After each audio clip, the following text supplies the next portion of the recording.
From the book jacket. The New York Times best-selling Star Wars series, The New Jedi Order, enthralls readers with its epic drama and thrilling adventure. Now readers will pierce the very heart of darkness, as those fascinating figures in that galaxy far, far away, Han Solo, Luke Skywalker, Leia Organa Solo, as well as their children, spring to vivid life to battle their deadliest adversaries. It is a solemn time for the New Republic, as the merciless Yuuzhan Vong continue their ruthless campaign of terror and destruction. The brutal enemy has unleashed a savage creature capable of finding and killing Jedi Knights.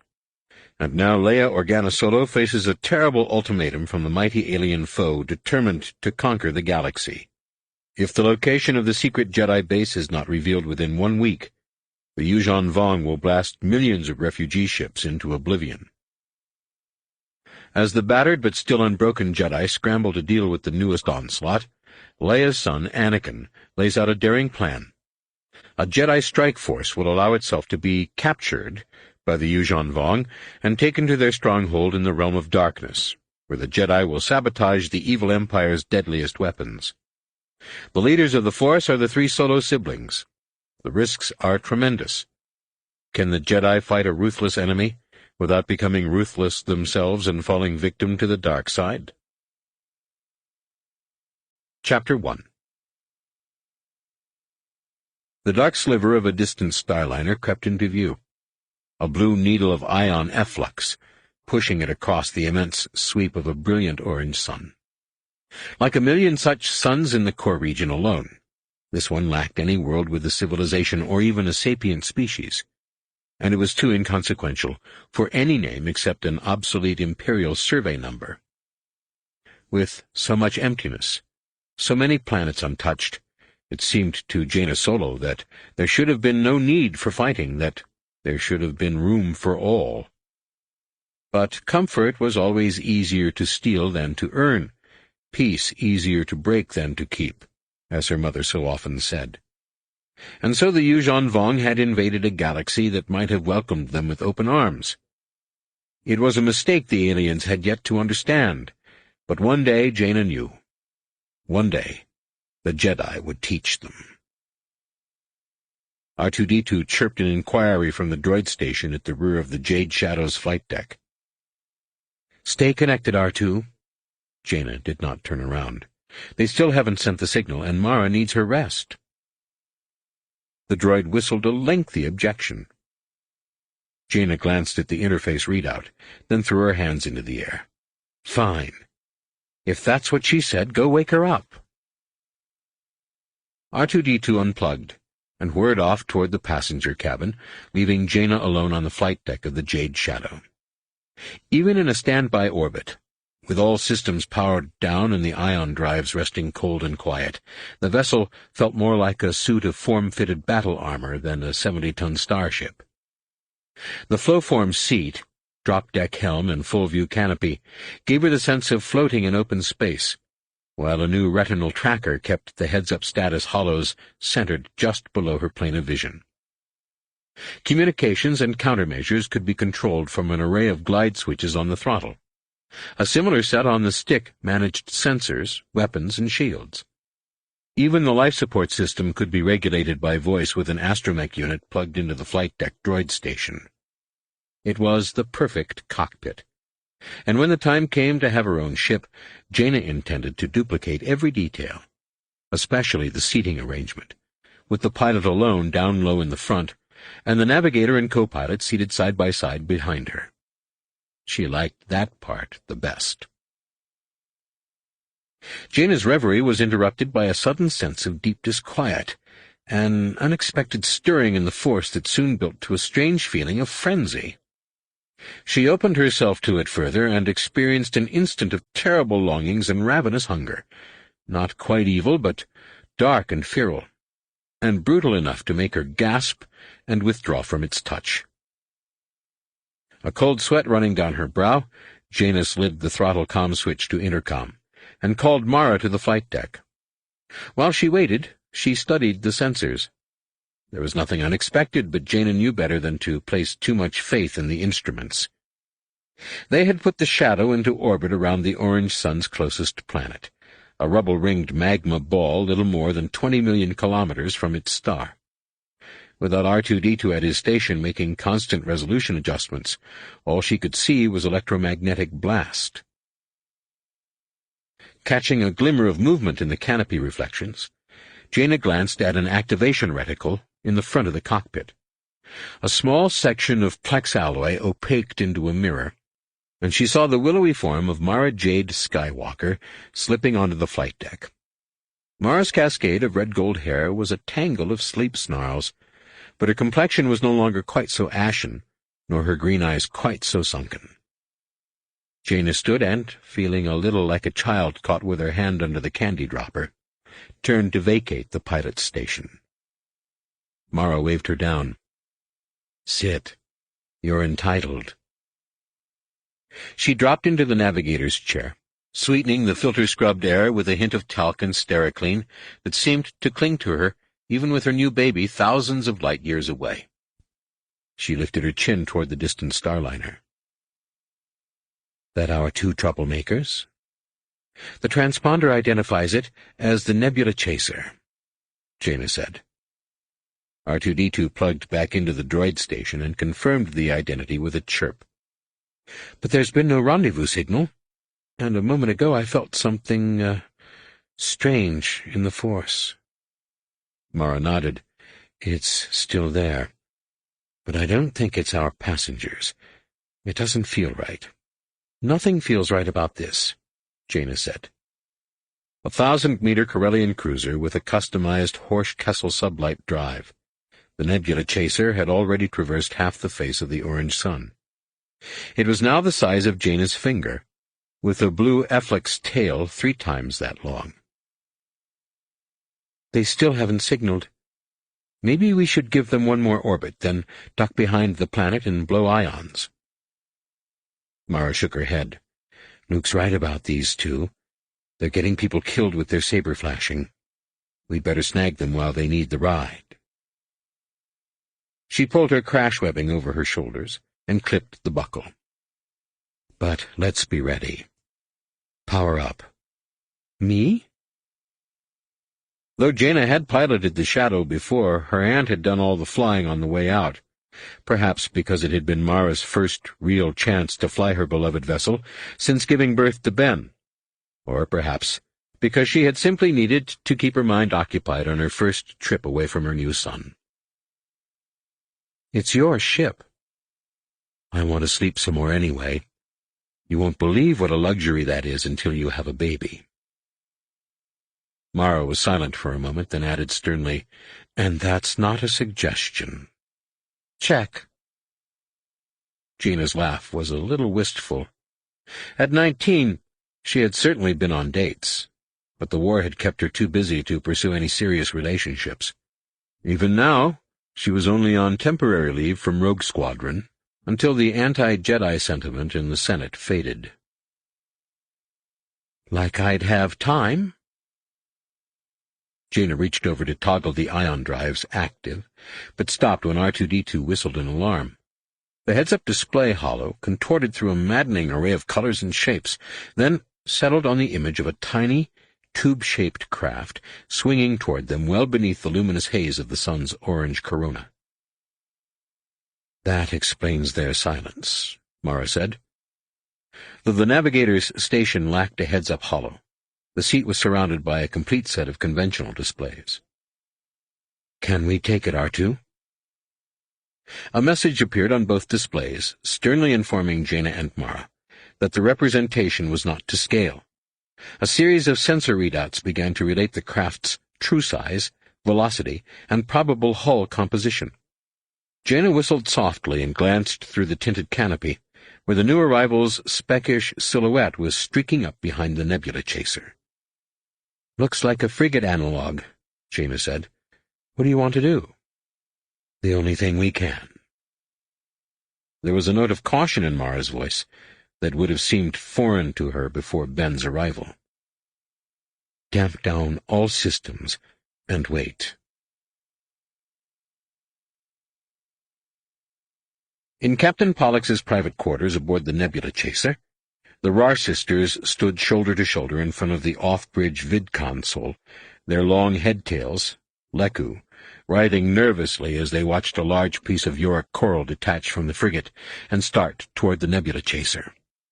Pocked and lumpy, the smaller craft looked more like a mined-out asteroid than a boarding skiff, but the sensor displays showed the heat signatures of at least 100 warriors inside.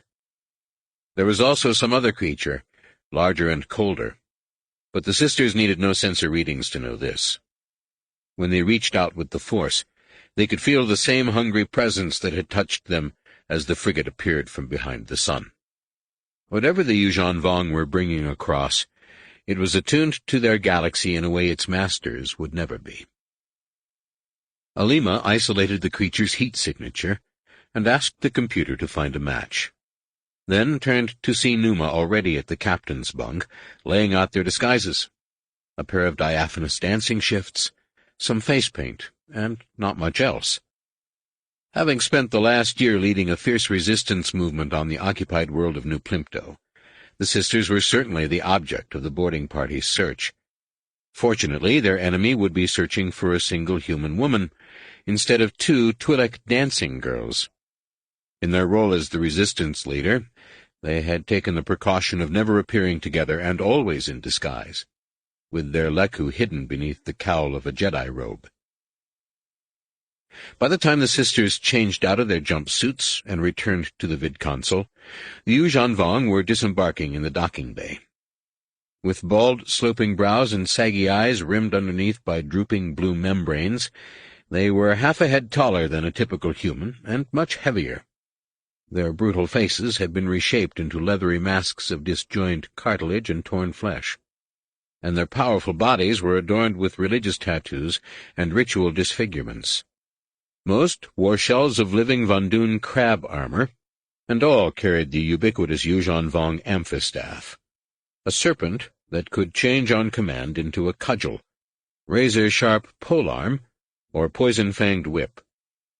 The most hideous of the warriors, a stoop-shouldered brute with only dark cavities where there should have been a nose, pushed arrogantly past the guards surrounding Captain Pollux. "You have Jedi aboard?" "No," Pollux lied smoothly. "Is that why you stopped us?"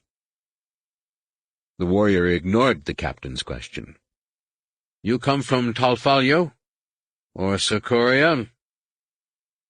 "You can't believe I would tell you that," Pollux said. "The last I heard, our whole galaxy was at war with you." The retort drew a grudging sneer of respect. "We are only a picket ship, Captain, and you are carrying refugees. You have nothing to fear from us, provided you tell me now if you have Jedi among your passengers." "We have none." Pollux did not look away when he answered, and his voice did not crack. Even civilian starship captains knew the Yuuzhan Vong were blind to the Force. "Feel free to search." The warrior cracked a smile. "But I do, Captain. I do." He glanced toward his boarding skiff, and in his own language ordered, "Duin Tervaxen." A seam appeared near the back of the craft, and began to open, the Yorick coral puckering outward like a set of pursed lips. A pair of yellow oval eyes appeared in the darkness, and Alima felt the hunger in the Force grow more distinct. Then, when the aperture had opened a half-meter, an ebony streak shot from the portal and clattered to the deck in a ripple of darkness. "Clouds of fire," Numa gasped. The creature, the Voxin, Alima guessed from what she had learned of the Yuuzhan Vong language, began to pad around the deck on 8 bandy legs. Though it stood no higher than a human waist, it was more than 4 meters long, with a flattish head and an undulating body covered in black scales. A line of coarse sensory bristles ran down its spine, and a white barb protruded from its flickering whip of a tail. The beast circled the captain and his wary guards only once, then went off toward the rear of the docking bay. In the vid-screen, Pollux fixed his gaze on the Yuuzhan Vong warrior. "Why have you brought that thing on my ship?" The warrior knocked Pollux to the deck with a backhand slap. "You can't believe I would tell you that." He laughed. Though Pollux's guards did not appear in danger of attacking, the captain signaled them to stand down and returned to his feet with as much dignity as possible. Alima rotated an idle narrow-beam antenna toward the dark planet where their rendezvous craft would be waiting, then keyed in a secret Jedi comm channel and began to broadcast what they were seeing. The proximity of the orange sun would interfere with the signal, but signals could be enhanced, and it would be better than nothing if she and Numa failed to escape. The Voxen circled away from the shuttles and wandered the docking bay for a few minutes more, then exited into an adjoining passage. The sisters lost sight of it until Alima found the right scanner, and by then it was padding down the main boulevard as though it had been riding slidewalks all its life. Along one side of the passage raced a company of Yuuzhan Vong, their distrust of lifeless technology keeping them on the stationary band at the edge of the broad corridor. Eventually they gave up trying to keep pace and spread through the ship in small groups. Alima activated a surveillance lock on the Voxen, and for the next hour she and Numa watched it roam the Nebula Chaser's primary activities deck, occasionally circling a petrified refugee or cocking its head at some eruption of machine noise. Finally, it leapt into a decorative water fountain and began to circle the statue of a Calamarian star urchin, its sensory bristles on end, and its yellow eyes fixed on the ceiling. With a drooping feeling, Alima turned to the holopad and called up a three-dimensional schematic of the Nebula Chaser. After a few adjustments, it grew clear that Captain Pollux's cabin was directly over the creature, 10 levels above. "Unpleasant," Numa said. The tips of her leku flicked sharply. "It seems to have an idea of our location." "That makes no sense." Alima reached out with the force, and felt the same hungry stirring as before, but now much stronger and distinctly below. "Unless it's using the force to track us." A shudder ran down Numa's leku, and she glared at Alima out of the corner of a slanted eye. "You do have a way of springing to the most alarming explanation, sister. Alarming, but no less likely." Alima pointed to the vid-screen where the Voxen was bounding down the corridor toward the nearest lift tube. Numa studied the image for a moment, then said, "You seem to have a point. Perhaps we should shut down." They took a moment to meditate, then began to pull in on themselves, shutting down their presence in the Force. When they could not even feel each other, Alima looked back to the vid-screen. The Voxen had just reached the lift tube. It slapped the activation pad with a front claw, then pushed its foresection into the cylinder and allowed the repulsor current to pull its long body up into the shaft. She traced the lift to an officer's deck outlet less than 100 meters away, perhaps twice that distance by the time the creature found its way through the corridor grid. "No good, sister. It still senses us." She turned toward the satchel holding their jumpsuits and lightsabers. "We can catch it as it steps out of the tube." "Then what?" Numa asked. "The Scarheads will know Captain Pollux was lying to them." "They'll know anyway when it comes scratching at his door." Sorry there was no time to change back into her jumpsuit, Alima pulled her lightsaber from the travel satchel and activated its silver blade.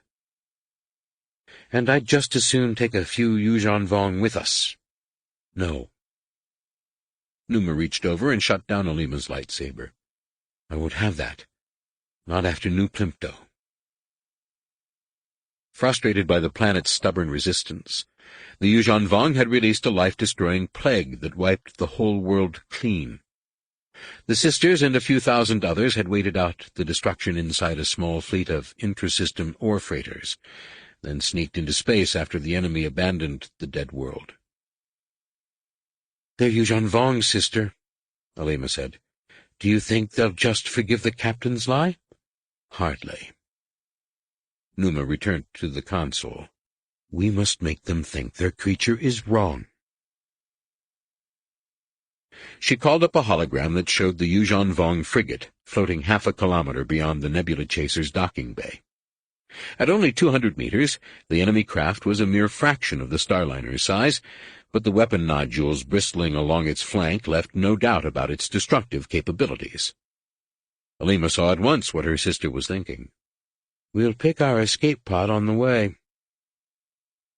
She returned her lightsaber to their travel satchel and tossed the bag to Numa, then grabbed a datapad from the captain's bunkside table and comlinked it to the off-bridge vid console. The sisters left the captain's suite and scurried toward the opposite end of the officer's deck.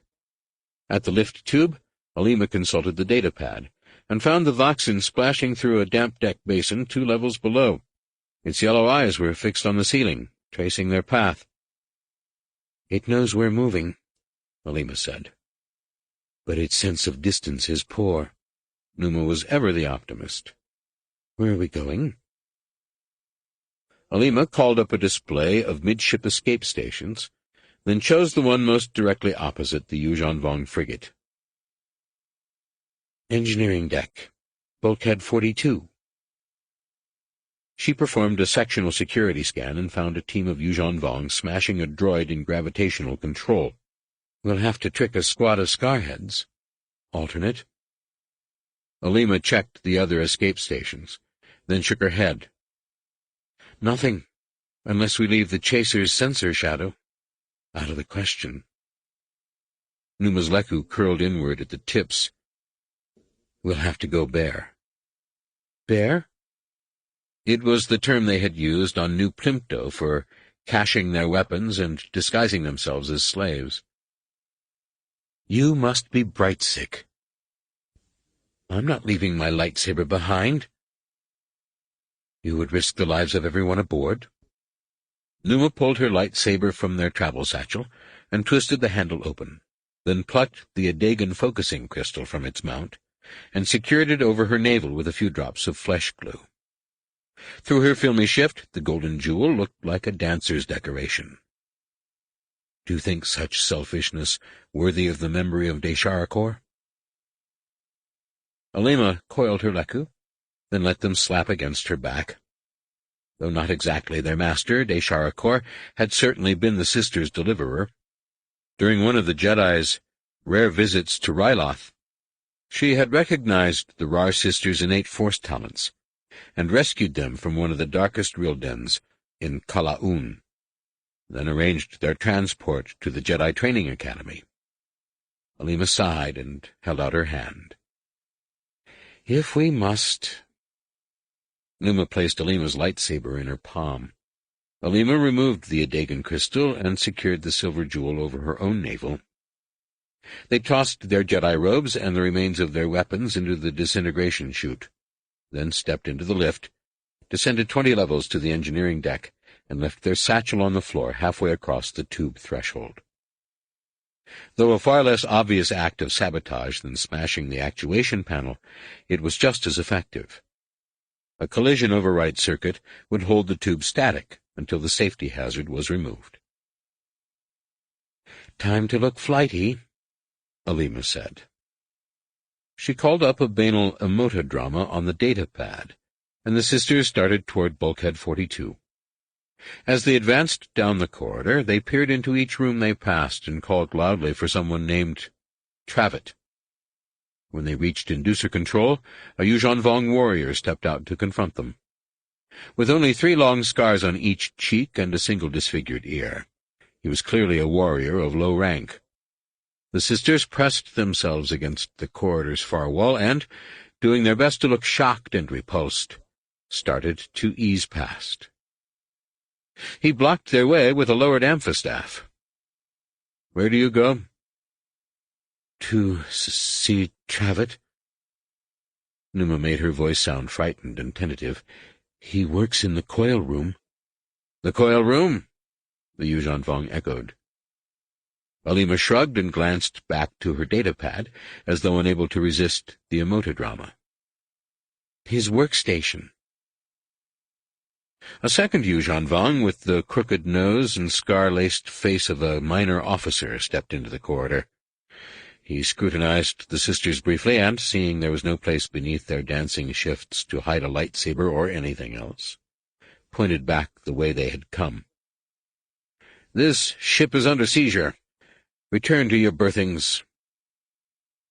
Numa and Alima put on looks of fear and confusion, and remained where they were. "Obey," the subordinate said. "We can't," Alima said. "They sealed off the staff deck," Numa said, "and they closed our lounge. See?" Alima called up a schematic of the ship and shoved the datapad at the officer. "We don't have any place to go." "Do not pollute me with your profane devices." The officer knocked the instrument from Alima's hand and smashed it beneath his heel, then motioned to someone inside the room. "Bring the infidel machine shaper."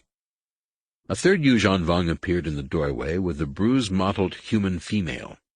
One eyelid had split open and covered the side of her face in coppery-smelling blood. "You have one called Trabbit in your squad?"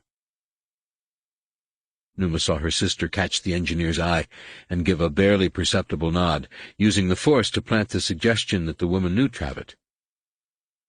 Taking full advantage of the Yuuzhan Vong's insensitivity to the Force, Alima reached out and felt the presence of more than 100 beings in the immediate area, most of them frightened, a few angry or in pain. She did not feel the invaders, of course.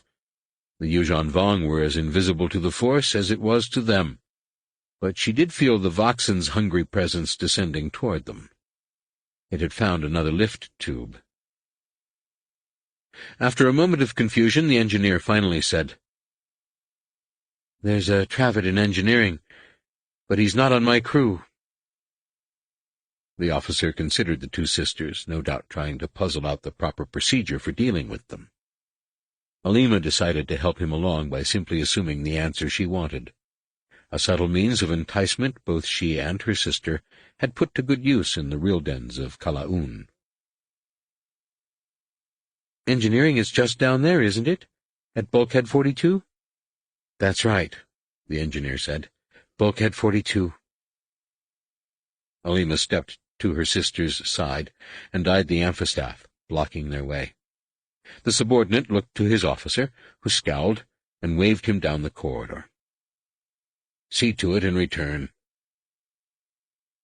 Not waiting for the warrior to lead the way, the sisters slipped past his amphistaff and started down the corridor. The bulkheads appeared to be simple structural arches that spanned the passage every 10 meters, but each one contained a thin durasteel door that would descend automatically at the first sign of a pressure drop. The doors could also be triggered by voice, but the crew had wisely refrained from using the code to seal off the Yuuzhan Vong search parties. As they scurried down the corridor, Alima reached out with the Force again and felt the Voxen behind them, on the same level and coming fast. They were at Bulkhead 33, still 90 meters from the escape pod. "I'm cold, sister." Alima rubbed her bare arms. "Do you feel that chill?" "Quiet," their guard ordered. "Their complaints are an insult to the gods." Alima's palm ached for her lightsaber. The faint clatter of claws on metal echoed down the corridor behind them. She looked over her shoulder and saw a distant ripple of darkness bounding down the sterile tunnel. "What's that?" she gasped, finding it difficult to pretend she did not know. "What's it doing?" Numa glanced back, then let out a convincing shriek and raced down the corridor, flailing her arms. Alima screamed and started after her, leaving their astonished guard to stomp after them, yelling for them to stop. As they passed Bulkhead 38, he cried out in astonishment, then yelled something angry in his own language as the Voxen bowled him off his feet. Alima did not even glance back. "Close Bulkhead 38, she yelled. "Authorization code Nebula Rubentine." The bulkhead door clanged down behind her and sealed itself with a hiss. then told deeply as the Voxen slammed into it. Alima knew that closing the door would draw attention from the Yuuzhan Vong commander, but so would allowing the Voxen to catch them. She hoped that the thing had broken its neck, but there was no such luck. It was up and slamming itself into the durasteel almost instantly. They passed Bulkhead 42. Numa turned toward the outer wall and slapped her palm against the escape bay door pad. "Attention. You have requested entrance to an escape pod launching bay." The computer spoke in the same cheery female voice it used to announce dinner seatings. "Are you sure you wish to proceed?" "Yes," Numa said. "If you proceed, an alarm will sound in the security—" "Override alarm. Code Pollux 816, Alima called. "Confidential departure." "Override accepted." As the launching bay's iris hatch swirled open, a soft pop sounded from Bulkhead 38, and Alima knew the hermetic seal had been broken. Her first thought was that someone on the bridge was raising the door, but then she heard the muffled voice of the female engineer. The door rose and the Voxen came scurrying down the corridor, sensory bristles on end, white tail whipping back and forth. The creature's yellow eyes were fixed on the floor, and it was licking the air with a long forked tongue. And Alima's hand ached more than ever for her lightsaber. "Ready the escape pod," Numa ordered, pushing Alima into the launching bay's bluish light. "Now, sister." Alima found herself looking into the nozzle of the escape pod's primitive rocket engine. It was barely a meter across, just large enough to start the 100-person capsule toward the nearest habitable planet. In the corridor, Numa called, "Close Bulkhead 42. Authorization code Nebula Rubentine." "The bulkhead emergency code is temporarily suspended," the computer returned in its sweet voice. "Please report valid emergencies to any engineering supervisor." "Override," Numa ordered. "And disarm safety sensors. Code Pollux." As Numa finished the authorization code, Alima slipped past the rocket nozzle to the side of the pod. A sickening crunch sounded out in the corridor, but she could no longer see what was happening outside the bay. She pressed her palm to the escape pod's activation pad. The hatch slid open, revealing a starkly lit interior crammed with 10 cramped rows of acceleration chairs. There was no cockpit or viewport, only a droid pilot stationed at the craft's single control panel. The droid pointed to the chair farthest from the door. "Welcome to Escape Pod 421. Please take your seat and wait for the other passengers. There is no need. Prepare for a cold launch."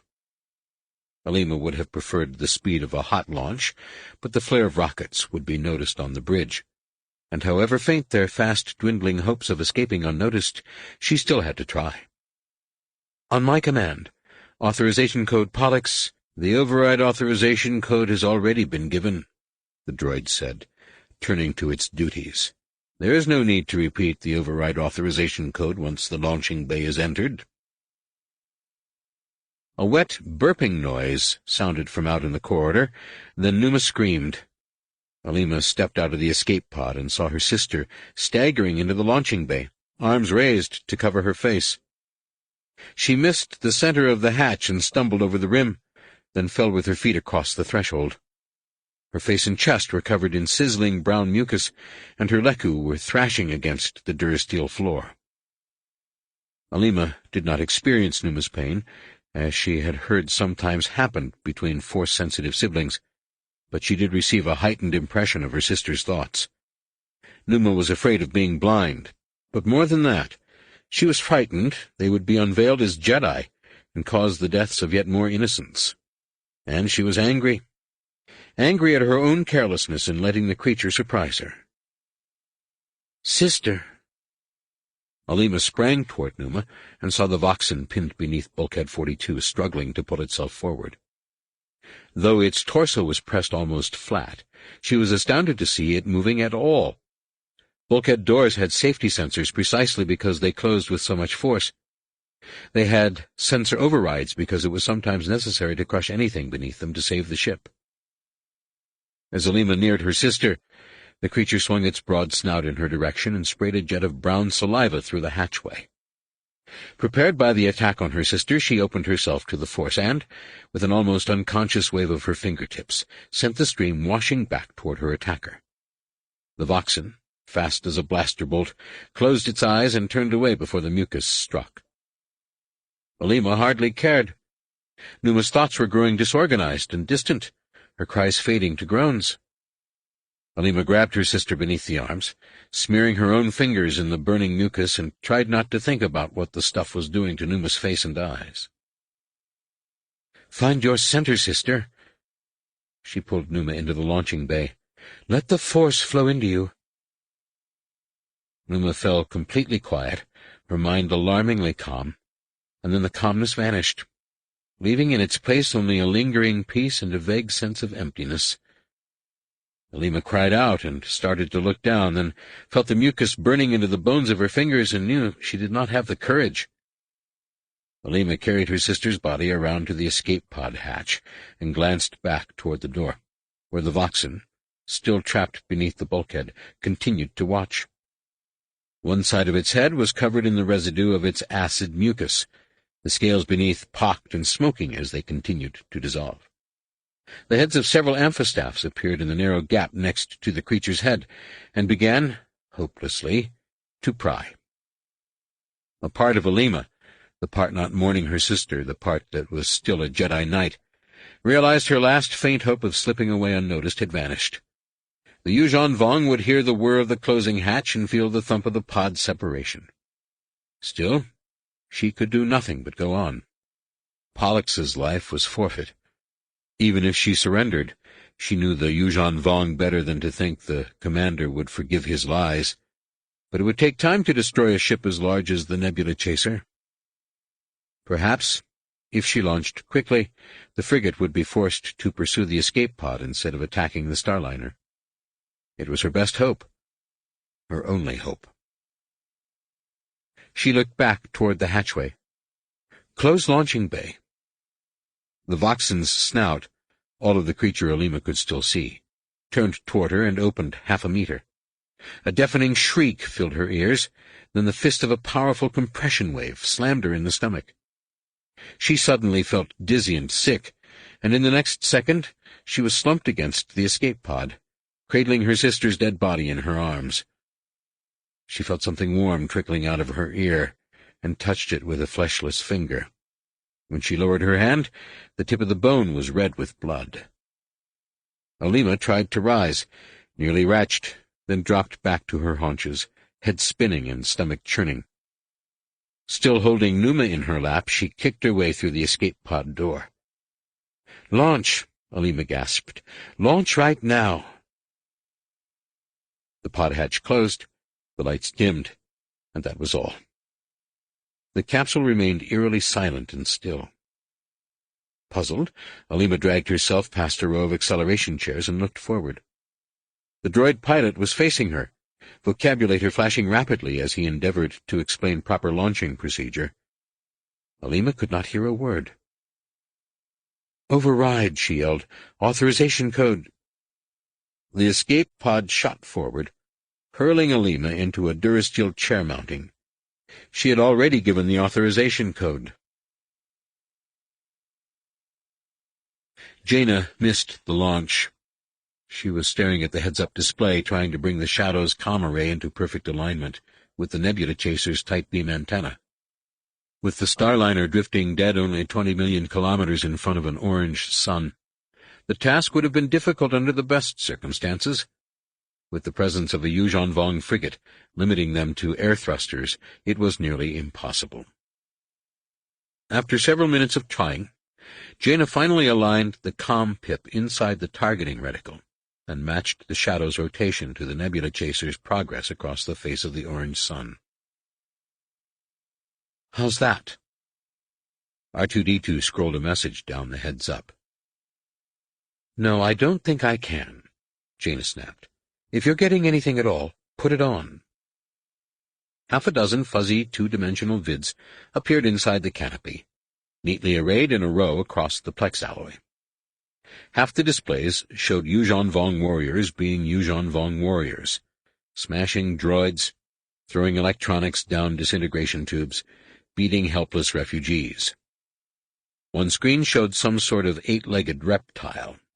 Maybe it was a reptile, pinned beneath a bulkhead door, its head badly acid-burned, and one eye burst from sudden decompression. Another display showed an empty escape pod bay, but it was the last screen that caught Jaina's interest.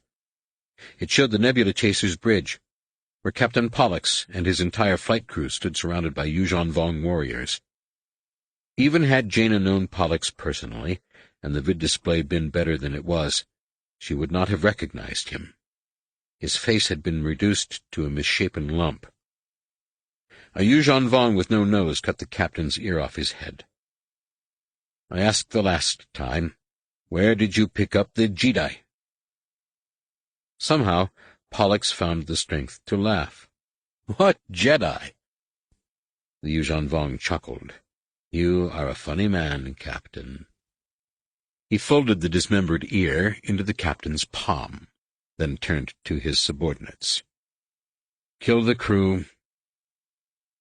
Heart-sinking, Jaina turned to Mara. "Can we do anything?" Mara kept her attention fixed on her navicomputer. "Not for the crew. But look at this." She keyed a command, and a golden trajectory line appeared inside the canopy. It ran from the Nebula Chaser more or less across the Shadow's bow, then curved sharply toward the planet. An escape pod? Jaina glanced back to the Starliner and found the Yuuzhan Vong frigate still sitting idle off the Chaser's docking bay deck.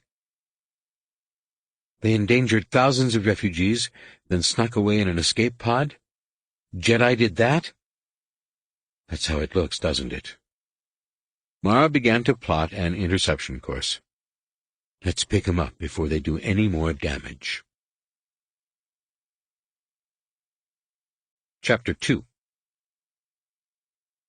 A mere kilometer beyond the transperisteel wall, the antenna-strewn horizon plunged away into a bottomless abyss of tumbling asteroids and drifting stars. Tiny blue halos winked into existence and slowly swelled into the backlit rectangles of enormous cargo barges, returning with loads of durasteel from outlying fabrication plants.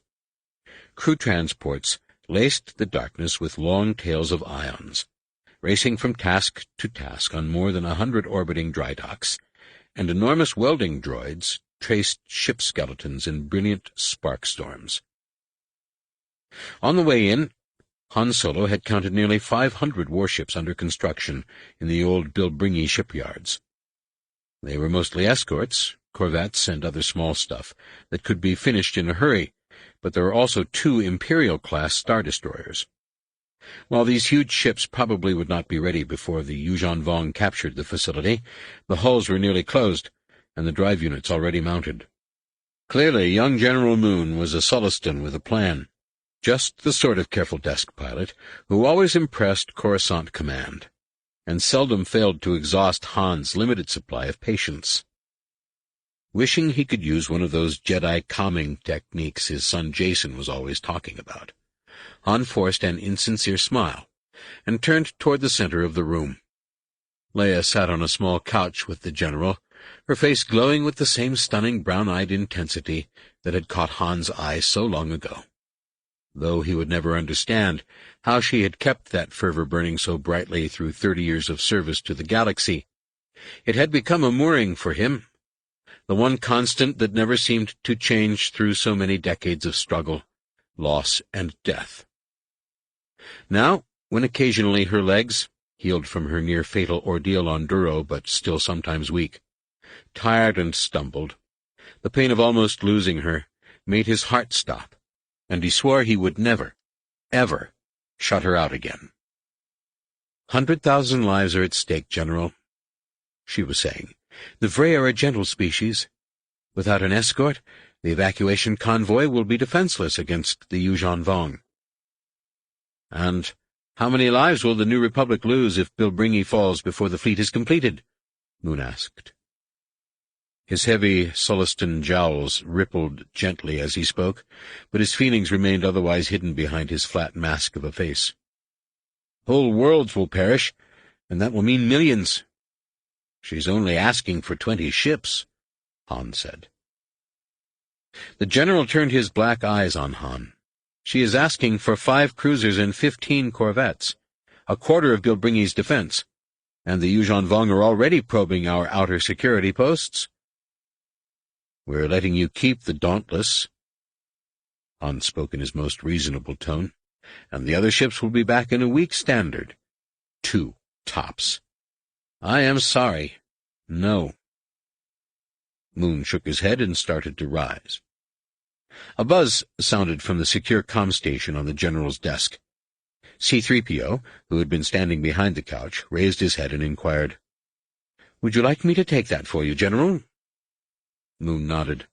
"Unless it's urgent priority, I'll reply in a few minutes." "Thanks, 3PO, Han said. Any interruption would only reduce their chances of getting the escort. He dropped into a seat opposite Moon. "You seem to be forgetting who you're talking to, General." Leia's brown eyes flashed in alarm. "Han, it wasn't so long ago she could have demanded the ships," Han continued. "If anyone deserves, I know what the princess deserves." Moon reluctantly returned to his seat. "I studied the history vids at the Academy." "History vids?" Han growled. "So they activated you when? About last year?" He glanced through the transparisteel dome at the bustling dry docks. "You must have had some test scores to get a command like this." An indignant shudder ran through the Sullistan's jowls, but before he could reply, C-3PO spoke again. "Excuse me for interrupting, but there is a Yuuzhan Vong emissary asking to see Princess Leia." "What?" Han and Leia asked together. "Tell him no," Han said. And Leia asked, "How did he find me?" C-3PO spouted a millisecond of digital squeal into the comm station. The reply came a moment later. "The Yuuzhan Vong emissary refuses to reveal that information to the picket officer, but he does swear in the name of Yun Yamka to do you no harm. He wishes to discuss the fate of some refugees." "No," Han said. Leia flashed him a scowl, then said to C-3PO, "Tell him I'll send instructions shortly." "Have you gone space-sick?" Han knew he would never win this argument, but he had to try. Having already lost his best friend to the Yuuzhan Vong, he was determined not to lose his wife. "Or maybe you've forgotten Elan in the boathouse attempt, or how close you came to losing your legs last year on Duro." "I haven't forgotten," Leia said evenly. She turned to their host. "But I'm sure General Moon wants to hear how the Yuuzhan Vong knew I was here, almost as much as I do." The Sullustan nodded. "Indeed." "You can't let a Yuuzhan Vong into Bilbringi," Han said, realizing that Moon was his best hope of preventing Leia from taking such a risk. "The ship counts alone will be of use to our enemies only if they are accurate." The Sullustan did not even look in Han's direction. His jowls lifted into a sort of stiff grin, and he said to Leia, "We have been waiting for just such an opportunity." "Then it is my pleasure to give it to you." Leia turned to C-3PO. "You may relay to the Yuuzhan Vong that we will grant him safe passage, as long as he presents himself unarmed and unmasked," Han added glumly. Leia's Nogri bodyguards, waiting in the corridor outside Moon's office, would like this even less than he did, but they stood no chance at all of changing her mind. "And if there's any funny business, he has already promised honorable conduct," C-3PO replied. "Though if you ask me, a Yuuzhan Vong's promise is worth precisely as much as a Jawa's." General Moon stepped over to his desk and opened a comm channel to his security chief. "Commence Operation Rest Break. This is not a drill." Han and the 2 bodyguards spent the next 2 hours converting one of the base's old Imperial interrogation chambers into an interview room he considered safe enough for his wife. The main safety feature was the transparisteel panel through which the discussion would be held. But there were also the biosensor arrays to monitor the Yuuzhan Vong's body state, the negative air pressure to confine any poisons he might release to the original room, and a void button that would open the chamber to the near vacuum outside. General Moon's preparations were just as thorough and twice as fast. He had barely given the order before the orbiting dry docks began to fall dark and still, making the shipyard look more and more abandoned. By the time the picket ship appeared above the planetoid, only 3 dilapidated dry docks remained in operation. Skeleton crews scurrying about their work as though rushing to put the final touches on half a dozen inconsequential corvettes. The vast majority of the dry docks were not even visible, and the few that could be seen contained only half-built craft that appeared to have been abandoned in the haste of an over-early evacuation. Whether or not the general deserved his command at such a young age, Han had to admire his cleverness. Based on what could be seen from the surface, the Yuuzhan Vong would be in no hurry to attack the Bilbringi shipyards. C-3PO announced the emissary's arrival. Then a dozen guards entered the interrogation chamber with their charge. The Yuuzhan Vong had been afforded few diplomatic courtesies. Something that looked like an artificial eye had been confiscated and now rested in a security officer's hand, and in place of his own clothes he wore a thin, fleet watch cloak with the hood up.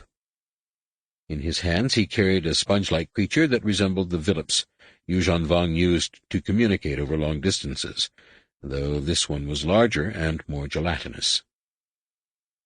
The shipyard science officers had screened the creature for every known form of Yuuzhan Vong attack, and confirmed it to be an organic communication device. But Leia's Nogri bodyguards, Atarak and Meewall, insisted on performing their own inspection, sniffing, prodding, and squeezing the thing until Han thought it would burst. He put his hand over the void button anyway, until someone could tell him how an overgrown protozoan could send messages across the galaxy as efficiently as the HoloNet. He wasn't taking anyone's word for anything. Once everyone was satisfied, the escorts pushed the emissary into the room's single chair, then left and locked the door. Leia stepped to the transperistyle. "I am Leia Organa Solo." "Yes, we have met before, on the planet Romamul." The emissary's voice was throaty and arrogant, and it instantly caused Leia's face to go white. He set his creature on the table and peeled back his hood, revealing a smashed Yuuzhan Vong face with one empty eye socket. "And at Duro, we even worked together for a time." "Kriyar?" Leia's hand dropped instinctively to her lightsaber, the one Luke had made for her years ago. Savong La had destroyed her other lightsaber on Duro. "Nom Anor." "You have an excellent memory." The Yuuzhan Vong glared at Leia coldly. "How is your son, Jason? And Mara, is she still in remission? As you know, I have a special interest in your sister-in-law's condition." Han felt the void button tickle his palm and realized he was dangerously close to pressing it. "Keep talking, fella." During the fall of Duro, Nom Anor had attempted to kill Mara and Jaina, tried to orchestrate the deaths of Leia and Jason, and before that he had infected Mara with a deadly disease that had required more than 2 years to overcome. "There's nothing I'd enjoy more than vacking you." Nom Anor's smile remained snide. "Before you hear what I came to say. Besides, I do not think Leia Organa Solo the type to break a promise of safe passage." "My promise, not Han's," Leia said. "And his self-control isn't what it used to be." "How did you know I was here?" "With the Vray evacuating, where else would you look for a convoy escort?" Nom Anor gestured at the creature on the desk. "If I may?" "The Vray have been evacuating for weeks," Leia said, continuing to press for an answer. Han doubted Nom Anor would tell them if there was a spy inside Bilbringi. but what was left unsaid would prove just as useful to General Moon. "We've only been here a few hours." "We are, of course, watching Bilbringi, and that is really all I am going to say on the matter." Without asking permission this time, Nomanor coaxed his creature awake with a brief stroke. "Savon-La wishes you to see this."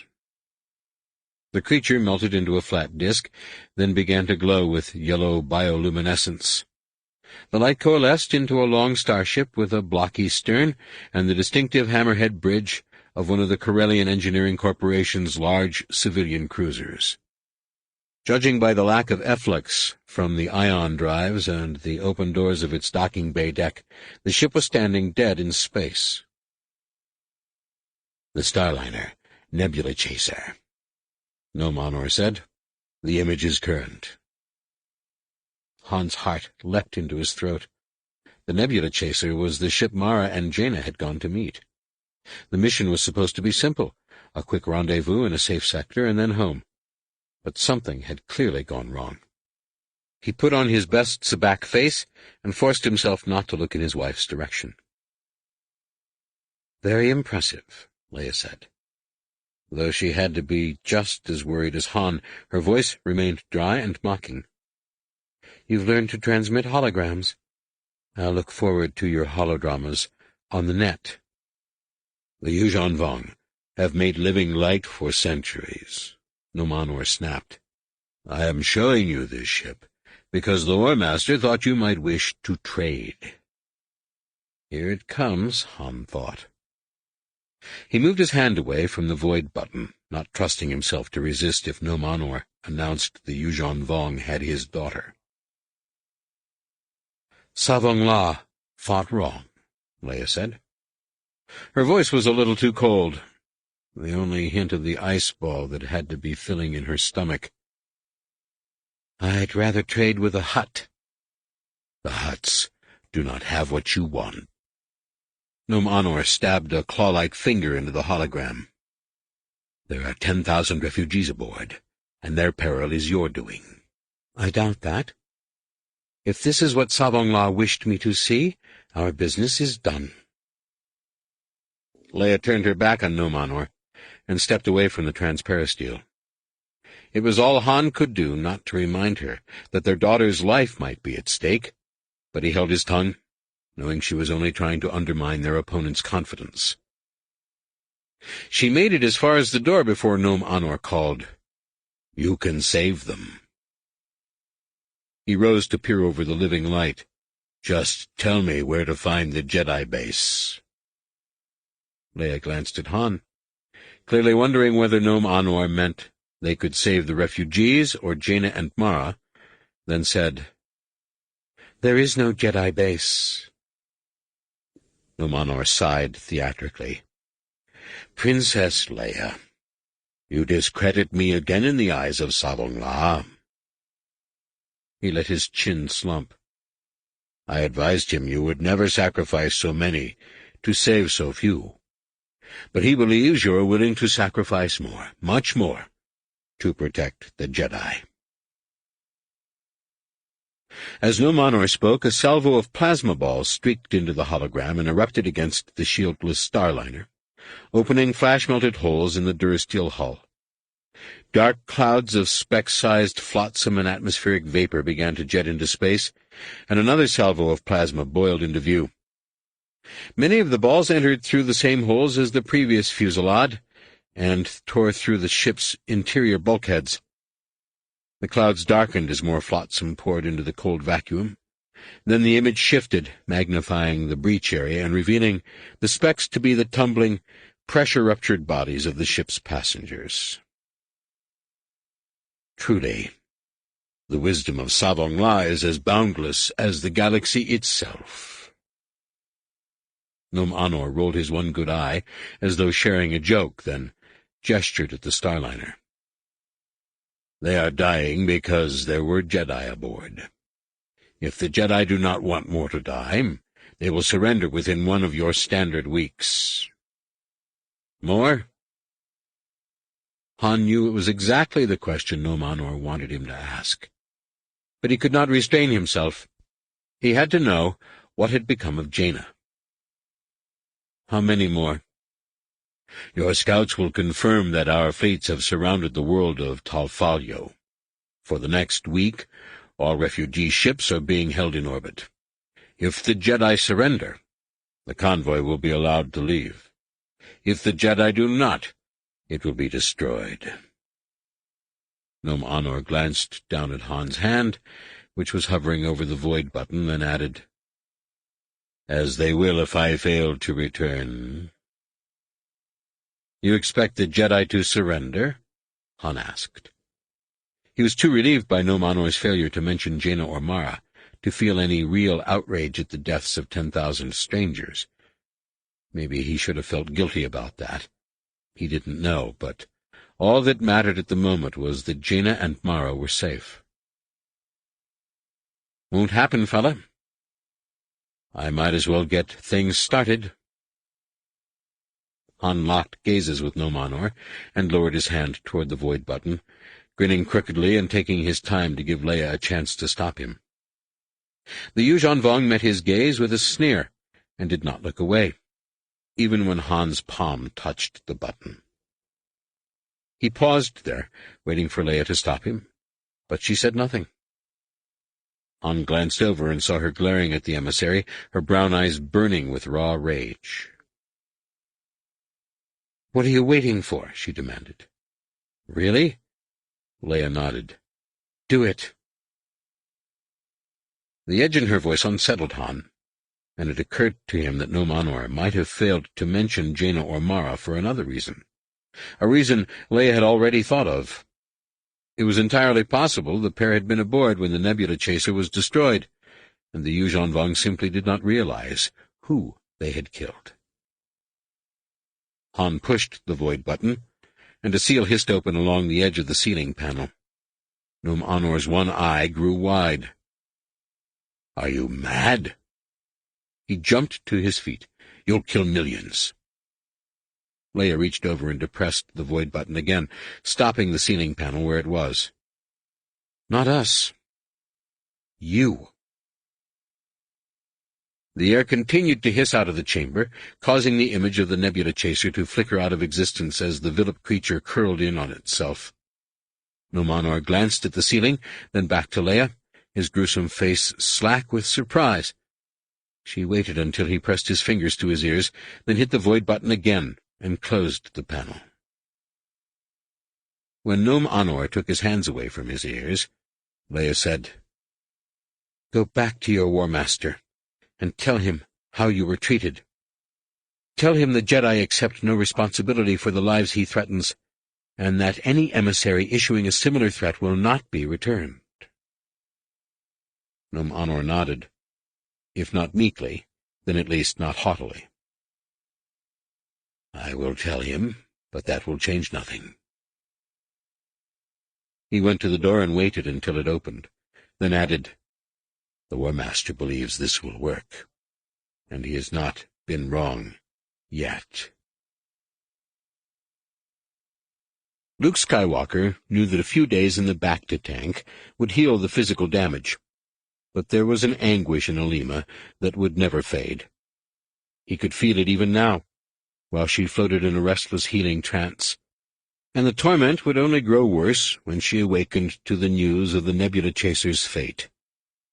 There would be more feelings of guilt, more anger, more fear of the thing that had killed her sister.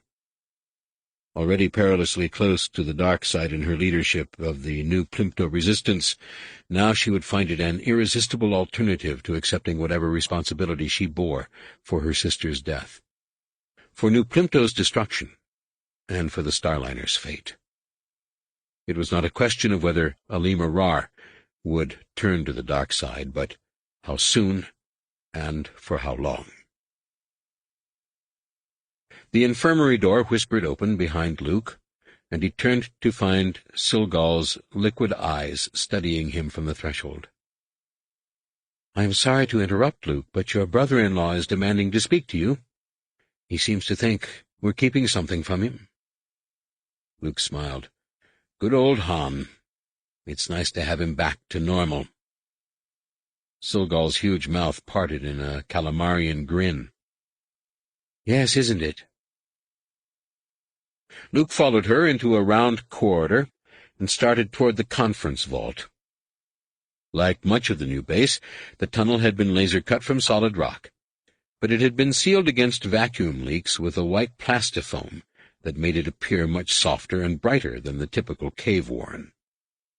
The foam was also an excellent insulator.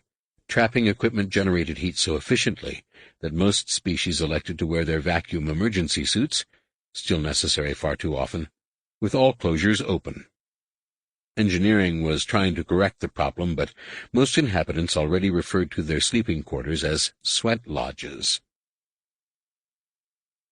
Luke entered the conference vault and found his nephews, Jason and Anakin, waiting with Danny Kui, Tahiri Vela, and a group of other Jedi. A small hologram of Han and Leia hovered above the holoprojector in the center of the conference table. Han was grilling his sons about exactly why their sister was not in the room. Leia was looking a little embarrassed. Luke joined the others at the table and, much to the gratitude of his two nephews, took their place in the holo's sensor arc. Han, Jaina is in the signal center with R2, trying to enhance a transmission they received from the nebula chaser. She'll be here as soon as she can, but she can't drop what she's doing. Han frowned, but appeared to accept this. You heard about the threat? Luke nodded. A few minutes ago. Then what took you so long? I was with Alima Rar, he said. She wasn't strapped in when the pod ejected and got beat up. She couldn't say much on the way back except Voxen, so I was hoping to get a subconscious impression of what happened to her sister. Han narrowed his eyes. Subconscious impression? Through the Force, Han, Luke said, beginning to lose patience with his brother-in-law. Though Han was largely back to himself, his grief over Chewbacca's death continued to manifest itself in peculiar ways. The latest was a nervous streak that had both Leia and his children ready to walk asteroids. Jaina is fine. So is Mara. The attempt at subtlety was lost on Han. So how come Mara isn't there? Mara can't exactly drop what she's doing either.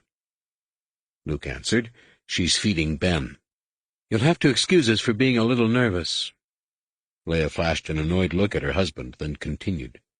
That was quite a demonstration, Numenor put on. 10,000 people dead. And I doubt he would have stopped if I had told him where to find Eclipse. What are we going to do about Talfalyo? First, remember that by allowing the Yuuzhan Vong to make the responsibility ours, we would only be playing into their hands, Luke said. We must always remember that they're the murderers here, not us. That is true as far as it goes, Master Skywalker, Silgal said, addressing Luke more formally now that they were in a larger group. But I am not comfortable closing my eyes to the death of so many. Whether the responsibility is ours or not, we must do something if we can prevent it. And we're not entirely innocent in this either. Jaina entered the vault, leading R2-D2 and several Jedi. News of Savong La's threat was spreading fast, and base personnel were pouring into the conference vault. There were Jedi on the Nebula Chaser, and those Jedi were leading the resistance on New Plimto. The Rar sisters put the whole Starliner at risk by boarding it, as we did by rendezvousing with it. And you know the Yuuzhan Vong wouldn't have taken them for sacrifices how? Danny Kui asked, always quick to pinpoint the flaw in any argument. A small-framed woman with green eyes and curly blonde hair, Danny had been one of the first Yuuzhan Vong prisoners, and the first to witness their breaking tortures. We can't presume to know how these killers think, she went on. It will cause mistakes, bad ones. As Danny spoke, she stepped aside to let Jaina join Luke in the holocom's sensor arc. Hi, Dad. Mom, Jaina said. Sorry to keep you waiting. We weren't waiting that long, Leia said. The tension drained from Han's face, and he added, Yeah, no problem. The calm lasted about a second before Anakin Solo, his brown hair as unruly as ever, stepped forward to kick the discussion into hyperdrive. Look, it doesn't really matter whether we're responsible or not. There are hundreds of thousands, maybe millions of lives at risk. We've got to do something, that's all. What would you have us do, Anakin? Luke asked. Tahiri answered for him. Break their blockade, of course.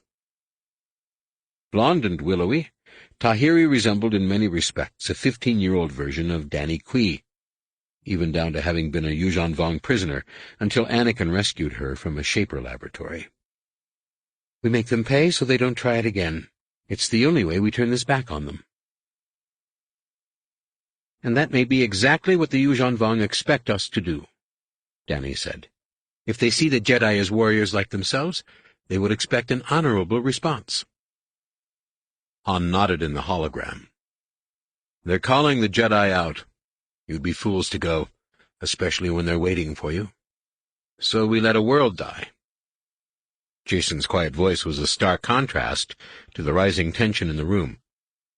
He turned toward Tahiri and Anakin. But waving our lightsabers around will only get more people killed, too. Anakin scowled, as he so often did when talking with his older brother these days. Maybe you can just stand aside and watch. Jason raised a hand. Let me finish, Anakin. I'm saying that neither choice is good. He glanced at the others in the room. If we fight, the Yuuzhan Vong kill more people. If we don't fight, they kill them anyway. We can't permit either. The Jedi are supposed to be the defenders of life in this galaxy. What are you saying, Jason? Han demanded. That the Jedi have to surrender? He closed his eyes and winced. Tell me that's not what you're saying. Nobody is going to surrender, Han, Luke said. He was sympathetic to Han's concern. Of all the young Jedi Knights who had come to Eclipse, Jason was the most philosophical, often struggling with the paradoxical idea that it was sometimes necessary to destroy in order to preserve. Luke knew his nephew's concerns to be the result of a disturbing vision on the planet Duro, in which Jason had seen the galaxy tipping toward darkness and been unable to stop it. Fearful of tipping the balance even farther, the young Jedi had temporarily abandoned the Force altogether, though he had resumed its use when events necessitated it in order to save his mother's life. Jason remained uncertain enough about his vision that at times his uneasiness still moved him close to inaction, a situation as perilous in its own way as the one that would soon be leading Alima into danger. We're not surrendering, Luke repeated, and we won't let the Yuuzhan Vong lure us into battle unprepared. He turned to Danny and Silgal. Does the Eclipse program have anything to offer yet? Danny shook her head. Nothing. We can tell from the hollows when there's a Yamsk coordinating the battle, but it's been impossible to identify posting patterns or determine how it communicates. We just have to get closer. Luke looked to Silgal. And the Villips?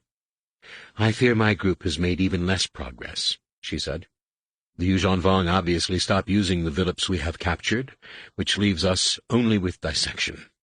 So far, we haven't the faintest idea how they work. Luke nodded to both scientists. It's too early to expect progress, but it will come. He turned to the others, now numbering nearly 50, including Mara, their infant son Ben, and more than a dozen non-Jedi support volunteers. Our path is not yet clear, but I am confident in this much. It would be folly to let the Yuuzhan Vong draw us out before we are ready. I hope you can be patient, and trust in the Force to steer blame for the Nebula Chaser's destruction onto the proper shoulders. As the group murmured its consent and began to break up, Mara came to his side. Well said, Luke. Cradling Ben in one arm, she rose to her toes and kissed him on the cheek. But I'd feel better if the Force weren't blind to Yuuzhan Vong's shoulders.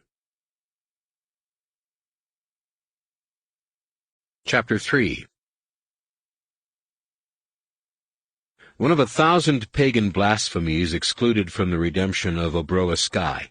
The Museum of Applied Photonics rose above the surrounding bug yards in a glittering massif of transparisteel towers and crystal-plast galleries. Though Numanor had spent too much time among the infidels to find the sight offensive, he knew better than to let his comfort with the place show. He paused at the threshold to cast a yearning glance out over the droning black plain, then put on a sneer of disgust and followed his escorts into the lobby, where 100 Verpine captives stood watching their Yuuzhan Vong guards with unfathomable insectoid eyes. After a brief conversation with the subaltern of the detachment, Numanor's escorts led him through a maze of corridors profanely lit by wandering balls of pure light. They found Savongla in a chamber surrounded by what looked like 100 kilometers of snarled, translucent threads. A fully tattooed warrior with fringed lips and bone-implanted armor, the War Master was holding a small holopad in his hand, gazing at its projector disc with a look most others would reserve for cowards and slaves. "Now," he said into the instrument. Savongla had barely spoken before an instantaneous flash lit the whole thread tangle, then leapt through the empty air into the holopad. A millisecond later, the full-sized image of an infidel X-Wing appeared over his hand, obscuring the War Master's upper body and much of the room. The starfighter turned slowly toward the door and opened fire. Only Numanor did not duck for cover. "Do you know what I'd do with this, were I the infidels?" Savongla asked, speaking from inside the hologram. "Destroy it, I am certain," Numanor answered. "Such lifeless things are an abomination to the gods. I cannot tell you how it disgusted me to abide them while I prepared the way for our invasion. We all do what is necessary, Executor, and you have already been commended for enduring the enemy's filth." Savongla's tone was irritated and perhaps a little distracted. "We cannot defeat what we do not understand. For instance, our coral skipper pilots could easily be misled by an image such as this. Were I the enemy, the galaxy would be littered with these devices." "The galaxy is littered with them," Numanor answered, bristling. "They're not really much to admire, Great One. They are as limited in their capacities as are our enemies." The X-Wing vanished. Then Savongla dropped the holopad to the floor and crushed it beneath the armored Vuasaclaw that he now stood upon in place of the foot taken by Jason Solo. "The enemy has proven challenging enough to thwart you several times." The War Master's voice was full of loathing. A true believer in the supremacy of the Yuuzhan Vong gods, he disavowed the influence of chance and viewed any failure as a sign of the instrument's spiritual decadence. "I trust that was not the case this time. The Chi-Lab worked beautifully." Numanor tipped his head to one side, then covered his nostrils and blew air into his sinuses. Though he lacked the faith to truly enjoy the pain of the neural grub's detachment, he feigned a smile of satisfaction as the thing tore its dendrites from his optic chiasma and exited through his nasal cavity. He let it drop into his palm, then presented it to Savongla. "I had a good view on the way in. I am certain the Chi-Lab's memories will prove useful in planning your attack." "No doubt." Savongla slipped the grub into the pocket of the sharp-clawed cape clinging to his shoulders. "I will view them later.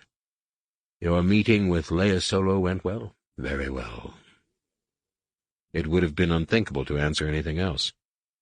"I have no doubt that the Jedi will respond to our challenge." "You are more confident than I would be in your place," a wispy voice said, low and behind him. "The Jedi will smell our trap and be wary." Numanor turned and saw a motley featherball hopping past the guards on thin, reverse-jointed legs. Her willowy ears and corkscrew antennae bestowed on her a vaguely moth-like aspect, though Numanor considered her a pest, more on the magnitude of a Rodank. "Vergere," he fumed. I was not aware you knew the ways of the Jedi. Vergir knows them better than I, Savongla said. She was the one who said the Jedi would let you live. I believed they would kill you outright.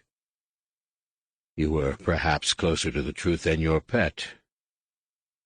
Nomanor refused to call Vergir an aide, for the peculiar little creature was no more than the familiar of an agent who had perished during an ill-fated attempt to disease the Jedi. She had become an advisor to Savongla after a brief captivity in the hands of New Republic intelligence, where she managed to learn as much about the enemy in a few weeks as had Nomanor in all his years as an agent provocateur. Questions had been raised about her loyalties, but once the reliability of her information had been established, she had quickly become Nomanor's greatest rival. Leia Solo and her consort did attempt to kill me, as you expected, Nomanor continued, but I was able to play on her human emotions to save my life. So now you can control the emotions of the Jedi, Vergir marked. Then perhaps you should make them surrender. One can lure a Tana into the spatter pit with a smile and soft words. Nomanor spread his hands and turned to Savongla. Even I cannot persuade it to lay its neck in the cleaving yoke. The War Master rewarded him with a curt nod. I am more interested in what Leia Solo said than why you are still alive. How did she respond when the gift of anguish destroyed the infidels? She wanted to kill me. But she did not, the War Master observed. What did she do instead?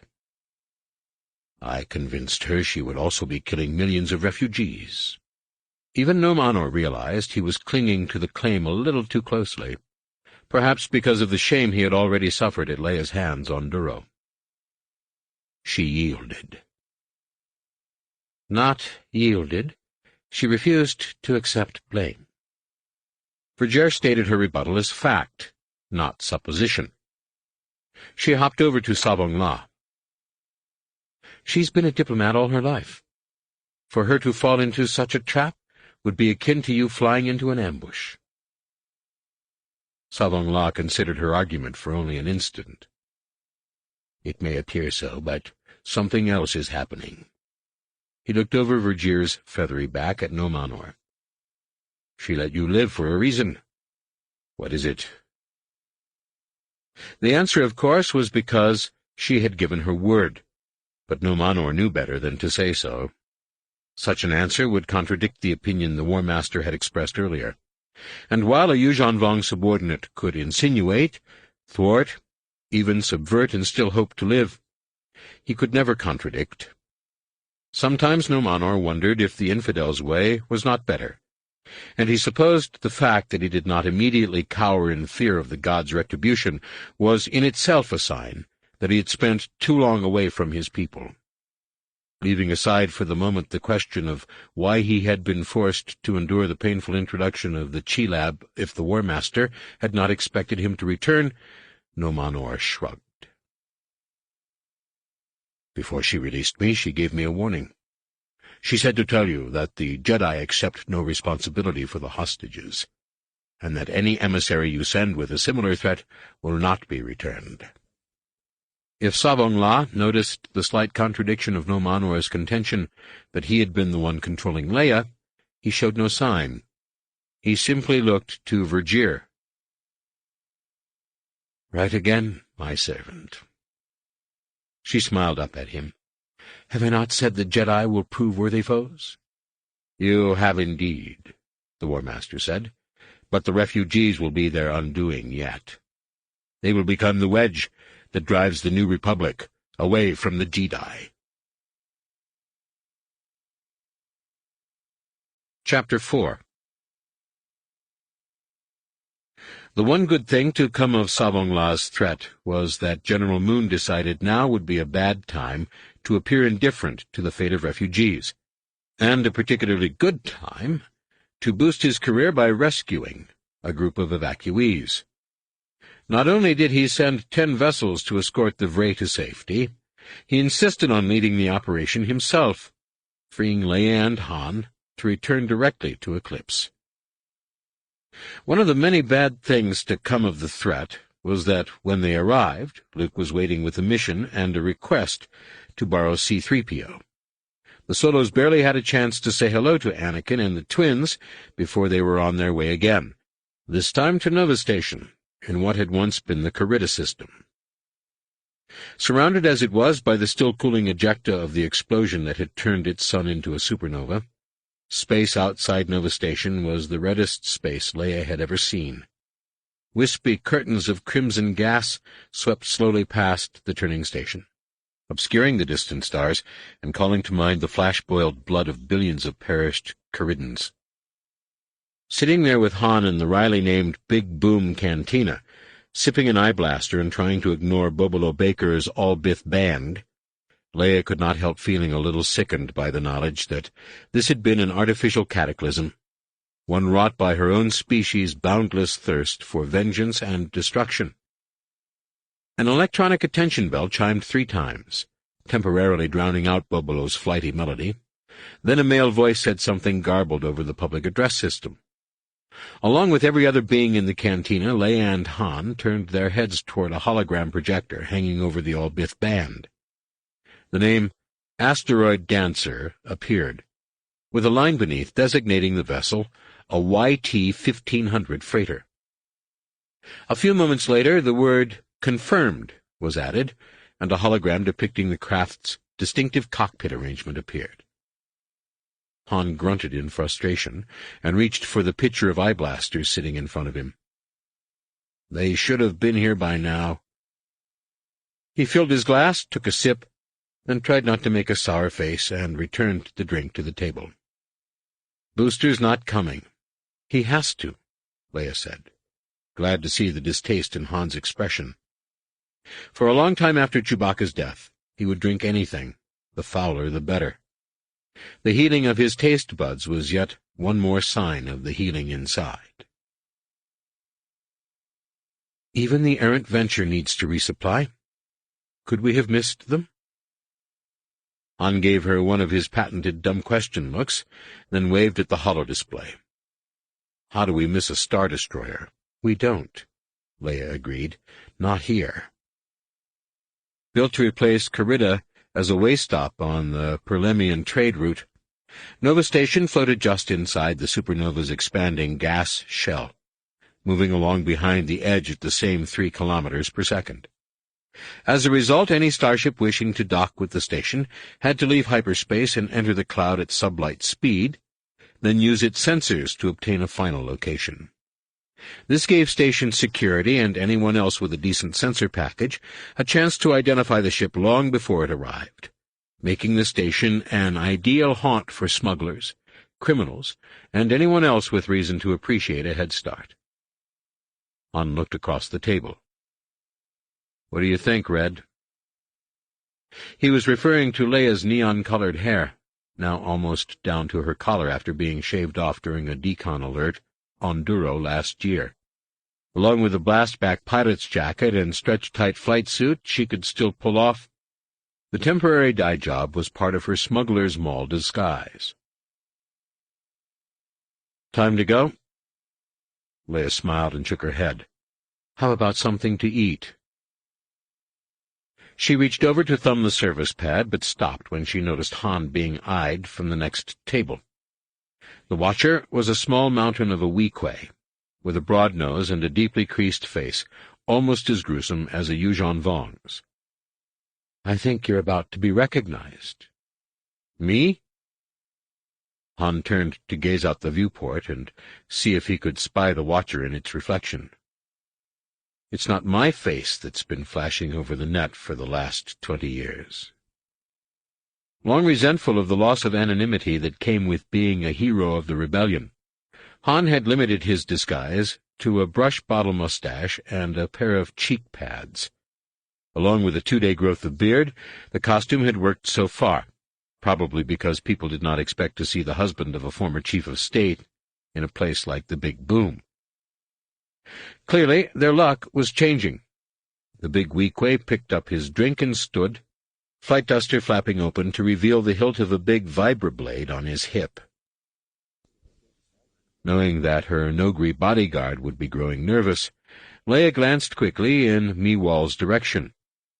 Gaunt, wiry, and no more than 1.5 meters tall, Meewal was nevertheless such an intimidating sight with her leathery skin and wild eyes that even the Big Boom's clientele gave her wide berth. Leia signaled the Nogri to wait with a double eye flick, then pretended not to notice as the stranger started toward Han. "Wait a minute," Han said, more to himself than Leia. "I know this guy." Leia casually lowered a hand beneath the table and loosened the blaster on her hip. The mere fact that her husband knew someone was no guarantee that the party in question did not have murder in mind. The big Weequay stopped beside their table and, after casting an appraising glance at Leia, turned to Han. "Thought it was you," he said. "I'd recognize that smell anywhere." "Yeah?" Han narrowed his eyes at the Weequay, clearly trying to recall where he had seen him before. "I get that a lot." "Didn't see your ship come in on the board, Meek." The Weequay's smile was almost a sneer. Clearly, he enjoyed watching Han struggle to remember him. "You still with the sunlight?" "You might say that." Han flashed a conspiratorial smile, then took a long drink of his eye blaster to buy himself some time. Sunlight Franchise was one of a dozen false transponder codes the Falcon used regularly. They had docked with Nova Station under the name Longshot, and Han had more aliases than even he could track. Finally, he returned the glass to the table and refilled it from the pitcher. "Only you'd have to try a different name." The Weequay laughed. "I thought as much. That captain of yours was a tricky one." He pulled up a chair and sat down, then glanced around the room. "Haven't seen any Rin around, though." That hardness only a wife can see came to Han's eyes, and Leia knew he had finally placed their uninvited guest. "Droma doesn't run things anymore," Han said. Droma and Han had fallen in together for a time after the capture of Ord Mantell, then spent half a year tracking down Droma's lost Rin clanmates and bringing them together in a Duros refugee camp. Though Droma and his people had since vanished into space, they had given Han a focus when Leia could not, and would therefore always have a warm place in her heart. "He and I parted ways nearly a year ago." "Really?" The Weequay turned to Leia again, half leering and half appraising. "This your new captain?" Han looked hurt. "I'm captain. She's the mate." "You might say that." Leia glared across the table at her husband. "On a good day." The Weequay laughed heartily, then surprised Leia by reaching under the table to lay a meaty hand on her knee. "The next time you have a bad day, come over and see me on the Sweet Surprise. I'm the mate there, but you can have any post you want." "That's enough, Plan. She's not looking." Han's voice was serious now. "What are you doing off Tholiton anyway? I thought you were the security chief." The small amount of humor Leia saw in the situation vanished. Tholiton was the home of a group of traitorous smugglers who were not above aiding the Yuuzhan Vong when the price was high enough. "Change of jobs. Like I said, I'm first mate on the Sweet Surprise now." He removed his hand from Leia's thigh. "Reason I came over, we're short of help this run. Pays good." Han waited just long enough for Leia to shake her head, then raise his hand to silence her. "How good?" "Captain," Leia interrupted. Whether it was through the Force or because of all their years together, the role he wanted her to play came to her almost instinctively. "What about that load we're waiting for?" Han did not look at her. "It's late, but we've already been paid for the job." Leia was playing the role, but she was also truly irritated at being dismissed. "And you know how he is about runners who don't keep their contracts. I'd hate to see you frozen in carbonite or something." Han winced, then took another long drink of his eye blaster. "There's a clause," he said. "If the load's more than a day late, we pick it up later." Let's hear him out. "Can't say much until you're in," Plan said. "We don't need much," Han said, "as long as it's not that refugee scam. The last thing I want is a New Republic fleet breathing down my neck." Plan shook his head. "No more of that. This time they get where they're going. A sweet deal for them and us. You won't believe it." Leia slumped back and folded her arms across her ribs, doing her best imitation of an angry Maul. It wasn't hard. "How long would it take?" Han asked. "We have to hop out and pick up the rest of our cargo," Plan said. "Then it's a 2-day run. No more." Han looked across the table. "What do you think, Red?" Realizing he was still probing for information, Leia said, "What about the long shot, Meek? Are we hitchhiking back?" "We'll drop you," Plan said. "We'll be coming back by." "How much?" Han asked. 5,000, Plan answered. "Each?" Leia asked. Plan frowned. "For both, and that covers the docking fees for leaving the long shot here." Han looked to Leia. "Well?" Leia rolled her eyes and reached for her eye blaster. "We'll think about it," Han said. Plan started to make a higher offer, then looked at Leia and changed his mind. "Don't think too long. We're pulling out in an hour." He took his drink and left, weaving his way through the crowd toward another pair of likely-looking prospects. Leia watched as he sat down and began his pitch. Then she glanced up with everyone else when the electronic attention bell chimed. This time, the name Light Racer appeared above the Biths' heads. "So where's he going?" she asked. "With that schedule, 3 possibilities," Han replied. "Kuat, Borlias, or Coruscant." "Coruscant," Leia surmised. "Kuat and Borlias are turning away refugees. If he expects to get where he's going, it's Coruscant." Plan found his 2 crew members and stood, waving to Han and Leia as he shouldered his way toward the exit with a pair of flop-eared Osan.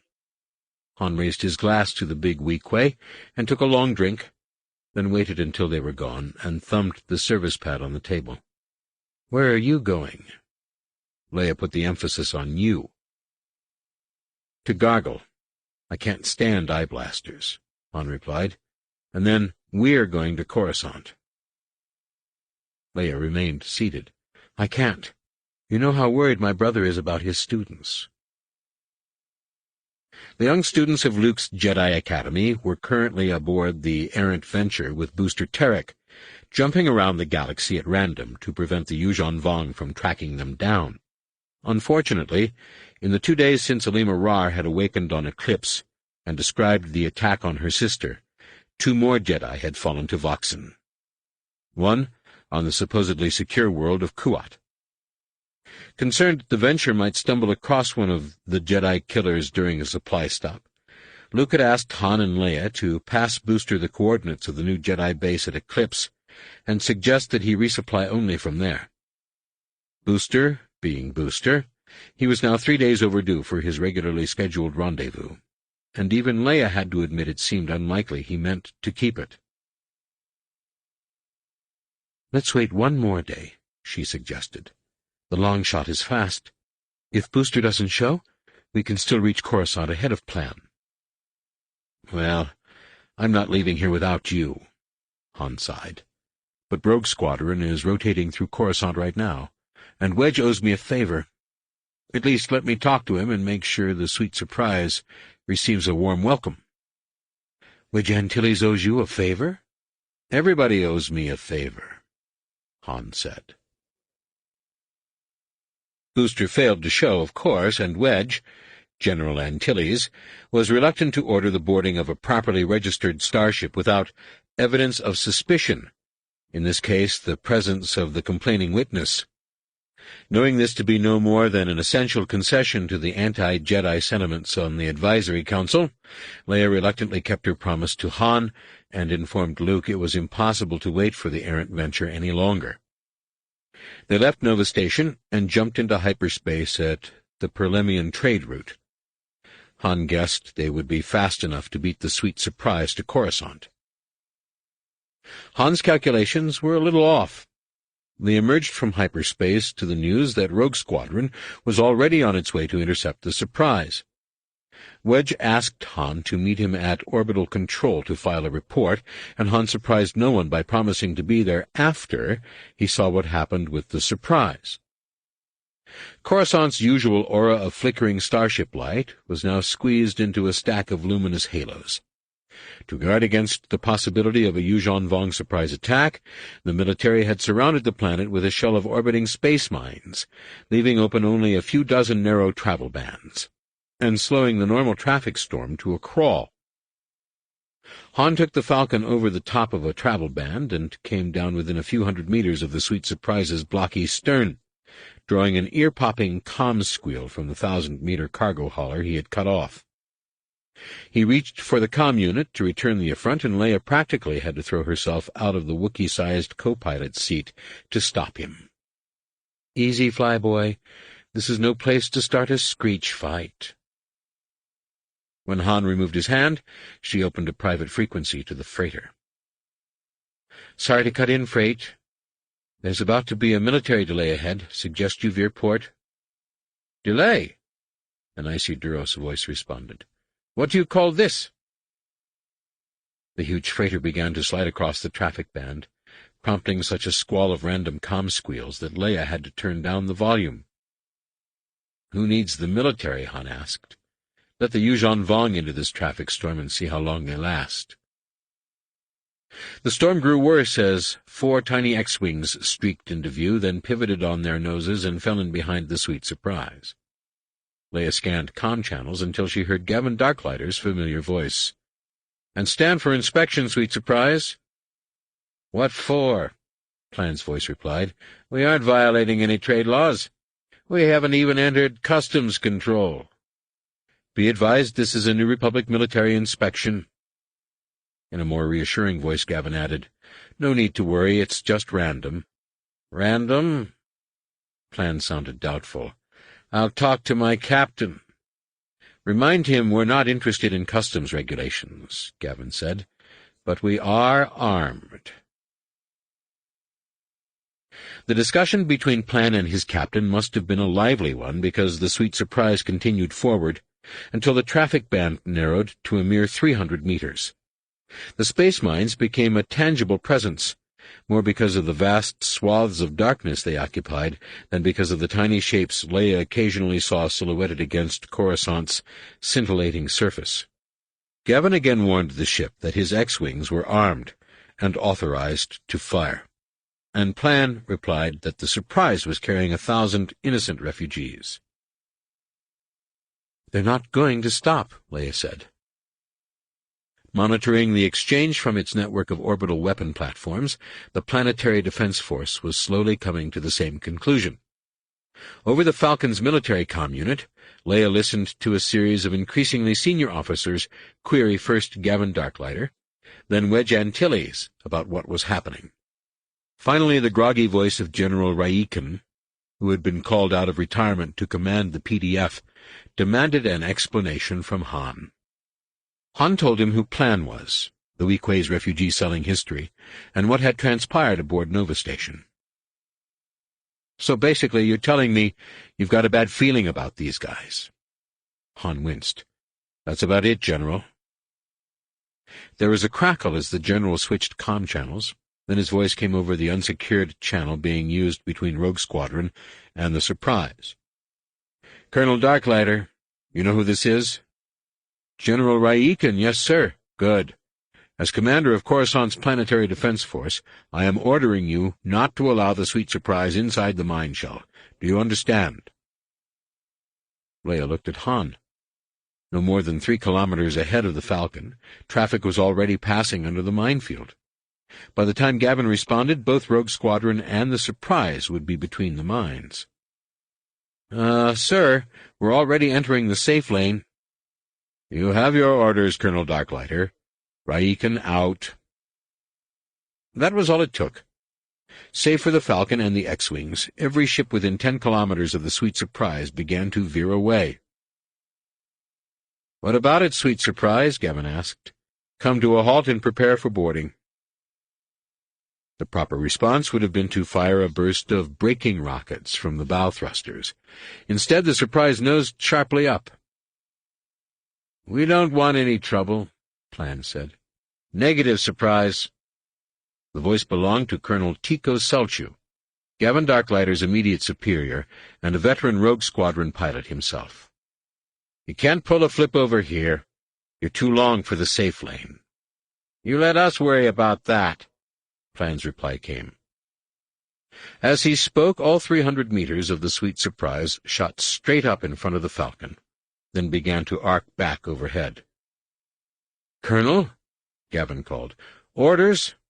"Shields," Tico's reply came. "Good idea," Han muttered, reaching for the controls. Leia's hand was already bringing the glide switches up. "Full power?" "You Jedi, always reading minds." Leia locked the glides at maximum, then opened an intercom channel to the main hold and crew quarters. "Strap in back there. We're about to have some fun." The Nogri, of course, said nothing. A pair of mine rockets flared to life. The Sweet Surprise's belly laser flashed in response, and both mines erupted before they traveled 100 meters. "Wormheads." Han nosed the Falcon down. On the military channel, Gavin called frantically, "Mine control deactivate." The 10 closest mines fired their rockets and streaked toward the Sweet Surprise in a funnel-shaped web of orange. The freighter's belly laser lashed out again, destroying 3 more mines. Another 10 ignited. "You'd think they'd learn," Leia said, struggling to cinch her crash webbing. It was still Wookiee-sized, and she almost said something about replacing it, then realized how that would sound to Han, and grabbed hold in a cross-chest grip. "We should have filed the report first." The first wave of mines blossomed into white fire against the Sweet Surprise's shields. So did most of the second.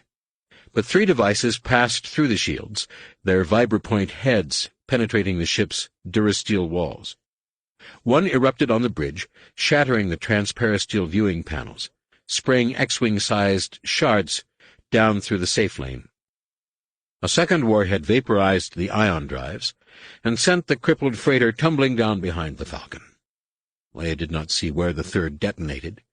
She was distracted by several orange halos expanding above their own cockpit. "Han?" "I know," he said. With the Sweet Surprise falling away, the Falcon had become the largest target mass. "Just hold on. I think—" The halos went dark, and a half-dozen black silhouettes bounced harmlessly off the Falcon's shields. Han finished. "They'll deactivate." He rolled the Falcon down after the Surprise. Leia sank into her oversized chair, then grunted as she snapped back up into her loose shoulder restraints. Han glanced over. "This could get tricky. Dial up the inertial compensator. Tighten your crash webbing." "It's as tight as it goes," Leia said. "I'll just hold on." If Han heard, he was too busy to answer. They were diving through the next band of traffic. Rogue's X-Wings were spiraling after the tumbling Sweet Surprise. Startled starships were looping in all directions, their deflector shields rubbing, forks of blue lightning dancing between their hulls. Han swerved away from a space yacht, bounced the Falcon off a particle shield, slipped between 2 Gallifrey transports, then shot out the bottom of the traffic band.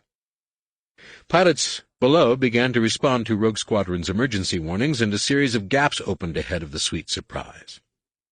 Leia reached out with the Force to see how many survivors there were.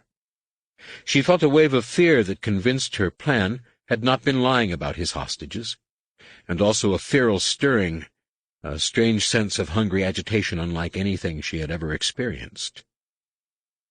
"Han, In a minute. Below, a trio of X-Wings were struggling to align themselves with the Sweet Surprise's center of gravity. Leia glimpsed the freighter's belly and saw where the third mine had struck. A plume of cargo and vapor streamed from the hole. The three X-Wings finally arranged themselves and advanced at berthing speed, their laser cannons blasting a docking breach in the ship's hull. The maneuver was desperate but effective, standard military protocol for entering out-of-control craft. Inside, the last pilot would seal the breach with his shields. The other two would close their vac suits and do what could be done. The feral stirring faded, just like the stirring aboard the nebula chaser that Jaina and Mara had described. Leia opened a scrambled channel to Rogue Squadron. Colonels Selchu and Darklighter, this is Leia Solo. Your men will find more than smugglers on board. There may be a Voxen. Han looked over wide-eyed, but she ignored him and waited. Copy, Gavin said. Voxen? Yuuzhan Vong monsters. Jedi killers. Leia explained. Stay away from anything that looks like an 8-legged reptile. Far away. These things spit acid and screech blast waves. Maybe they do worse. I'll keep that in mind. Darklighter out. Leia looked to Han. He went in himself? First one, Han confirmed. Han and Leia spent a nervous quarter-hour following the Surprise into an unstable orbit around Coruscant. Gavin was not only Jaina's commanding officer in Rogue Squadron, he was also a good friend of Han and Leia and the cousin of Biggs Darklighter, who had died helping Luke destroy the first Death Star at the Battle of Yavin. Both Solos were afraid of losing him to an accident or one of the Voxen, but trying to grab the freighter with the Falcon's tractor beam would only drag them out of control. They could do nothing but sit by while someone else performed the heroics. Leia could tell by Han's white knuckles that he found their helplessness even more frustrating than she did. As they waited, the freighter tumbled through the last traffic band and swung into an erratic polar orbit. The PDF agreed to deactivate the appropriate sectors of the mine shell as the Sweet Surprise passed through, but the ship's trajectory would decay in 42 minutes. With Orbital Control's rescue tractors busy cleaning up collisions the freighter had caused trying to escape, there would be no choice except to destroy the Surprise before it crashed into Coruscant. The refugees would have to be evacuated via civilian rescue or perish with the ship. Gavin reached the backup controls in engineering and began to fire the Surprise's attitude thrusters. Orbital Control called for evacuation help and received a reply from a bulk cruiser with room for 1,000 passengers. The cruiser, a sleek fast hauler named Steady Lady, appeared behind the Falcon and began to maneuver its 500-meter body into position over the topside rescue hatch. Han dropped behind the Sweet Surprise's stern, clearly galled at having to sit back and wait for others. Leia reached out with the force again. The passengers were near the top of the freighter, moving toward the center in a large mass. She did not sense the Voxen, but that meant nothing. Jaina and Mara had not felt Numerar's killer after the initial stirring. By the time the Steady Lady began to descend toward the escape hatch, the Sweet Surprise was above Coruscant's south pole. The navicomputer showed 33 minutes to orbital decay. Barely time, Leia hoped, to transfer 1,000 frightened passengers. Gavin Darklighter's voice came over the comm.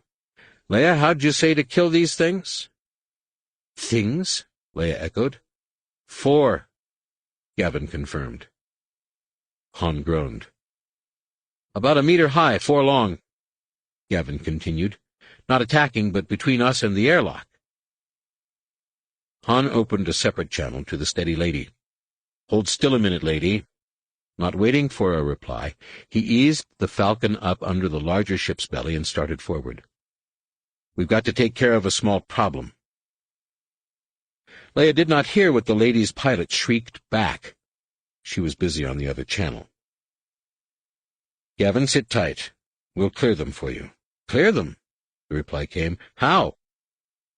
Leia looked to Han. Han shrugged. We'll think of something, he mouthed. Leia shot her husband a scowl, but said, "We have a plan." The Falcon slid over the Sweet Surprise's mangled stern and shot down the narrowing cleft between the big freighters, orange tongues of rocket fire licking all around as the Steady Lady fired her braking thrusters. A loud clunk sounded from the roof, and the long-range displays went to static. Han barely looked up. He had lost the sensor dish so many times he now carried a spare. It could be plugged into the new breakaway sockets in minutes. Leia released her crash webbing, grabbed her lightsaber, and turned to go. "Hold on," Han said. He was struggling to keep the Falcon from becoming a Durasteel sandwich. "Where are you?" "The docking hatch. Too dangerous." Han actually looked away from the viewport. "You're staying here." "If you like." Leia had to remind herself that Han's protectiveness was a good thing, a stage in the healing process. "You can lure the Voxen out with the Force, and I can scrape off the cannon mounts." She gestured ahead. The gap between the Lady and Sweet Surprise could not have been much wider than the Falcon itself. Han cringed. "Use the emergency hatch in the aft freight lift," he said. "When you draw them out, stay on this side of the airlock." "Whatever you say, dear." Leia was already halfway down the access tunnel. She collected the Nogri from the crew deck and went aft. Atarak removed the floor of the freight lift. Meewall prepared the emergency docking hatch, and Leia used the intercom to guide Han into place. The space was narrow, and they had to tip the Falcon up against the Steady Lady to slip the cofferdam over the Sweet Surprise's escape hatch. Leia could feel the Voxen below, 4 killers thirsty for her blood. Atarak equalized the pressures. A clunk echoed up through the hull. No need to draw them out. They were coming. Leia spun toward the inner hatch, thumbed her lightsaber active. "Let's go!" A wave of excitement rippled through the Force. A heavy body slammed into the still-sealed hatch on the Falcon's end of the cofferdam. Atarak and Meewall stopped and reached for their blasters. "Come on," Leia ordered. She reached the hatch, hit the slap pad, heard the seal break, and exhaled in relief. Had the Voxen triggered the emergency hatch first, a decompression safety would have prevented hers from opening. Leia led Atarak and Meewall into the access corridor, then sealed the hold and waited. The emergency hatch did not open. "Leia?" Han called over the intercom. "How's it going?" "It's not. They haven't opened the emergency hatch." "Not a problem." The hatch slid open to reveal a passage full of scaly black legs and wary yellow eyes. One creature extended its neck to peer into the empty hold, then withdrew and remained inside the airlock. "Well," Han called, "they smell a trap." Han was silent for a moment, then said, "Our side is airtight. I could pull away now." Leia stood on her toes and tried to see how many Voxen were in the cofferdam, but her angle was hopeless. "No good. I need to draw them out." "Draw them out how?" The disapproval in Han's voice could not be missed. "I'm coming back there. Stay put." Leia palmed the hatch open and stepped through. "Someone has to fly." Han yelled something over the intercom, but the Voxen were suddenly boiling out of the cofferdam, scales rattling and claws squealing. Leia brought her lightsaber around and stood fast for about 2 seconds, until the third set of yellow eyes came over the rim and looked in her direction. She decided the 4th Voxen could not be far behind and used the Force to spring back through the hatchway. Atarak and Meewall poured blaster fire through the door, and the lead Voxen, only 3 meters away, exploded into a cloud of acid vapor. Its blood reeked like smoke and ammonia. Leia's eyes flooded with tears. She started to call the Nogri back. Bad mistake. Her lungs erupted in acid agony. The second Voxen leapt over the first, screeching. An invisible wall slammed into Leia, and her ears rang with pain. Atarak and Meewall collapsed in front of her. Leia pressed herself to the wall and reached out with the Force, depressed the slap pad. The Voxen opened its mouth again, this time burping out a brown stream.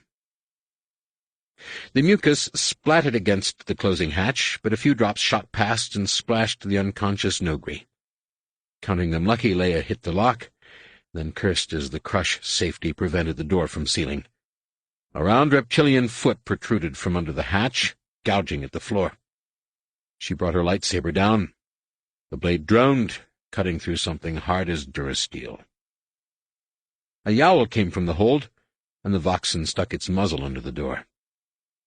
Leia hit the crush safety override, then, hoping one of the ship's 3 droid brains would not, for a change, challenge the veracity of the command, she hit it again. The door hesitated an instant, then crunched shut on the Voxen's muzzle. Another yowl, more muffled. A caustic odor, worse than before. 6 inches of scaly snout in a pool of purplish blood. Leia grew queasy, lightheaded. Her lungs burned down to her knees. She glanced up. The other 2 Voxen were a meter away, staring at her through the hatch viewport. They opened their mouths, and a sound like a meteor strike rang through the durasteel. She stumbled back. Fell. "Leia, what's happening back there?" Han shouted. "Answer me." "We've got—" The rest was lost to coughing. "Leia? You don't sound so. No time." Leia staggered up, vision darkening, head spinning. "Han, just—" It was hard to tell. She might have made it as far as go. Chapter 5. Mara looked away as the hologram shifted, zooming in on the flash-frozen bodies tumbling out of the nebula chaser's breached hull. At the time, she and Jaina had been too busy recovering the escape pod to notice the Yuuzhan Vong attack, but she had seen the hologram too many times to want to view it again. In the privacy of her apartment on Eclipse, she had made R2-D2 play it repeatedly, trying to see some way she could have saved the refugees. After 100 times, she had given up, convinced she could have done nothing differently, and little comforted by the knowledge. Nomanor's smug voice, captured by the surveillance equipment in the Bilbringi interrogation chamber, sounded from R2-D2's speakers. Mara focused on the others in the dank chamber. A hangar storeroom on the free-drifting supply base Sala Station, one of 1,000 anonymous rendezvous points where Jedi could meet and be gone before the Peace Brigade learned of their presence. A flash of hatred showed in Kip Duron's cold eyes. Then he clenched his still boyish jaw and pushed his anger down into the dark pit where he stowed such emotions. The reaction of Saba Sabatine was more difficult to read, perhaps because Mara did not know what signaled anger in the scaly face of a Barabel. With huge dark eyes, heavy brow folds, and a thin-lipped muzzle, Saba's reptilian features betrayed nothing. Luke allowed the hologram to play itself out. By the time R2-D2's projector shut down, Kip's outrage was a tangible thing in the Force, filling the room with a crackling energy that seemed in danger of blasting the doors off their quiet meeting place. Saba's feelings, if she had any, remained secret. Mara might have been able to probe them by reaching out with the Force, but knew how a Barabel would react to such an intrusion. Kip Duron surprised no one by speaking before Luke. "That wasn't my fault." He pointed at R2-D2, as though the droid had been the one threatening the refugee fleet. "I'm not responsible for what the Yuuzhan Vong do." "Who said you were?" Luke responded mildly. "But you were running supplies to the new Plimto resistance." Kip nodded reluctantly. "I won't apologize. If there were Jedi doing the same thing on every—" "Kip, no one's asking you to apologize." Luke passed a data card to the younger Jedi. "We only came to give you our data on the Voxen and discuss how the Jedi should react to the Yuuzhan Vong threat. Ignore it." Kip pocketed the data card and turned to go. "Thanks for the warning." "Kip, we're talking about 1 million people," Mara said. "The Jedi can't just ignore them." Kip paused at the door but did not turn around. "What else can we do?" We'd be fools to attack. They'd be waiting to wipe us out. If we surrender, forget it, I won't surrender. Neither will I, Luke said. But now is not the time to keep harassing them. Our enemies in the Senate will use this. I don't care about the Senate, Kip replied. And the dozen are not harassing the enemy, Master Skywalker. We're killing them. More Jedi should be doing the same. Mara was not sure whether the flash of irritation she felt was her own or her husband's. Luke was not all that fond of being called Master in the first place, and he particularly loathed it when it was used in a spirit of scorn. Kip palmed a touchpad on the wall. The storeroom door slid open, much to the surprise of the 11 flight-suited pilots trying to eavesdrop on the other side. "Well?" Kip stood at the door, glaring. "Are we leaving or not?" The pilots scattered across the hangar, running for the brand-new XJ-3 X-Wings, the latest and most lethal version of the venerable starfighter, scattered at the landing bay entrance. Before Kip could follow, Mara stepped to the door and caught him by the arm. "Kip, no one's saying you're wrong, but it's time for the Jedi to act in concert," she said. "The Yuuzhan Vong are smart. If we keep going our own ways, they'll kill us one by one." Kip nodded. "I know that better than anyone." He had already lost an apprentice, Miko Reglia, to the enemy. He looked past Mara to Luke. "When the rest of you are ready to fight, I'll be there." "And when you are ready to join the rest of us," Luke replied, "you know how to reach me." Once Kip passed out of earshot, Saba 17 came to stand in the door and spoke in a raspy voice. "That one is trouble." Mara turned. "So you do speak basic?" She glanced at C-3PO. "I was beginning to think we would have to ask 3PO to translate." "Forgive this one." Saba broke into a fit of amused sissing, then struggled to add, "Jedi Elissa taught her the wisdom of waiting." Elissa was a native of Coruscant, born soon after Palpatine's death, and untainted by the poisons that had corrupted so many who came before her. Now a grown woman, she was one of Luke's most resourceful and trusted Jedi Knights, often living for years at a time in the wildest parts of galaxy, in service to the Jedi cause. She had discovered Saba while on a long-term spying mission to Barab 1, but the circumstances of her cover had prevented her from sending the Barabel to Yavin 4 to train with other Jedi students. Instead, she had taken Saba as her own apprentice, teaching her what she could of the Force before being chased off the planet by a hunting pack, trying to import the human-hating doctrine of Nola Tarkona's Ryloth-based Diversity Alliance. When her sissing fit finally passed, Saba rasped something in her own language that C-3PO dutifully translated as, "She also taught this one the wisdom of listening quietly."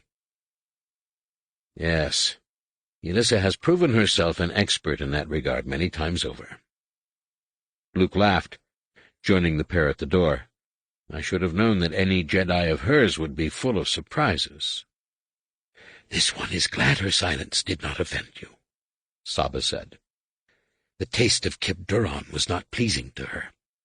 How does one like him earn a new squadron of X-Wings?" "There are some in the military who admire his courage, misplaced as it is," Luke said. He caught Mara's eye and directed it to the motley assortment of Y-Wings, Headhunters, and Howlrunners, resting in a neat line beside Saba's plasma-scored blast boat.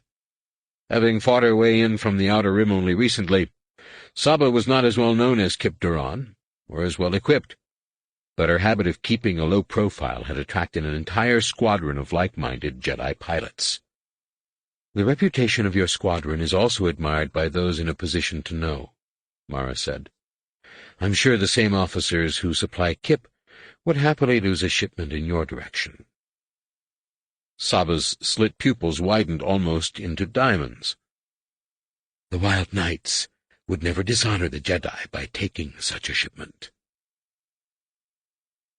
Mara was taken aback by the disapproval in Saba's voice. But Luke only smiled, and laid a hand, his real one, on her scaly shoulder. C-3PO had warned them that such intimacies with the Barabel had been known to result in the loss of the hand, but somehow Luke's familiarity drew only an accepting curl of Saba's thick tail. "In your hands, such a gift would do the Jedi no dishonor," Luke said. "But I'm glad to know you're concerned.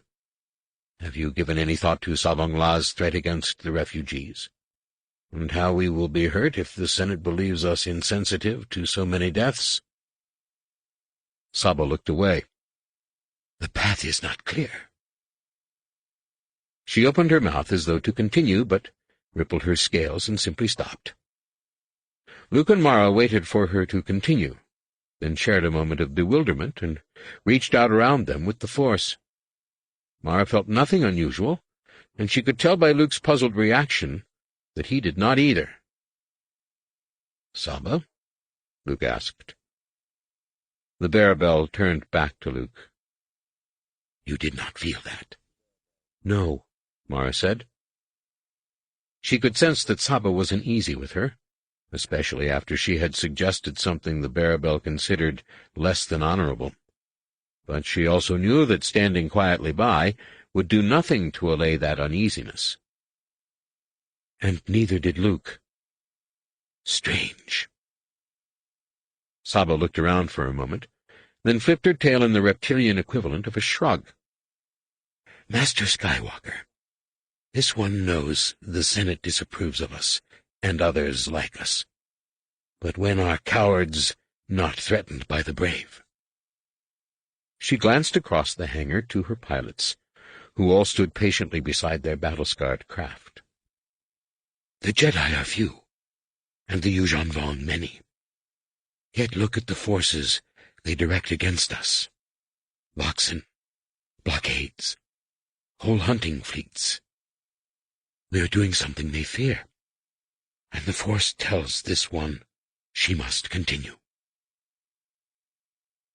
Mara started to suggest that they would be more effective if they all worked together, but sensed a sudden acceptance in Luke and remained quiet.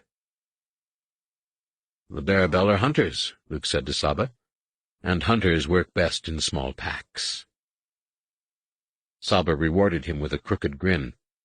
"Truly, Master Skywalker is as wise as Jedi Alyssa claims." "Perhaps he would honor this one with a great favor?" Luke did not hesitate. "Of course." She turned to Mara. "And you? This will be a burden on you as well, and you have the new hatchling in your nest." Mara thought of Ben, and instantly felt him aboard the Shadow with Jaina and Danny, sleeping contentedly in the arms of one of the two young women. Mara would never do anything to jeopardize her baby's well-being, but she sensed the inherent trust Luke felt for this Jedi they had never met, and Mara's trust in him was such that there could be no doubt of her answer.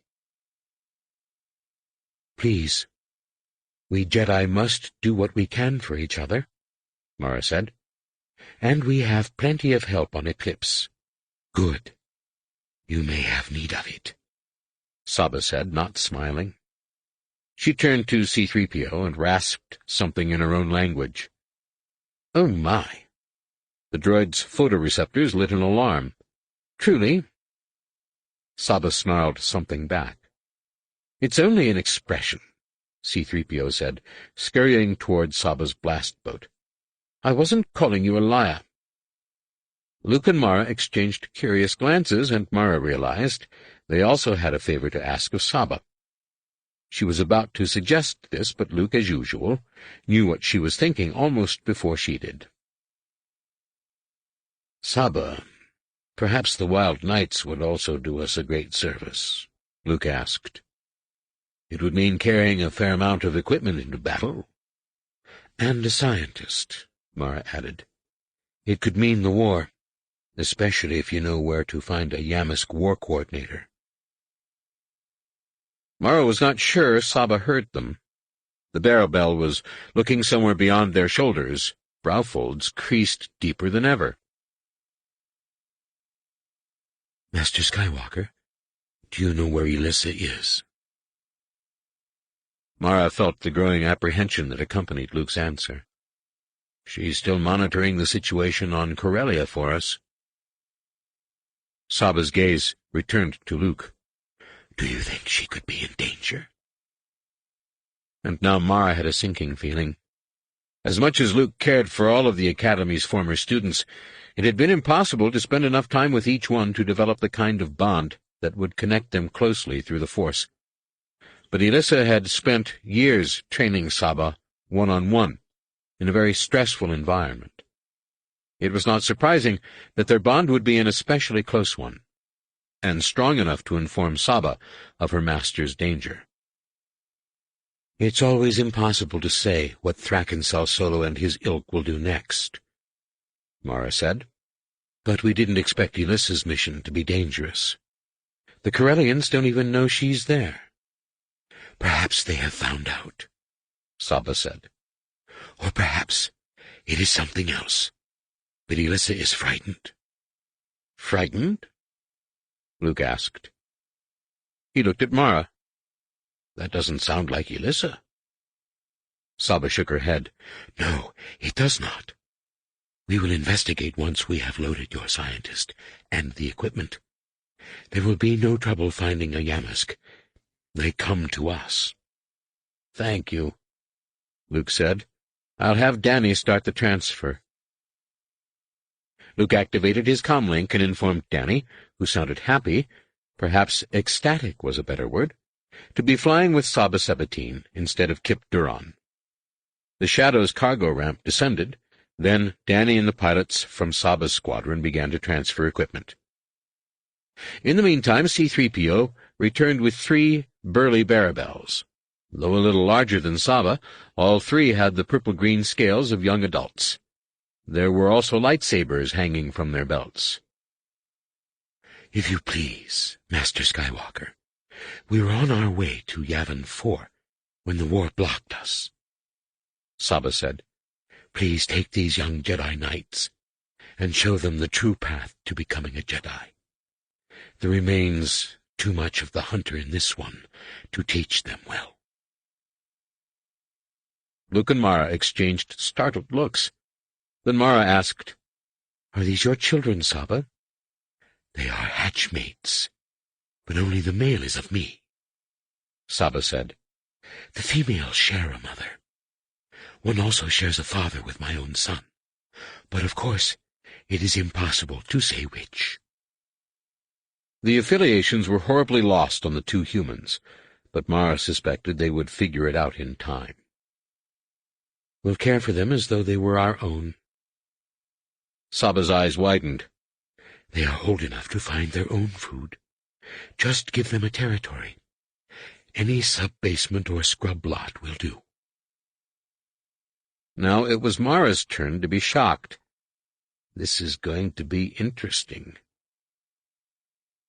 The slight smile that came to Luke's lips suggested he had perceived the sense of her thoughts.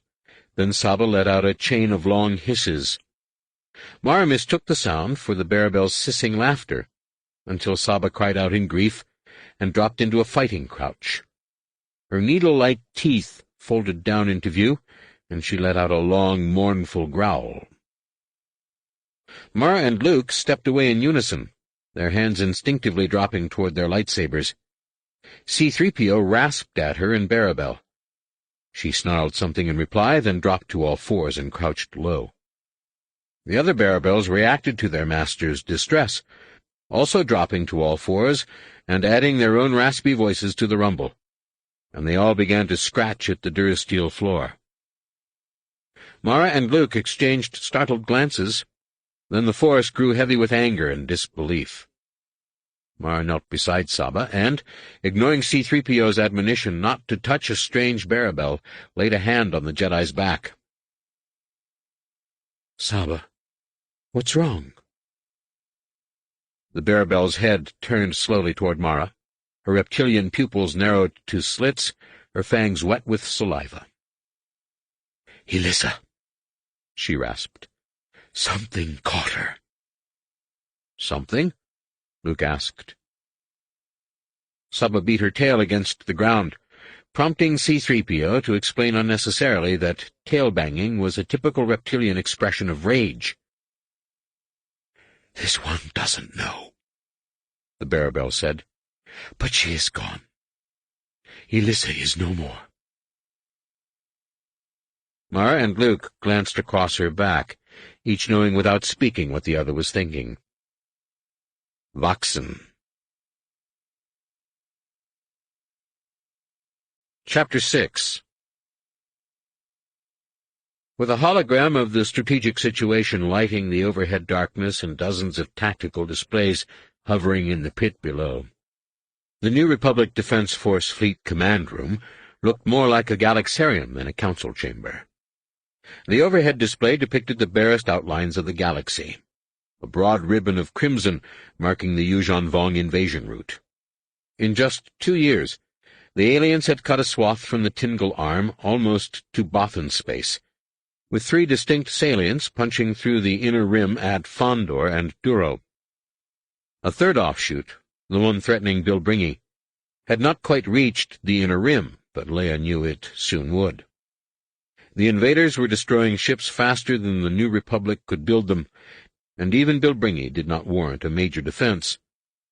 She wondered how much importance Nurmak, the New Republic Military Oversight Committee, would place on the lives of the Talfalian refugees.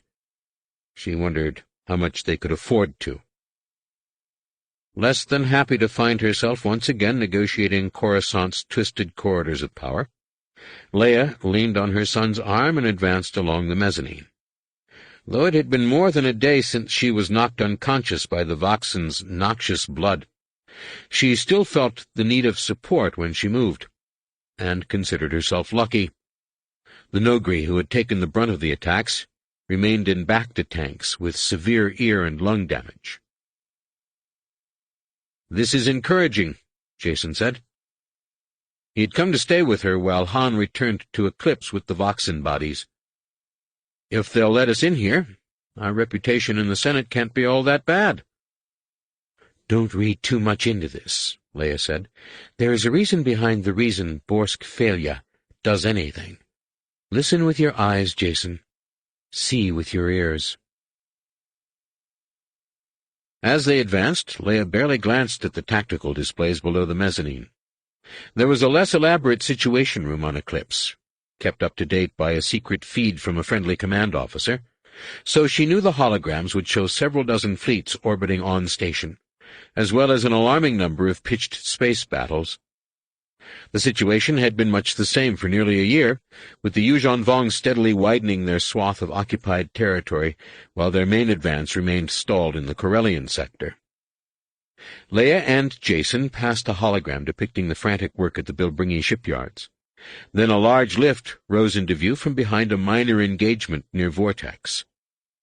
Borsk Failure himself was on the lift, his feral Bothan features twisted into a snarl of greeting, creamy fur rippling with what Leia had long ago learned to recognize as his species' way of cringing. "Princess Leia, you honor us." "You could not find room on the agenda for a former chief of state to address the Senate in body?" Leia demanded. With the war going badly, Failure's support was slipping, and she stood to win more allies than she lost by treating him sharply. "Surely the war isn't going that poorly." Failure's insincere smile remained frozen on his face. "It's nice to see you recovered so soon from your fray with the Jedi killers." He opened the gate himself, a sure sign of how tenuous his power had become. "We can certainly put you on the agenda if you wish, but Nurmak will consider your request more carefully in closed session. Please, come aboard." Leia released Jason's arm and led the way onto the lift. They descended directly onto the committee's conferencing balcony, and Leia went straight to the speaker's rostrum. Several tiers of senators were seated in a semicircle at the opposite end. "Thank you for coming," Felia said, joining her. "And welcome to your Jedi companion as well." "Jason is here as my bodyguard," Leia said, both explaining her son's presence and sidestepping any question of why the Jedi had not sent a higher-ranking member. "This has nothing to do with the Jedi. It's entirely a Selkor matter." "Of course," Felia said agreeably.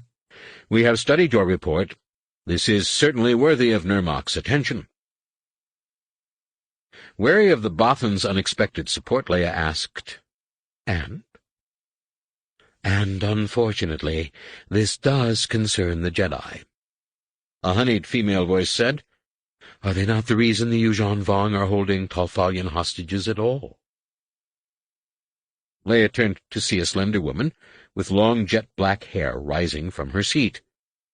A sultry young senator from the shipbuilding world of Kuat, Vicky Shesh had parlayed her world's importance to the war effort into a position on the Advisory Council and several coveted bottom-tier seats on the Senate's most powerful oversight committees.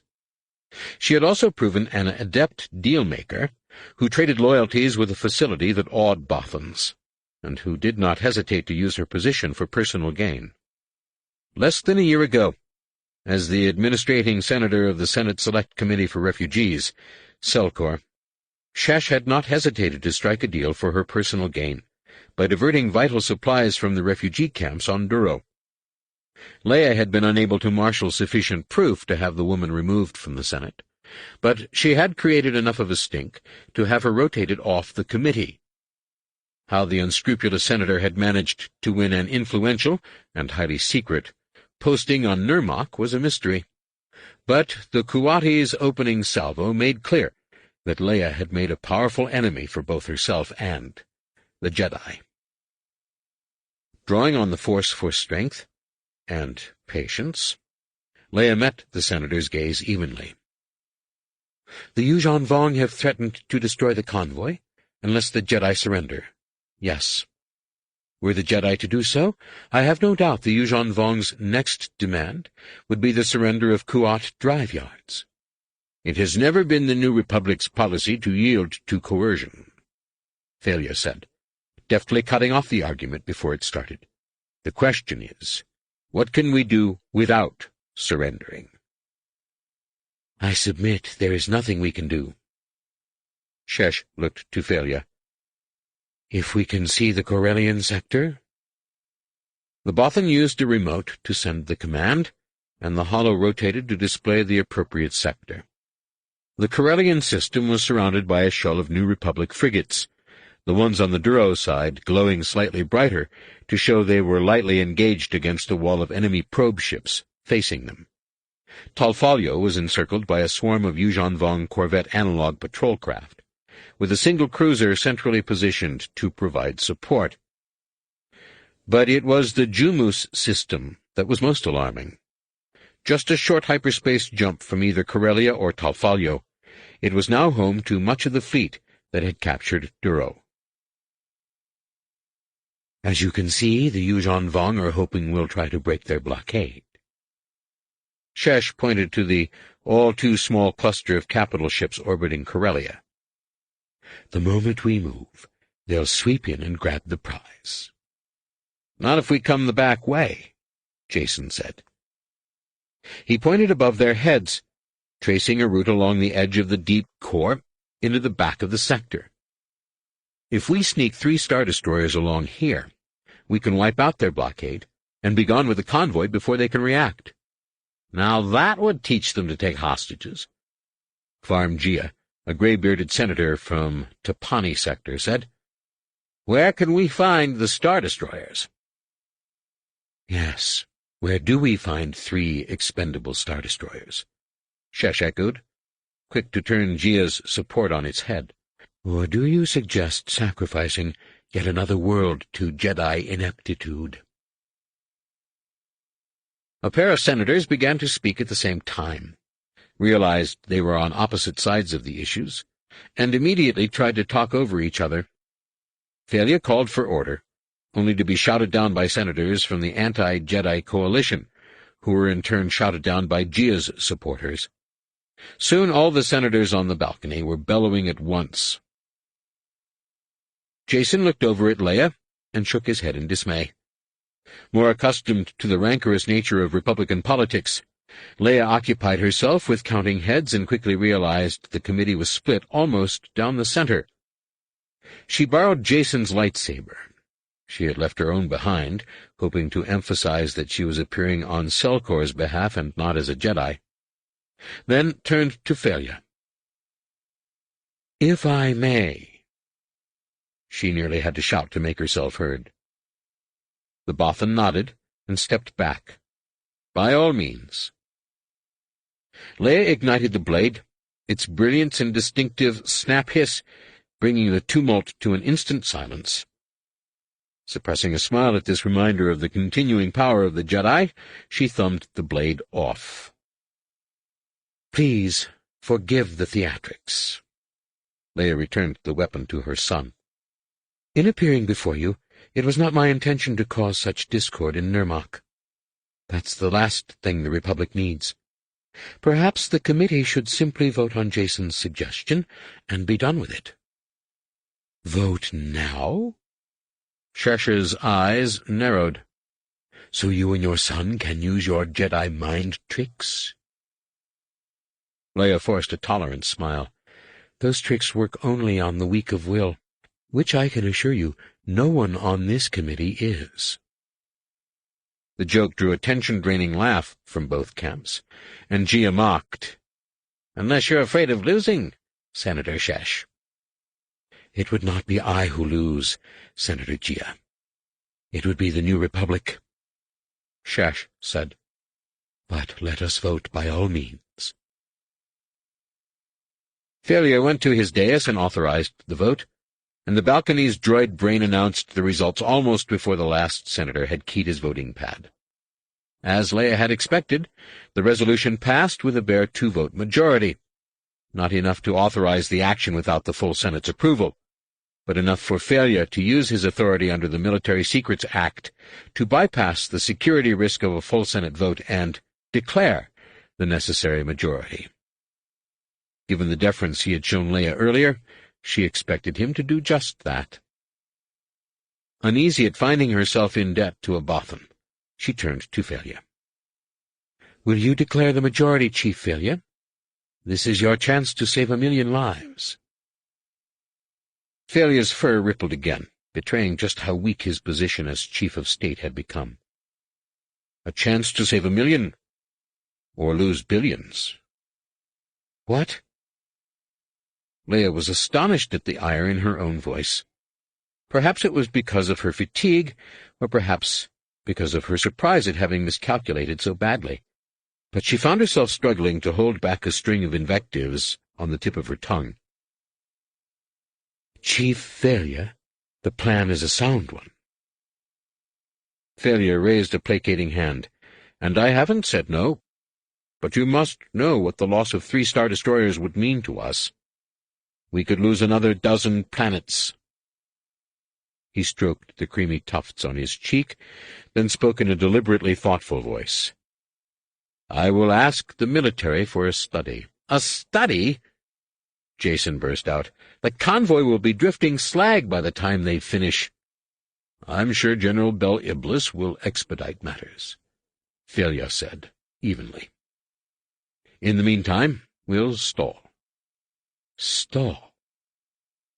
In her weakened state, Leia did not trust herself to keep a civil tone.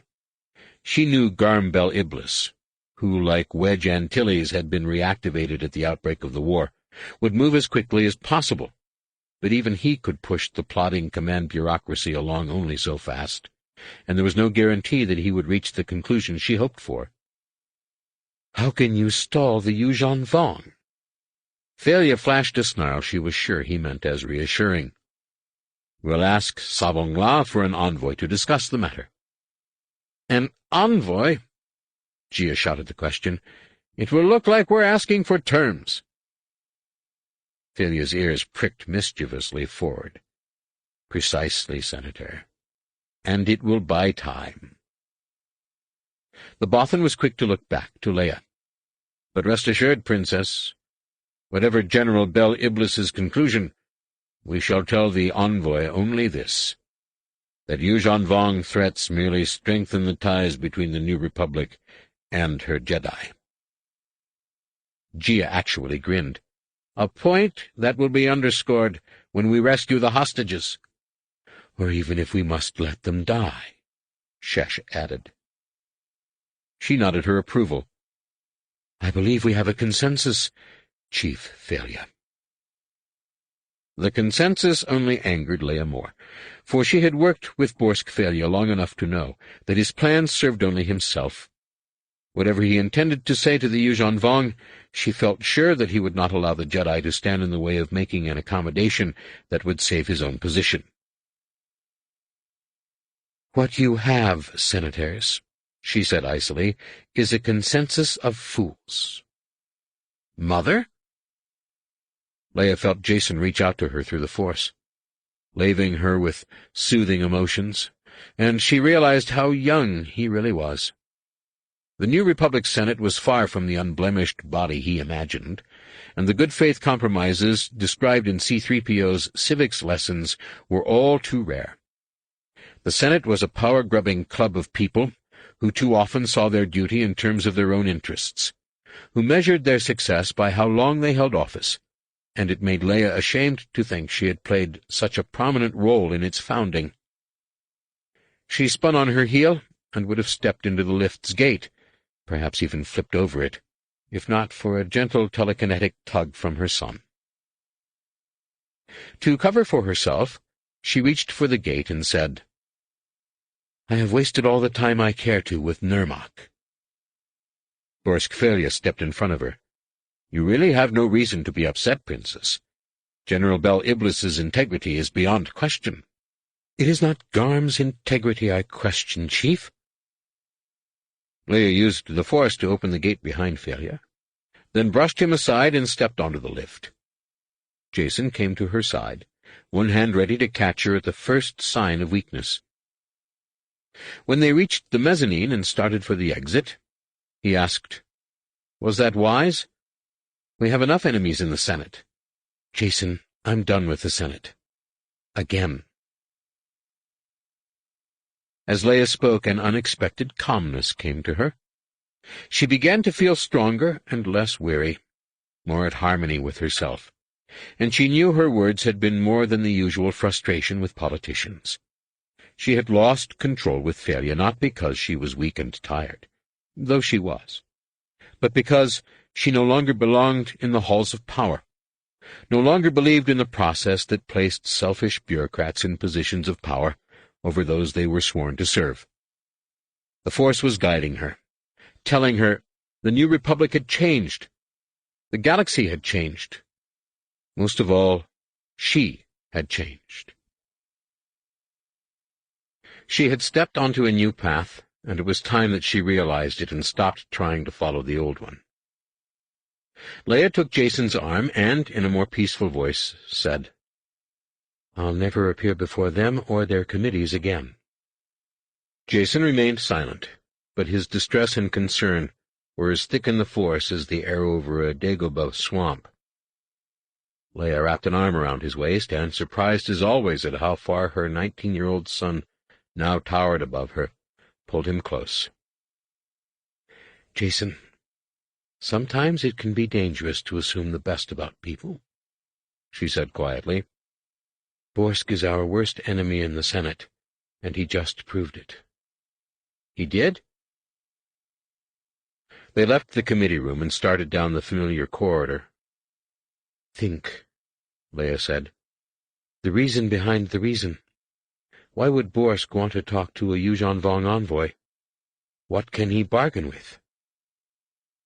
Jacen walked a few silent steps, then stopped when the answer finally struck him. "Us." Chapter 7. Blood still streaming from a network of hastily inflicted slashes, Nomanor presented himself to the sentry outside Sabong La's private warren aboard the Sunalak. "I have been summoned." Nomanor struggled to mask his excitement, for the War Master rarely called subordinates to his private refuge, and never during the sleep cycle. I was told not to concern myself with appearance. The sentry nodded curtly and pressed a palm to the receptor pores in the door valve. The portal took a moment to recognize the warrior's scent, then puckered open to reveal a small contemplation chamber lit softly by bioluminescent wall lichen. Sabong La sat on the far side of the room, absorbed in conversation with the Master Villip. Numanor stomped a foot politely, then waited for permission to enter. Vergir came out from behind a table and waved him over. "He wants you to see this." Irritated to find his rival there, Nom-Anor rounded the table to look over the War Master's shoulder. The Villip had assumed the visage of a human female with high cheeks and sharp features. Nom-Anor's annoyance immediately vanished, for he knew the woman well. He had been the one who turned her to the Yuuzhan Vong cause. "See, you have put the Vornskers I sent to good use," Vicky Shesh was saying. "4 Jedi have died already. Your Voxen are proving most effective." "Voxen? How do you know their names?" Shesh's eyes widened slightly, though subtly enough that the War Master might not have noticed her surprise. "That's what the Jedi call them. I don't know how they came by the name. They're becoming very tight-lipped about the matter." "Are they?" Sabong La turned thoughtful. "Interesting." Vergir astonished Nom-Anor by touching the War Master's arm. "Your agent is here." Sabong La did not strike her or chastise her in any manner. He merely told Shesh to wait and turned to his agent, as Vergir had so dismissively called Nom-Anor, and studied the bloodstains seeping through his web-silk tunic. "My summons interrupted your devotions." His tone was apologetic and sincere. "Perhaps something can be done about that." Sabong La surprised Nom-Anor yet again by rising and fetching, himself, a thorn seat from the far corner. He put it in front of Shesh's Villip and motioned his guest to sit. The lack of a blood crust suggested the chair's last feeding had been less than sating, but it would have been an insult to hesitate. Nom-Anor sat down and, as the hungry thorns sank into his back and buttocks, consoled himself with the thought that the War Master believed he enjoyed such indulgences. "I am honored." Sabong La was already returning to the Villip. "Vicky, I have an old friend of yours here." "Really?" Shesh replied. She would not have seen Nom-Anor enter the room. Her Villip would be of the type linked directly to the War Master and able to relay only his image and words. "Who's there?" "I am certain you recall Pedrick Cuff," Sabong La said, using the alias by which Shesh knew Nom-Anor. The smile that came to the Villip's lips was less than sincere, for Vicky had seized the first opportunity to bypass Nom-Anor and offer her services directly to the War Master. "What a delight." "Vicky, repeat what happened today." Sabong La gave Nom-Anor no chance to reply to her greeting. "Pedrick Cuff needs to hear all." Vicky obediently recounted what had happened in the committee room earlier, emphasizing Jason's plan to ambush the Talfalyo blockade. She lingered a little too long on how cleverly she had manipulated Borsk Failya into asking for a military study, buying the Yuuzhan Vong time to prepare a counter-ambush. "You may have as much as 2 weeks," Shesh finished. "I will keep you informed." "You did well," Sabong La said, though Nom-Anor knew they already had a fleet lying in wait for just such a purpose. "But tell Pedrick Cuff about the envoy, Vicky." If she understood that Sabong La was slighting her by consistently speaking only half her name, Vicky Shesh showed no sign. "There was some concern about the time required for a study, but I persuaded Borsk to ask for an envoy." Her Villip smiled. "He has no real interest in talking to you, but I convinced him the request might save the refugees long enough for the military to complete its study. Very clever, Sabongla said. You buy us time, but make them think they are the ones who stole. You are truly gifted, Vicky. On the day of our victory, your reward will be beyond imagining. Is there anything you need now? Only the usual funds, she replied. You will have them and more, the War Master promised, through the customary channels. Sabongla broke the connection by stroking the Villip, then turned to Nomanor as the creature reverted into an inert blob. That one angers me, he growled. She takes me for a fool. Humans often cast themselves in the best light, Nomanor said, unsure whether the War Master's displeasure extended to him as Shesh's recruiter. They seem unable to see the shadows they also cast. A pity for you, then, Nomanor, Sabongla said. Nomanor sat forward, stifling a cry as the chair's thorns tore free of his back. Me, War Master? Sabongla nodded. Tell me, do you believe what she says about the Bothan? That he has no interest in talking to us? No more than I believe she persuaded him to ask for an envoy. Nomanor said. Borsk Felia wants to talk, and Vicky Shesh fears he has something to make us listen. She hopes to protect her own position. Our thinking is the same on this, Nomanor, the War Master said. All the more reason I must command you to return to the infidels. Him? Vergir asked. Nomanor glared fire at the feathery pet. Who else? Perhaps you were thinking of yourself. Vergir lowered her arms. My objection praises you, Nomanor. You have caused the New Republic too much damage. Borsk Felia could not talk to you if he wanted to. The Senate would vote him out of office. Truly? Sabongla smiled slyly, then turned to Nomanor and gestured at the thorn chair. Take that with you, my servant.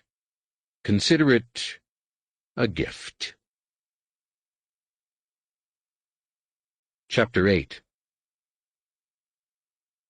The door opened to an unfamiliar soughing sound, and Silgal's skin went dry. The Voxen were dead. The Millennium Falcon had pulled away from the Sweet Surprise, with its emergency hatch still open, and the aft hold exposed to cold space. It was true the creatures had sealed themselves into scale cocoons and survived the resulting decompression. They had even endured the vacuum, for a time, by dropping into deep hibernation. But the cold had killed them, eventually. Han had kept the hold in a sealed vacuum and near absolute zero the entire trip, and by the time they arrived on Eclipse, the Voxen were frozen solid. She had probed their molecular structures with the Force and found every cell in their bodies burst. She had confirmed her findings via ultrasonic probe and thermal scan, then performed a dozen different bioscans on their space-frozen carcasses to search out any lingering sign of life. Just to be certain, she had done it all again, and only after confirming her results had she cut their claws out of the Falcon's durasteel deck. They had to be dead. Still, Silgal was not taking chances. Not with creatures that spat flesh-eating acid and stunned their prey with sonic blasts.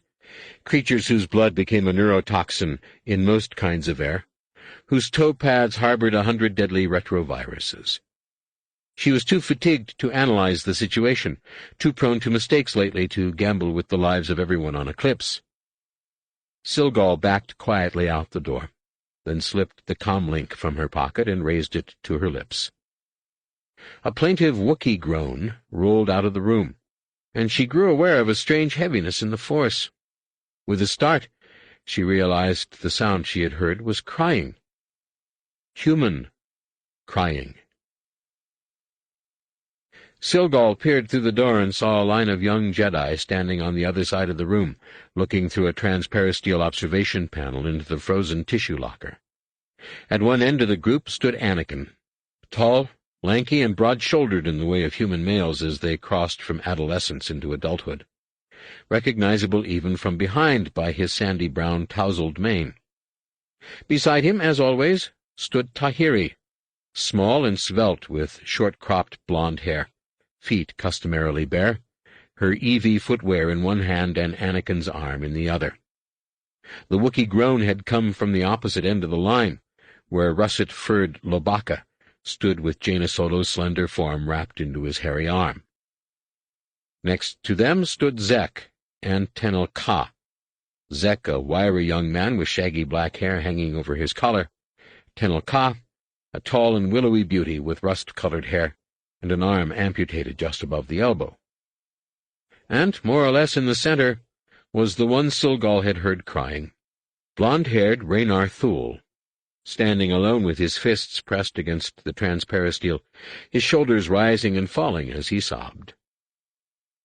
Silgal remained outside, trying to decide whether collecting yet another tissue sample justified the intrusion. The young Jedi Knights were a close-knit group, having spent many of their formative years studying at Luke's Jedi Academy on Yavin 4. Together they had fought off Imperial kidnappers, dark Jedi, ruthless crime organizations, and more hazards than the Mon Calamari healer could name. Whatever was grieving them, it did not seem right to trespass on their gathering now. She started to back away, but her presence had not gone unnoticed. Tenel Ka turned and fixed a pair of red-rimmed eyes on her. "Do not mind us," she said. "We are not here to disturb your work."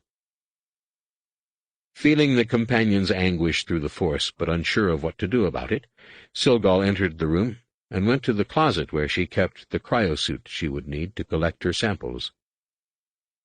"Someone else has died?" she asked, fearing the truth even as she surmised it. "Lusa," Anakin said, voice cracking.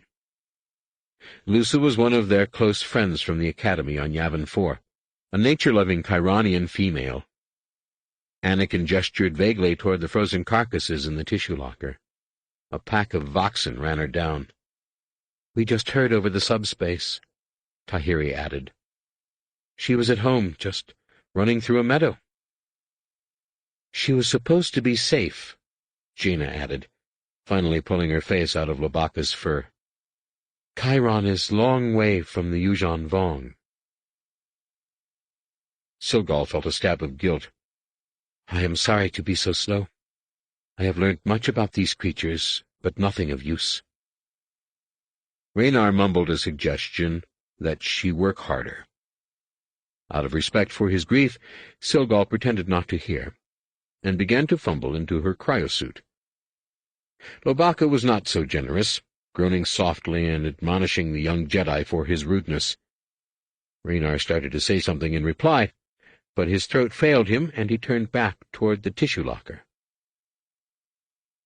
Jaina stepped away from Lobaka and patted Raynar's arm, then turned to Silgal. "Forgive Raynar, Silgal. He and Lusa were very close." Though Jaina's eyes were puffy from crying, Silgal could feel that the red came from anger. "No one is angry at you. Jedi are dying, and the Senate blames us for losing the war. Sometimes I think we should just go off into the unknown regions and leave the new Republic to the Yuuzhan Vong." "I understand," Silgal said. Grief, especially young grief, had to have an outlet, or it would eat away the vessel. "But what will we do when the Yuuzhan Vong come for us there?" Jaina's eyes hardened, but she nodded. "I know, and I suppose there's no guarantee that Chiss would welcome us." "Then I suppose we must find a way to defend this part of the galaxy." Silgal nearly fell as she thrust her leg into the cryosuit. "If we can." "Don't these creatures have a weakness?" Tahiri asked. "The Sand People say everyone has a weakness. Everyone except them." "The Voxen have no weakness, I have found." Silgal answered. As we suspected, they are part of this galaxy and part of the Yuuzhan Vongs. But I have not gone far beyond that. There is so much that makes no sense. You are tired. Tenel Ka came over and held one of the suit's bulky arms. I will help you. Maybe she should rest. Anakin turned around, revealing eyes as red as Tenel Ka's. It's hard to think straight when you can't even stand. Silgal smiled at his concern. You're right, of course, but I cannot bring myself to sleep while others are dying. She pushed her arm through the second sleeve. I may as well work. Is there anything we can do? Tenel Ka asked. We have sentry duty in an hour, but you can watch, Silgal said. You can tell me how I keep contaminating these samples. Contaminating them? Tahiri asked. What do you mean? Their genetic codes always map the same, Silgal said. It's not the equipment. I have checked, so I must be contaminating the samples when I collect them. Tenel Ka exchanged glances with her friends, then laid a hand on Silgal's arm to stop her from closing the suit. How many times have you tried? 4, Silgal said. And they always map the same? Jaina asked. Exactly the same? Silgal nodded, struggling to see what the young Jedi were driving at. Even when Tekli gathers the samples. Tekli was her apprentice, a young Chadra Fawn no older than Jaina. We are making a systematic error somewhere. And what if you are not? Tenel Ka asked. A wave of weariness came over Silgal, and she shook her head. We are. No two genetic sequences are identical. There are always differences. Not always, Jaina said. Silgal frowned, then felt her skin brighten to a pale green. Clones? She gasped. They're cloning the Voxen. Why would they do that? Tenel Ka asked. Would it not make more sense to breed them? Perhaps. Silgal was suddenly wide awake, her thoughts flying at light speed. Unless they have only one. Anakin's eyes lit with excitement. Or perhaps it was determination. That would be a weakness, definitely. But these Voxen all came from the same shipment, Tenel Ka observed. Can we be sure that a pack from another shipment would not come from a different master? Silgal thought for a moment, going over all the different kinds of tests, both scientific and through the Force. She could run. She kept coming to the same conclusion. There is no way to be sure, she said. Not from one set of samples. Then we need more samples. Anakin was already half out the door before he seemed to realize that Tahiri was the only one following. He scowled back at the others. We need them now. Chapter 9. The signal was scratchy, but clear enough to recognize a familiar name as the Corellian newscaster's sober voice filled Anakin's cockpit.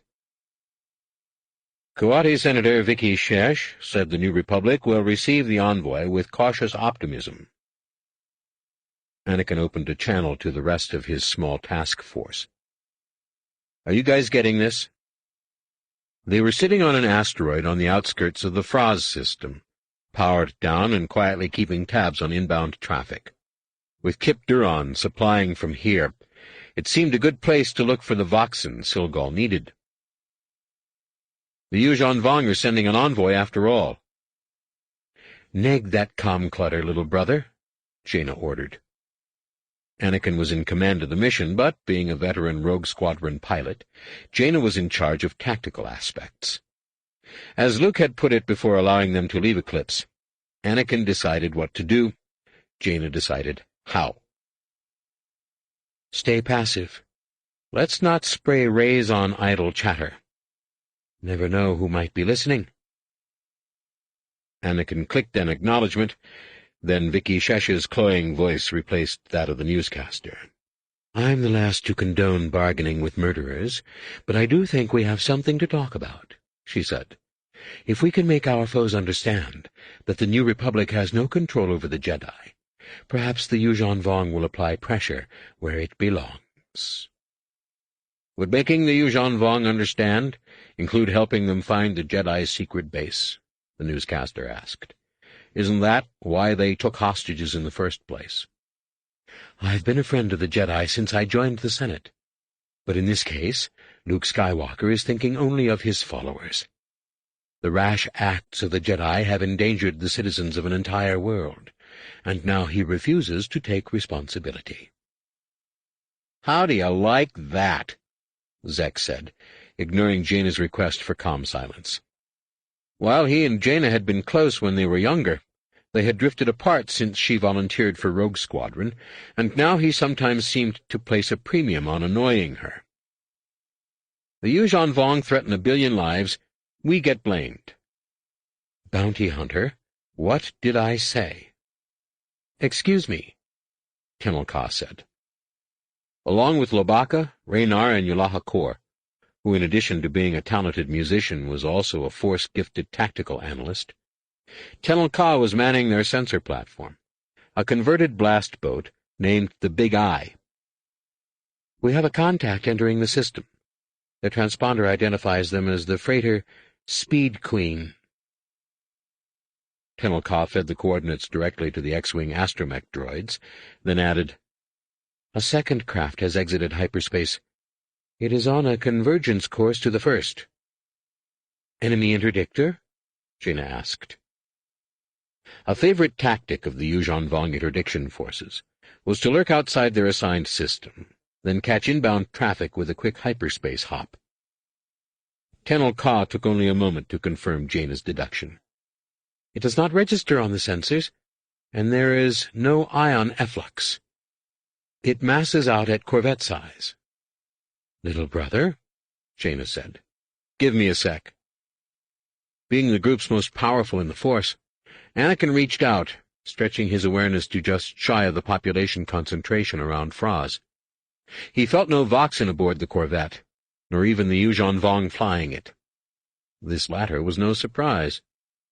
Though the living crystal he had stolen from the enemy base on Yavin 4 enabled him to sense Yuuzhan Vong, in a different, much hazier way than Jedi sensed most other beings, his perceptions at such distances were too weak to discern anything less than a massive concentration. He was somewhat surprised to detect a more ordinary presence on a frozen moon near the edge of the system, something that was startled to feel his touch. Negative Voxen, he reported. Something on that moon in orbit 12, but I can't tell what. Not Yuuzhan Vong, though. Nor did we three feel anything hungry. The rasping voice of one of Saba Sabatine's Barabel apprentices agreed. Anakin had been reluctant to bring the newcomers along, until Luke pointedly reminded him that they had survived more than 50 space battles flying ancient Y-wings for the Wild Knights. On the way out, they had also proven adept pilots in the new XJ-3, with variable stutter lasers, decoy-enhanced proton torpedoes, and grab-proof shields, the newest and most sophisticated X-Wing yet. But the presence in orbit 12 was human. Unsure of whether the Barabel was trying to show him up or be helpful, Anakin assumed the latter. Thanks for the backup, one. There was a rhythmic hissing that suggested chuckling. Tail 2, little brother.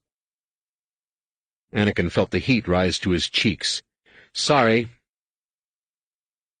Tail 1 was the male, Tisar Sabatine. 2 and 3 were Bella and Crossoff Hara. Not sisters, they insisted, but hatchmates.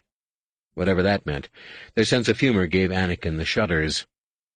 They had been the ones to suggest the tail code names, which they seemed to find hilarious for some reason no one understood. Raynar saved Anakin the embarrassment of a more protracted silence. Why are we sitting here? Let's do something. We can't interfere, merchantman, Anakin said.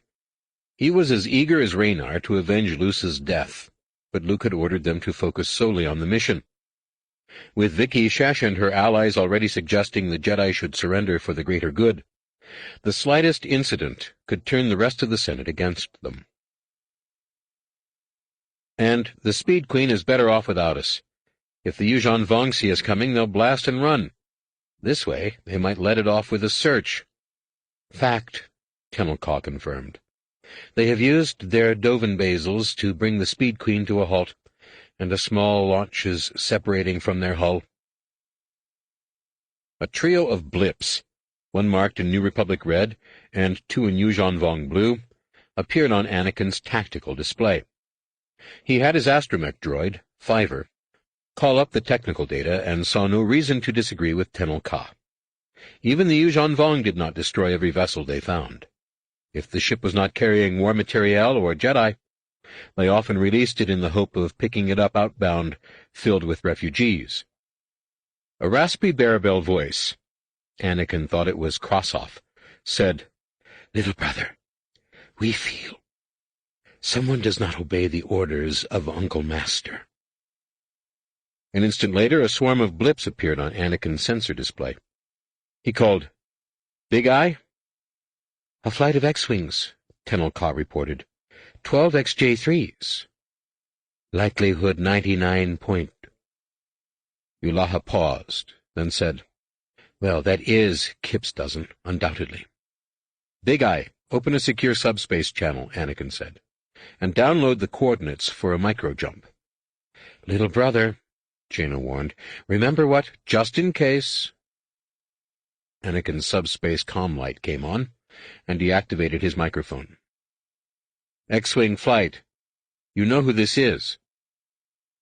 He reached out with the Force to identify himself and felt a presence almost as strong as his own in return. "Request you break off," he said. "You'll cause some real trouble for us. For all of us."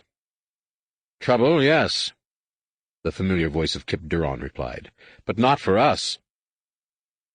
On Anakin's tactical display, the Yuuzhan Vong boarding shuttle dissolved into static and vanished.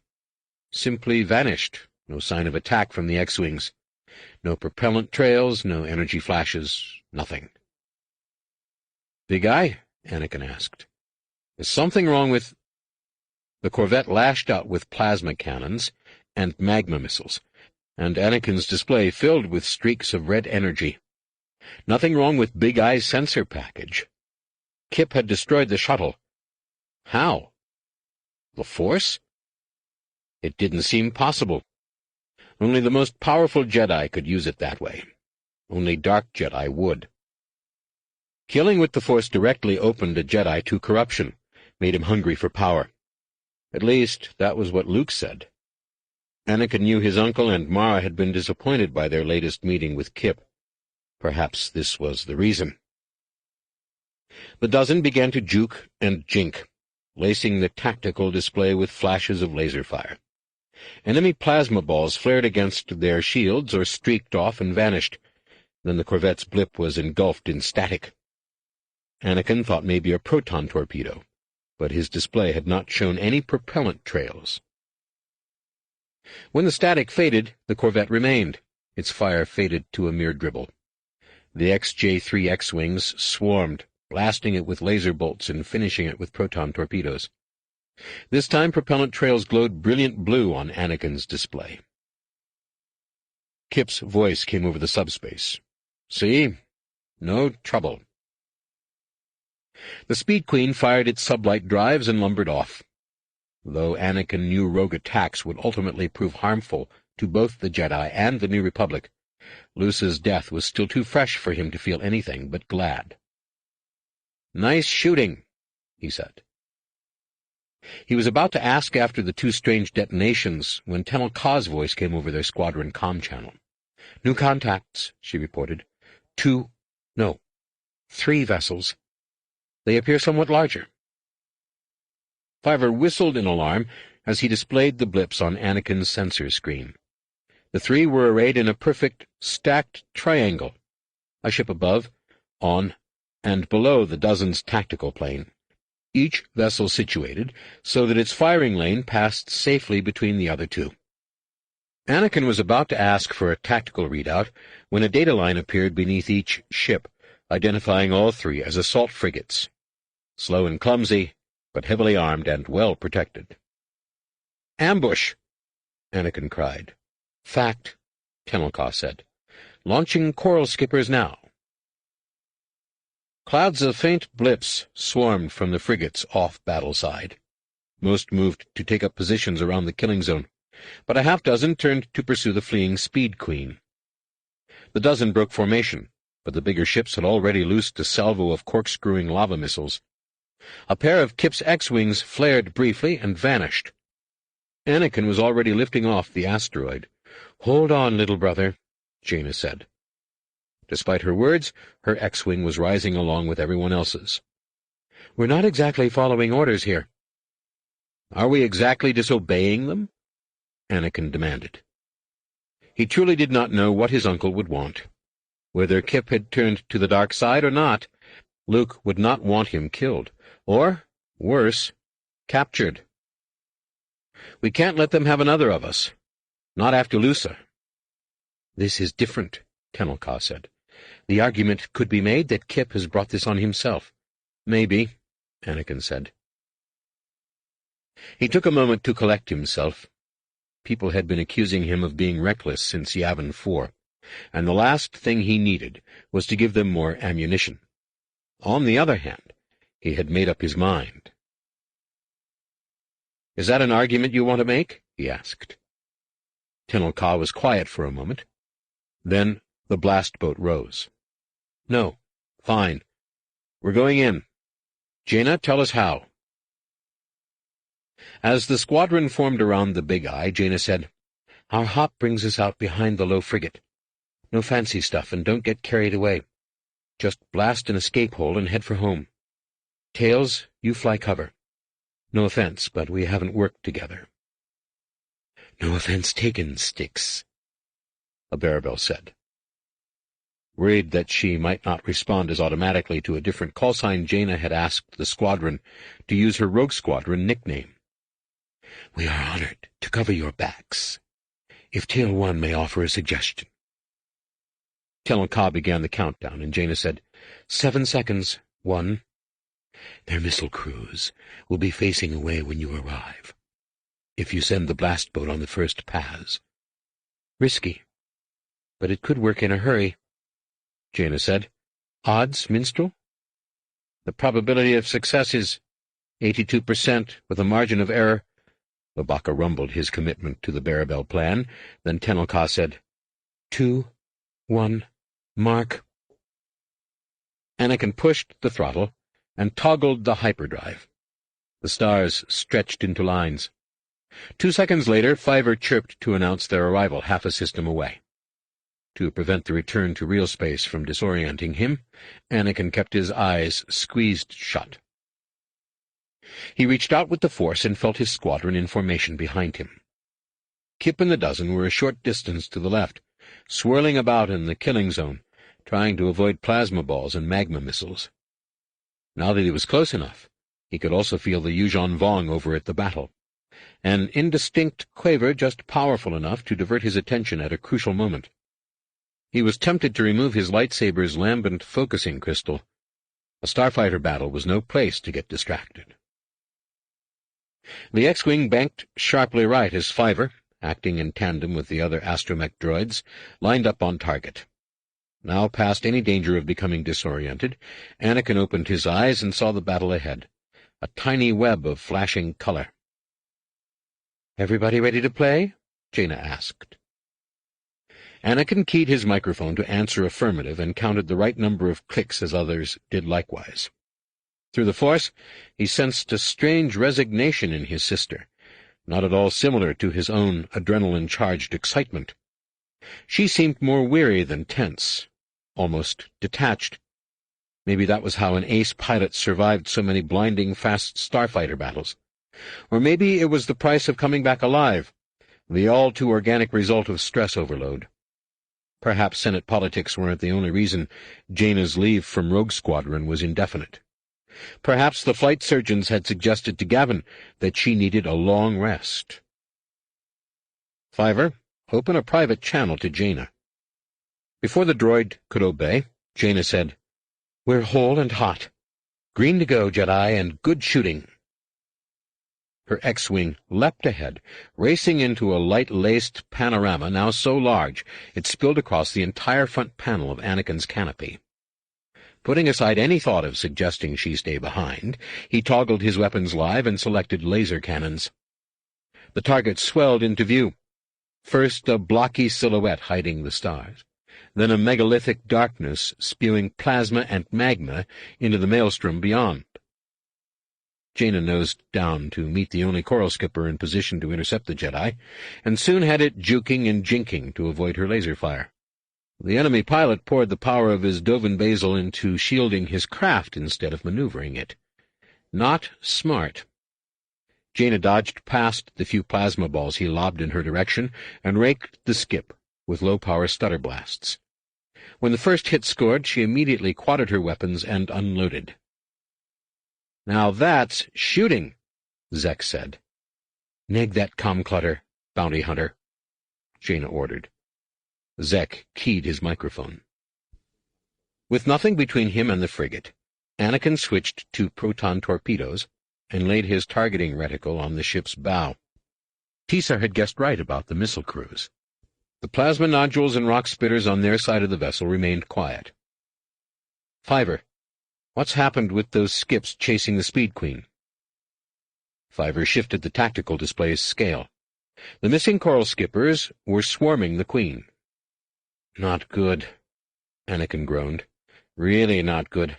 Uncle Luke will like that about as much as rancor fighting." Fiver displayed a readout, noting how long it would take the skips to return. They were out of the fight, but they might try to cut off the Jedi retreat. "Keep an eye on them." Fiver whistled an acknowledgement, then Anakin's targeting reticle lit as he entered torpedo range. The frigate filled the front of the canopy now, an asteroid-like rock that was all Anakin could see. "Little Brother Green," he reported. "Bounty Hunter Green," Zek said. "Back and forth? You first." A dozen white circles, 3 proton torpedoes and their decoy flares, streaked past and spread along the frigate's flank. The Yuuzhan Vong shielding crews activated their gravity-focusing Dovin Basils, projecting a string of miniature black holes that swallowed everything coming at them. Zek switched to laser cannons and sprayed the frigate with stutter blasts. Over the last 2 years, space combat between the New Republic and the Yuuzhan Vong had evolved into a game of bait and switch, each side trying to bluff the other into squandering its limited reserve of power on unneeded defenses and ineffectual attacks. The XJ3 updates had been designed to win that game. Anakin fired his first torpedo salvo, then switched weapons and sprayed laser fire. The shield crews were slower to grab his attacks, and the proximity fuses detonated within meters of the ship. Melt circles pocked the hull. Out of one small crack shot a geyser of atmosphere. Anakin hit the fissure with a pair of laser bursts, and a plume of bodies and equipment tumbled out. Zek added a quadded burst and triggered a flurry of internal explosions, and then they were too close and had to pull up. Anakin felt a pair of Yuuzhan Vong eyes on him. The lambent wasn't always a distraction, and jinked right. A magma missile spiraled past from somewhere beyond the frigate, and he felt his alarm mirrored back to him through the Force. He checked the heads-up display, and saw Zek sliding in behind him as another rock missile corkscrewed past. "Thanks for the warning," Zek calmed. A pair of skips shot up from behind the frigate and hurled past, volcano cannons spitting plasma balls in the blast boat's direction. Anakin started to loop around. "Get 'em!" "Neg that, boys!" Jaina's X-Wing came swinging up behind the skips, her nose already leveling off to fire. "Take the pair going under." She flashed past, a single proton torpedo streaking after the rear skip. No need to check the tactical display. With Jaina on their tail, the 2 Yuuzhan Vong were already dead. Anakin and Zek nosed down over the frigate, weaving through a storm of magma missiles and circling under the vessel's belly before the surprised gunnery crews could target them. 300 meters ahead, 2 skips were angling up under the big eye, trading fire with the blast boat's big laser cannons. Anakin felt Zek find him through the Force. He quadded his cannons and positioned his targeting reticle. Lead flyer ready.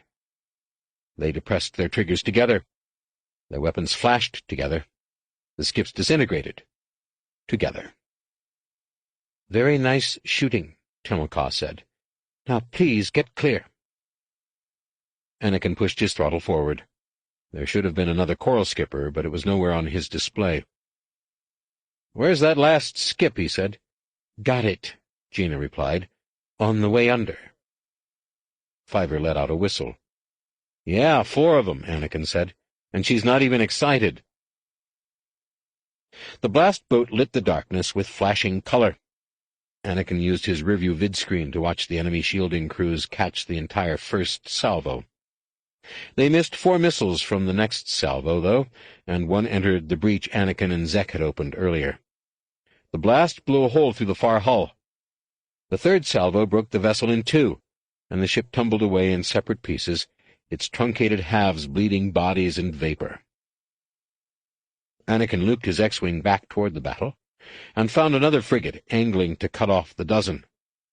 The Big Eye launched all torpedoes, and, no match for the larger ship's firepower, fled. Jaina led Anakin and Zek after the volleys, but Kip's voice came over their comm channel. "You've done enough, Sticks. We've got it from here." "Sure."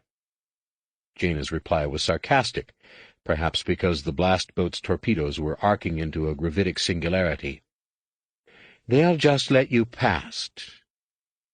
"Well, not let." A brilliant flash lit the frigate's bow, incinerating the bridge and leaving the vessel dead in space.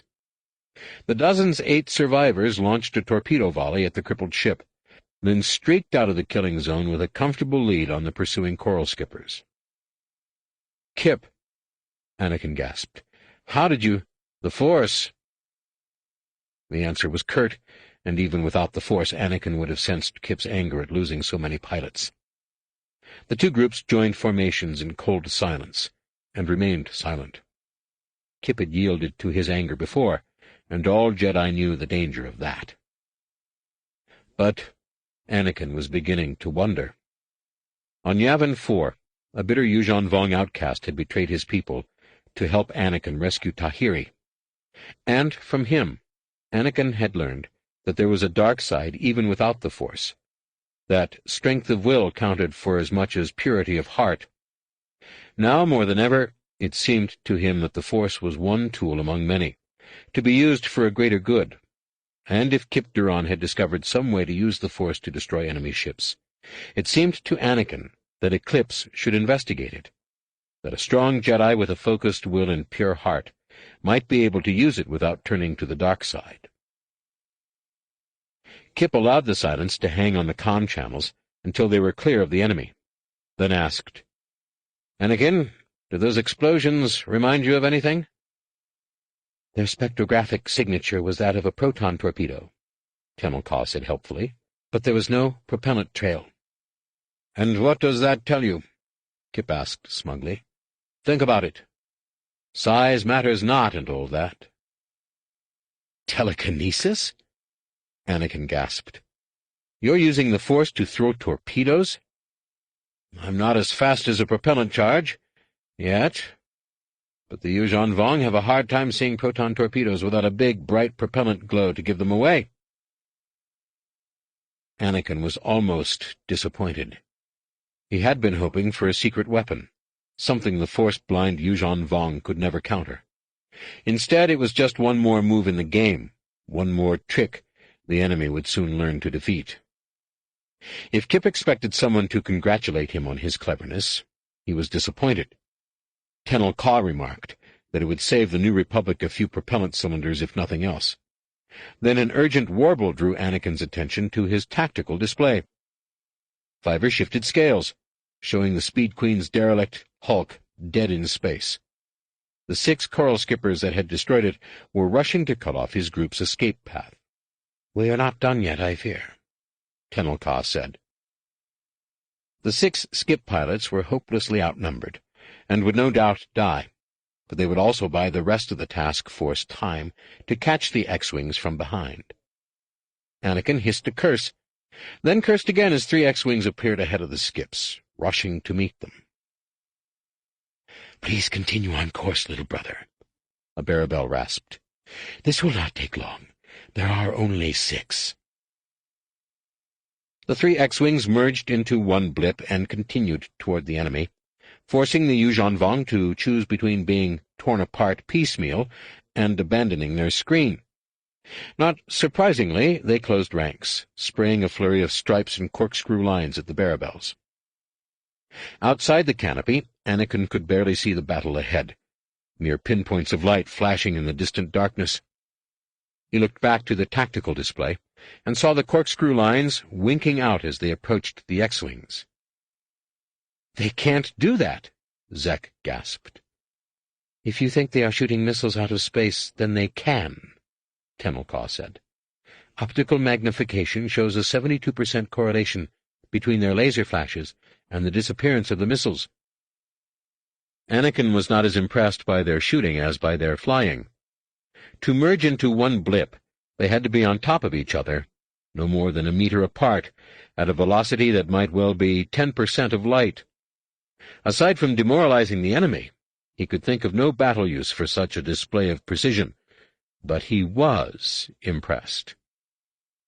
At last, one magma missile got through to the X-Wings. Anakin's eyes remained glued to the tactical display, awaiting the horrible flash that would mean the end of one, or, as close as they were, all 3 Barabels. It never came. The missile reappeared on the other side of the blip in a different trajectory. Someone had used the Force to redirect its flight.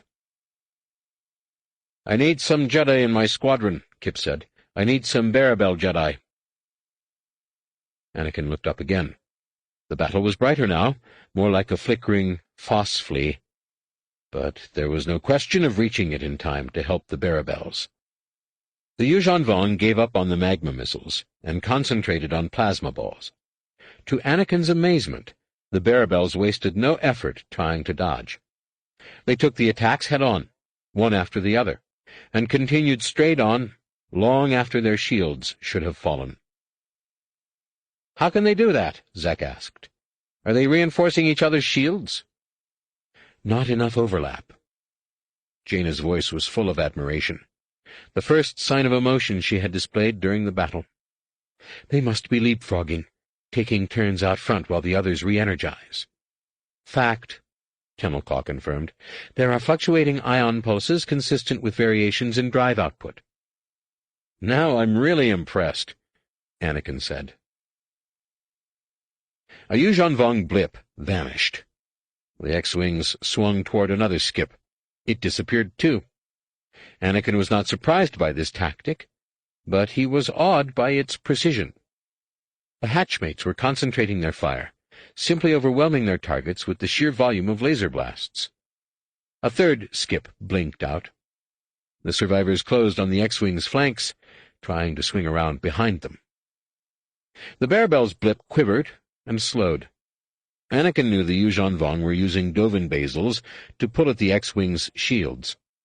He wanted to open a channel and yell at them to toggle their grab safety, which would release the shields and bring them back up a millisecond later.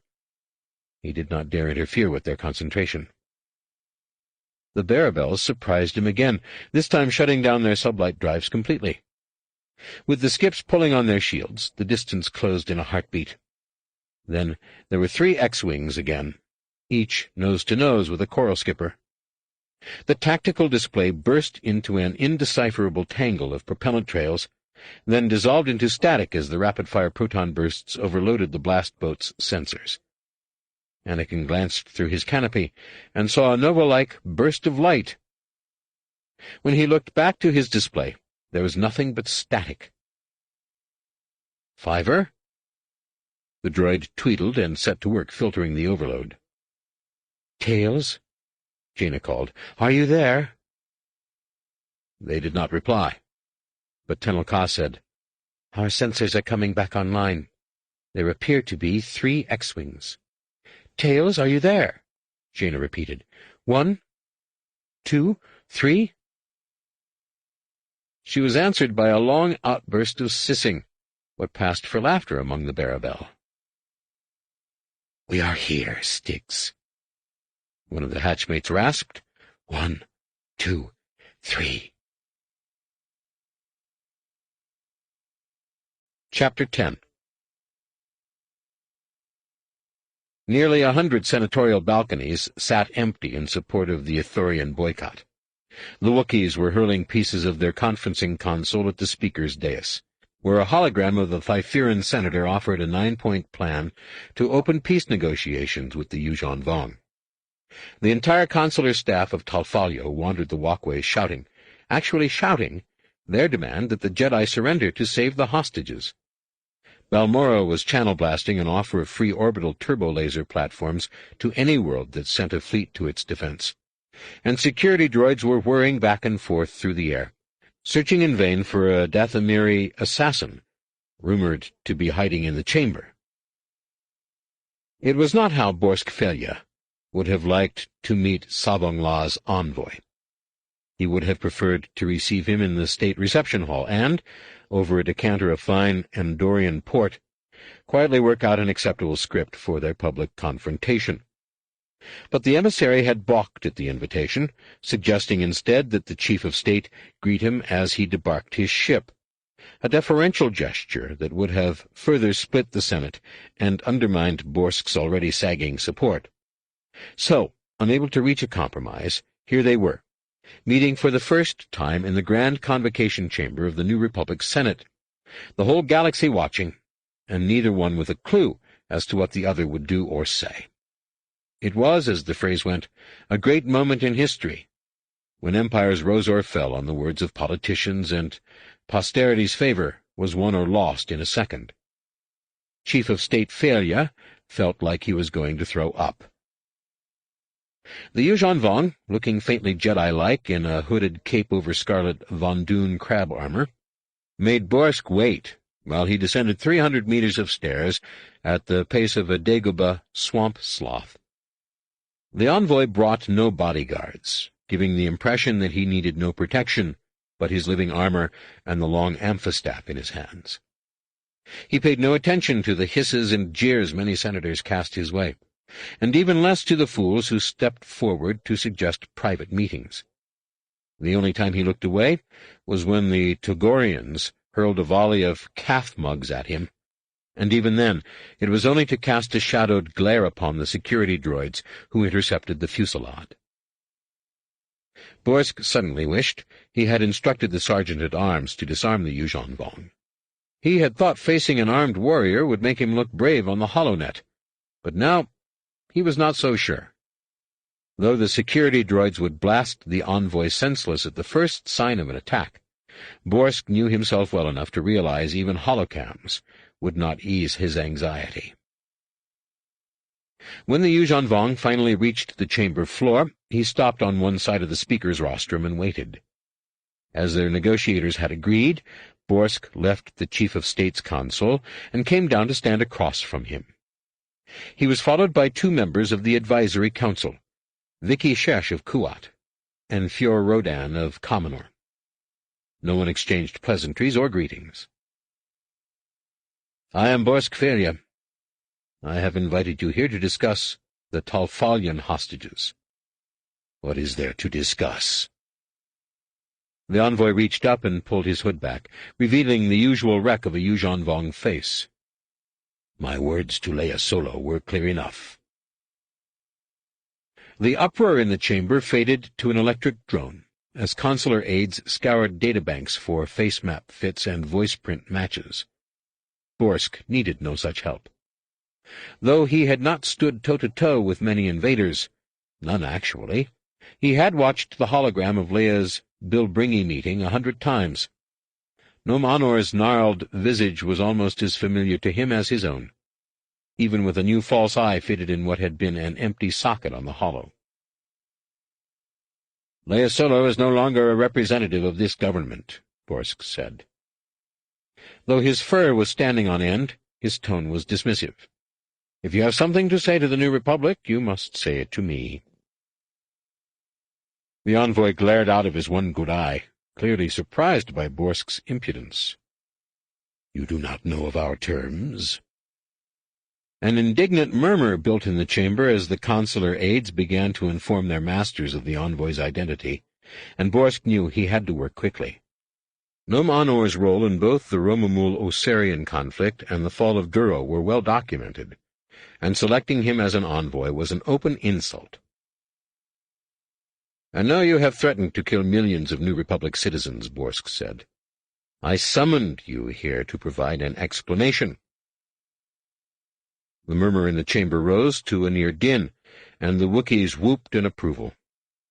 Borsk did nothing to quell the noise, which the Talfalians correctly interpreted as encouragement, and attempted to rebut by urging their allies to shout down the Wookiees. This drew a deafening counter-roar from the Jedi supporters, and it occurred to Borsk that he might have found the way to shore up his support.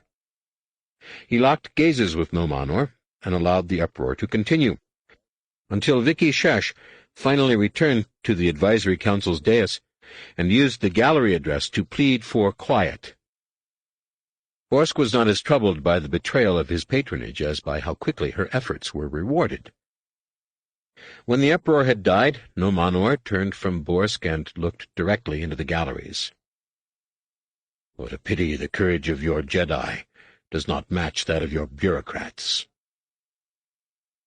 The chorus of jeers was not nearly so loud as Borsk would have liked, and for a moment he worried he was making a mistake. While many of the systems supporting the Jedi were almost fanatical in their loyalties, they tended to be already conquered or separated from the rest of the New Republic by the invasion route. On the other hand, the worlds that favored appeasing the Yuuzhan Vong were mostly rich core systems, with resources vital to the war effort and political power bases critical to Borsk's continued tenure as Chief of State. The Yuuzhan Vong knew all that, which was why they had sent a notorious spy to represent them in the first place. They were trying to divide the Senate between those they could intimidate and those they could not, and Borsk had been in politics long enough to know what happened to those who were easily intimidated. He waited while Nom Anor's gaze circled the gallery, passing over those who taunted him with a confident sneer, lingering on the ones who remained quiet until they grew uncomfortable and looked away. Borsk had to admire the envoy's technique. It was classic intimidation politics, rendered all the more effective by the fact that the Yuuzhan Vong had proven time and again they would not hesitate to carry through even the most unthinkable threat. Fortunately for the New Republic, in the humble opinion of its chief of state at least, they were playing this game against a master. When Nom Anor's gaze finally returned to the speaker's rostrum, Borsk stepped to within a hand's breadth of the Yuuzhan Vong's chest. Purposely contrasting his stubby figure against his counterpart's more massive build, he craned his neck back and stared at the underside of the other's crooked chin. "The Yuuzhan Vong must be worried about our Jedi indeed, to think a handful worth so many lives." Borsk spoke so softly that the sound droid had to float nearly between them to pick up his words, and, as he had planned, Nom Anor was forced to step back to glare down at him. "Your lives mean nothing to us." "Indeed?" Borsk glanced into the high galleries, searching out the peace-loving senator from Thyphira. "I thought as much." A silence fell over the chamber, and the Bothan knew he was succeeding when he heard the rustle of 1,000 senatorial backsides shifting in their seats. He was holding his audience rapt. This was not what they had expected, and they barely dared breathe for fear of missing what would happen next. Then Vicky Shesh stepped over beside them, and Borsk could almost hear the excitement drain from the room. "What the Chief of State means to say, Ambassador, is that the Yuuzhan Vong may not understand the New Republic's relationship with the Jedi. We lack control." "No." Borsk shot Shesh a look that would have melted Durasteel. "That is not what the Chief of State means to say." Shesh paled, but refused to retreat. I beg your pardon. The senator from Kuat is welcome to express her opinion in the proper forums, but she may not presume to speak for the chief of state. Borsk glared at her until she retreated. Then he turned back to Nomanor. What the chief of state means to say is that the Yuuzhan Vong are cowards and murderers. If they had the courage of the least of their slaves, they would stop hiding behind helpless refugees and go do battle with the Jedi. We are not hiding, Nomanor shot back. It is the Jedi. Really? Borsk answered in a sarcastic tone. Then I suggest you look in the Corellian sector. There were recently quite a few at Fraz, from what I understand. Much of the chamber erupted into laughter, for the irresponsible Jedi ambush at Fraz had dominated the HoloNet over the last few days. It was too early to tell whether Borsk's comment would change the slant of the coverage, but it was sure to keep the incident, and the chief of state, in the newsvids for days to come. Nomanor's meandering eyes swiveled down toward Borsk, and the Bothan's stomach went sour. He had read reports on the false eye confiscated at Bilbringi, and knew the unpleasant death that awaited anyone unfortunate enough to have its poison emptied in his face. But he refused to back down. He could feel the support of the Jedi lovers swelling behind him, and he knew that to show fear now was to throw away all he had just won. Then, in a flash of inspiration, Borsk knew what to say, exactly how to crystallize his support. And you might try looking in Bothan's space. I have it on good authority that the Jedi are well loved there. This drew an even bigger laugh than the Fraz suggestion, for Borsk and the Jedi had not been on good terms since, well, ever. It was a weak point in his rapidly developing plan, and one he hoped to fix by openly pledging his home system's support to the Jedi. He glanced up at the Bothan gallery and saw Max Sazala, the Bothan senator, staring daggers at him. Borsk flattened his ears in warning, and Sazala obediently rose and began to suggest planets where the Yuuzhan Vong might start searching. None of the worlds were inhabited, but it was enough to bring the senators of 100 other systems to their feet with similar suggestions. Nomanor's eyes narrowed. Borsk thought he had finally pushed too far, but the Yuuzhan Vong stepped back. I will relay your suggestions. He turned toward the stairs and glanced into the galleries. All of them. Fine. But you will do so by Villip, Borsk said. Nomanor looked over his shoulder. What? You may relay your suggestions by Villip. Borsk did not want to miss this chance to mock the infamous spy. I summoned you here to explain the taking of 1,000,000 hostages. You aren't leaving until you do. Nomanor's reply was lost to a tumult of Wookiee roaring. The cheers felt good to Borsk. He would never again be able to set foot inside Bothan space, but the cheers felt good. Chapter 11. The Villip everted at last, assuming the likeness of the War Master's disfigured visage. Rugged and bold-featured, with pensive eyes and a fringed mouth, it had once been a face Vicky Shesh might have found alluring. Now, laced with devotional scars and rearranged by ritual breakings, the best she could call it was interesting. So how come her stomach fluttered whenever she saw it? Why should she be annoyed that he had taken so long to respond to her Villip? It had to be his power. She was drawn to powerful men. Well, males. She was not proud of this weakness. It was considered something of a perversion back on Kuat, where women of her station normally purchased Telbun servants to serve as their mates. But there it was, her secret shame. For a while, a very brief while, she had even been rather taken with furry little Borsk. "Vicky, you have something to report?" Salongla asked. Yes. She liked how he always called her by her first name. It bespoke a certain intimacy he did not share with most others. It was a surprising session. Numenor says successful. Then he saw something I did not, she replied. Numenor misread the situation from the start. His arrogance forced Borsk to throw his support to the Jedi. Truly? The War Master did not seem all that surprised. And he assured me he would do so well. I have been all day salvaging the situation.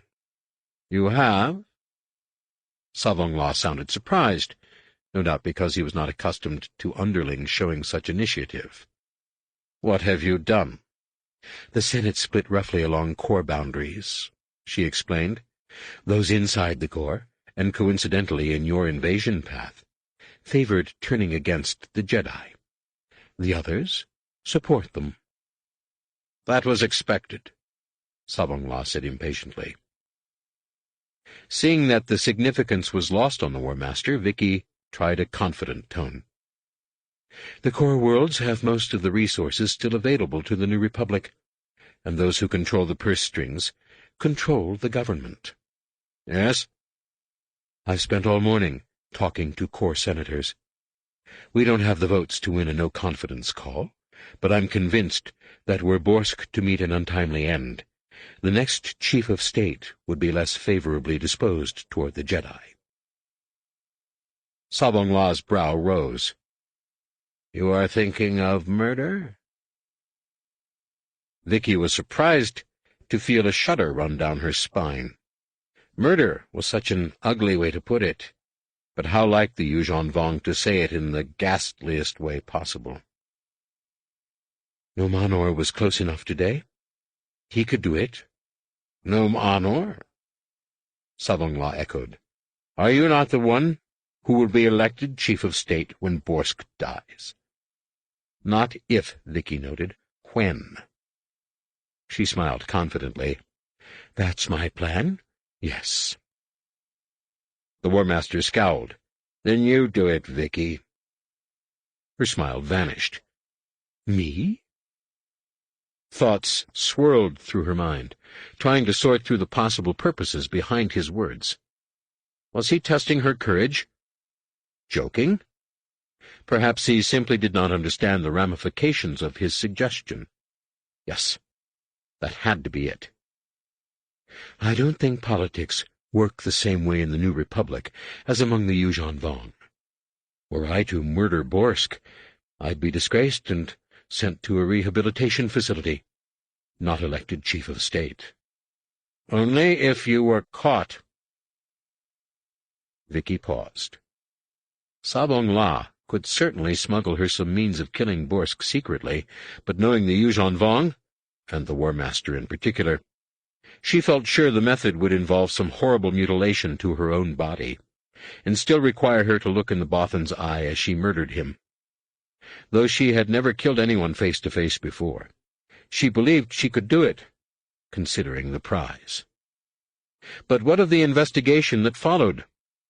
As fierce as the Yuuzhan Vong were as warriors, they knew nothing of the New Republic's investigative technology that would be brought fully to bear to identify Borsk's assassin. Vicky shook her head. It wouldn't work. You're refusing me? I am. Her insides went cold. She already regretted proposing the assassination in the first place, but she knew better than to show fear now. The War Master would see hesitation as a sign of weakness, and pounce on it like the predator he was. And she had worked too hard, done too many things that repulsed even her, to throw it all away recklessly. I won't do either of us any good on a prison planet. Savongla's tone grew dangerously even.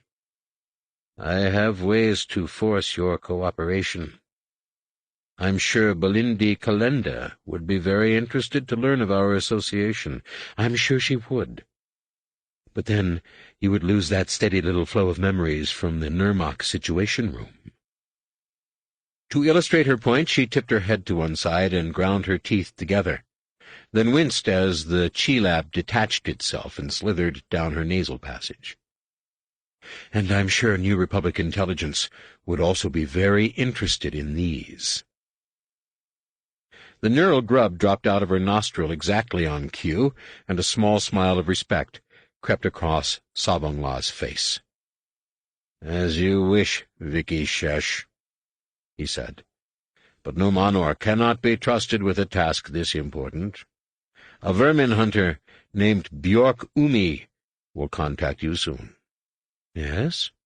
"Give him a time and a place," Sabongla said, "and you will become Chief of State. Our Chief of State." Chapter 12. The YVH-1 is a top-notch war droid with flawless search and identify engineering, the heavy weapons punch of a four-seater blast car, and with the optional laminanium-layered armor, the durability to survive even the most hazardous postings. Ladies and gentlemen, I give you the ultimate answer to the invasion of the New Republic. Tendrondo Arms, Yuuzhan Vong Hunter 1. The hulking war droid sprang into view, a skull-headed blur of black and gray camouflage, bouncing across the floor in a dizzying array of evasive flips and mid-air twists. It crashed through a ferrocrete wall that had apparently been erected for just that purpose, dived over a hovering land speeder, and finished by positioning itself precisely at the entrance of the proving facility. It pivoted exactly 90 degrees left, and clanged to attention in front of the spectator hoversled, then snapped its blaster cannon arm against its chest in salute. With a death's head face and red photoreceptors gleaming in socket mountings as deep as a blaster burn, the droid bore a faint but nightmarish resemblance to the enemy it had been built to destroy. Its wedge-shaped torso, the massive proportions of its system-packed limbs, even the way its armor overlapped at the joints, reminded Leia of a Yuuzhan Vong warrior trapped in a droid's shell. She wondered if Lando's designers had intended the similarity, perhaps to cause judgment lapses by goading their foes into a rage, or if the insult had just been lucky coincidence. In an ultra-deep, ultra-male version of Lando Calrissian's voice, the droid said, "YVH-11A reporting all systems functional. Ready to proceed in demonstration mode." Leia rolled her eyes at Lando's characteristic vanity, then looked at Han, who had returned to Coruscant immediately after dropping the Voxen at Eclipse. "I don't see why I have to be here. Think of it as a favor." Han nodded toward the front of the hoversled, where Borsk Felia stood flanked by two generals, Garm Bel Iblis and Wedge Antilles. "Borsk wouldn't meet with Lando unless you came." "And why is the Chief of State meeting with an arms supplier in the first place?" Leia demanded. "You know what this is." Han shrugged. "They're good droids. As if anyone here were qualified to judge that." Leia was silent for a moment, then said, "He's trying to draw me back in." "Look, all Lando's trying to do is sell a few droids and help win the war," Han said. "I was talking about Borsk." "I know," Han answered. "But what's wrong with using him for a change? It's politics. I'm done with that." She fell silent as Lando explained he would be demonstrating the YVH's capabilities in the most challenging combat environment of all, the urban battleground. YVH-11A turned and began to stalk down the simulation maze of a fairly modern glass-steel city. The hoversled followed a dozen meters above, where the occupants would have a clear view of the action. Atarak and Meewall were still in bacta tanks, recovering from their acid burns, or Leia knew they would have insisted on being even farther from the action. Demonstrations of war droids were notorious for going tragically astray. The first test came when a pair of what looked like Yuuzhan Vong quietly stepped into an alley around the corner from 11A. They were armed with amphistaffs and bandoliers of thud bugs. "There's nothing to be concerned about," Lando said. "They're actually training droids. built off the same frame as the YVH, but programmed with Yuuzhan Vong battle tactics, and equipped with emitter packages that mimic enemy heart rates, heat signatures, and odor characteristics. Yuuzhan droids, the ultimate abomination, Bel Iblis said, grinning. I admire a man who has confidence in his own product. I have confidence in everything I manufacture, Lando said, returning the general's smile. But why do you find that so admirable, in this case? No particular reason, Bel Iblis shrugged. I was just thinking of what the enemy will do when they hear you've begun manufacturing them. Lando's smile grew queasy. The Yuuzhan droids made it only 3 steps down the alley before 11A sprang around the corner to meet them, the servo-motors of his repulsor-enhanced legs hissing slightly as they propelled his enormous mass. One Yuuzhan droid made the mistake of raising his amphistaff, and was immediately struck down by a green blaster bolt. The other was smarter, making a headlong dive and reaching for his bandolier of thud bugs. He actually had a hand on it before 11A's blaster bolt knocked him senseless. For the purposes of this demonstration, 11A's blaster cannon is powered down to a non-lethal setting modulated specifically to paralyze the Yuuzhan droid circuitry, Lando explained. In true combat, 11A would automatically select the energy level needed to annihilate any target up to the size of a coral skipper. We'll see his destructive capabilities in the second part of the demonstration. YVH-11A paused while a remote sensor scan confirmed that he downed his targets. Then he continued along the main avenue. For the next hour, Leia and the others watched the war droid work his way through a broad assortment of combat problems, locating concealed Yuuzhan droids through solid durasteel, tracking multiple escapees and, most impressive to Leia, capturing a trio of Ooglith-masked infiltrators without harming anyone in a crowd of bystanders. The finale came when 11A was ordered into a simulated ambush, simulated because 11A's sensors alerted him to it well in advance, and Lando ordered him in anyway.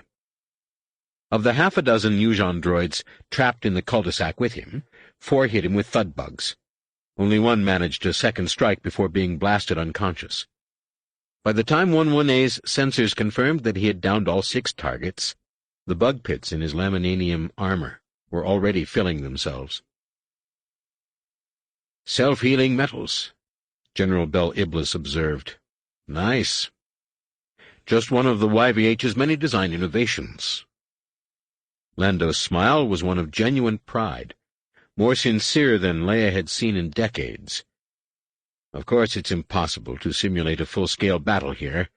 The Yuuzhan Vong would have heavier weapons that we just can't use in a demonstration, but this should provide some idea of the YVH's capabilities. It's totally immune to biological agents, hermetically seals itself in the presence of corrosive chemicals, and the laminanium armor can take a coral skipper plasma ball in the chest without breaching. How long to repair that? Wedge asked. Less than a standard day, but it will need to recharge its power pack and replace its laminanium ingot. Lando signaled to 11A, who drew an appreciative murmur from the generals by riding the repulsor lifts concealed in his feet onto the deck of the hover sled. If we can proceed to the firing range, 11A will demonstrate his destructive capability. Felia nodded to the pilot droid, and they started across the mock city toward a distant blast tunnel. The YVH's primary weapon is the variable output blaster cannon in his right arm, Lando said. But his left arm can be fitted with a wide variety of weapons, including a 50-missile seeker battery, sonic rifles, heavy lasers. As Lando ticked off the options, Felia motioned for him to continue for the generals, then joined Leia and Han in the back. Impressive.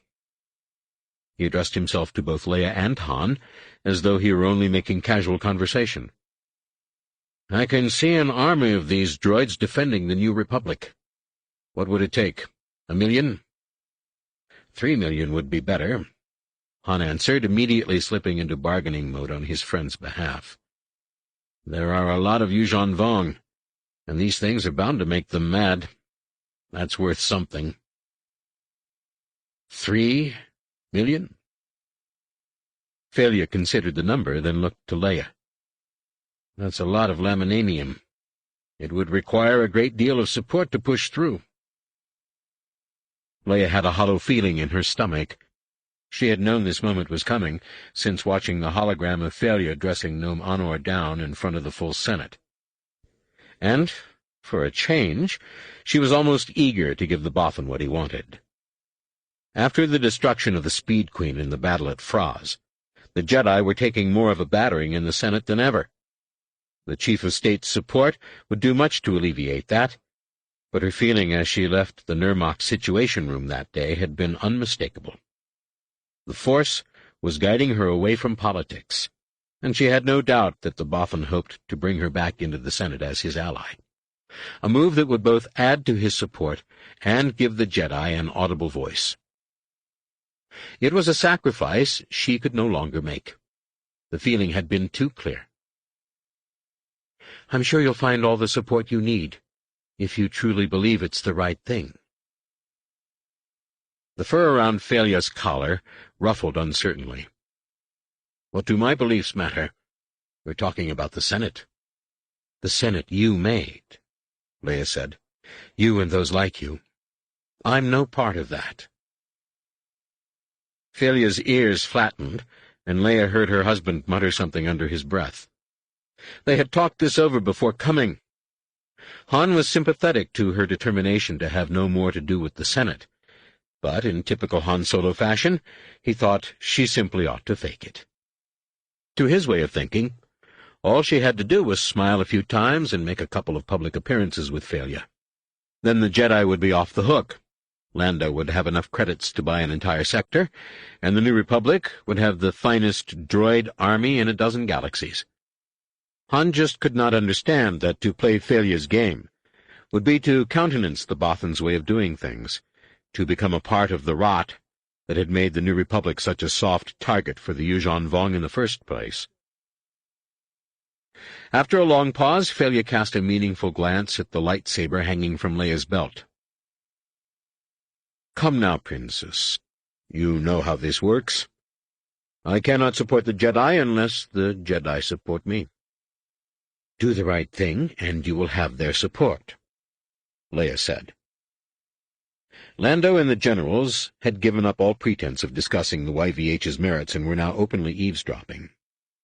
"I am no longer in the business of making behind-the-scenes deals." What a pity, when there is such a need for them to hold the New Republic together.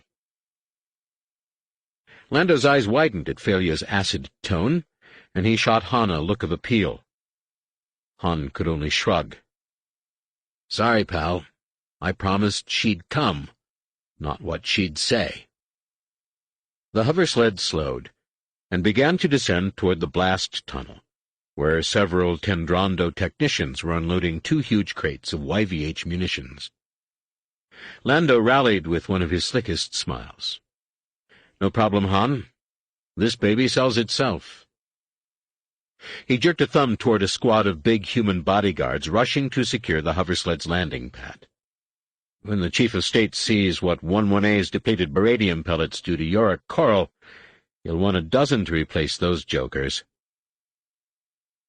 From behind them came 1-1A's ultra-masculine voice. "Remain calm. Seek shelter immediately." The hoversled shuddered beneath the war droid's heavy steps. "This is a military emergency.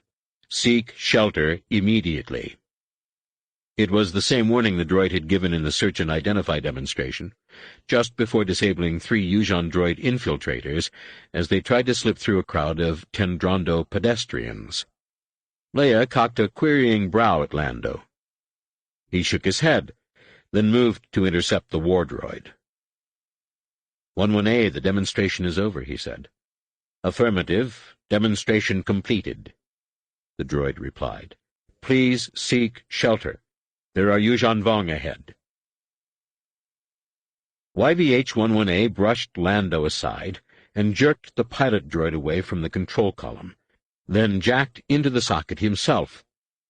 The sled was so close to the landing area that Leia had to step to the safety rail to look down on the bodyguards. They were arraying themselves on all sides of the pad, facing outward as was proper. Once the sled descended, it would take only an instant to spin around and catch the group in a deadly crossfire. The war droid turned the hoversled away from the landing area. "Calrissian," General Bel Iblis barked. "Enough is enough!" Leia reached out with the Force, felt nothing from the guards. "No, Garm," she said. "They're imposters." YVH-11A laid his arm on the rail and loosed a flurry of blaster bolts. A pair of Yuuzhan Vong detached the sleeves of their blast armor and turned their shoulders toward the hoversled, and something black and winged shot out of the first warrior's sleeve. YVH-11A continued to bank away. The thing, whatever it was, smashed into the hoversled and nearly flipped it. 4 black pincers came through the durasteel floor, ripping a hole, and a beetle-like insect about the size of Leia's arm started to come through. Han, Bel Iblis, and Wedge vaporized it with blaster fire. Another jolt. The hoversled turned on edge and angled down into the simulated city. "Impact imminent," 11A warned. "Brace!" Even cushioned by repulsor lift engines, the crash was a mad and confusing thing. Leia ricocheted off durasteel and dropped face first onto ferrocrete, bodies thudding all around.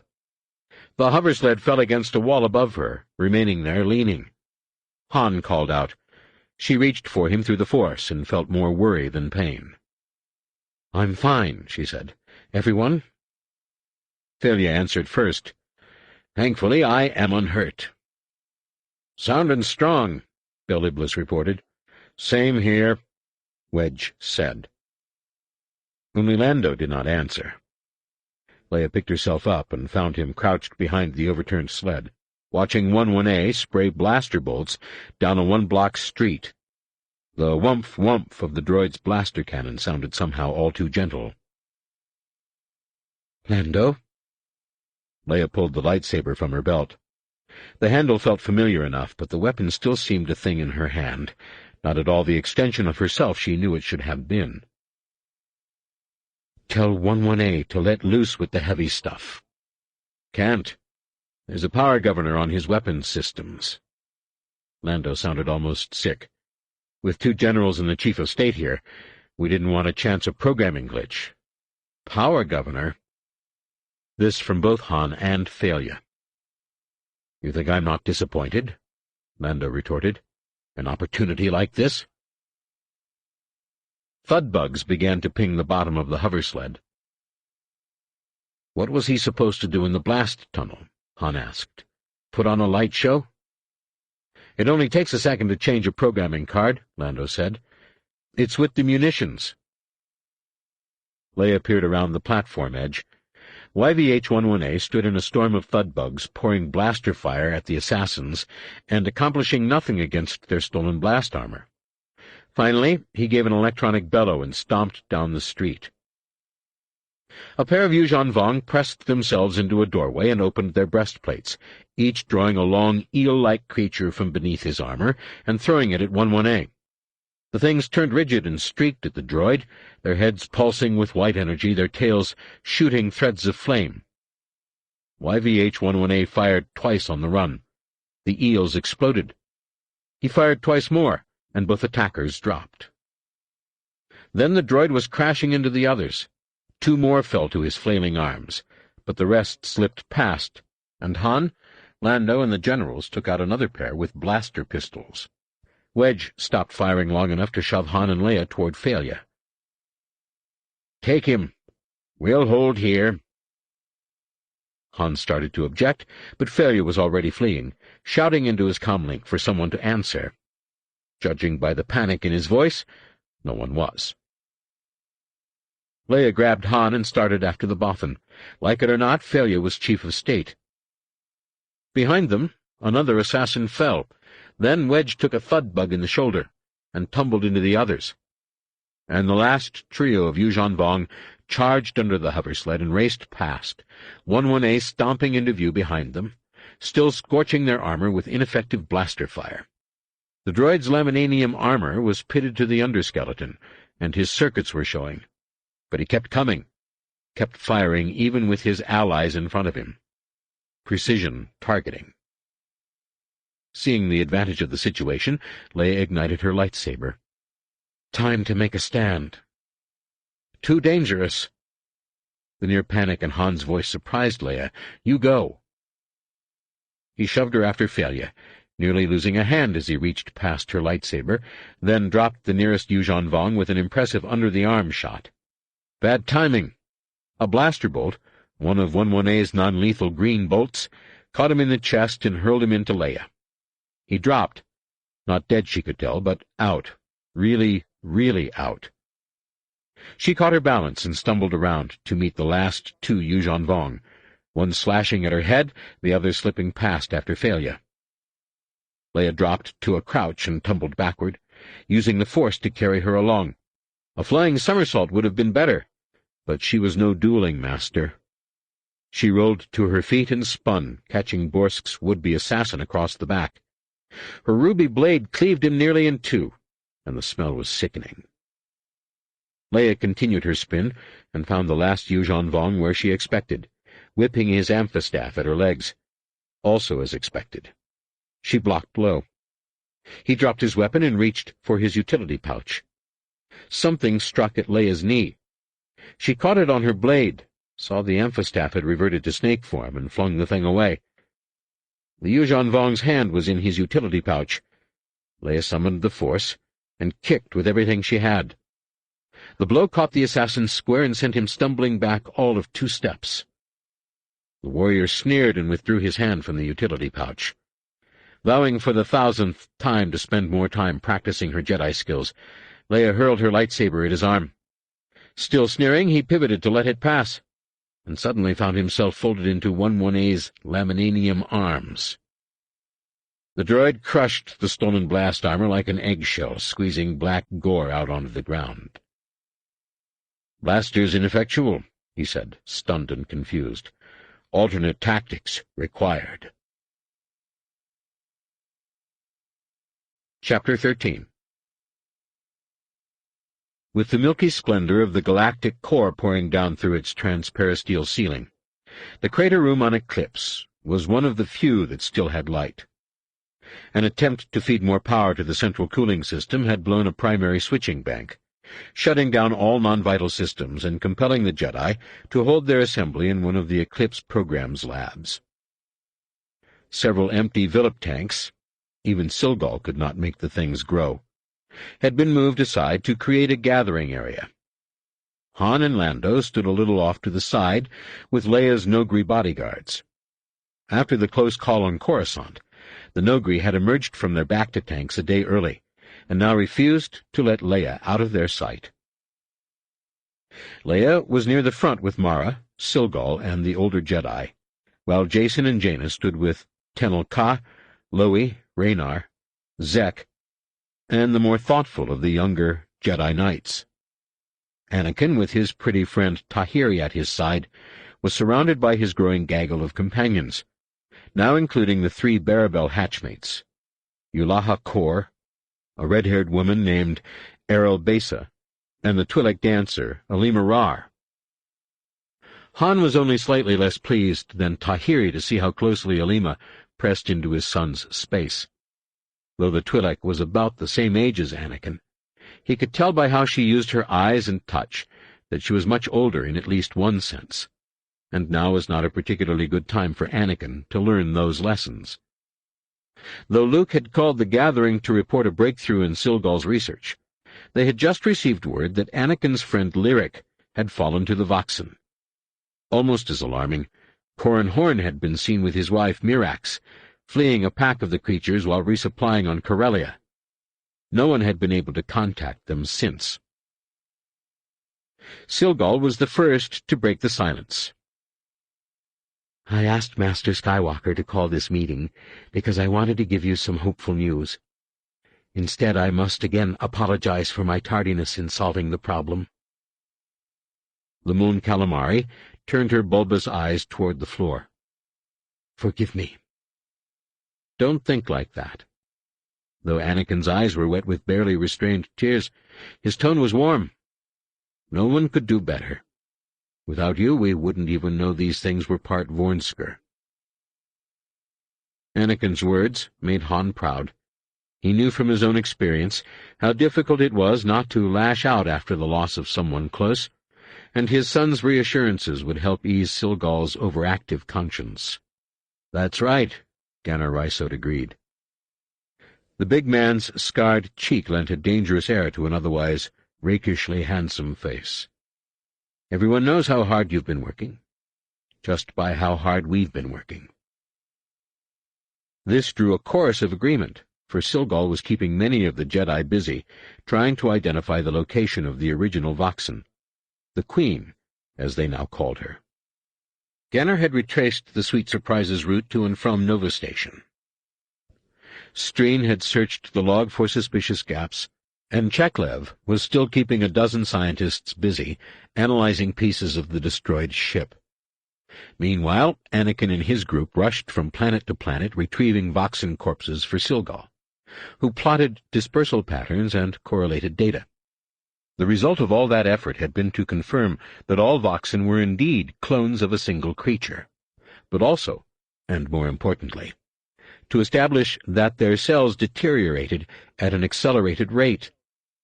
Silgal estimated that the creatures could survive no more than a few months after release, and Han knew she had been searching for a way to use the Force to make them age even more rapidly.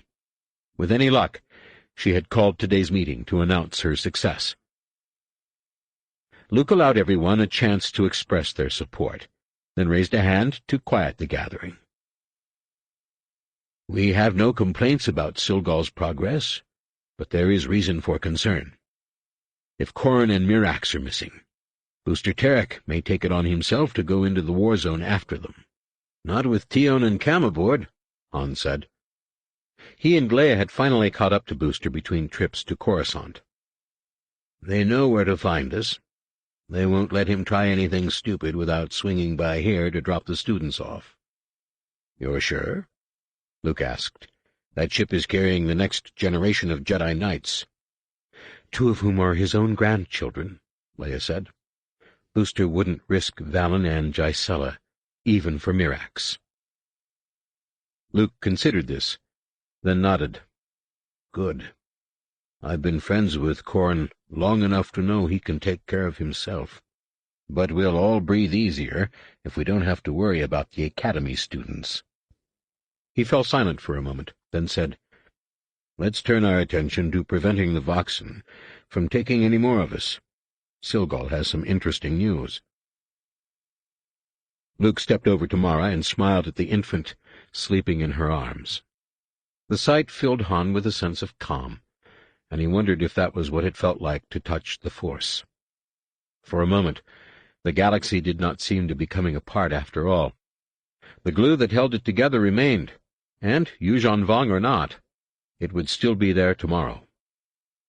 Silgal blinked twice and choked on her emotion, and found her voice. "My friends, I discovered something very interesting in the last Voxen retrieved by Yulaha and Errol." She tipped her head toward the pair, both standing with the flock of young females that always seemed to gather around Anakin these days.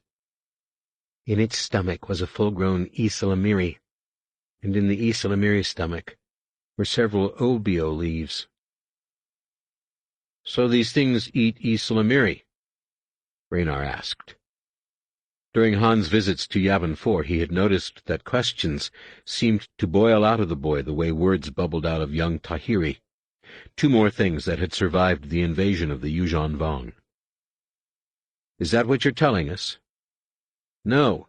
Silgal is telling us where to find the Queen," Jason said. "You ran a metal study on the leaves?" Silgal smiled. "A perfect match. The leaves came from Mirkur." Lando let out a low whistle, and Han drew a disapproving glance from Leia, by expressing his emotions in a less eloquent fashion. Mirkur was famous among smugglers for the high metal content of its trees, a trait that rendered orbital sensor readings unreliable, and made the place perfect for secret bases. It was also the world of origination for both Vornskers and Ysalamiri, the former being nasty four-legged predators that hunted the Force in their prey, the latter being docile reptiles that pushed the Force away from them in small areas. Under the best of conditions, it was hardly an ideal place to go Voxen hunting, and the task was bound to be complicated by the fact that it lay about 400 light-years behind Yuuzhan Vong lines. "Okay," Raynar said. "So what's the good news?" "It's a start." Mara passed Ben to Luke, then looked to Silgal. "You're sure the Queen is there? The Ysalamiri couldn't have come from another place?" It was Jason who answered. "Not with those leaves in its stomach. If the leaves had come from somewhere else, the metal content would be far less." "The Ysalamiri ate on Mirkur shortly before its death," Silgal agreed, "and was eaten itself a short time later. I saw no sign of freezing or other preservation in the leaves." The room fell eerily silent. The question before the group was as obvious as it was pressing, and the Jedi were well enough attuned to each other to realize their next task was making a plan. "Let us dismiss any thought of a massive attack out of hand," Yulaha Kor said. "Even if we could assemble a large enough fleet, and we cannot, our probability of success is below single digits." "And the mere attempt would telegraph our intentions," Luke said. "We must think of a better way." "A commando force," Zek said. "We sneak a small strike team in the back way." "Not unless you're better at it than Wraith Squadron," Han interrupted. Before leaving Coruscant, he had stopped by the New Republic Defense Force Med Center to check on Wedge, and found the general in a garrulous mood. "They've been trying to penetrate the frontier between Corellia and Vortex for 6 months. The Yuuzhan Vong have Dovin basal interdictors everywhere. The Wraiths were pulled out of every hyperspace lane they tried, and the stretch between the Perlemian trade route and the Hydian Way was especially bad. They were jumped this side of the frontier." "Now we know why," Luke surmised. "The Yuuzhan Vong suspect we will discover this secret, and they're prepared for us to take action." "I think they're counting on it," Tahiri said. Despite her age, at just over 15, she was the youngest Jedi present. Her comment commanded attention. Having survived a Yuuzhan Vong shaper's attempt to turn her into a Jedi-hunting slave, she understood the Yuuzhan Vong better than anyone present. "They have a saying, 'Let the enemy fight.' I don't think they're trying to be fair." "You are very right, Tahiri," Alina said. The praise drew only an icy glare in response, but the Twi'lek pretended not to notice. She addressed herself to Luke and the senior Jedi. "On New Plimto, the Yuuzhan Vong always tried to anticipate our response and build a trap around it. You can be sure they're looking for us now." "Then we have to fool them," Anakin said, speaking in his typical tone of teenage certainty. He turned to the younger Jedi gathered around him. "The Yuuzhan Vong want us to surrender, right? So we do, and let them ferry us across the frontier." "Go on," Luke said, deftly drawing attention back to the Assembly's more mature side. "We're listening." Anakin disengaged himself from Tahiri and stepped toward his uncle. "It'll buy time for Talfalyo, too." "That would be a plus," Luke said. "How do we do this?" "You don't," Anakin said. "We do." Han felt Lando's hand on his arm even before he realized he was starting forward. Lando had been there when Leia finally laid into Han for nearly getting her killed at the droid demonstration. In no uncertain terms, she had told him that while she was glad to have him back, she would not tolerate overprotectiveness in a husband any more than she would in a Nogri bodyguard, who was certainly much better at it. The next time Han smothered her or one of their children with his deranged need to control, she had warned, he would find himself flying the Falcon alone.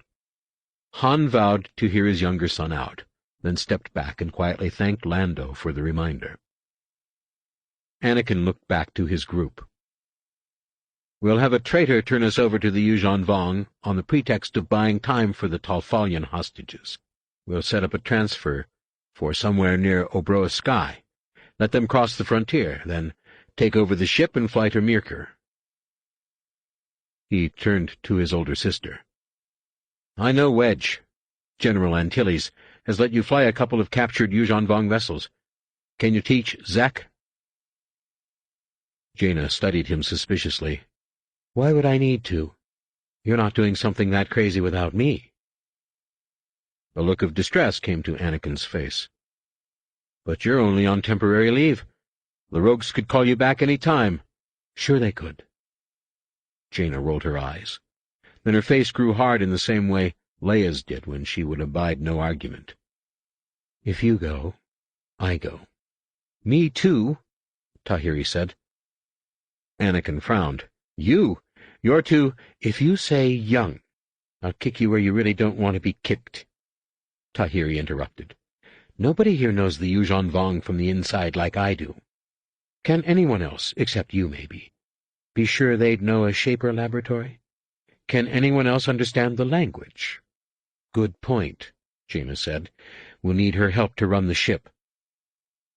Anakin frowned at his sister. Can you fly a Yuuzhan Vong ship or not? If Wedge just had you put on the cognition hood or something, I've flown. And so has Tahiri, unless you've forgotten, Jaina said. She was referring to Anakin's narrow escape in the Yog-Dul system a few months before, when, along with Corran Horn and Tahiri, he escaped an almost certain death by capturing the Yuuzhan Vong scouting ship. Most of the piloting stuff is symbolic, but who knows about the rest? There's more to this than flying. And what happens when they start hailing us? Tahiri asked. You'll need to know what they're saying, and how to answer. She glanced around the room expectantly. When no one responded, Han bit his tongue and waited for his brother-in-law to shoot down the plan. Luke was very patient. Han counted the seconds, determined to heed his wife's warning, yet just as determined to keep his family safe. All of it. Han made it to 5 seconds before his brother-in-law's silence grew unbearable. "What are you waiting for, Luke?" Han shook off Lando's hand and stepped into the Jedi circle. "Tell him why this isn't going to work." Anakin's blue eyes darkened to angry amethyst. "Why don't you tell me, Dad?" "All right, I will." He spun toward his son. "It won't work because—" Han was so angry he found it difficult to think of a reason. "Because you can't be certain you'll escape." "Actually, I think I can. At least, reasonably certain." Despite the indignation in his eyes, Anakin's voice remained calm. "I went behind Yuuzhan Vong lines to rescue Tahiri, and I have this." He touched his lambent, modulated lightsaber. "But most of all, I know how they think." "We know how they think," Tahiri corrected. "You know how they think?" Han stormed. "They aren't going to be thinking thud-bugs at you." Leia took his arm. "Han," he shook her off, "and I'll give you another reason. You can't do it because it's crazy." He shook a finger in his son's face, and was vaguely surprised to realize he was shaking it at the height of his own nose. "Because you're not going, that's why." "Han." Leia pulled him away. "This isn't your decision." Han turned to scowl. "It sure isn't Anakin's." When he turned back to Anakin, he was surprised to find his son glaring at him, more hurt than angry, yet unyielding and completely sure of himself. It was so teenage, so classically rebellious. But there was also a stoniness that even Han could not miss, a hardness born of battles already lost and won, tempered by the anguish of fallen comrades and missing friends. At 17, Anakin was as much a man as Han had been at 30, had probably seen as much combat and spilled more blood than Han had in the rebellion. And he was still so young. "Han, the decision is Luke's," Leia said. "Not Anakin's, not yours." She interposed herself between father and son, then gently turned Han away, leaving him to wonder where he had been when his son, when all his children, had grown into adults. The answer, of course, was lost, lost and wallowing in his grief as the object of that grief would never have wanted. But the old Han Solo was back now, and the old Han Solo was not about to let the Yuuzhan Vong or anyone else take his family from him. He turned to Luke. "This isn't a mission, it's a sacrifice. You can't send him in there. Not Anakin, not any of them." Luke studied the floor for a moment, then turned to Anakin. "It feels right, Anakin, but I'll lead the strike team. You stay here." Anakin's face fell, and with it Han's heart, but that did not stop him from feeling relieved. Luke had done this sort of thing before. Han had been there helping, and, despite the queasy look on Mara's face, he knew Luke would come back, especially if Han went along to keep him out of trouble. He looked over to Mara to reassure her, and saw that no reassurance was needed. Mara's jaw was set and her eyes were hard, but there was a calmness in her expression that Han found difficult to understand. A knowledge of the danger and all it might cost her, and yet a stoic acceptance of fact. Somebody had to kill the Voxen, and if it had to be Luke, then it had to be. Anakin studied his uncle for a moment, then managed a curt nod and stepped back into his group. He refused to meet his father's eye. For a time Han thought Anakin would leave the chamber, but his son had grown into a man in so many more ways than he realized. Seeming to sense how his reaction would dictate that of his large circle of friends, Anakin remained with the group, ready to offer Luke his full support. After a tense moment of silence, Tenel Ka stepped forward, her usual Dathomir warrior's dress, now covered by the ubiquitous vacuum emergency suit, still necessary everywhere on Eclipse. "Master Skywalker, forgive me for speaking so candidly, but have you lost your mind?" The young woman's customary bluntness filled the room with uneasy chuckles. Even Luke smiled. "I don't think so. Why?" "Because you must know that Anakin's plan would never work for you," she said. "It depends on the Yuuzhan Vong taking us for granted, and that would never happen with any Jedi Master. Even if they did not kill you on the spot, they would take every precaution to render you helpless." "She has a point," Ganner said. "The leader has to be someone they won't be too worried about, and someone they'll believe could be duped by a traitor." He flashed a white smile beneath his mustache. "Someone like me." Even Han could sense the reluctance of the other Jedi. When no one volunteered to join the handsome Jedi Knight, Jacen said, "Maybe none of us should be going."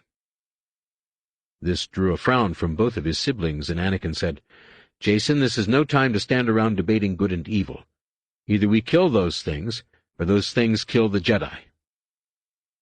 "And if we destroy the Queen, the Yuuzhan Vong will retaliate against New Republic citizens even more severely," Jacen replied. "Do we want that on our heads?" "Jacen, the blood is not on our hands," Alima said, Leku trembling angrily.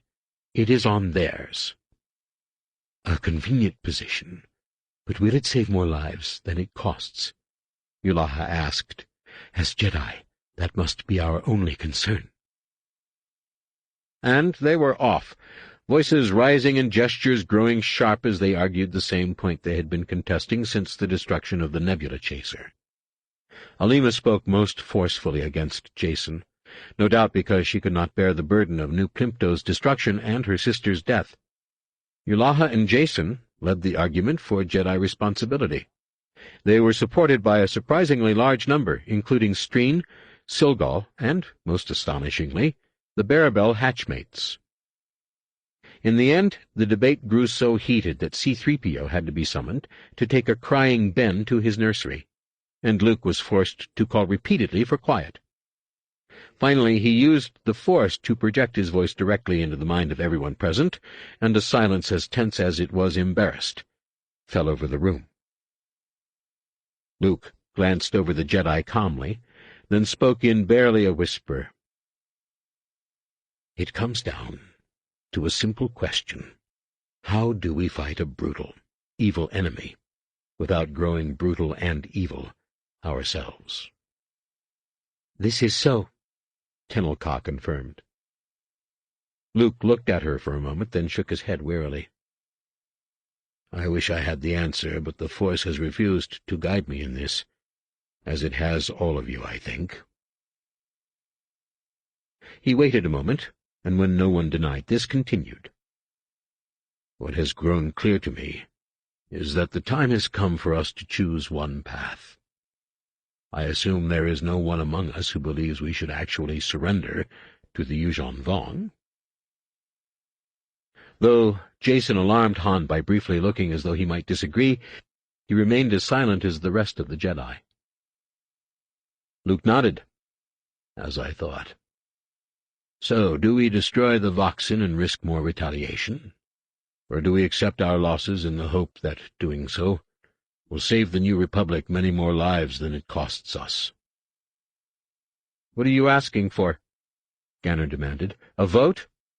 "Your opinion," Luke clarified. "Whatever I decide, I want to know that everyone has been heard." Ganner considered this for a moment, then nodded. "All right. I say we go after the Queen." "Accept our losses," the first Bearbell, Tisar Sebatine, rasped. His female hatchmates echoed his sentiment, and Luke started around the circle. Though Han felt in his heart that they should go after the Queen, he could not help giving a silent cheer every time someone supported accepting their losses. Tenel Ka had been right about a Jedi Master not being able to lead the strike team, which meant that Anakin, and no doubt Jaina too, would be trusting their lives to a plan almost as foolhardy as trying to break Leia out of the Death Star's detention center.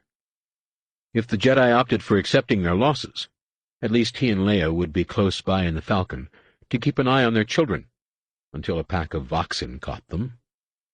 Sooner or later, somebody was going to have to destroy that Queen. Han just did not see why it had to be his children.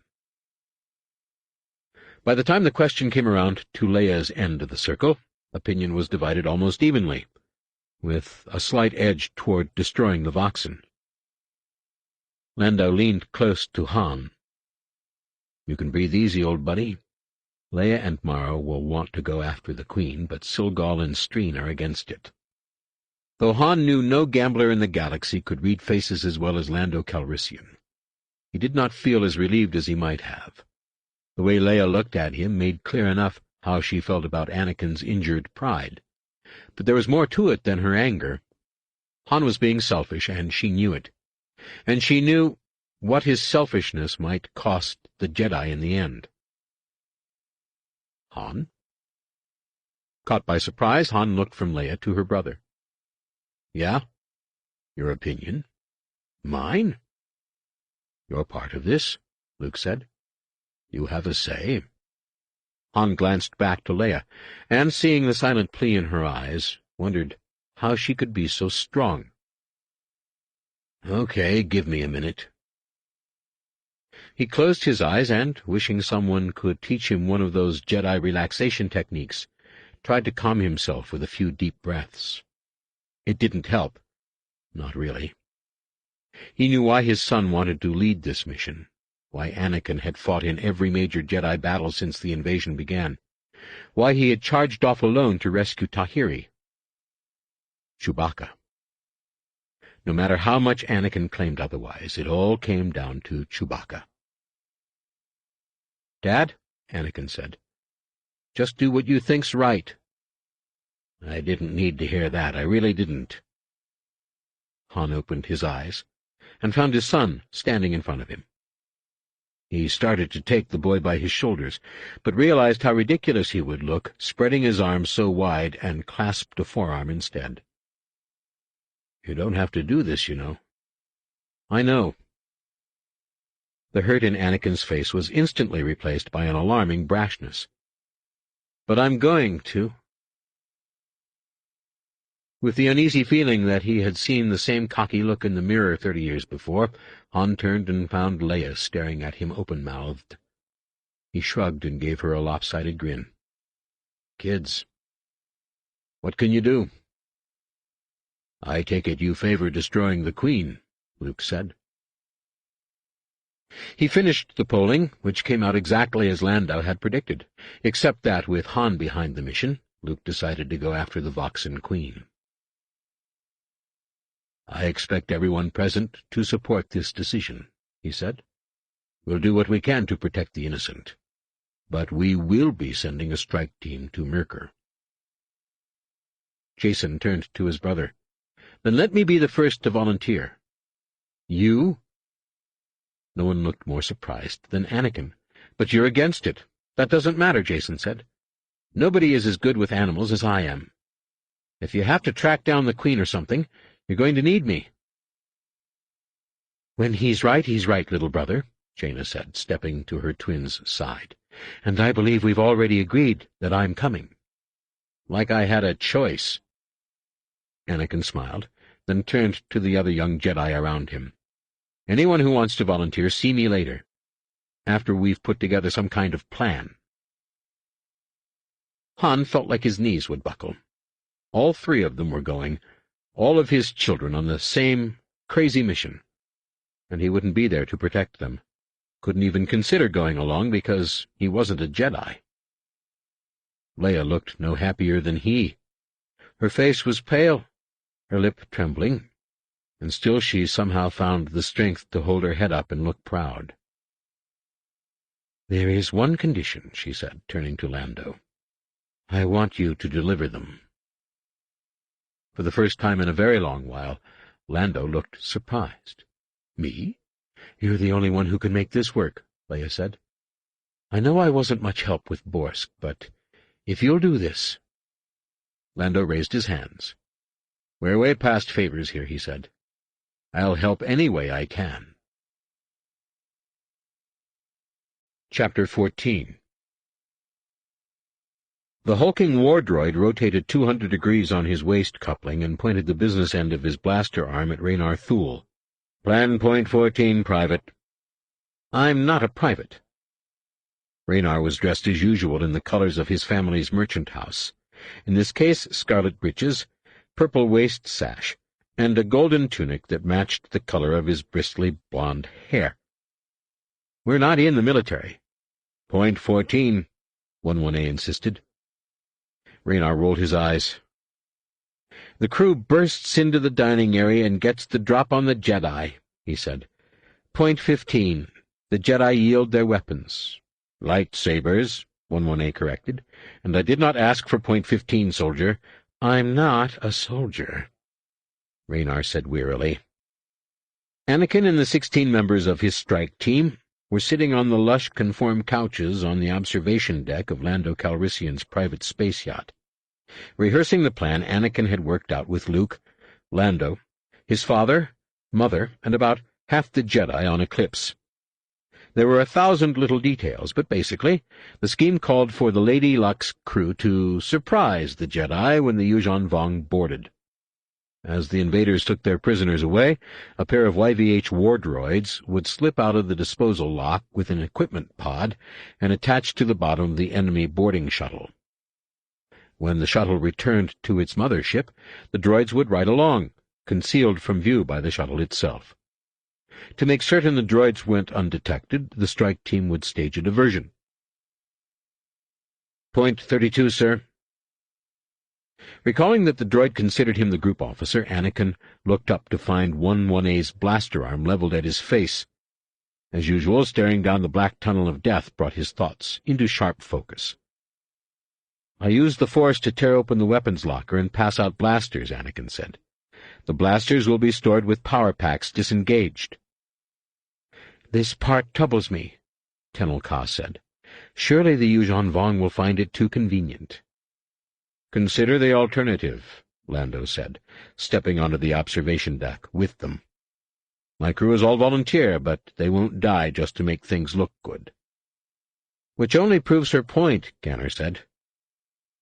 As the oldest Jedi Knight aboard, he would serve as a decoy commander so that Anakin would remain free, or as free as possible, to quietly lead the group.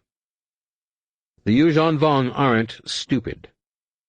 "No, they're not, which is why I can sell this," Lando said. "Disengaging power packs is a common safety procedure. one that anyone about to betray a shipload of Jedi would certainly take. "This came up in the planning meeting," Anakin said. "Dad thought it was a good idea." Ganner shrugged, then, much to Anakin's relief, nodded. Serving as a decoy leader had been Ganner's own suggestion, and Anakin's biggest worry so far was that the older man would have trouble separating the two roles. "I have a question," Raynar said. "Why am I not surprised?" Jaina muttered. Lando smiled. "Ask away. You need to be confident in this plan." "You Zhanvong ships are alive, right?" he asked. "So how come this one isn't going to feel the droids attaching?" "That would be like a Shenbit feeling something on its shell," Belahara rasped. "Armor serves no purpose if one feels pain when it is struck." "These are hulls, not armor," Raynar objected. "And if the ships were alive—" "They're not alive like that," Jaina said. "They have brains, but the brains only control certain functions, like computers do aboard our ships.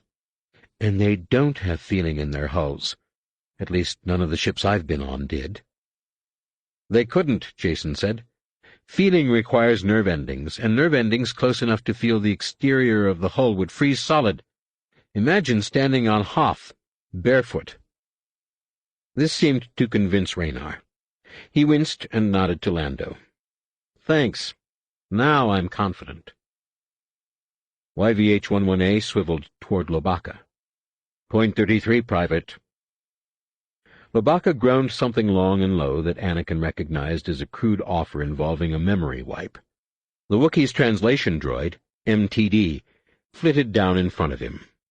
"Are you sure you want to say that to a war droid, Master Lobaka?"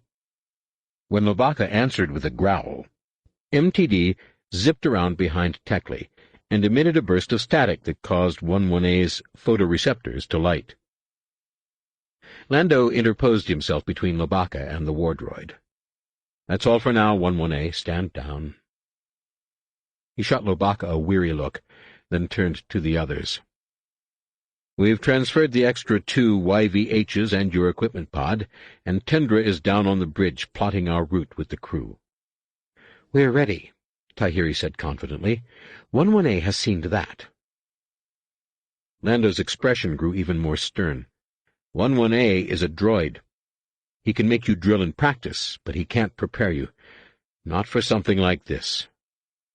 "I'm not sure I understand," Ilaha Kor ventured. "Our rehearsals have been flawless. Certainly, we must be ready to improvise. Every good ensemble is. But current projections give us a 72% chance of success." Anakin did not want to ask about the margin of error. There were still so many unknowns that he suspected the swing could place their chances either above 100% or below 50%. Lando sat across from the Bith and stared into her glassy eyes, his own gaze harder and colder than Anakin had ever seen. "What I'm talking about can't be measured." He glanced at the others. "Things are going to go wrong. No matter how many times we rehearse, no matter how well we plan, this isn't going to happen the way we expect. You'll need to react fast." "No different from any battle," Ganner said. "This isn't a battle, Rysode. Get that into your head." Lando glared at Ganner until Ganner looked away, then continued to glare some more. "You're not going as warriors. You're going as spies. You'll have to do things that don't sit well inside. You can't balk. You can't even hesitate." "We won't." It was Alima Rar who said this, and Anakin knew by the look in her eyes that she, at least, understood exactly what Lando was telling them. "I won't." Lando studied the Twi'lek only a moment before nodding. "You've been there, I know." He turned to the others and said, "Watch Alima. She'll do what's necessary, and so should you." "What are you saying?" Jason asked. "That any means justify the ends?" "He means we have only 2 concerns," Alima said, the silkiness of her voice belying the steel of her words. "The first is to complete our mission. The second is to return alive. That way lies the dark side, Jason insisted. If we have no concern for the methods we use to win our goals, we are no better than the Emperor. Or the Yuuzhan Vong. Perhaps so, Alima agreed. But if the path before us is dark, we dare not shy away, not for our own sakes, but for the sake of those who will fall if we fail. And for Numa and Lusa, and Elissa and everyone else the Voxen have taken already, Raynar added. Alima rewarded his support with a vaguely promising smile. Of course, for their sakes most of all. No. Vengeance leads to the dark side, Zek said. I won't be a part of something like that. Everyone started to talk at once. Alima and Raynar arguing that destroying the Voxen and defeating the Yuuzhan Vong would justify any action. Zek telling them they didn't know what they were talking about. Jason insisting it was wrong to put the ends before the means. Though the others seemed to fall somewhere between the two poles, they spoke just as loudly, drawing even Errol Besa and Jovan Drark, an imperturbable Rhodian, into the argument on opposite sides. Only the Barabels, squatting in the corner with their reptilian pupils narrowed to vertical slits, seemed in possession of themselves. Anakin sighed deep inside, then noticed Lando watching him and realized just how wise his mother had been in choosing the arms merchant to ferry them to the enemy. As sincere as Lando's warning about not hesitating might be, there was a hidden agenda behind his words. Knowing the strike team was going to have this argument eventually, he had intentionally provoked it, while they could take time to work things through, and now he was waiting for Anakin to solve the problem.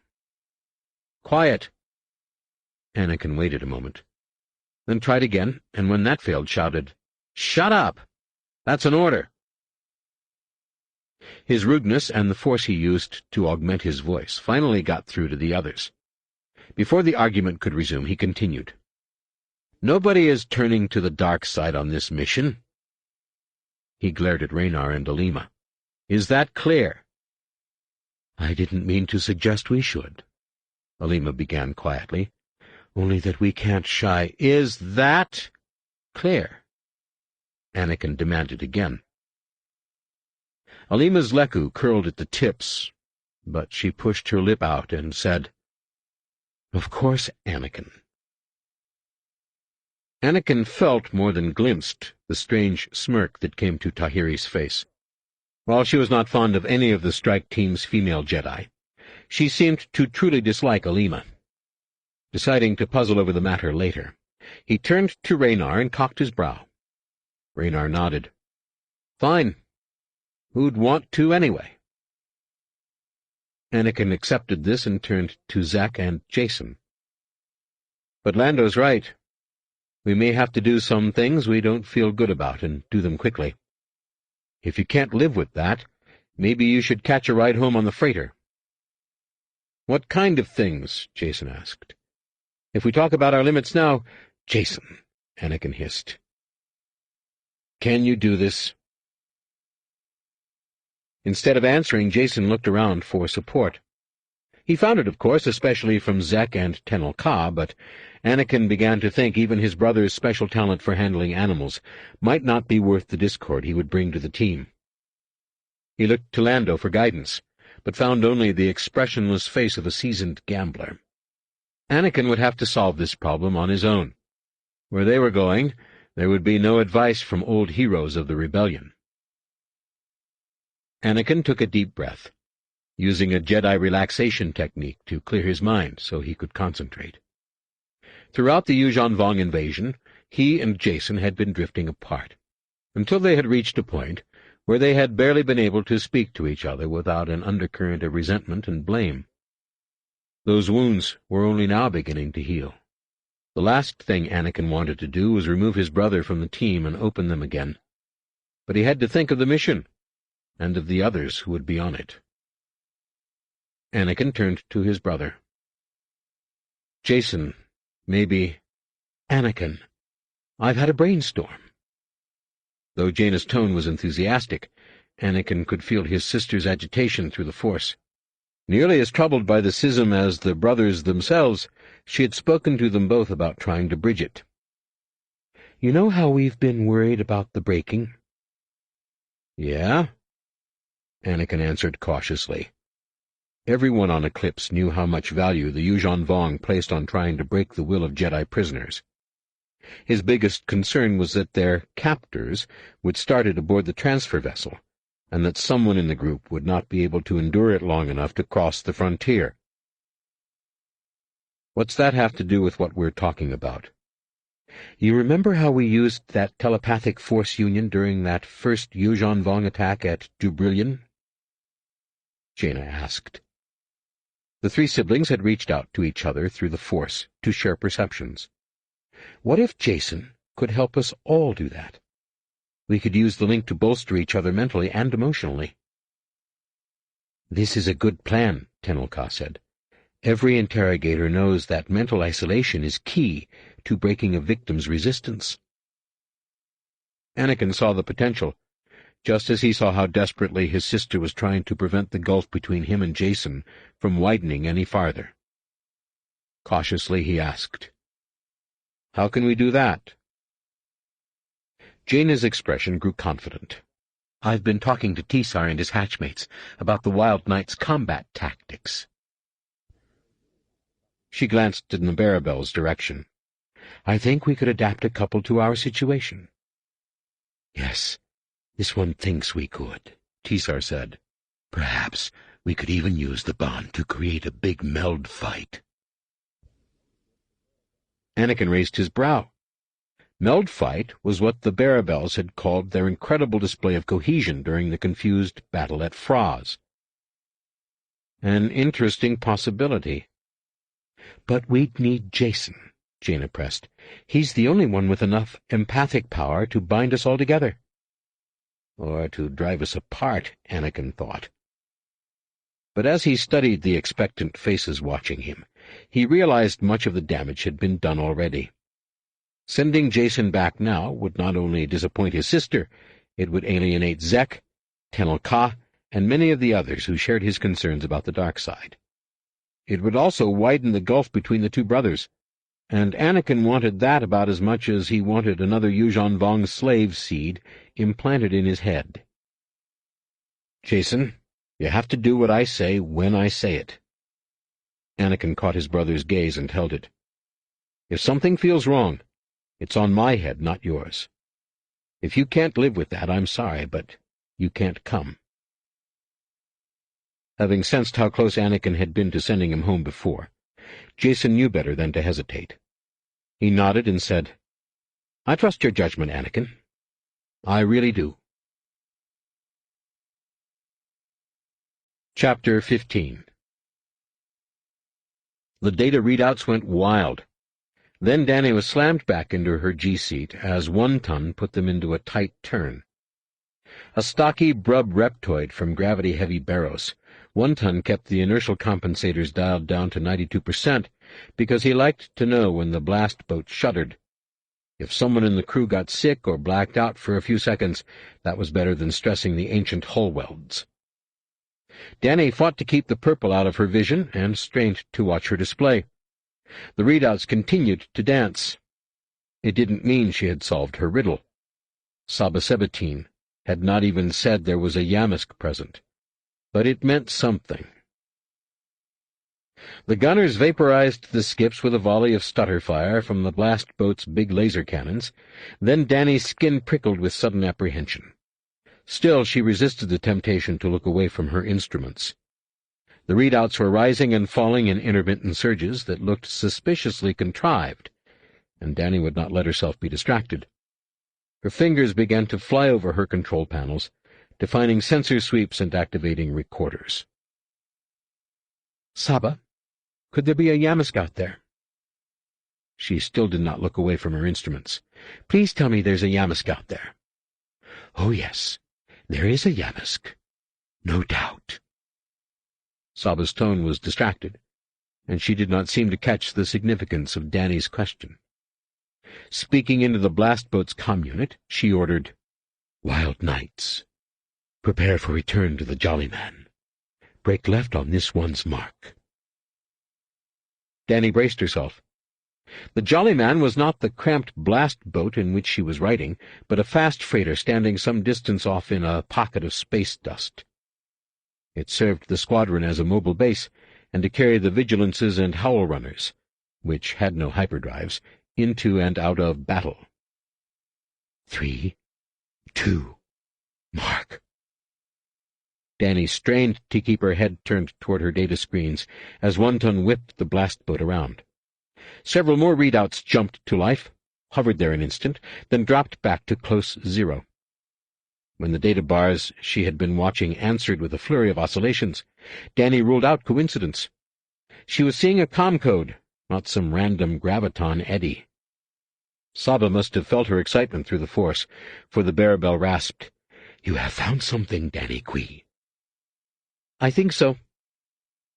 The blast boat's hull thrummed as the gunners opened up. "Gravitic modulation. That's how the Yamsk communicates." "Ah." For the Barabel, it was almost a cry of excitement. Crimson flashes filled the ship interior as plasma balls started to burst against the shields. "If this one may make a suggestion, you should open a comm feed so your data will not be lost." Danny tore her eyes away from her data screens. "Sith sabers!" Curving through space to intercept them was what at first looked like an entire ring of asteroids, but which the plasma-burping nodules on the closest monoliths quickly identified as an enemy fleet.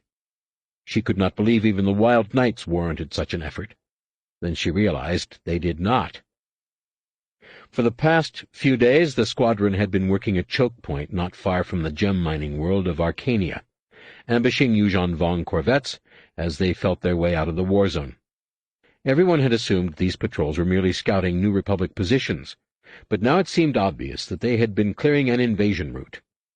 Danny did not need a galactic holograph to know that capturing Arcania would put the Yuuzhan Vong close to both the Perlemian trade route and the Hydian Way, and in position to threaten much of the colony's region. She opened the data feed to the Jolly Man, then added an urgent alert for the subspace emergency band. The leading elements of the fleet fired a volley of magma missiles, forcing Wonton to put the blast boat into a stomach-churning series of loops and rolls. Saba ordered him to turn up the inertial compensator so she could stay conscious. The enemy fleet was now so close it looked like one huge spray of yorick coral. One of the large lumps opened its nose and vomited gretchens, half-meter insects resembling turf hoppers. The blast boat's gunners switched targets, laying a barrage of laser fire in the creature's path. Those things could eat through a titanium hull in seconds. Saba spoke into the comm unit. "There is our target. The cruiser at the bottom of the formation. Do you see it?"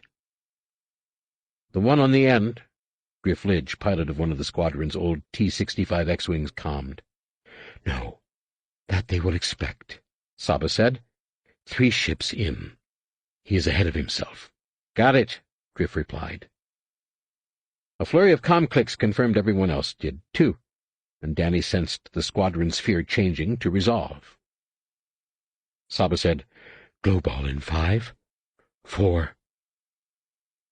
Izal Waz, an Arcona gunner with a nasty salt habit, stopped firing and drew inward. Though his compound eyes were incapable of distinguishing shapes, their sensitivity to movement made him the best gunner in the squadron. As Saba continued her countdown, those golden eyes grew glassy and distant, like they did during a salt binge, and the veins on his anvil-shaped head popped in concentration. "Mark," Saba said. A white sphere of illumination engulfed the blast boat. Danny thought, shield overload, but Wonton straightened out and they accelerated. When no plasma balls came boiling through the hull, she looked outside and found the squadron camouflaged in a sun-bright orb. "What's this?" Danny gasped. "You have seen ghost suns?" Saba asked. "Perhelions? Of course," Danny said. "Sometimes from 2 suns at once." "It is like that," Saba explained. "Izal Waz calls it his glow ball. He is using the Force to collect light." Danny eyed Easel with newfound respect. "What's it do?" "What does it do?" Saba hissed at this. "It hides us. Is that not enough?" Though the sphere had to be a kilometer across, the wild knights were clustered close to the blast boat, a dozen ghostly shapes pooling defenses. Drift's X-wing hung just meters away. Its ion engines were pouring blue efflux into the glowball, feeding the intensity of the general radiance. Plasma balls and magma missiles continued to pour blindly into the glowball, but most missed by a wide margin, and those that came close were defeated by the wild knights' combined defenses. "Does the Jolly Man have enough data yet?" Saba asked. Danny checked her instruments. The readouts were dancing like crazy. "This is good stuff," she said. "The longer we stay, the better." Saba's diamond-shaped pupils narrowed. "But do they have enough?" Danny did a quick statistical calculation in her head, then nodded. "We could use a higher significance level, but—" "We must train you to fly an A-wing, Danny Quee. The Wild Knights could use someone as crazy as you." Saba turned and calmed. "Shorthoppers, break for the Jolly Man. We'll see you at home." Shielded by the still-expanding glowball, the squadron's 2 Howl Runners and 3 Vigilances broke for the fast freighter. "Passive sensors, no lasers," Saba ordered. She turned to Danny and pointed at Easel, who was slumped in a trance at the upper cannon turret. "Change places. The glowball requires his concentration." Danny eyed the big Arcona, trying to imagine how she was going to move someone more than twice her size without breaking his concentration. I don't think I can lift him," she said. "Maybe you could—" "This one could. But she told you to." Saba glared out of one dark eye. "You are Jedi, Danny Quee. Size matters not." Danny swallowed. She had been studying the Force for almost 2 years now, but no one seemed able to explain the theory behind it. Even Luke always spoke of feeling and doing, never how or why. And it was still the last solution that came to mind. An impatient tongue began to flicker between Saba's pebbly lips. Danny let out a long, relaxing breath, then pictured the tall Arcona slipping out of his seat and coming to a rest in the one opposite her, then reached out with the force and made it so. To her relief, Easel settled into the chair as though he had moved himself, and the glowball remained intact. Danny started to climb into the turret as ordered, but Saba caught her by the shoulder and pulled her back down. "Do you never train Danny Quee?" She climbed into the turret. "This one will save us herself. Watch. Learn."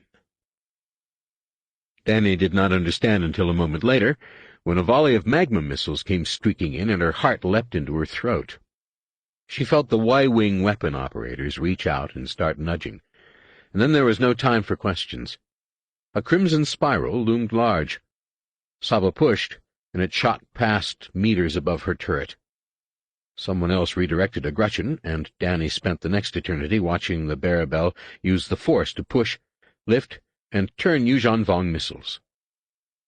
Finally, Saba asked, "What does your machine say now, Danny Quee? Has the Yamsk seen through our ruse?" Danny stepped over to look at her display. The gravity arrow readouts were dancing. "Same as before," she reported. "The Yamsk seems to be giving orders. Everyone else is quiet. What that means, I have no idea." Saba bared her needle teeth and hissed in satisfaction. "It means it thinks it has us." She dropped out of the turret and motioned Danny back into the gunner's seat. "Ready all weapons. Back out and drop the block on this one's mark. 3, 2... Danny barely climbed into the turret before mark. The cargo door thumped open, expelling a 2-ton square of durasteel, and the blast boat decelerated and slammed her into the transparasteel dome. Then she grabbed for the cannon triggers and pushed herself into the firing seat. Outside, the sun-like sphere of the glowball was shrinking away, with a comet's tail of magma missiles, plasma balls, and Gretchens trailing behind. An uproarious rasp erupted from the blast boat's main deck, where Saba stood over the instrument panel, scaly shoulders shaking as the data readouts danced. "Oh, that got them," she hissed. "That got them good." A plasma ball erupted against the shields, and Drift's voice came over the comm speaker. "Danny, the hostiles are behind us." "Sorry."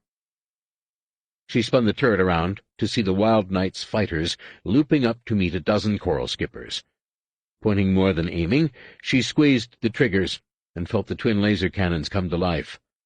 Long streaks of crimson stained the starlit darkness, forcing the skips to roll and twist as they descended on the squadron. The blast boat jerked forward. Then One-Ton announced, "The cruiser wants to pull our shields. Squadron, form on the blast boat on this one's mark," Saba said. 5. The blast boat slipped backward, and One-Ton reported, "Shields gone." "To 1 mark." Saba finished. The blast boat accelerated. Danny's laser cannons went wild, catching a coral skipper by sheer chance and reducing it to pebbles. The X-Wings and Y-Wings looped back to encircle the blast boat, masking the larger ship behind their own shields. "Keep firing, Danny," Drift urged. "You've got our backs." Danny swung the cannons toward the largest lump in the sky, a Corvette analog angling down to cut them off, and squeezed the triggers. Her crimson bolts shot straight into its nose and vanished into a black hole. She strafed the hull at full power, back and forth, back and forth. The shielding crews continued to catch her attacks, but the Corvette fell behind as its Dovan basils diverted to protecting the ship. Danny fired a few more seconds, until the battle drew too close to the enemy cruiser and the Corvette and coral skippers broke off. She swung her cannons forward. A mere 200 meters distant, the glow ball was as large as a Class 3 comet, and space beyond was filled by the Yuuzhan Vong cruiser, a lumpy silhouette as big as some moons, spewing plasma and magma into the glow ball. The golden sphere flattened and began to shrink as the enemy shielding crews drew it toward one of their singularities. "Ready missiles and torpedoes. Spread pattern," Saba ordered. "Hold. Hold."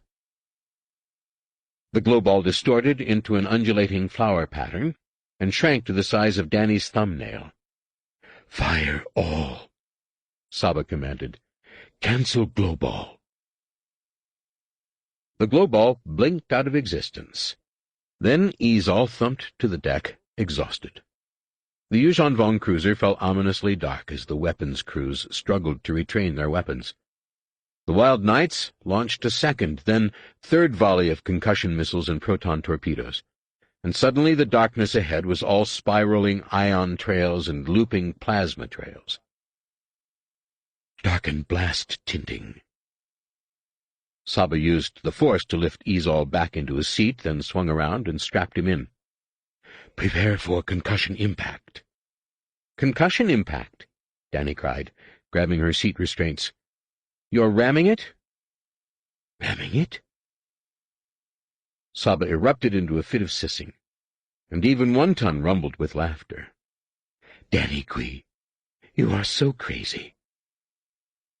Then Danny remembered the block the Yuuzhan Vong could not have seen when they grabbed the glow ball. The 2 tons of durasteel accelerated to no small percentage of light speed. The energy on impact would be equal to mass multiplied by velocity squared, divided by— Danny was still doing the calculations when space turned white. Chapter 16. The Kufi fell, and the sanctum filled with the strange odor of alien blood and an endless undulating wail. Savong La waited until the priests began their real work, then stepped away from the spatter pit so he could focus his thoughts on the bungled sneak attack. "You do not wish to know Yunyamka's will?" Vergir asked, one eye still fixed on the howling slave. "The Slayer's will is no mystery. How to accomplish it? That is another matter. He waved his hand toward the priests and their sacrifice. They serve in their way, I in mine. Vergier's beak-like mouth cracked open in what Savong La had come to recognize as a mocking smile. You doubt the accuracy of Vecta's seers? Only the gods are infallible. Savong La glanced into the pit and smiled at what was happening there. The priests are faithful servants, but until they can tell me how the Jedi work their magic, I must do my own work. You make too much of these Jedi. Vergier looked back to the spatter pit and fixed her eye on the shrieking sacrifice. The Ithorian's T-shaped head curled in her direction, his gaze lingering on hers as his eyes grew glassy and distant. His screams subsided much sooner than they should have, and he slipped into that strange tranquility that sometimes came over slaves, even in their most anguished moments. A priest stepped in front of the Ithorian and tried unsuccessfully to draw him back into his pain. A pity for the invasion. Vergier's tone was that of a thwarted child. The priests are sure to take a dim view of that. Savong La glanced down to find her feathers hanging flat in disappointment. Sometimes she seemed more a Yuuzhan Vong to him than his own warriors.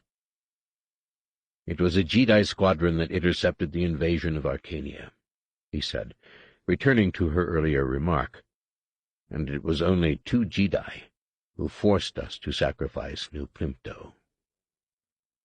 Then destroy the Talthalian convoys, Vergier said. That will draw them out. Savong La raised his brow. And sacrifice no Nomanor? It would not be such a sacrifice.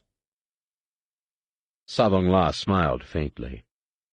You have high ambitions for such an unassuming creature. Vecta stepped over to their side of the spatter pit and looked up, a stoop-shouldered female with an aged and wrinkled face. She did not bow to Savong La or cross her blood-streaked arms in salute.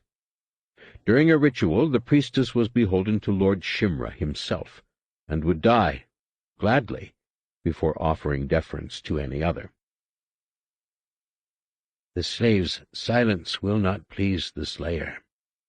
You should not go through with the attack. Savong La looked away from her. The decision is mine. Lord Shimra has made that clear. She agreed.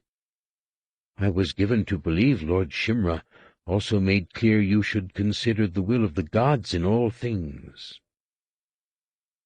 Savong La continued to look away. But the decision is mine. Vecta did not disagree. Good. Savong La looked back to the priestess.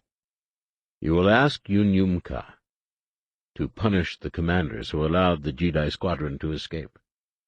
I will order their replacements to make a half-hearted assault on the planet and withdraw.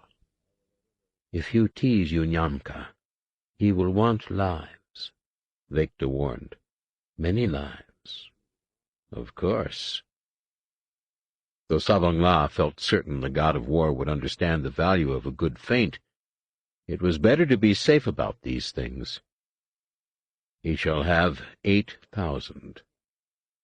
20,000 would be better, Vecta retorted. 20, then. Savong La turned and left the sanctum, already adjusting his plans to accommodate the ritual.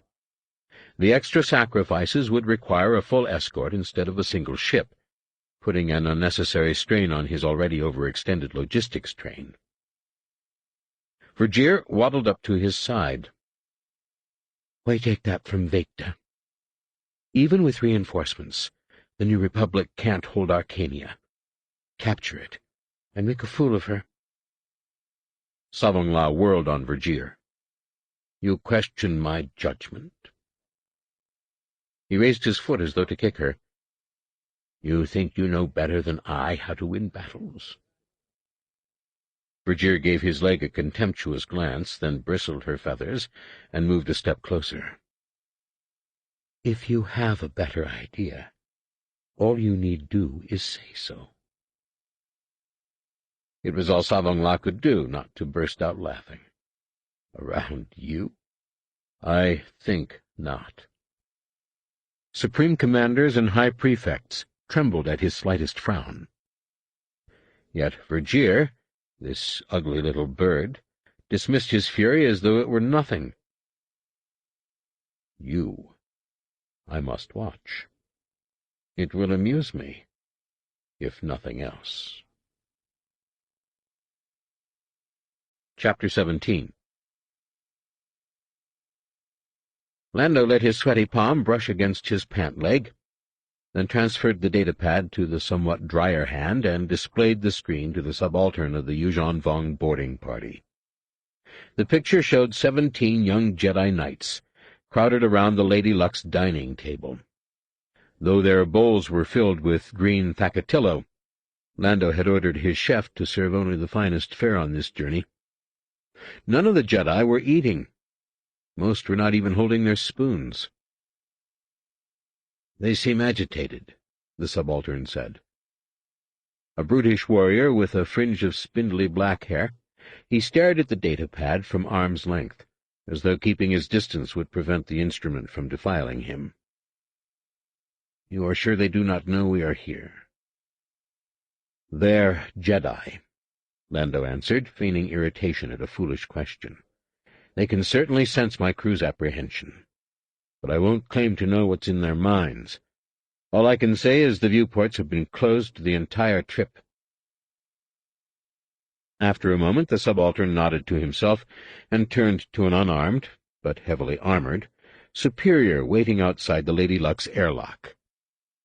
"Edag lightsabers, Dumanyacht, Yeneg Doa Jedi." The superior stepped out of the red-ribbed transfer tunnel. A little smaller than his subordinates, this one had sculpted his face into a gridwork of raised scars. Like the subaltern of the boarding party, he wore 2 small villips on his shoulders instead of the usual one. He stopped across from Lando and looked expectant. "This is Fitzgibbon Lane, holder of the Star Dream," the subaltern said, supplying the false names Lando was traveling under. "He is the one who sent the message." Lando stared at the subaltern and waited for him to introduce his leader. When the warrior grew uncomfortable and looked down, Lando shifted his gaze to the superior and continued to wait. As nervous as he was about this particular swindle, he knew better than to open negotiations on anything less than equal footing. After a moment the superior said, "I am Dumanyacht, commander of the Exquisite Death. You have some Jedi for me?" "For your war master," Lando corrected. Taking the commander's presence as a sign of eagerness, he turned the datapad toward the Yuuzhan Vong and dangled the bait. "I have 17, in fact." The subaltern scowled and reached out to knock the profane instrument aside, but the commander raised a hand. "No, this I must see for myself."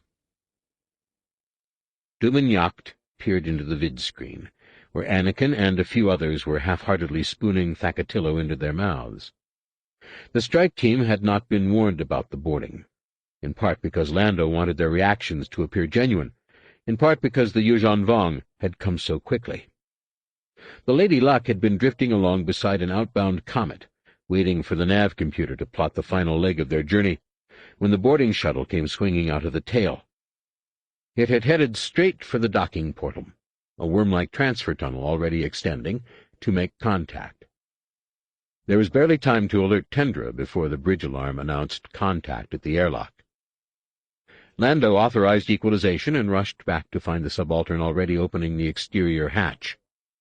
A check on his datapad revealed a corvette-sized coral ship swinging over the comet to cover the shuttle's approach, and Lando realized the vessel was lying in wait when he entered the system. He had almost felt foolish until he realized what the clever maneuver told him about the eagerness of the Yuuzhan Vong commander. "Satisfied?" Lando asked. I'd ask them to levitate, but that might give us away. That won't be necessary. We have already confirmed their nature. Really? Lando did not like the sound of that, but knew better than to ask for details. If you want them, let the Talfalian hostages go. If I want them, I will take them, Dumignac said. Lando raised his datapad and depressed a function key. We both know what 17 Jedi can do with warning. Don't make me release this button. The commander stepped closer. You think that would matter to me? Of course not.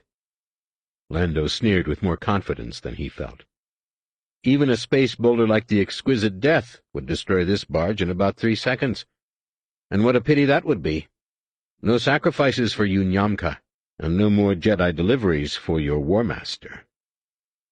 More Jedi deliveries? The blue beneath Dumignac's eyes grew brighter. You can bring more? Only if Talfalio is spared. I'm not doing this because I like you, Lando said. If you knew to intercept me here, then you know who I am. You know I can deliver. Dumignac lowered his chin in a vague nod. I heard your message. Yes. In the message, sent to what the Wraiths had identified as a Yuuzhan Vong listening post, Lando had claimed to be a Talfalian native, active in the Great River Jedi Rescue Organization. He had given just enough details of past operations to sound like a low-level pilot, then rambled on for a few minutes about how the Jedi were betraying him by allowing Talfalio's destruction. He had finished by naming a time and place and promising that anyone meeting him would be well rewarded.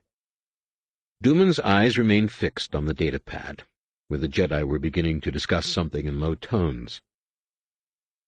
You must know I cannot make promises on the War Master's behalf. Then go ask for authority and meet me at the rendezvous, Lando said. The next step had to be the Yuuzhan Vongs. The Mark had to think he was the one pushing things.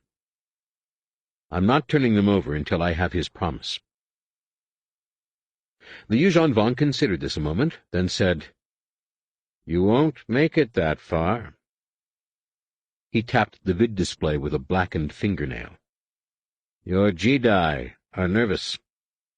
Let me take them now, and we will see what happens. The War Master is certain to be interested. I can promise you that. I don't know, Lando said, setting the hook. I don't see how you can handle so many Jedi aboard that little rock. How we handle the slaves will not be your concern, Dumignac said. It will be when they escape and hunt me down, Lando said. They will not escape. You may be assured of that. Sure I can, Lando scoffed. Now that he had his Mark pushing him, he could afford to take a few risks, and he wanted to know why Dumignac had been so quick to confirm he was carrying Jedi. Maybe I should just go to the rendezvous point. That is not one of your choices. Dumignac's voice remained mild. You may turn them over to me and know that they will reach the War Master, who may or may not be sufficiently impressed by your token of faith to spare Talfalio's refugees. Or you may release that button and be assured that when we die, 1 million of your people will die with us. Lando looked down and stroked his lip, not feigning his thoughtfulness at all. Dumignac's confidence in his ability to control the Jedi concerned him, but he had pushed his quest for information as far as he dared. He could release the function key on his datapad and sound the abort alarm. He would almost certainly die, but they had planned for just such an emergency. The transfer deck's inner hatch would seal automatically. Then the detonite charges concealed in the exterior hatch of the airlock would explode into the boarding shuttle. Dumignac and the boarding party would be sucked out into space, and the Lady Luck would shoot around the comet and be in hyperspace before the Exquisite Death realized what was happening. But the mission would be lost. More Jedi doomed. And why? Because Lando had an uneasy feeling about something Dumenyacht said? He shook his head in resignation. "If you put it like that," Lando said. It was not his place to abort the mission, not with so much writing on it, not even with the children of his best friend at risk. "But I'm no fool. I know how this works." "Good," Dumenyacht said. "Then you also know that the lives of your fellows will rest on your shoulders. I'll give you a villip so you can contact me when the next delivery is ready." Lando's only response was a sigh of disgust. "No need for rude noises." Dumenyacht grabbed the back of Lando's neck in what may have been a gesture of domination or friendship, or both. "This will work out well for both of us." The Yuuzhan Vong waved his subaltern and the boarding party forward, but Lando quickly blocked their way. "No, I've got this all planned out," he said. "My ship, my way, or you might as well call the volcano cannons down." The subaltern glowered, but looked to his commander for orders. "As he wishes," Dumenyacht smirked. "His ship, his way." Jason had sensed only the single stirring in the Force, but everyone else had felt it too, and now it was gone. He lifted another spoonful of green Thakatilla to his mouth, but hardly tasted the zest of the dissolving curds. Even without Alima's abrupt paleness and fluttering laku, he would have recognized the burst of hungry agitation. Silgal theorized that the initial disturbance came from the Voxen reaching out to find its prey, but Jason wondered if it might be something simpler. To him it felt more like raw animal excitement. It was a feeling surprisingly close to that held by a number of Jason's fellow Jedi. The members of the strike team had opened their emotions to each other the instant they sensed the Voxen, and he could feel the eagerness of Ganner, Zek, the Barabels, Errol Besa, even Raynar, to destroy the creature. Others, Tahiri, Lobaka, Tekli, Yulaha, were surprised at how fast things were happening. Alima Rar was terrified, more of herself than the creature. Tenel Ka was grimly determined, Anakin absorbed in concerns about everyone else, Jovan Drak eager to begin the game. To Rhodians, everything was a game. Continuing on page 164. Only Jaina, whose feelings Jason could always sense through their bond as twins, seemed calm. Whatever came, warning or no warning, Voxen or not, they would handle it. Or not. They had cast their fate to the Force, and now they had no choice but to trust where it carried them. It was a strange sort of composure born of battle and death and suffering, the grim serenity of the soldier, who was both maker and victim of the all-devouring cataclysm. Jason put another spoonful of Thakatillo in his mouth. Beyond the dining area, he could feel the crew's fear, Lando's apprehension about something unknown to him, Tendra's guilt as she approached the cabin door. He pressed his tongue to the roof of his mouth and crushed the curds, then savored the tangy explosion of their melting. The galley door hissed open. Yarsrud, the ship's Hodin chef, stepped into the dining cabin with his human assistant, both holding blasters behind their backs. It was the signal to follow the primary plan. Jason extended himself to the other Jedi, going beyond the simple emotional connection the Barabels had taught them to a much deeper level, melding with the others until it seemed to him that he was them and they were all him. As the meld coordinator, he was to a certain extent trusting the others with his body. They had discovered that at times he might become so consumed by the sensations and feelings of others that he forgot to keep track of himself. Lando's tall wife entered the dining room from the main cabin, a nasty G9 power blaster cradled in her arms. Zek and Jovan instantly pushed away from the table and reached for their lightsabers. Tendra loosed a flurry of blue stun bolts, blasting both Jedi and red-haired Errol into the wall, all as planned. Lobaka and Kossoff tried to rise and were dropped by stun shots from Yarsroot and his assistant, also as planned. Feeling the impact of each bolt through the team's battle meld, Jacen groaned and would have tumbled from his chair had Tenel Ka not steadied him. That was not part of the plan. Tendra flipped her power blaster to full automatic, lethal. "Anyone else moves, or even looks my way, you all die." She glanced at Ganner, supporting the role he was to play as the decoy leader. "That clear?" "As transparisteel." Ganner kept his eyes fixed on the center of the table. "Do as she says." "Good." Tendra motioned 2 crew members behind her into the room. "Now sit very still, and no one gets hurt."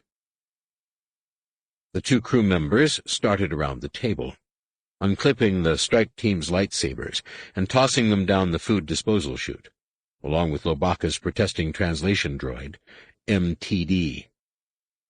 Jacen experienced a moment of panic from Anakin and realized they had just run into their first problem. The disposal chutes still led to the flush lock instead of their weapons pod. They had intended to make the changeover after the evening meal. Jacen reached out to Jaina and moved some of her serenity toward Anakin. Nothing to be done about it. Follow the Force. "Tendra, what's all this about?" Ganner asked. This wasn't in the script, but Ganner knew what was needed. Jacen could feel it. Ganner always knew. "Haven't we been good guests?" "The best," Tendra replied. "Fitzgibbon just doesn't like cowards." Jacen did not even feel Yarsroot's assistant remove his lightsaber. He only saw it go down the chute with the others. "Cowards?" Ganner asked. "What are you?" "Talfalyo," Tendra said simply. A native of nearby Sikoria, she did not need to work to make herself sound angry. "Now shut that fly-hanger of yours and stand up. There's someone who wants to see you. All of you." Back to the script. Jacen felt himself stand and turned toward the door, Tenel Ka close behind.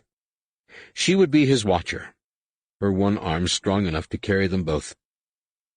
Tendra stepped aside and motioned the strike team through the door.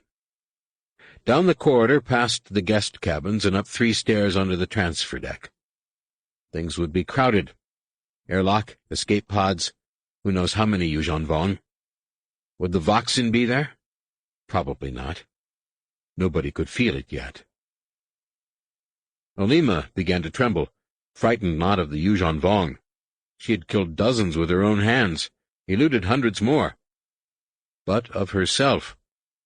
She had not expected to encounter a Voxin on the transit ship. Could she face one again, knowing what the first had done to her sister? Jacen fed her the feelings of Raynar, who was comforting himself with the knowledge that the Twi'lek had done this stuff many times before. She had denied the Yuuzhan Vong New Plimto. She would get them through this. Alima's Leku stopped shaking, and Jacen followed the unconscious Jedi, who were being levitated by 5 of their fellows, past Lando's suite toward the guest cabins. A door slid open behind Tenel Ka, and something blunt caught her between the shoulder blades. Jacen dropped to his knees and started to black out, then realized it was Tenel Ka's body he was feeling, and reached out to the others, calling upon their strength to keep them both conscious. When his vision cleared, Yuuzhan Vong filled the corridor. At the head of the line, Ganner lunged for Lando. "You double-crossing!" The blunt edge of an amphistaff caught the big Jedi across the back of the head, dropping him into a dark pit before Jacen could call on the others to keep him conscious. Not in the script, but probably for the best. Point 30. The crew departs. Tendra and Yarsroot retreated into the ship, leaving the strike team in the hands of the Yuuzhan Vong. There were only 6 guards on the transfer deck with Lando. The rest were down in the access corridor behind Anakin, flanking the long line of Jedi.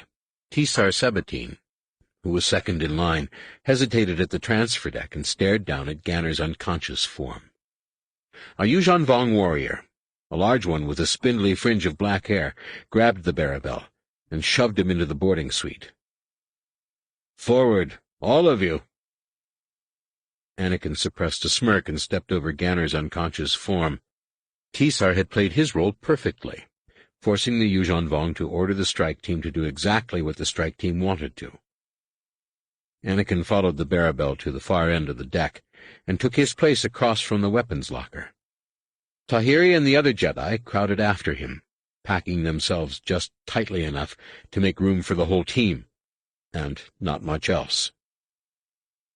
So far, events were proceeding more or less as planned. True, their lightsabers had been dropped into the flushlock, but Tendra and Yarzrud had taken extra precautions during the turnover to give the war droids time to retrieve the weapons. Anakin could feel the strike team's confidence growing with every success. The empathic sharing strengthened everyone's resolve and bound them to a common purpose, just as the Barabels had said it would. And Jacen was keeping him in touch with the group. Anakin sensed Alima Rar's resolve harden, and shared Tenel Ka's surprise when she was struck from behind. And now he perceived Loi's mind stirring. No sooner had Anakin begun to worry about how a groggy Wookiee would impact their plans than he sensed Jacen reaching out to calm their waking friend. This was going to work great. Once the crew was safely out of sight, Lando turned to a scar-faced Yuuzhan Vong and gestured at a fiber-plast crate in front of the Lady Luck's escape pod. "Perhaps the commander of the Exquisite Death would allow me to present him with a small gift." It was a subtle variation on Point 31, but a useful one.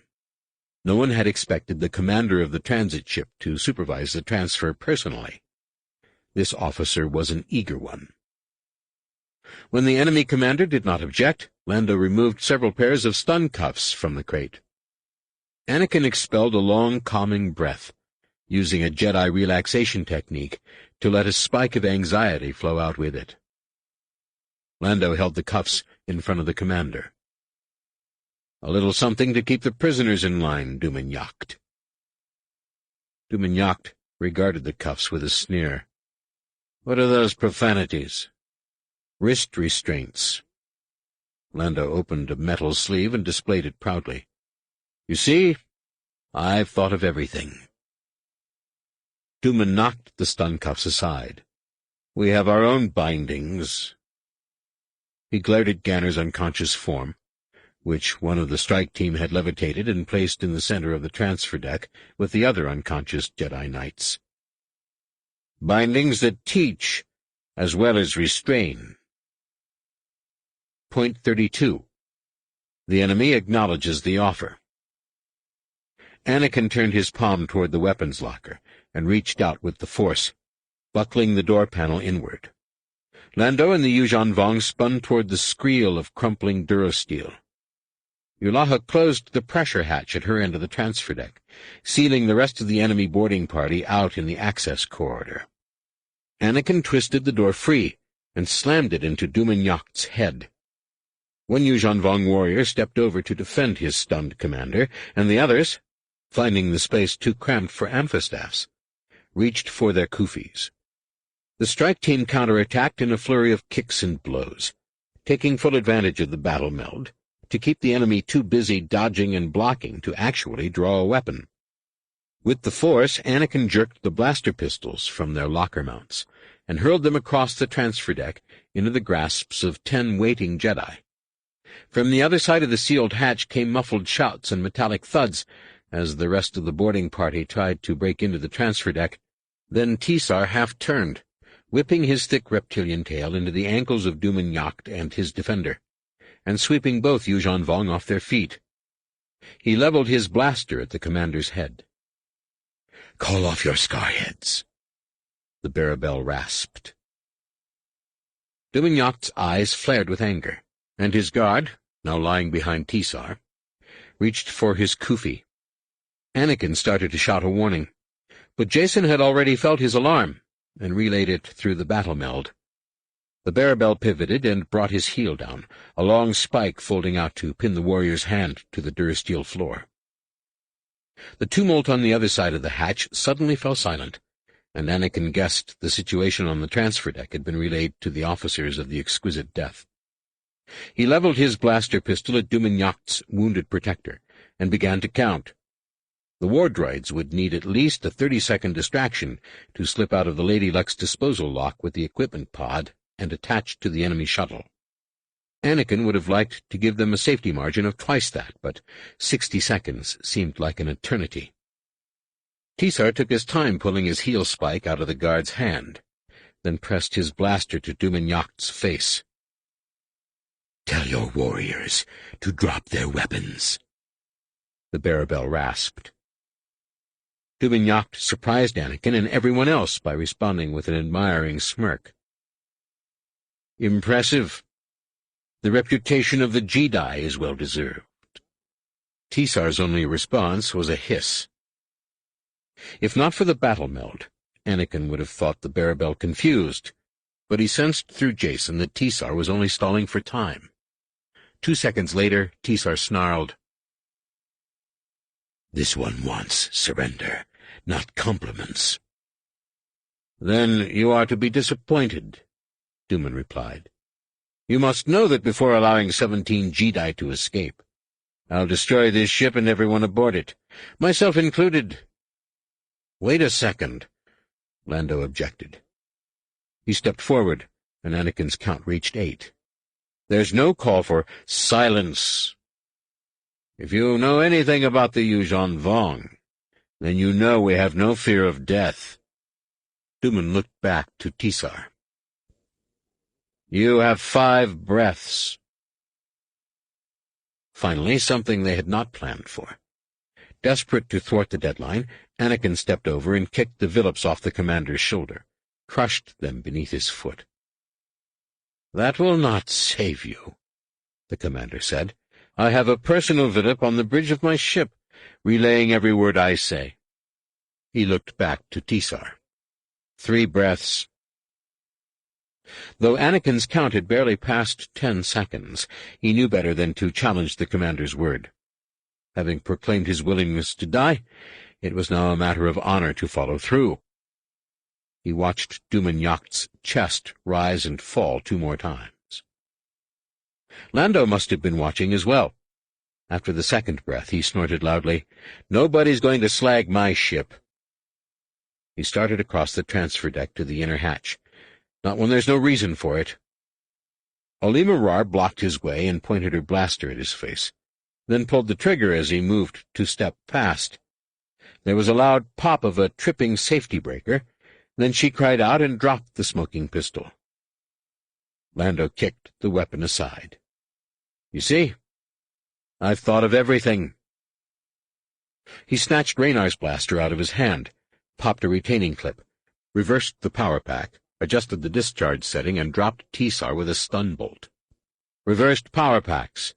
Standard safety precaution, at least when you're turning traitor on a company of Jedi. Anakin and several others popped their retaining clips, but even Jedi were not that quick. Dumanyacht's protector caught Anakin in a leg scissors and whipped him to the floor, and Anakin found himself struggling to continue his count beneath a rain of blows. The rest of the Yuuzhan Vong were also attacking, foregoing their kufis to lash out at the blasters in the hands of their foes. Even Dumanyacht joined the fray, leaping up to hurl Tahiri into an escape pod hatch. Blaster and power pack flew in 2 directions, and she wisely let herself slump to the deck. The commander turned to Lando, pointed to the inner hatch. "Open it." Lando stepped forward, his hand reaching for the override. By Anakin's count, they were at 25 seconds. The 2 war droids would be searching the bottom of the shuttle for a place to anchor. Jason sensed Anakin's worry, and Yulaha stepped forward to block the path, a long-fingered Bith hand flicking forward as she opened herself to the Force. Jason screamed first. Anakin experienced an instant of hot pain and thought his brother had been wounded. But then he heard Yulaha's whistle, and saw the Bith stumbling forward, the handle of a kufi protruding from her back. Shock shot through the strike team like a stun bolt. No one had seen the attack coming, and the sudden pain dazed them badly. Anakin took 2 hard blows and felt the others reeling too, and then bodies began to fall. Across the deck, Yulaha lay face down, too pained to scream, her fingernails raking the durasteel floor. Lando stood above her, dark eyes dazed with horror, but too much the gambler to show anything more. His knee flexed, as though he might kneel down to pull out the kufi. Then he caught himself and stepped over the anguished Jedi and opened the inner hatch. Another fist crashed down on Anakin, this time summoning misty shadows of unconsciousness. He forgot his count, but it had to be 30, or as close as they were going to get. The floor began to reverberate with heavy footfalls, the rest of the boarding party rushing onto the transfer deck. Anakin reached out with the force and hurled a discarded blaster pistol into his attacker's head, and was rewarded with another blow. Then the tip of a kufi touched his throat. "Done, Jedi," the warrior hissed. "Understand." Anakin did not even dare to nod. Duman barked an order. A pair of Yuuzhan Vong lifted Yulaha off the floor and passed her into the airlock, the kufi still protruding from her back. A familiar hollowness came to Anakin then, the same hollowness he had felt on Cernpadal, when he had been forced to raise the Falcon's nose and leave Chewie behind. And a cold fear rose inside him. They had barely made contact, and he had already gotten someone injured. Maybe this mission was too much for them. Maybe everyone was going to get killed, just like Chewbacca. Loie, Tahiri, even Jason and Jaina. Maybe it would be his fault. Jason reached out to him, gently laving him with the emotions of the others. There was fear, anger, guilt. Anakin could not tell who was feeling what, except for Alima Rar. Alima seemed to be relieved. No one had actually died yet, and she had made it this far without breaking down in terror. Things were going pretty well, it seemed to her. Dumignac's voice sounded from somewhere beyond Anakin's feet. "I must admit, Fitzgibbon Lane, that I now understand why you destroyed their lightsabers. Had they gotten to those, well, let us say I am happy they were disintegrated." A pair of Yuuzhan Vong jerked Anakin to his feet, and he saw the commander standing with Lando as the boarding party lined the Jedi up for transfer. Anakin fixed his stare on Lando, wondering if there was not some way for the silky-tongued gambler to keep Yulaha aboard the Lady Luck.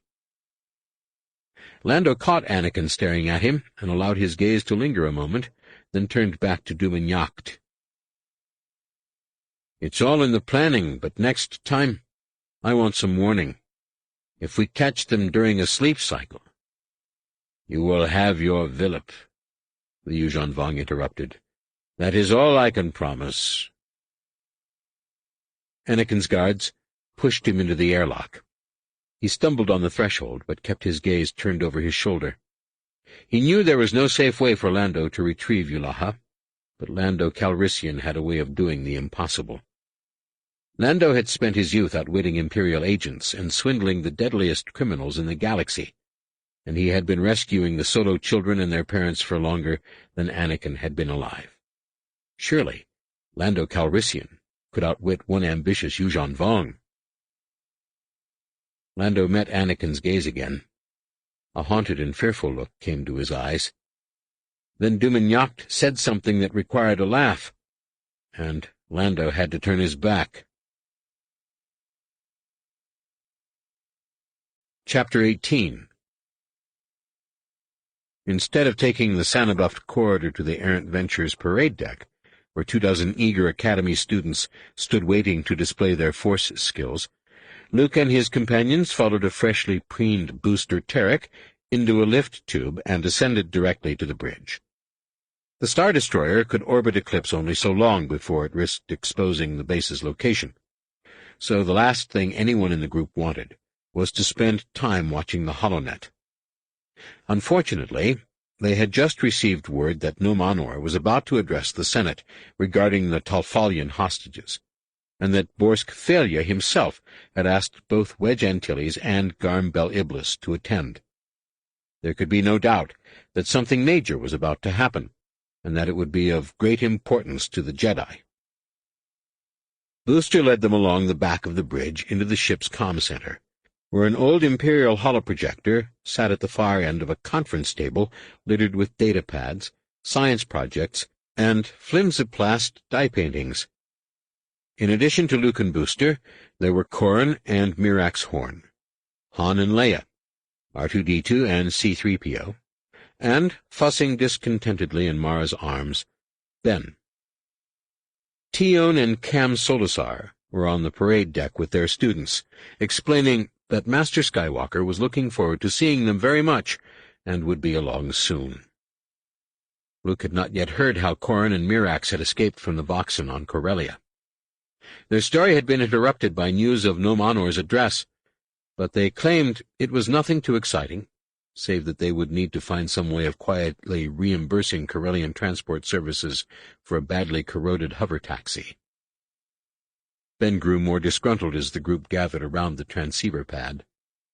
He was normally the most imperturbable of babies, but there were times when he simply could not be consoled.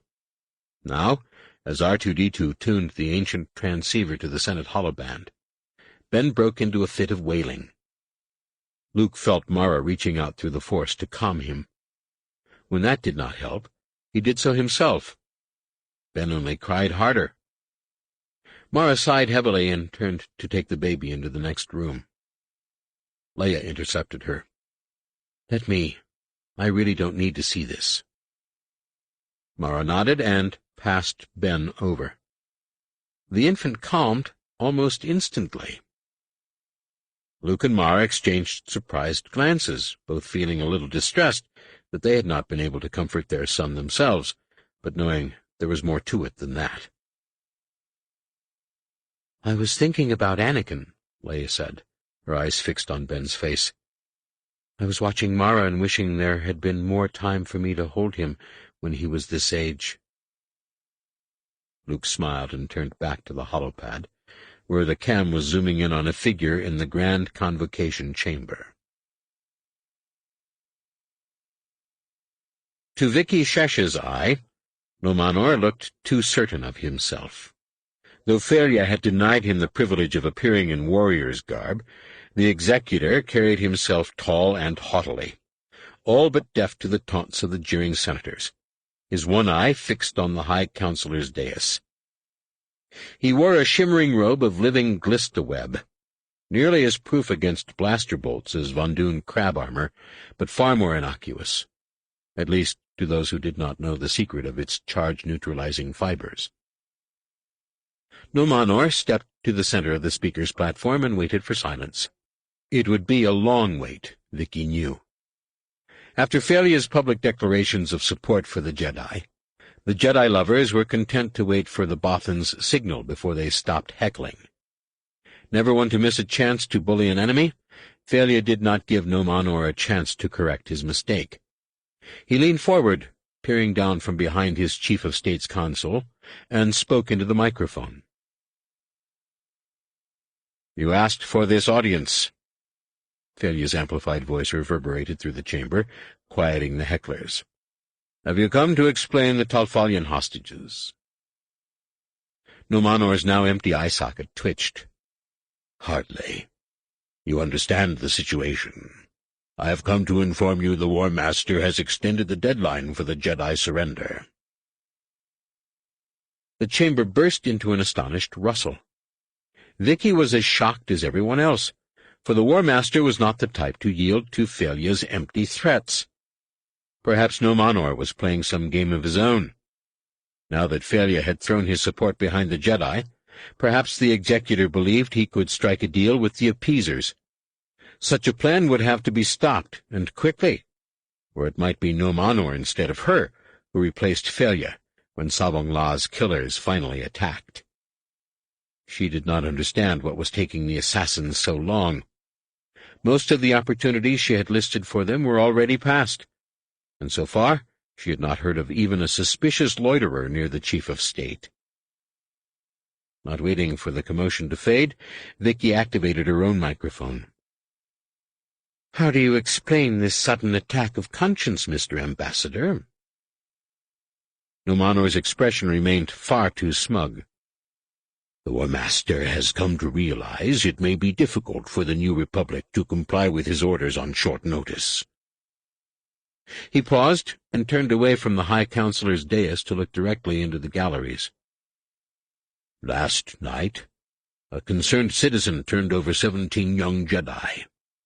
The convocation chamber burst into such an uproar that it was impossible to hear the rest of Nomanor's statement. Vicky fell back in her chair, as stunned as the others in the room, and began to wonder how such a thing could happen. No bounty hunter in the galaxy could just fly out and collect 17 Jedi. She doubted that even a company of bounty hunters could do it. To restore order, Failure was forced to darken the chamber, and even then he had to wait several minutes before he could make himself heard enough to order the sergeant-at-arms to have the security droids remove any senator who continued to yell. When light was finally restored, the Bothan's ears were flattened, and a long ridge of hair was standing along the back of his neck. "I don't believe you," he said. Vicky was inclined to agree, as was most of the Senate. A rising murmur threatened to crest into another uproar, until the security droids brought the noise under control by issuing stern warnings about decibel levels. Nomanor sneered. "I have a list." He made a show of consulting a sheet of what looked like the shed skin of a snake, then said, "The leader is Ganna Rysode. His assistants seem to be Tisar Sebatine and a Wookiee named Lobaka." A plaintive howl echoed down from the Wookiee gallery, and a security droid was slapped out of the air by a hairy claw. "The Bith Jedi Yulaha Kor was wounded resisting capture, and I certainly recognize the Solo name." "Solo?" Wedge Antilles gasped. Along with Garm Bel Iblis, he was standing behind Felia's seat for some reason Vicky did not yet understand. "You have a Solo?" The chamber fell so quiet that the next question, from General Bel Iblis, would have carried to the top gallery even without being picked up by Felia's microphone. "Which one, Anakin or the twins?" The smug look vanished from Nomanor's face. "Twins." He quickly forced a sneer, but to Vicky the expression looked more sick than snide. "We have the 3 young ones." The two generals glanced at each other with fallen faces, and Felia's ears drooped, but only Vicky seemed to perceive Nomanor's subtle shift of attitude. She did not know what significance twins had to the Yuuzhan Vong, but it seemed clear enough to her that there was one, and that, with a little help from her, Nomanor would look like a fool to Sabong La for not realizing it. Vicky leaned forward and glared at the Yuuzhan Vong as though challenging his claim. "Jason and Jaina are twins, Mr. Ambassador." She leaned back, then added with a disdainful smirk, "It's common knowledge. They're twins, just like their mother and Luke Skywalker." Nomanor's good eye narrowed, and he glared at her in open anger. "It does not matter what they are." He forced himself to look back to Failure. "What I came here to say, what the War Master wishes me to say, is that he is not unreasonable.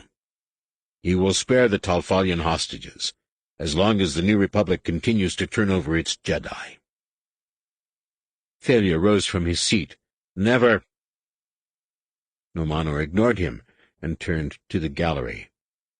"A like number every—" His microphone suddenly went dead, preventing his last 3 words from reaching the Senate gallery.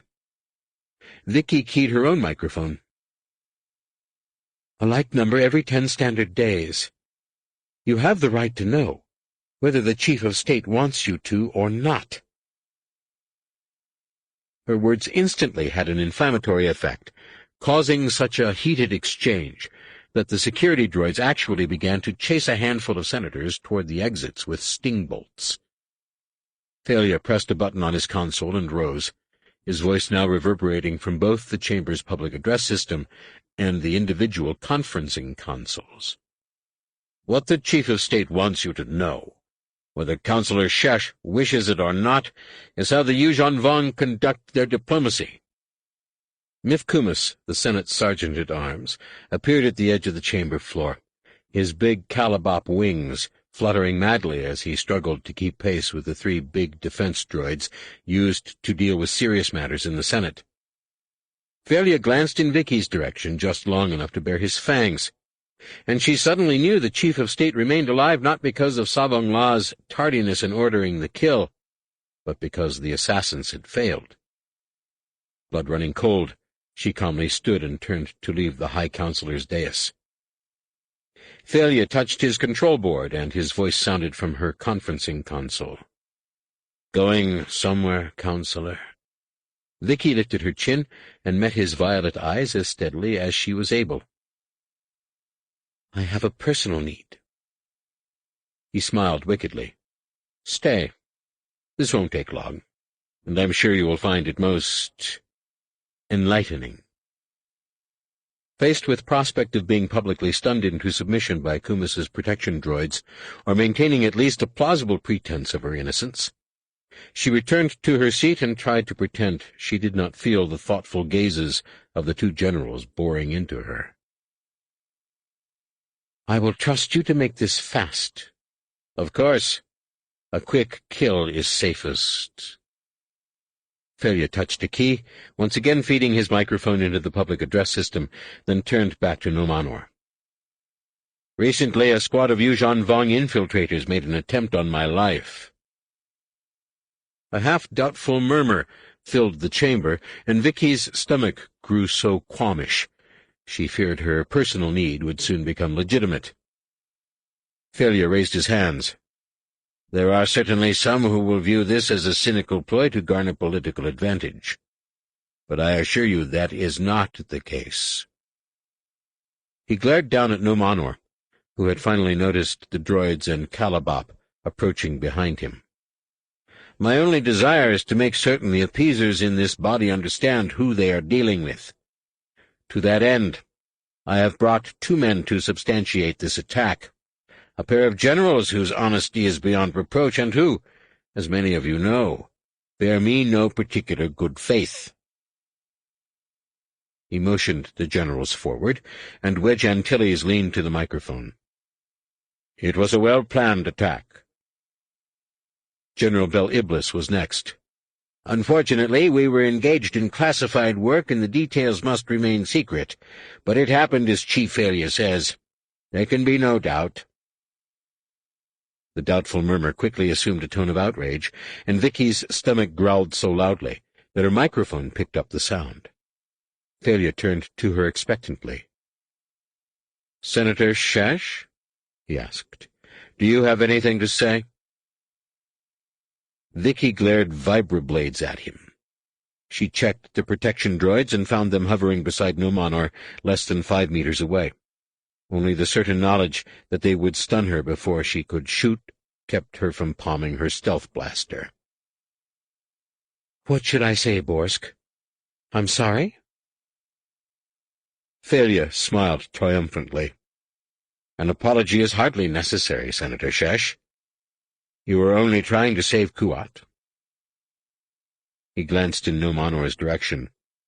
"As long as you see your mistake now." "My mistake?" Vicky gasped, beginning to comprehend that her secret remained secret. Perhaps her contact had been killed in the attack, or perhaps Yuuzhan Vong infiltrators were trained to withstand even modern interrogation techniques. It hardly mattered. Thalia thought he had defeated her challenge, her political challenge. Now he wanted to draw her back into the fold and consolidate his support, and he still had no idea what game they were really playing. No idea at all. Vicky smiled and inclined her head. "I do see my mistake. She turned to glare at Nomanor.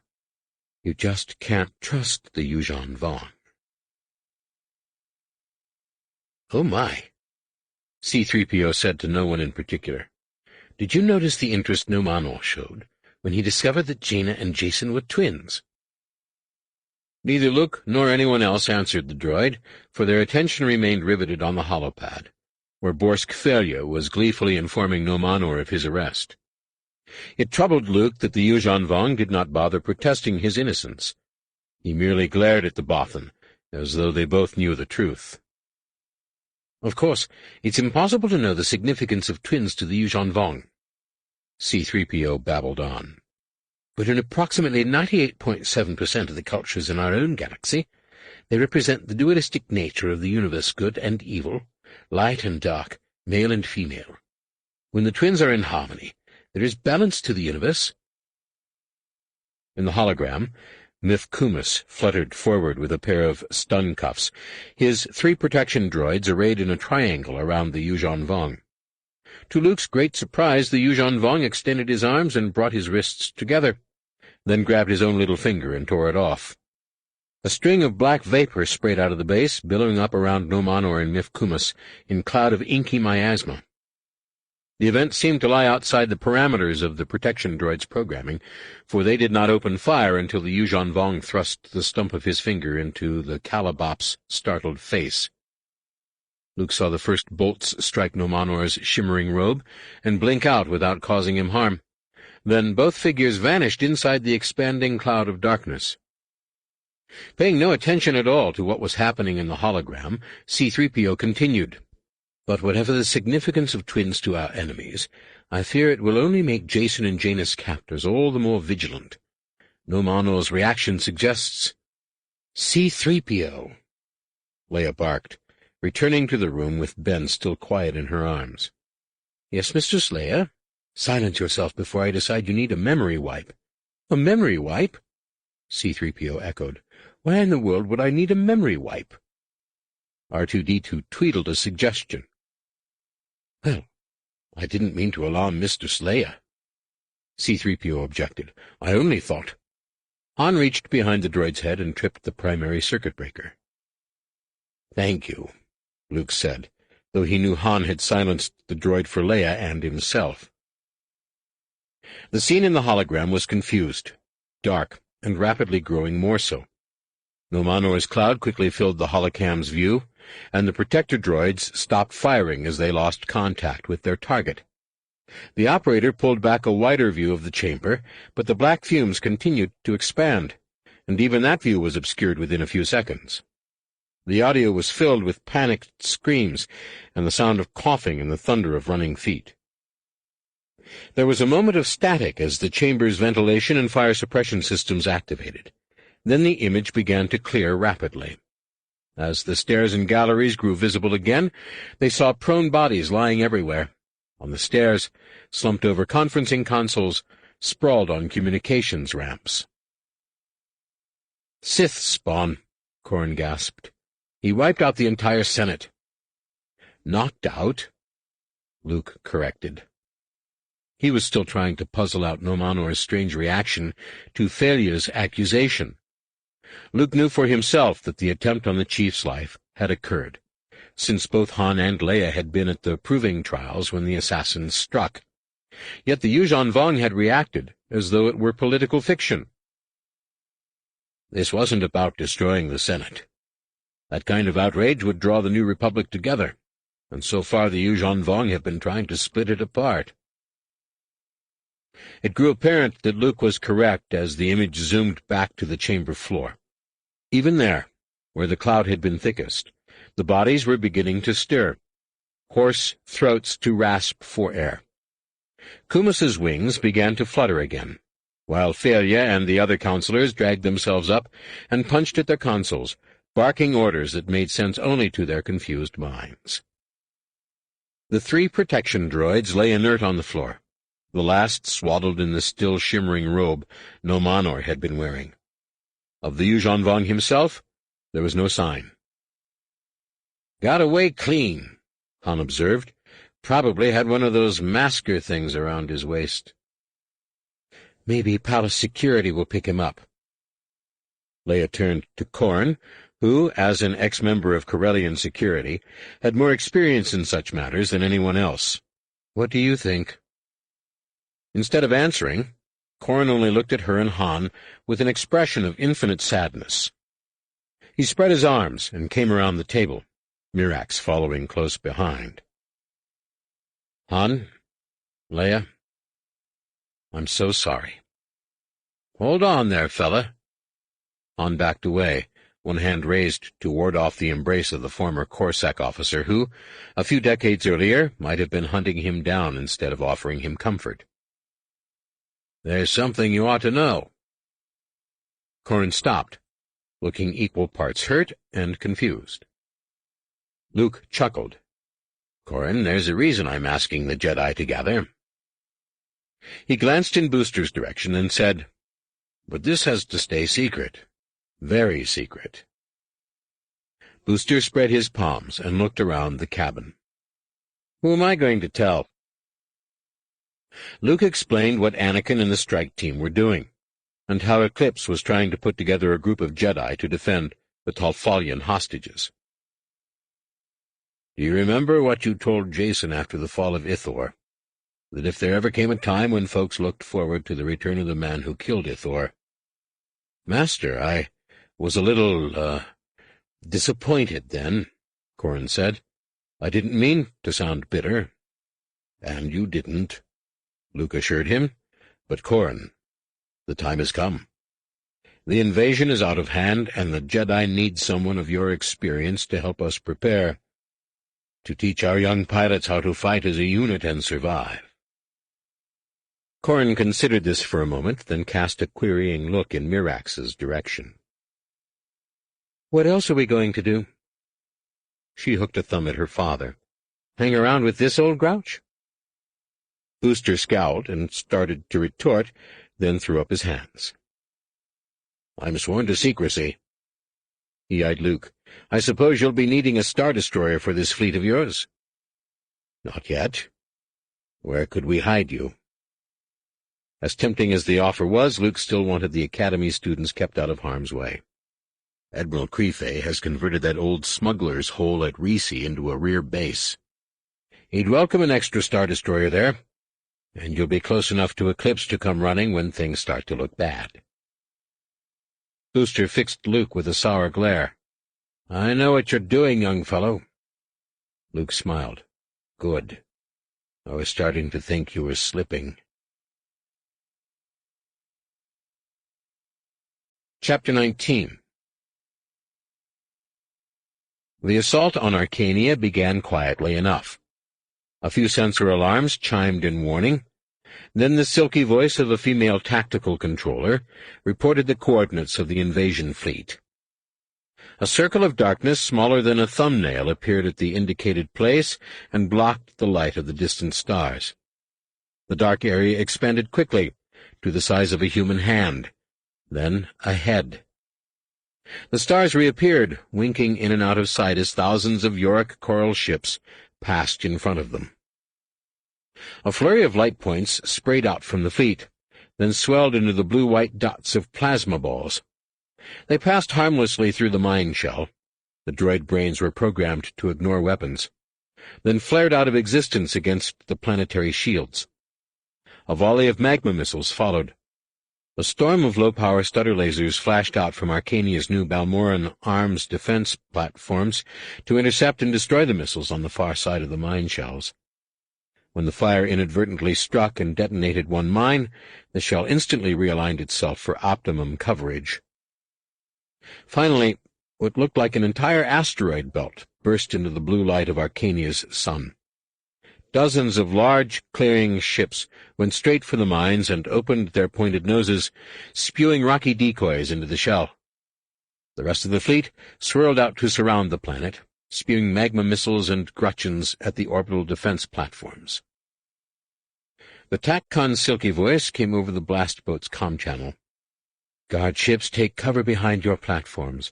Turbo lasers will commence fire in 3 seconds. The battered blast boat slid into the sensor shadow of the Wild Knight's assigned platform, and Danny's readouts went to 0. She slammed her palm against the console. "How can I correlate anything from here?" "You will have your chance, Danny Quee." Their platform opened up with its variable pulse turbolasers, filling the darkness outside with sheets of colored light. Saba, sitting in her command chair near the front, half-turned so she could fix a reptilian eye on Danny. "Use the weight to calm yourself. It is dangerous to enter a fight angry." "I'm not angry." "You feel angry to me," 1 Ton rumbled from the pilot's seat, "and that'll get someone killed. Calm down or close up." "You were angry when Mara came to tell us about Anakin's plan," Saba said. "Perhaps you wished to go along?" "You're smarter than that," Danny retorted, "or this bunch of Gretchen traps wouldn't have lasted this long. The last place I want to be is another Yuuzhan Vong holding cell." "No anger there," 1 Ton observed sarcastically. "She is upset with Master Skywalker." Izal sat in the topside turret, his long tongue flicking the pale salt crust clinging to his upper lip. "She thinks he should have asked her." Danny glared up at the Arcona. "Stay out of my mind." "It is in your face, not your mind." Danny was not certain she believed him. Izal could be a little sly when he was holding back on the salt, but there was no denying the irritation she felt at the suggestion. "He shouldn't have let Anakin talk him into it," Danny said. "Those kids have no idea what they're getting into." "The Voxen must be exterminated," Saba said. "Master Skywalker has surely considered the risks." "Master Skywalker has not seen a breaking," Danny shot back. "He has no idea." "The strike team will commandeer the ship before the breaking," Saba said. "Sure they will," Danny said. Saba's scaly tail slapped at the floor. "What would you have us do? Go after them?" The sudden apprehension in the Force reminded Danny of what she was saying. Saba's face was so stoic and fearsome-looking that it was easy to forget she had emotions too, and it had completely slipped Danny's mind that Saba's apprentices and son were with the strike team. Knowing the Bearbell did not really understand the concept of an apology and would probably have found it disingenuous if she did, Danny did not even try. She simply gave a small nod. "If we could find them, Saba, that's exactly what I'd do," Danny said. "I'd go after them." Saba studied her with a black eye for a moment. Then the TAC Khan's voice came over the comm channel. "Guard ships forward. Remember your areas and stay close to your platforms." "Let us do our own jobs first." Saba gestured at Danny's instrument panel. "Knowing how the Yamasks communicate does us no good until we understand their language. Did you not say that?" Without awaiting a reply, the Bearbell turned away and ordered the squadron forward. Though Danny's anger was gone, the Force was now filled with grimness and apprehension, and not only Saba's. Though the exchange in the blast boat had not been transmitted over the comm channels, the rest of the Wild Knights could sense their leader's anxiety. Danny instantly felt ashamed of her anger and regretted her thoughtless words even more than before. In a squadron that relied on empathy to bind it together, runaway emotions could get someone killed. Danny focused her attention on her instruments and promised herself that she would coax every bit of data possible out of the battle. It was the only apology Saba Sabatine would understand. They emerged from behind the platform shields, not into the maelstrom of whirling fighter craft that Danny expected, but into a meshwork of streaking missiles and flashing laser bolts. Having penetrated the mine shell, the Yuuzhan Vong capital ships were laying off, firing salvos of plasma balls and magma missiles at the orbiting defense platforms. One platform, an older KDY system designed for the turbolaser exchanges of the Rebellion era, was jetting a long plume of borum coolant into space. Otherwise, the enemy barrages were proving remarkably inefficient. On the other hand, the motley assemblage defending Arcania, the planet's military, volunteer squadrons like Saba's, and a small New Republic task force rushed in to attempt a delaying action, were doing remarkably well. The slow but powerful KDY platforms were breaking up concentrations of enemy ships, preventing the invaders from mounting any sort of planetward thrust. The smaller but newer Balmoran arms platforms used their long-range stutter lasers to destroy incoming missile volleys and pepper the big Yuuzhan Vong capital ships with showers of random-intensity attacks. Whenever a low-power laser struck Yorick Coral, a sensor detected the strike and automatically fired a pair of devastating blasts from the platform's charge-storing turbolasers. The system was as deadly as it was efficient, and there were already scores of lumpy derelicts spinning off into space. What Danny did not see was a swarm of coral skippers rushing to disable the platforms. She checked her instruments and found all readouts hovering down near the bottom. "What do they wait for?" One Ton grumbled. "I see the skips on my sensor screen. Clouds of them." "Perhaps they fear the battle platforms," Saba said. "No," Danny said, suddenly feeling relieved. "They never intended to come in. This is a feint." "A feint?" Saba turned to look at Danny. "You cannot know that." "Can't I?" Danny gestured at her instrument panel, where all of the data bars continued to hover near the bottom. "If the attack had truly stalled, don't you think the Yamsk would be going wild?" Saba left her chair and peered over Danny's shoulder for a long time, then finally said, "This makes no sense. They would conquer at half the strength." "But not without cost," Danny said. "Perhaps their resources are not as limitless as we think." Saba considered this for a moment, then turned to One Ton. "Calculate a course for eclipse." "What about the Yuuzhan Vong?" One Ton asked. "They're not going to let us." "The Yuuzhan Vong are going to withdraw," Saba said. "They are saving their fleet for something else. Something we must warn Master Skywalker about."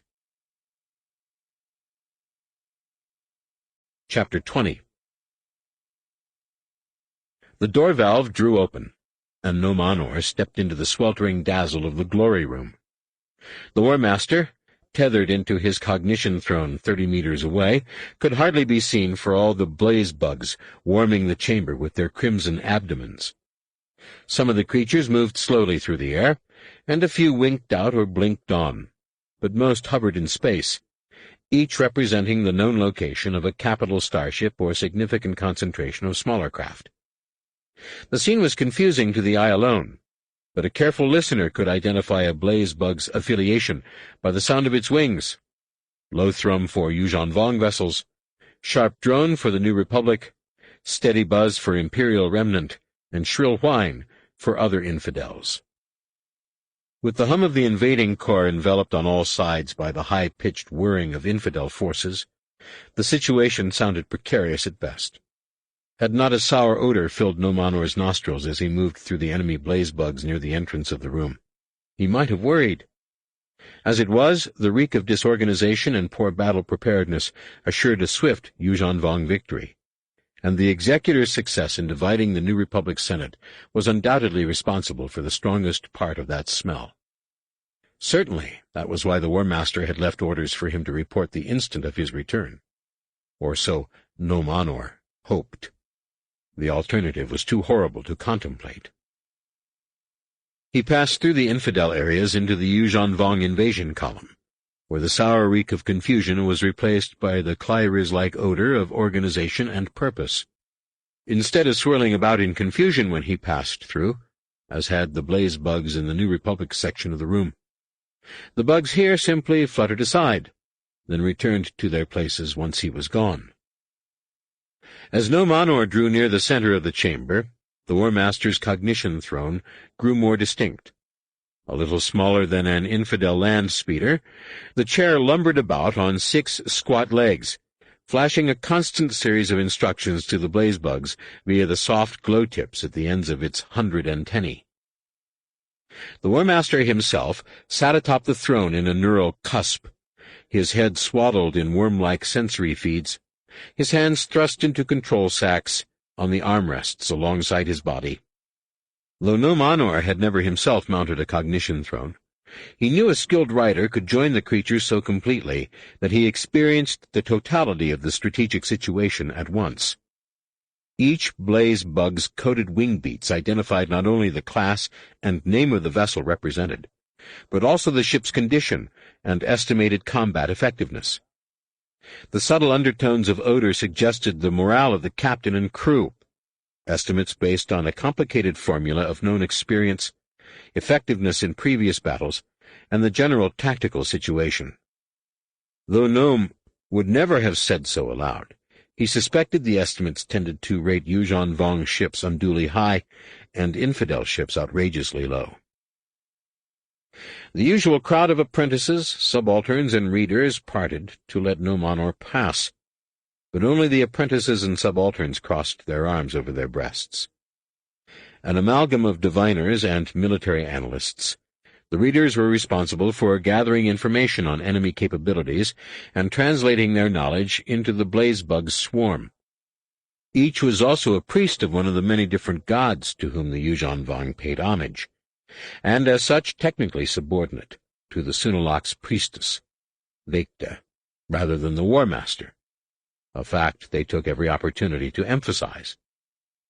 No Manor knew the arrangement to be a constant fang in Savong La's heel, but at least to those who believed in such things, the precaution was necessary to avoid placing any of the other gods in symbolic servitude to Yunyamka, the Slayer. Trying not to read anything into the lack of envy in the eyes of those around him, no Manor stopped before the cognition throne and pounded his own chest in salute. "I come straight from the docking chamber, my master." Savong La peered down from the throne, little more than eyes and mouth visible through his cocoon of sensory feeds. "As ordered. Good." No Manor's mouth went dry. No words of welcome, no hint of praise. "I am sorry that it took me this long to rejoin the fleet. My journey was delayed by the difficulties of leaving Coruscant."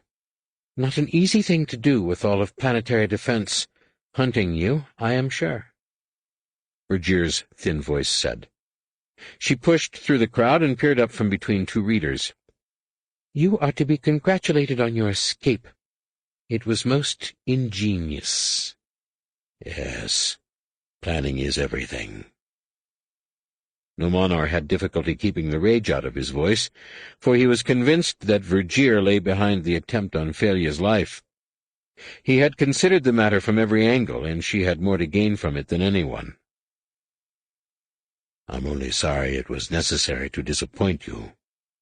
"Why would I be disappointed in your escape?" Vergier spread her arms. "Your value to our cause is well known to all." As accustomed as no Manor was to the gamesmanship of politics, the subtle mockery of this half-pagan creature was too much. Not only had she interfered with his mission and nearly gotten him imprisoned, now she was ridiculing him before his master and peers. "There is no need to play the shy bunnish, Vergier." No Manor had to struggle to keep his voice icy, and even then his fury was tangible enough to draw a quiet murmur. "You are to be applauded on your ingenuity. I had not thought a mere pet capable of so much cunning or daring." Had Vergier been a Yuuzhan Vong, no Manor's words would have been enough to draw a blood challenge. As it was, the little creature only pricked her antennae. "Do you accuse me of what happened in the Senate?" "A bold attempt to remove a rival," no Manor confirmed. "Whether or not the assassination succeeds, I am blamed by the infidels and the War Master both." He shifted his attention to Savong La. "The fact of my return stands as proof both of my worth to the great doctrine, and of my faith in the War Master's ability to see beyond such primitive ruses." Vergier's beakish mouth opened, as though she might hiss. Then she caught herself and seemed to calm. "Do not blame me for your failures on Coruscant. It only makes you look more the—" "Enough!" Though the War Master spoke quietly, the mere sound of his voice was enough to silence Virgier, and save her life. Had she uttered the fateful "fool," Nomanor would have been not only within his rights, but expected to kill her on the spot. The assassination of Borskfelia, or the attempt, holds little interest for me. The shadow of a smile came to Savonglah's lips. He manipulated something in an arm sack, and the throne's legs folded, lowering the War Master to a more comfortable speaking level. Before you arrived, Nomanor, we were discussing General Bel Iblis's pathetic scheme to undermine the morale of our warriors with this nonsense about Jedi twins. How did he think of such an idea? Nomanor knew what Savonglah wanted to hear, but he was not foolish enough to lie in the War Master's presence, not with Virgier waiting to pounce on his every word. I have no knowledge of how Bel Iblis prepares his plans. Then guess, Savonglah said. I command it. Nomanor's throat grew scratchy. The blaze-bugs, temporarily released from their station by the idleness of the throne, began to descend on the group. The touch of their hot abdomens stung more than the stab of their proboscises, but such was the price of service. No one did more than shoo the ravenous creatures away from their eyes, and the readers did not do that much. My master, humans are not like Yuuzhan Vong. Twins are not an infrequent occurrence, Nomanor said. In all of Yuuzhan Vong history, there had been only a few twin births, and these only when the gods wished it so. In each instance, one had murdered the other in childhood, then matured to lead the empire through a time of grave crisis. Lord Shimra himself had murdered his twin brother before growing up to have the dream that foretold the finding of this new galaxy. Their birth suggests no special favor of the gods. Then you are saying the Solo children are twins? The reader who asked this was Kolyabu of the Undying Flame, half and half, whose burn-melded body had been carefully shaped to appear male from one profile and female from the other. As an apostle of the Undying Flame, Kolyabu worshipped the twins Yunshin and Yunka, brother and sister gods of love and hate and all things opposite. You admit that Jason and Jaina Solo are twin Jedi brother and sister. Nomanor tried to wet his throat, but found his swallow as dry as bone dust. I admit nothing, reader.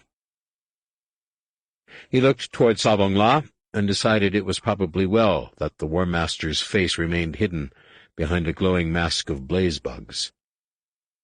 Our spy, Vicky Shesh, claims the two Solos are twins, and that their mother and uncle are also twins.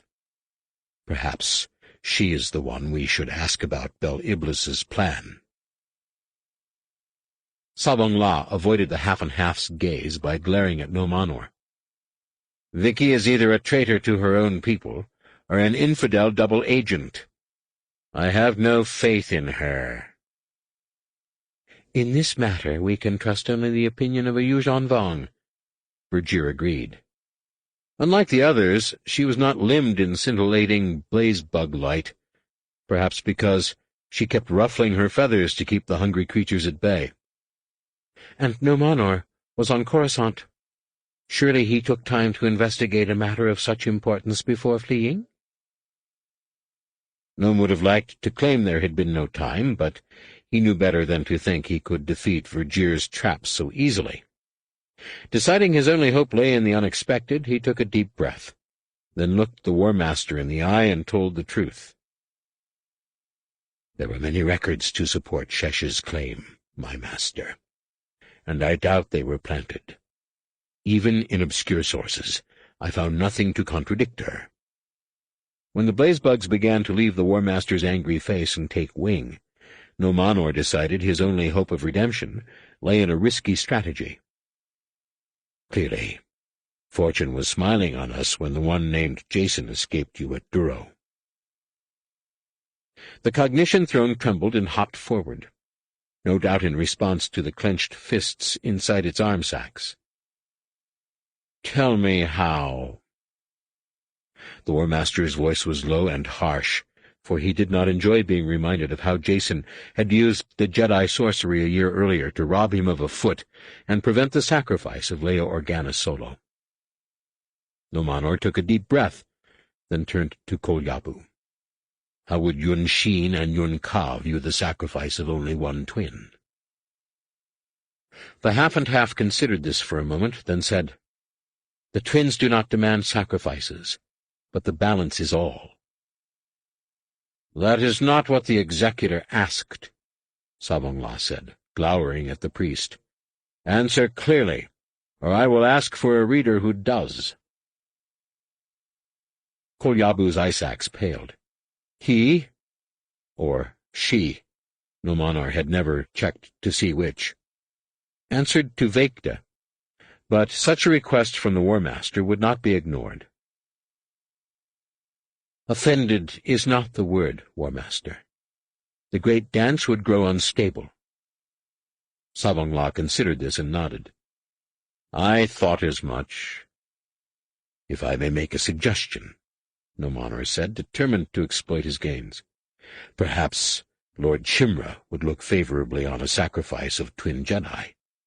You could have them fight each other, as Lord Chimra fought his brother, just as the gods have ordained that twins must do since the beginning of Yuuzhan Vong history." Savongla sat back in the cognition throne, considering. "It would make a great gift to Yun Yuuzhan, would it not?" There was no reader to answer, for only Lord Chimra himself communed with Yun Yuuzhan, the Cosmic Lord. "They will never fight each other," Vergir said, always eager to undermine Nomanor. "They are as close as a pilot and his coral skipper, these two." Nomanor was spared the necessity of countering her argument by the War Master himself. "We will have to break them first, that is all," Savongla said. "And Nomanor should arrange to netcast the combat for the New Republic, I think." "As you wish, Great War Master." Nomanor allowed himself a quick smirk in Vergir's direction, then said, "Nothing could dishearten the Jedi more, I am sure." Chapter 21. A nasal Bith voice keened in anguish somewhere in the middle of the exquisite death's frigid hold, and Jaina knew Yulaha was in the jaws of the Voxen again. Like the rest of the strike team, Jaina sat facing a wall of red Yorick coral, bent uncomfortably forward with her elbows between her knees, her ankles and wrists fastened to the floor by gummy masses of blorash jelly. She was barely clothed and filthy, and in too much pain to care, though she did wish it were not so cold. She was shivering, and shivering made everything hurt more. Yulaha screamed again, and Alima Rar, sitting next to Jaina in much the same condition, mumbled something through swollen lips. Jaina, who was having trouble collecting her thoughts after the Voxen screeched in her face, recalled something about teamwork and opened her emotions to her companions. Immediately she felt Jason weaving them into a single entity, calling upon their mutual confidence and fellowship to lend strength to their suffering comrade. Though everyone except Ganner, who was being held somewhere else in the mistaken belief that he was the group's leader, had faced the breaking at least once, Duman Yacht kept returning to Yulaha, allowing the Bith just enough time to drop into a Jedi healing trance before awakening her to begin again. Poor Yulaha had been to the center of the hold so many times that the others were attempting to prolong their own sessions to buy time for the Bith to recover. Jaina recalled dimly that she had managed only one answer before an angry Duman Yacht pushed her at the creature's face, drawing the compressed wave screech that had blasted her into unconsciousness. When Yulaha's cries grew quiet, Duman Yacht said, "Growing accustomed to the drool, are we, big head?" His favorite torture was to place Yulaha's wound beneath the Voxen's acid-slavering jaws. We shall have to try something new." Yulaha screamed. Jaina struggled to look over her shoulder, but could turn only far enough to see Anakin, Jason, and several others straining to do the same. For her, that was the worst part of the breaking, the listening to friends scream without knowing what was happening to them. She felt Jason drawing upon her concern to reinforce the Bith. Yulaha's scream grew a little less visceral, and Duman Yacht sensed the change. He always sensed the change. "You don't have to tell me where to find the Jedi base," the Yuuzhan Vong said. "Just admit there is one." Yulaha's scream returned to its anguished pitch, and this time Jason seemed unable to relieve the Bith's distress. Jaina looked to her other side, where Errol Besa sat stiff-bodied and wide-eyed, the victim of a neural tail shock, a Voxen attack form they had not known about, until Duman Yacht suggested that Errol experience it. After a moment, Jaina finally caught the other woman's eye and raised her brow. Errol frowned in puzzlement, then seemed to understand and shook her head. The daughter of a fanatic space racer, Errol had been conceived and born on a long cross-galaxy run, then spent most of her childhood speeding up and down the mapped arms of the galaxy. Somewhere along the way, she had developed the ability to tell by the texture of the Force where she was in the galaxy at any given moment. It was her job to alert Anakin once they were safely behind Yuuzhan Vong lines, where they would be far less likely to run into space mines and curious picket ships. Unfortunately, it was taking longer to cross the war zone than anyone expected. Perhaps, Jaina suspected, because Duman Yacht hoped to make a name for himself by returning to his masters with the location of the Jedi base. "What harm is there in admitting it?" Duman Yacht asked. "The Yuuzhan Vong already know of its existence. Just admit what we already know, and you can rest. You can go into your healing sleep." "There is no base." "No, don't lie." Duman Yacht's voice remained as eerily calm as always. "Give me your hand. I want to tell you about the neuropoison." An involuntary whistle of terror escaped Yulaha's nasal cavities, but she said nothing. Jaina imagined the commander holding the Bith's hand over the sensory bristles along the Voxen's back, for Silgal had detected a powerful neurotoxin coating the spines. There would be an antidote in the equipment pod, but it was as untested as the rest of the inoculations and anti-venoms she and Techley had administered before the strike team's departure. "Your skin is so thin, and the tiniest puncture would inject the poison," Duman Yacht said. "Our shapers claim the effect is not the same on all species. Some fall into convulsions and sink into an endless sleep of pain. Others weaken over many hours, slowly growing so feeble they can no longer breathe or swallow. Some drown in their own saliva." In the silence that followed, Yulaha's pain and fear grew heavy in the Force. Jaina opened herself to both sensations, hoping to ease her comrade's burden by taking some upon herself, but she was too frightened to be of much help. Bith had only one lung, and the Kufi attack aboard the Lady Luck had pierced Yulaha's. If she had to fight a neurotoxin as well, Jaina wanted her to admit the existence of Eclipse. She couldn't help it. She just did not want to see Yulaha die. No sooner had she given thought to this emotion than she felt a flood of similar feelings from the others. Jaina knew that persuading Yulaha to admit the planet's existence was only the first step of the breaking. But what harm was there, really? The strike team would be seizing the ship soon, and at least Yulaha would still be alive. She felt a flash of alarm from Alima, and a certain bewilderment from the Barabels, but there was no doubting the general feeling of the group. They agreed. "Big Head, you must think carefully before you answer," Duman Yacht said. "This may be your last chance. Is there a Jedi base?" "Tell him," Jaina wanted to scream. You know the answer, Yulaha gasped. I am sorry, Big Head. That is not good enough. Say it. Yes, Yulaha cried. The group let out an emotional sigh of relief, but now Alima seemed worried and the Barabels sad. Yes, what?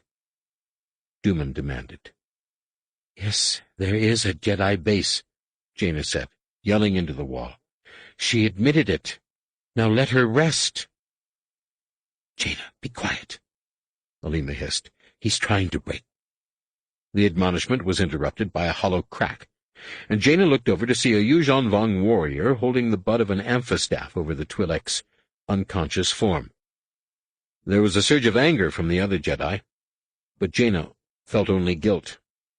It had been her outburst that prompted Alima to speak without permission. Duman Yacht said something in his own language, and the guard tossed a small button-shaped beetle on the floor beside each of Jaina's wrists and ankles.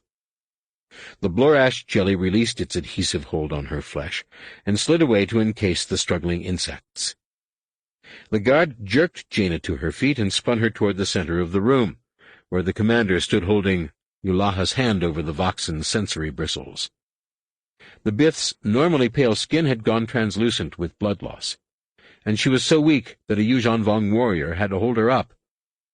The rest of the strike team sat along the edge of the small hold, partially clothed, filthy, and facing the walls.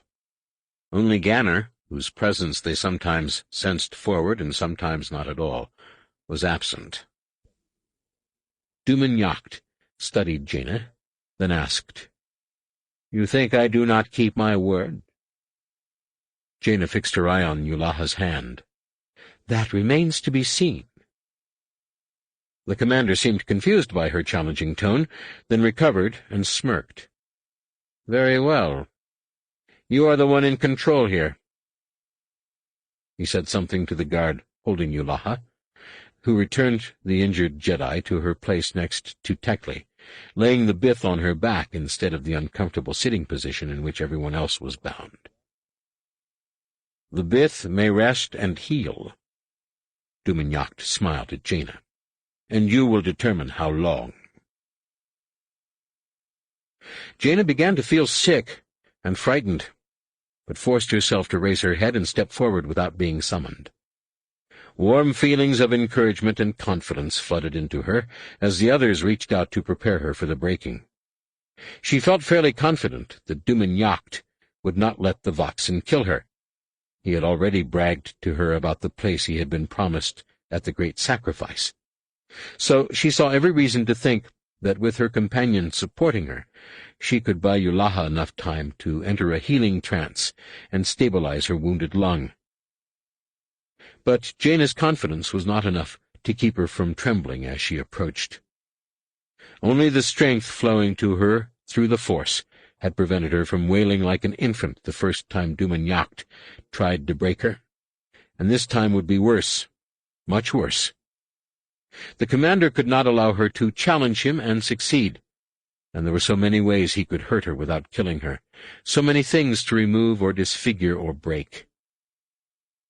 A fresh surge of confidence buoyed Jaina up as Jacen relayed Anakin's resolve to keep her healthy, Zek's admiration of her bravery, Yulaha's weary gratitude, Tekle's calm assurance that all of their injuries could be repaired. She stopped before Duman Yacht and looked up into his face. "I hope you don't expect me to thank you." He soured her stomach by clasping the back of her neck. "No need." He guided her to the Voxen's head. Though the creature's malicious hunger rippled through the Force with a carnal urgency, the thing seemed very much the master of its instincts, quivering with excitement, yet keeping its yellow eyes fixed on its master to await his command. Duman Yacht paused a meter from its jaws, turning Jaina to watch the beads of sour-smelling drool as they dripped from the Voxen's fangs and landed, smoking, on the floor. Jaina swallowed. Her back was covered with thumb-sized circles where the drops had fallen the time before. She started to kneel. Duman Yacht's hand tightened, holding her up. That is not what I was thinking. He guided her past the Voxen to the wall where her brothers sat affixed to the floor. Choose. What? Jaina felt the shock of his demand not only in the hollowness of her own stomach, but in the stunned outrage coming to her through the Force. Choose what? You are the one in control, Jaina Solo.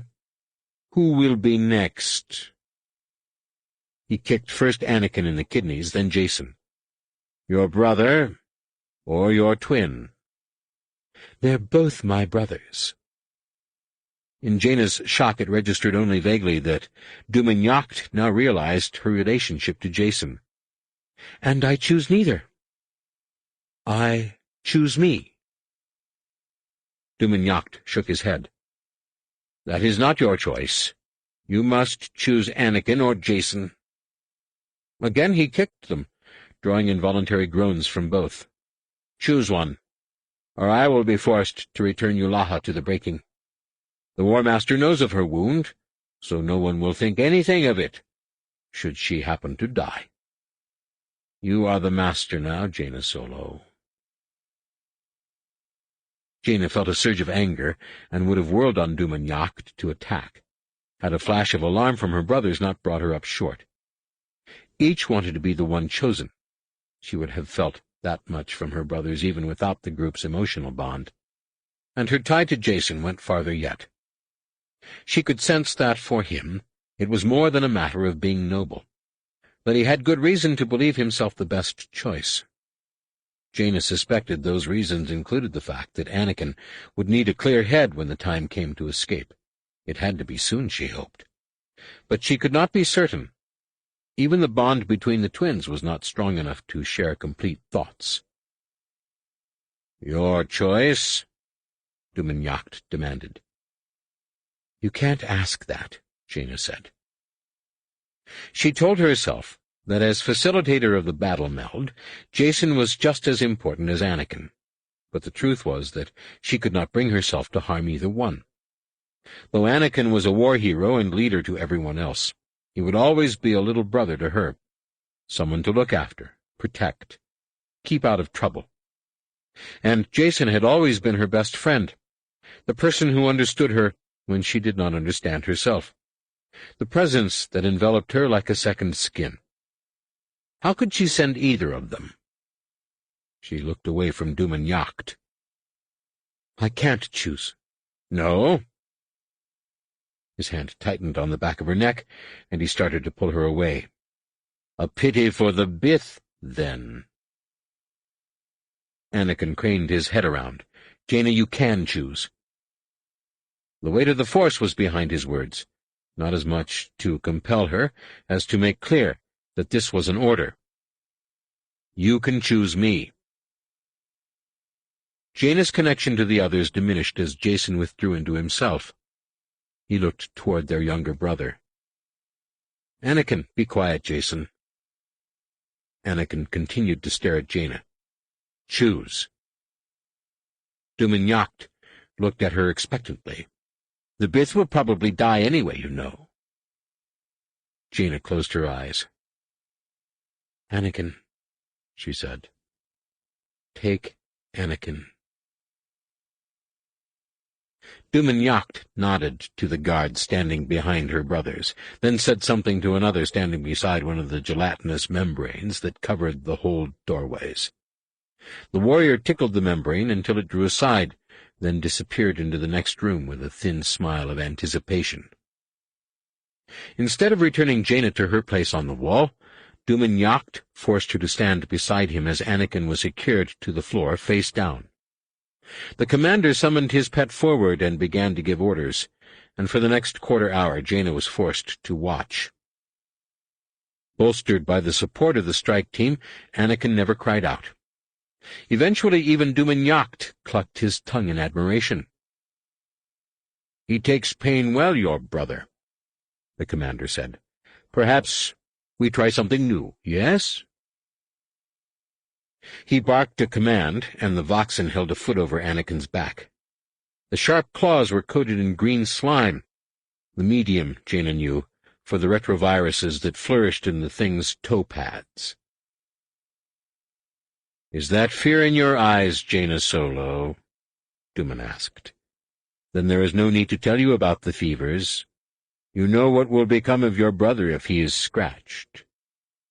"You wouldn't disappoint your priests."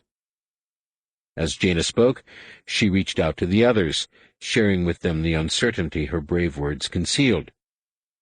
The vaccine Silgal had given them was untested. It might destroy all the diseases or only some, and she was not happy about experimenting with her brother's life. "Not when they have promised you a place at our sacrifices." "True, but think of my place if I could tell them in which region the Jedi base is located," Duman said.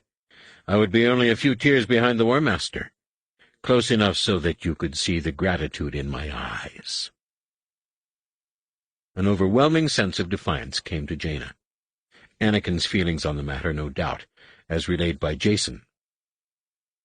"You'll just have to watch from the back," Jaina retorted.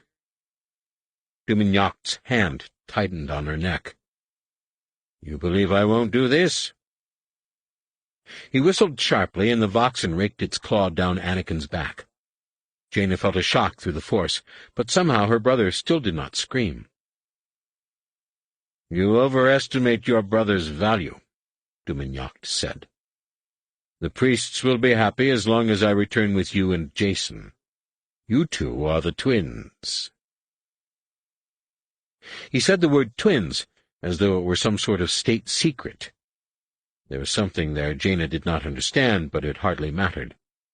One way or the other, she and Jason were going to disappoint both Duman and the priests. The guard who had been sent out earlier reappeared at the hold door. Duman had a pair of guards lay a lump of blorash jelly over the Voxen's 2 rear feet, trapping the creature in place. They moved Anakin well beyond the Voxen's reach and secured him to the floor by a single foot. This was something new, and Jaina did not like the look of it.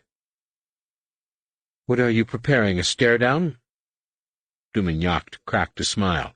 "In the manner of speaking, yes."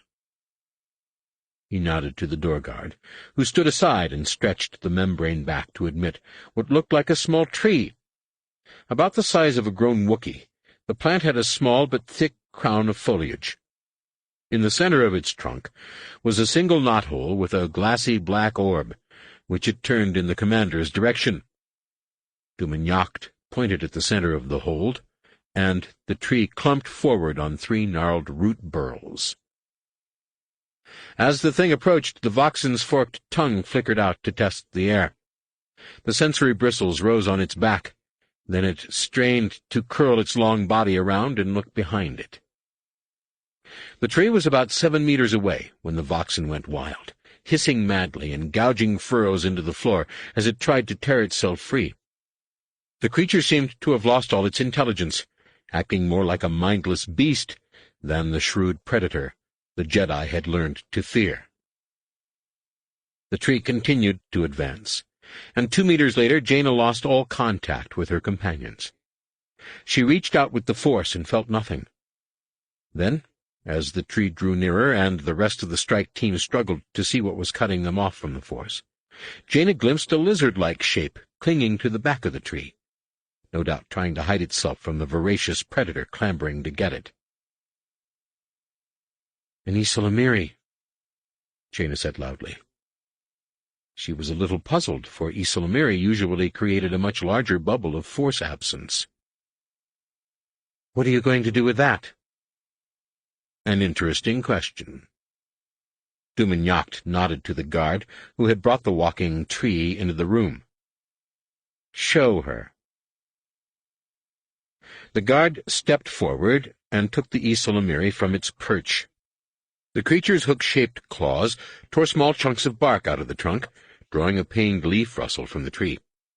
With a crooked ridge of vertebrae running down its gaunt back and red sores flecking its smooth hide, the Ysalamiri itself looked half dead. The Voxen was mad to get at it, lunging and flicking its tongue at the wary guard as he laid the thing on Anakin's shoulders. The Ysalamiri slid down behind Anakin's back and held on. The Voxen lunged at its restraints, threatening to pull its rear legs out of socket. "The Shapers cannot understand why, but Ysalamiri drive Voxen mad," Dumignacht said. "The Voxen lose their natural cunning. In experiments similar to this, I have seen them tear off their own legs to get the Ysalamiri." "Your point?"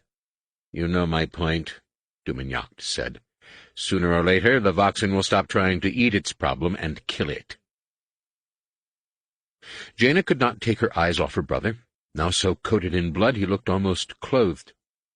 In the equipment pod, there was a way to make the Ysalamiri leave the hold, of course, but Anakin and Ganner were the only ones who could activate the war droids and get at it. If they both died, the droids would automatically activate to search for strike team survivors, hardly the way Jaina wanted to deal with the problem of the Ysalamiri. "In what region will we find the Jedi base?" Dumignacht asked. "Take all the time you wish to answer. I am in no hurry." Jaina tore her gaze from Anakin. Now she understood. In dragging Yulaha before the Voxen all those times, Dumignacht had not been trying to break the Bith. He had been trying to break the rest of the strike team, and Jaina had shown the first crack. Her body did not seem large enough to hold the disappointment she felt in herself. Lando had warned them, and she clearly had not listened. Without looking at her tormentor, she asked, "You'll release Anakin if I answer?" "If that is what you wish," Dumignacht answered. "You are the one controlling things." "The core," Jaina answered. Technically it was true, though the only way to reach it was via a short hyperlane shaving the edge of the deep core. "That should come as no surprise." Dumignacht nodded. "It confirms what the readers have surmised." He nodded, and Anakin's guard tore the Ysalamiri free, then tossed it to the Voxen. "Never deny a killer her reward."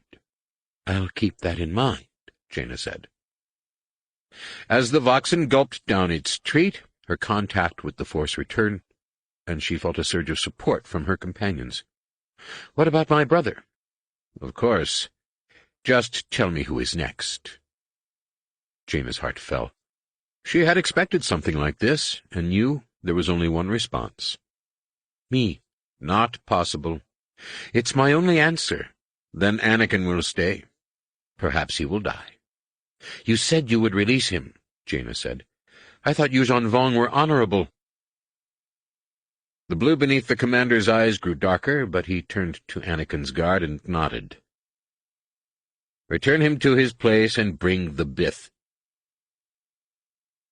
Jaina sensed a torrent of conflicting emotions from the rest of the strike team. Some seemed frightened for Yulaha, others supportive of her defiance, but Jacen brought one feeling to the fore: Anakin's calmness and determination. He had a plan. Jaina had no idea what, but just knowing that much gave her the strength to remain silent. 3 meters from the wall, Anakin pulled out of his guard's grasp and, yelling for Yulaha to wake, sprang to her side. He dropped to his knees and whispered frantically into her ear. Yulaha's lidless eyes continued to stare vacantly at the ceiling, but a groggy hint of disappointment in the Force suggested she was more alert than she appeared. Anakin managed another 6 words before a guard's amphistaff slammed him in the head. He sank into a place of quiet darkness, and even the strike team's apprehension could not summon him back. The guard secured him in place with Blorash jelly, then released Yulaha and, still holding his amphistaff in one hand, dragged the Bith to the center of the hold. The Voxen tried to face them, but found its rear feet still secured, and settled for watching out of one eye. The creature seemed in control of itself again, but its hunger burned through the Force as hot as a blaster bolt. Too weak to stand on her own, Yulaha was trembling visibly and seemed unwilling to lift her gaze from the floor. Lando had said they would need to do things that sat poorly with their consciences, but Jaina could not believe he had meant standing by while the Yuuzhan Vong killed someone on their team. "The choice is yours, Jaina." Dumignacht twisted his scarified face into the semblance of a smirk. "A name or a life?" Jaina reached out to Errol Besa through the Force, praying for some sign that they had crossed the war zone, that they could finally call the war droids to blast them out of this mess. No such reassurance came. Jaina lowered her head. There was only one way to correct her mistake, only one way to defeat the breaking. But she could not bring herself to let Yulaha die, to actually speak the words that would kill her. Jaina did not look up. "This is the last name, if you wish it so." Dumignac's mocking tone provoked a sense of deep humiliation. Jaina had been broken. Everyone knew. Yulaha's feeble voice came to her, and with it a sense of shame not unlike her own. "You mustn't, Jaina. Don't let them use me." She was silenced by a sharp smack. "The name, Jaina," Dumignac demanded. "Who is next?" Jaina finally raised her gaze and saw Yulaha struggling to recover her feet. The guard was practically dangling the Bith by her arm, holding her hand over the sensory bristles along the Voxen's spine. Yulaha turned toward Jason, gasped, "Give me strength." "Quiet." The warrior jerked Yulaha to her feet. The Force surged with encouragement, support, and something else. Something electric and raw, like the zap of a stun bolt. Suddenly Yulaha gathered her legs beneath her. The strange energy continued to flow through the Force, and she grew stronger by the moment, pushing her hand down onto the sensory bristles. It was all the guard could do to keep the Bith from impaling her own palm. Jaina felt sick. Could this have been Anakin's plan? The anger spilling out of Jason made clear what he thought, but Jaina could not believe Anakin would order anyone to take her own life, not when he still felt Chewbacca's death so acutely. Yulaha proved too weak to push her hand down all the way. She appeared to give up, then snatched her captor's kufi from its sheath and flicked the blade across the Yuuzhan Vong's throat. A cascade of blood poured out. With impossible speed for one so wounded, Yulaha jerked him around and caught the Voxen's striking tail on his back. The barbs snapped against the warrior's Vondoon crab armor. Dumignac roared a command that sent half a dozen warriors dashing in. The Voxen opened its mouth to screech, and Jaina thought it was over for Yulaha. Then Jason let the battle meld drop, and she felt him reaching out, attuning himself to the Voxen's emotions, infusing it with the idea that Yulaha's attack was only a diversion, that the real danger lay with the Yuuzhan Vong rushing in from the flank. It was a desperate gamble, one that could ruin the mission if Dumignac came to understand how the Jedi were playing him. Jaina expected nothing else from a solo. The Voxen swung its head around and burped a bubble of green mucilage over the closest guard. The Yuuzhan Vong stumbled half a dozen steps more, groaning, screaming, dissolving. Yulaha used the distraction to slip forward and drive the kufi down between the Voxen's eyes. The creature shuddered to the floor and began to convulse, and even that ceased when the Bith twisted the blade. Purple blood oozed around the wound, turning to brown fume as it contacted the air. Yulaha staggered back with a hand clasped over her face. She made a second step, then collapsed. The surviving guards stopped outside the brown cloud. Dumignac barked something harsh, and one warrior tossed a ball of blor ash onto the kufi knife, sealing the wound. Another covered his mouth and nose and dashed in to recover Yulaha. She allowed the guard to drag her clear of the toxin cloud, then gathered her legs beneath her and rose. Wide Yuuzhan Vong eyes and gaping Yuuzhan Vong mouths betrayed their surprise at seeing such a mangled body rise, and even Dumignac gasped. A familiar sissing sound from the far side of the hold, where all three Barabels were sniggering hysterically, their heads twisted around backward, and their reptilian eyes glazed with exhaustion. Jaina allowed herself a smirk, then returned her gaze to Dumignac. "Perhaps you have another Voxen to amuse us?" The Yuuzhan Vong glared down and, much to her surprise, smiled. "That would be foolish, don't you think? I see why the War Master is so determined to destroy you Jedi."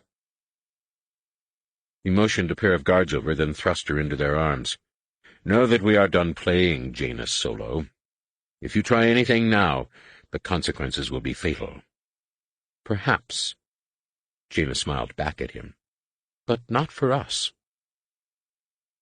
The comment drew feelings of alarm from many on the strike team, but Jaina knew by the sudden darkness under Dumagnac's eyes that she had said exactly the right thing.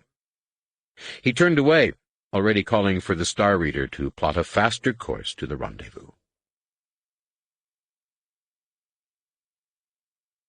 Chapter 22.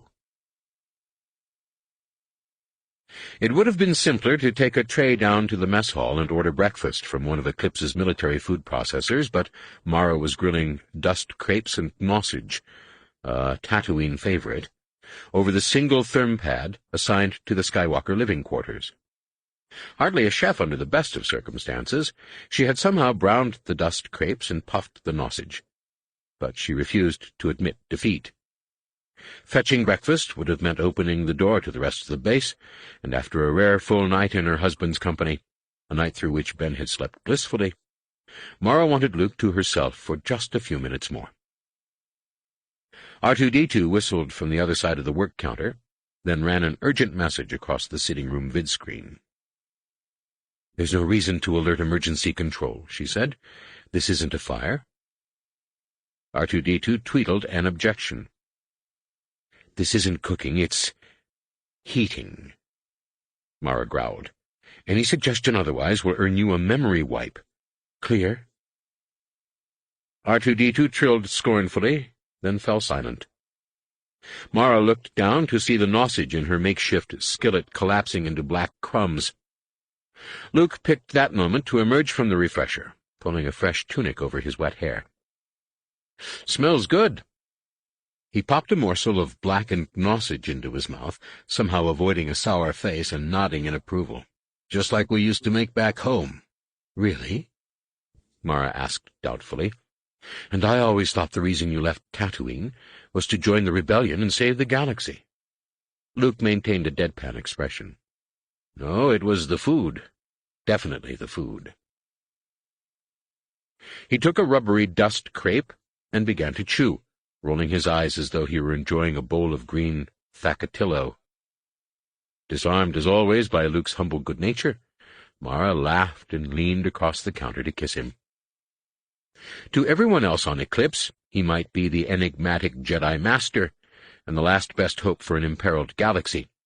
But to her, he was the gentle husband, who always knew what to say, the unassuming moisture farmer, who had seen value in her when she could not find it herself.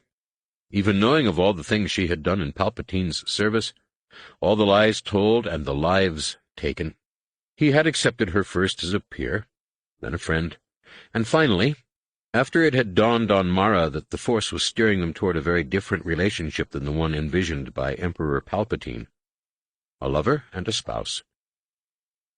She pulled away from her husband's lips and smiled. "For last night."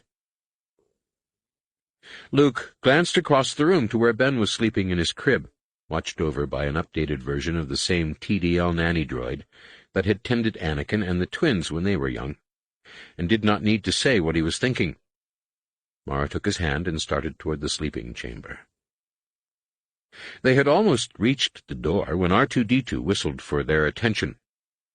Mara did not even turn around. "Not now, R2." R2-D2 whistled again, then sent a live feed of the hangar to the sitting-room vidscreen. Mara glimpsed the Shadow and Falcon sitting with a dozen other large vessels on the far side of the cavernous bay, where several support technicians were jockeying blast boats to make room for an arriving ship. The central area was packed with 70 new XJ-3 X-Wings that Admiral Creefey had quietly rotated out of his fleet onto Eclipse, while Saba Sabatine's motley assortment of starfighters and Kip Duron's battle-scarred X-Wings sat untended and inaccessible on the close side of the hangar. The picture zoomed in on the area between the new X-Wings and the older starfighters. Corran Horn stood surrounded by pilots from Kip's dozen, the Wild Knights and the Shockers. This last squadron was Eclipse's own, made up equally of untested Jedi and space-blooded non-Jedi veterans. The three leaders, Kip Duron, Saba Sabatine, and the non-Jedi Rigard Mattel, were all talking at once, while an impatient-looking Corran Horn stood looking into the ceiling holocam. Luke sighed, then asked Mara, "Do you mind?" "I'll mind more if we don't win this war," she said. "Corran might seem rigid and moralistic, but he's not the sort who calls for help unless he needs it. Artu, give us some sound." Kip Duron's impatient voice came over the speaker. "Don't see what we're waiting for. Maybe Danny will figure out how to jam the Yamisks, and maybe she won't, but in the meantime, the Yuuzhan Vong have Anakin and the others." Like most pilots who had not promised to remain at Eclipse, Kip had not yet been informed that the strike team's capture was a ruse. "While we train, they move deeper into Yuuzhan Vong territory." "We'll go after them when Master Skywalker says we go after them," Corran replied. "Until then, we sit tight and wait for orders." "Orders?" Kip scoffed. "This isn't the military, Corran." "Jedi don't wait for orders while the enemy carries their friends off for sacrifice. Perhaps not, but they don't rush into battle ill-prepared," Rigard said. A former TIE pilot with a battle-scarred face nearly as gruesome as a Yuuzhan Vong's, Rigard hated war with a passion, yet somehow found himself fighting on one side or the other, and sometimes both, in every major galactic conflict since the rebellion. "We're waiting for more to fall in place than Danny's research on gravitic modulation. We don't want to lock in our cards until everything's ready." "It is locking in the cards that worries this one." Saba Sabatine addressed this to the holocam, making clear that she was speaking directly to Luke. "She is thinking that when someone sticks an arm out too far, she is liable to lose a hand." "Blasters," Luke hissed, echoing a curse Mara had not heard since Jaina and Jason were at the Jedi Academy. "Kip again." "Better get down there," Mara said, reaching across the work counter for her comlink. "I'll let Corran know we're coming." Mara and Luke dressed and, leaving instructions with the nanny droid to calm them when Ben woke, left for the hangar bay. They had to bundle themselves in thermal cloaks, for the base's cooling system was working too well now. The corridors were in constant danger of icing over. As they twined their way through the passages, Mara sensed the disharmony welling up inside Luke, though their bond was not quite deep enough for her to read his thoughts all the time. She knew he was once again struggling with the difficulties of leadership and family. In a time when the Jedi needed him most, he was worried that Mara's recovery, as mysterious as the disease itself, would not hold. In a time when he needed to be at her side learning to be a good father, he was struggling to hold the fractious Jedi together and find the wisest course along which to guide them. They rounded a corner and started down the passage toward the big emergency airlock outside the hangar bay, and Mara took his hand. "Skywalker, sometimes I think I should just kick you in the head." Not looking all that surprised, Luke glanced over at her. "Really?"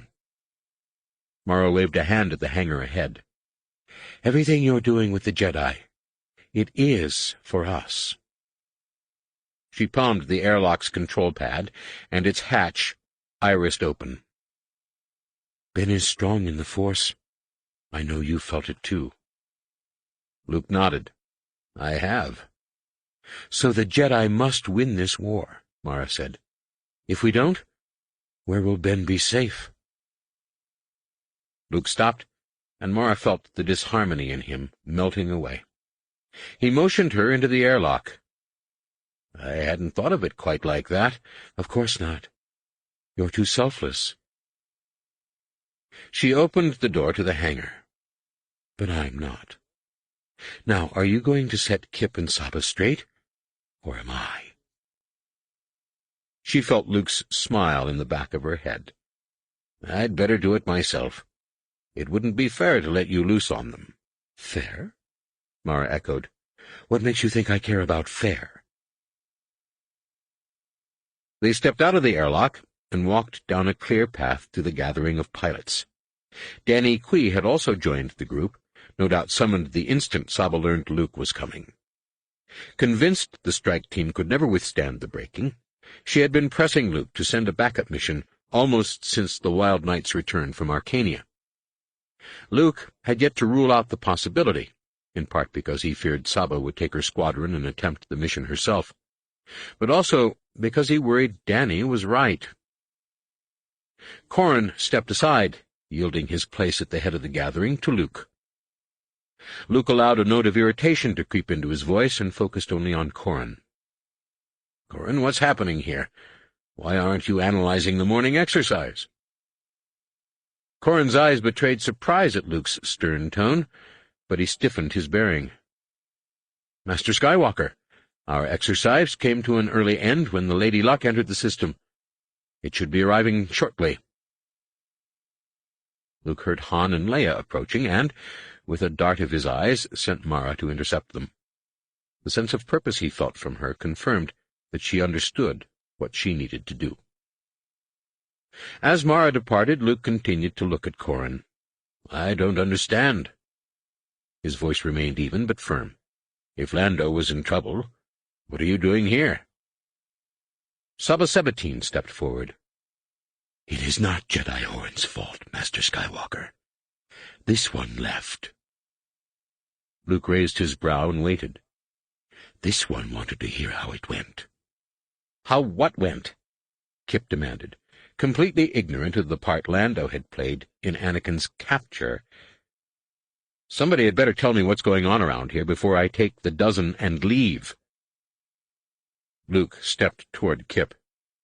"How can we tell you anything when you are always so ready to leave us?" Kip frowned, then glanced over his shoulder at his pilots. "Are you saying you can't trust us?" "It isn't a matter of trust," Luke replied. He let the statement hang, and continued to study Kip as Han and Leia came up behind him. Neither spoke, and they both fixed silent gazes on Kip. Finally, Kip looked from Luke to Saba. "Saba knows what this is all about," he complained, "and she isn't promising to stay." "Saba has a right to know. Her son is with Anakin," Luke said. "So are her apprentices." Kip considered this for a moment, then turned to Saba. "We don't have to take this, you know. We can go after them ourselves." Han shook his head. "No, kid, you can't." He pointed at the blast doors. "You can take the dozen and leave if you like, but you can't go after Anakin and the twins, not if friendship means anything to you." A look of stunned confusion came over Kip. "Those are your kids, Han. You should want us to go after them." "I want them back alive," Han said, "and that's not going to happen if you go after them." "Depending on what Lando Calrissian has to report," Saba corrected. "If he has learned through his Villip that the breaking worked." "There won't be a backup mission," Luke said. He saw Han stiffen and felt Leia's dismay through the Force, but Mara had prepared them well enough that they betrayed no other sign of concern. "The strike team must succeed or fail on its own. Even if we could reach them, we'll be too busy with other things." "Strike team?" Kip looked to Han for enlightenment. "What other things?" "Sorry, Kip. You'll have to ask Luke." Ever the gambler, Han sweetened the pot. "There's too much at risk for me to talk out of turn." Kip looked back to Luke. "Have you figured out what that feint at Arcania was about? Are we finally going to take the war to the Yuuzhan Vong?" Luke fought to keep a deadpan face. "I don't know that we are going to do anything." As he spoke, the Lady Luck appeared outside the hangar door and hovered on the other side of the magnetic containment field while the technicians moved the last vessel, Tendra Ricent Calrissian's gentleman caller, out of the way. "If you want to be part of this, I need your promise." Kip looked wary. "What kind of promise?" "An oath of allegiance. What kind do you think?" Han asked, his tone almost angry. "You promise to obey Luke and do what he says as long as he'll have you. If you won't do that, pack your bags and get out now." Han paused, and his tone grew a little more gentle. It's time you started acting like a Jedi Knight." Kip's eyes flared at the admonition. Luke thought for a moment. Han had overplayed his hand, but, as usual, the Corellian knew how far to press a bet. Kip's gaze slowly softened, and something fatherly in Han seemed to get through to him. He turned to his pilots. "What do you think? Do we throw in with the Jedi and pretend like we're in a real space navy?" "You know what we want," an insectoid Verpine pilot buzzed, one whose name Luke was ashamed to realize he did not know. "As long as we fight Yuuzhan Vong." Kip looked to the rest of his squadron. When they voiced similar sentiments, he turned and nodded to Han. "Okay, we promise." "Not me, kid." Han quietly pointed to Luke. "He's the boss around here." Kip's face reddened, but he swallowed his pride and turned to Luke. "You have our oath, Master Skywalker. We'll stay as long as you'll have us." "And follow orders?" This from Corran Horn. Kip made a sour face. "If we have to." "You do." Luke saw the Lady Luck drifting into the docking bay and turned to Saba Sabatine. "How about the Wild Knights?" "Of course, if the Jedi truly intend to carry the war to the invaders," Saba said. "So you have determined the War Master's purpose in fainting at Arcania?" "We're still working on that," Luke said. "But we are going to carry the war to the Yuuzhan Vong. I would never have risked your son and apprentices if we weren't." Chapter 23. A groggy Wookiee groan reverberated through the frigid hold of the exquisite Death. Cautiously, Anakin craned his neck around. Lobaka and many others remained hidden behind a small grove of Ysalamiri-laden trees the Yuuzhan Vong had marched into the hold. But he could see Jaina and Errol opposite him, and Jovan and the Barabels on the wall adjacent. Still secured to the floor with their hands between their knees, they were all fidgeting, trying to relieve the strain on their back and legs. The Barabels seemed especially uncomfortable, with their thick tails stretched behind them and secured at the tip with Blorash jelly. Anakin glanced over at Zek and his brother, and raised his brow. Zek nodded eagerly, but Jacen closed his eyes and looked away. Unable to imagine what was troubling his moody brother, and not sure he cared, Anakin lowered his chin toward his left armpit. "Activate escape," he whispered. There was a hot tingle as the subcutaneous implant relayed the message. Then a heavy foot scuffed the floor behind him. Anakin ducked and caught the expected strike on his much-bruised shoulder. "Quiet, Jedi," the guard said. "Another word, and I'll fill your mouth with Blorash jelly." Uncertain how long the war droids would need, or even whether they were still attached to the ship, Anakin fixed his gaze on the floor. The guard hovered another 30 seconds, then shuffled off. Many minutes later, a series of distant thuds sounded forward in the ship. From the next hold back came a much louder whumph. Then the muffled roar of explosive decompression, and the clatter and shriek of equipment and creatures tumbling into the void. In the back of the Jedi's hold, the door membranes bowed dangerously outward, but held long enough to turn opaque and stiffen into durasteel-like panels. The subaltern barked something in Yuuzhan Vong. When no response came from his shoulder Villip, he sent 2 guards forward to investigate, assigned 8 more to watch the Jedi prisoners, and took the last 2 to the rear of the hold. Anakin knew that by now 2-1S would be standing guard as 2-4S sealed the breach, using emergency patching foam to mate the open equipment pod to the Death's exterior hull. He watched the guards carefully, alert for any hint of an order coming through their shoulder Villips. The subaltern pressed his face close to the door, as though to breathe on it. But then a cannon bolt came blasting through the opaque membrane and sprayed black gore everywhere. Anakin's ears popped as the hold pressures equalized, and the subaltern's 2 escorts were reduced to so much smoking flesh by a series of strobe-like weapon flashes. The rest of the Yuuzhan Vong reached for thud bugs and amphistaffs. Some turned to assault the strike team and fell to a flurry of screaming green bolts as 2-1S crashed into the hold.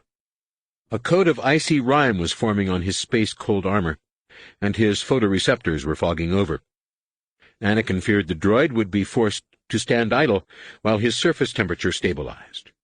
Instead, 2-1S activated a thermal defogger and cut down 2 more enemies as they dived for cover.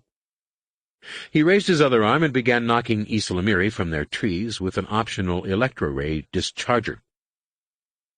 Anakin's guard yelled something about Jedi and spun to attack Anakin, and was cut in half by a torrent of rapid-fire blaster bolts. The stream swept down the wall, chopping through an Ysalamiri tree to dismember a Yuuzhan Vong whirling on Jason. As 2-1S did all this, he was advancing into the hold, taking thud bugs in the chest and scorching 2 warriors near Jaina with electro-rays. It could not have escaped anyone's notice that the droid was protecting the 3 solos, a programming adjustment Lando had neglected to mention, but the others had no cause to complain.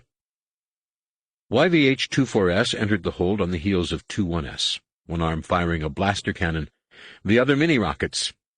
He shot through the elbows of a Yuuzhan Vong attempting to behead Jovan Drark, then chased another away from Tekli with a self-guiding mini-rocket. Only Tisar had to defend himself, ripping his tail free of the Blorash jelly and, leaving the tip behind, sweeping his attacker off his feet. The Yuuzhan Vong landed hard, but leveled his amphistaff at Tisar's midsection, only to have his arms pinned to the floor by Bella's tail, also tipless. Krossoff finished the fight by smashing her tail, tipless as well, across his windpipe. "Surprise!" Tisar rasped. This launched the 3 Barabels into a bewildering fit of laughter. Tisar used the raw end of his tipless tail to flip open the dead Yuuzhan Vong's waist pouch, and began flicking beetles at the Blorash jelly binding nearby Jedi to the floor. Anakin looked across the hold to 2-1S. "Secure the doors," he ordered. A beetle landed beside Anakin's ankle, then several more between him and Jason, and soon they were free. He assigned one group to retrieve weapons and equipment from the pod, another to dispose of the Ysalamiri, and the rest of the Jedi to evaluate the group's medical condition and tend to Yulaha. Only then did he join 2-1S at the forward door, where the droid was peering through the translucent membrane down a long access corridor. "Report. Sir, we are 15 seconds ahead of schedule. 2-4S was able to penetrate the hull with 10 coma gas canisters. Effectiveness assessment currently unavailable. 3 Voxen were detected in the stern hold and attacked with Class C thermal detonators.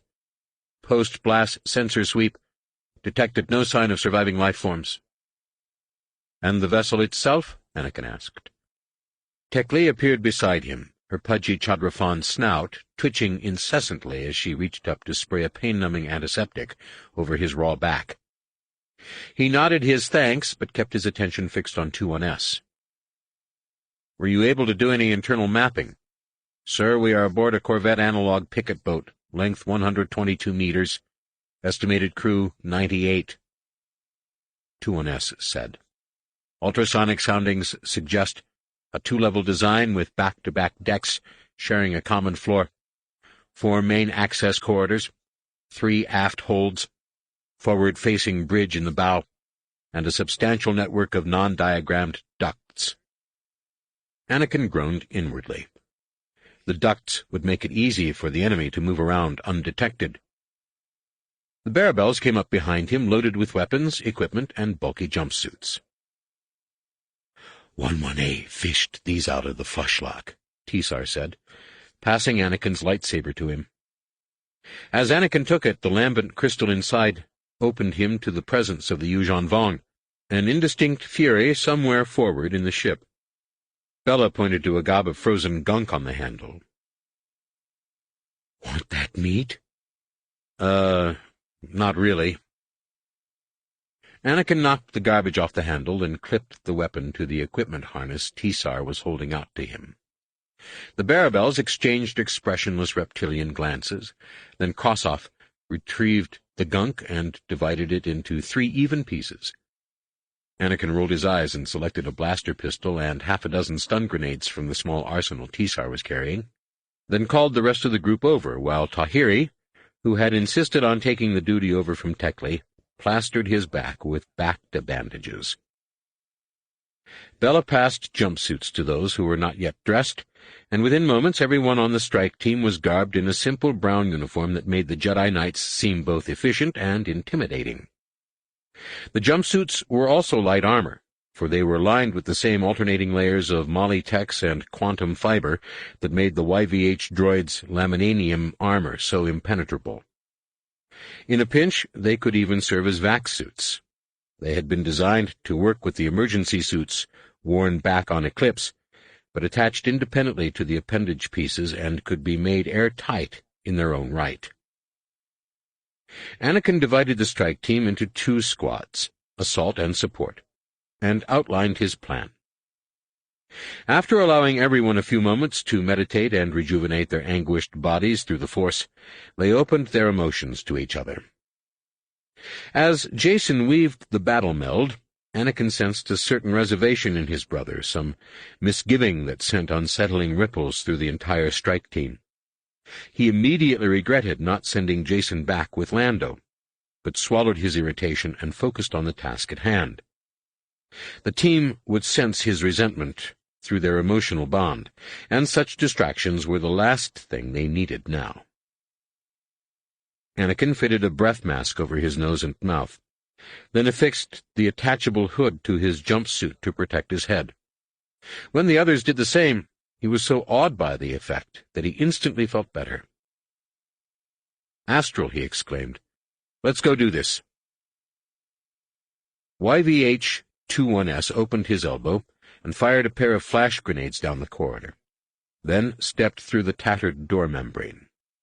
Thudbugs began to plink at his laminanium armor. He silenced the source with a flurry of blaster bolts, and the Jedi followed him forward.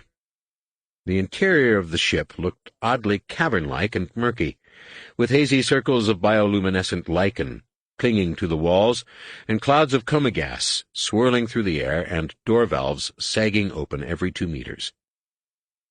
Anakin advanced with lightsaber in hand and blaster holstered. Behind him came Tisar Sabatine, a big B-100 power blaster cradled in both arms. Then Alima Rar and the rest of the assault squad. Jason was in the middle with Tenel Ka, followed by an indignant Tahiri. She wanted to be in front with Anakin. And Bella and Krossoth Hara. Last came 24S, who was tasked with covering Lobaka, while the Wookiee used a laser drill to insert fléchette mines into the system ducts. Jaina remained behind with Yulaha and the support squad, covering the other corridors with powerful blaster mini-cannons. As Anakin and the others moved toward the bridge, it grew apparent that the coma gas had done its job well. Unconscious, Yuuzhan Vong lay sprawled across sagging door valves, curled up in sleeping nests, slumped over duty stations in shielding nodules and weapon turrets. Several had fallen to the floor in front of Nuliths, the Yuuzhan Vong equivalent of breath masks, and one crew member had even managed to lay the thing on his face before falling prey to the neural effects of the coma gas. The strike team was attacked only once, when Anakin sensed a sudden flare of enemy anxiety behind a half-open door valve. By the time he turned to warn the others, a Nulith-masked warrior was flinging a pair of thudbugs into Bella's shoulder. The projectiles smashed harmlessly against her jumpsuit's armored lining, and she barely flinched before jerking her attacker from his hiding place and skewering him on her sister's waiting lightsaber. As they drew near the bow, the assault team lost contact with the Force, no doubt because Issa Lamiri were near. Anakin lost his sense of the Yuuzhan Vong as well, a hint that the lambent crystal was somehow connected to the Force. It was good to know, he supposed, but he really didn't care as long as it worked when the Force returned.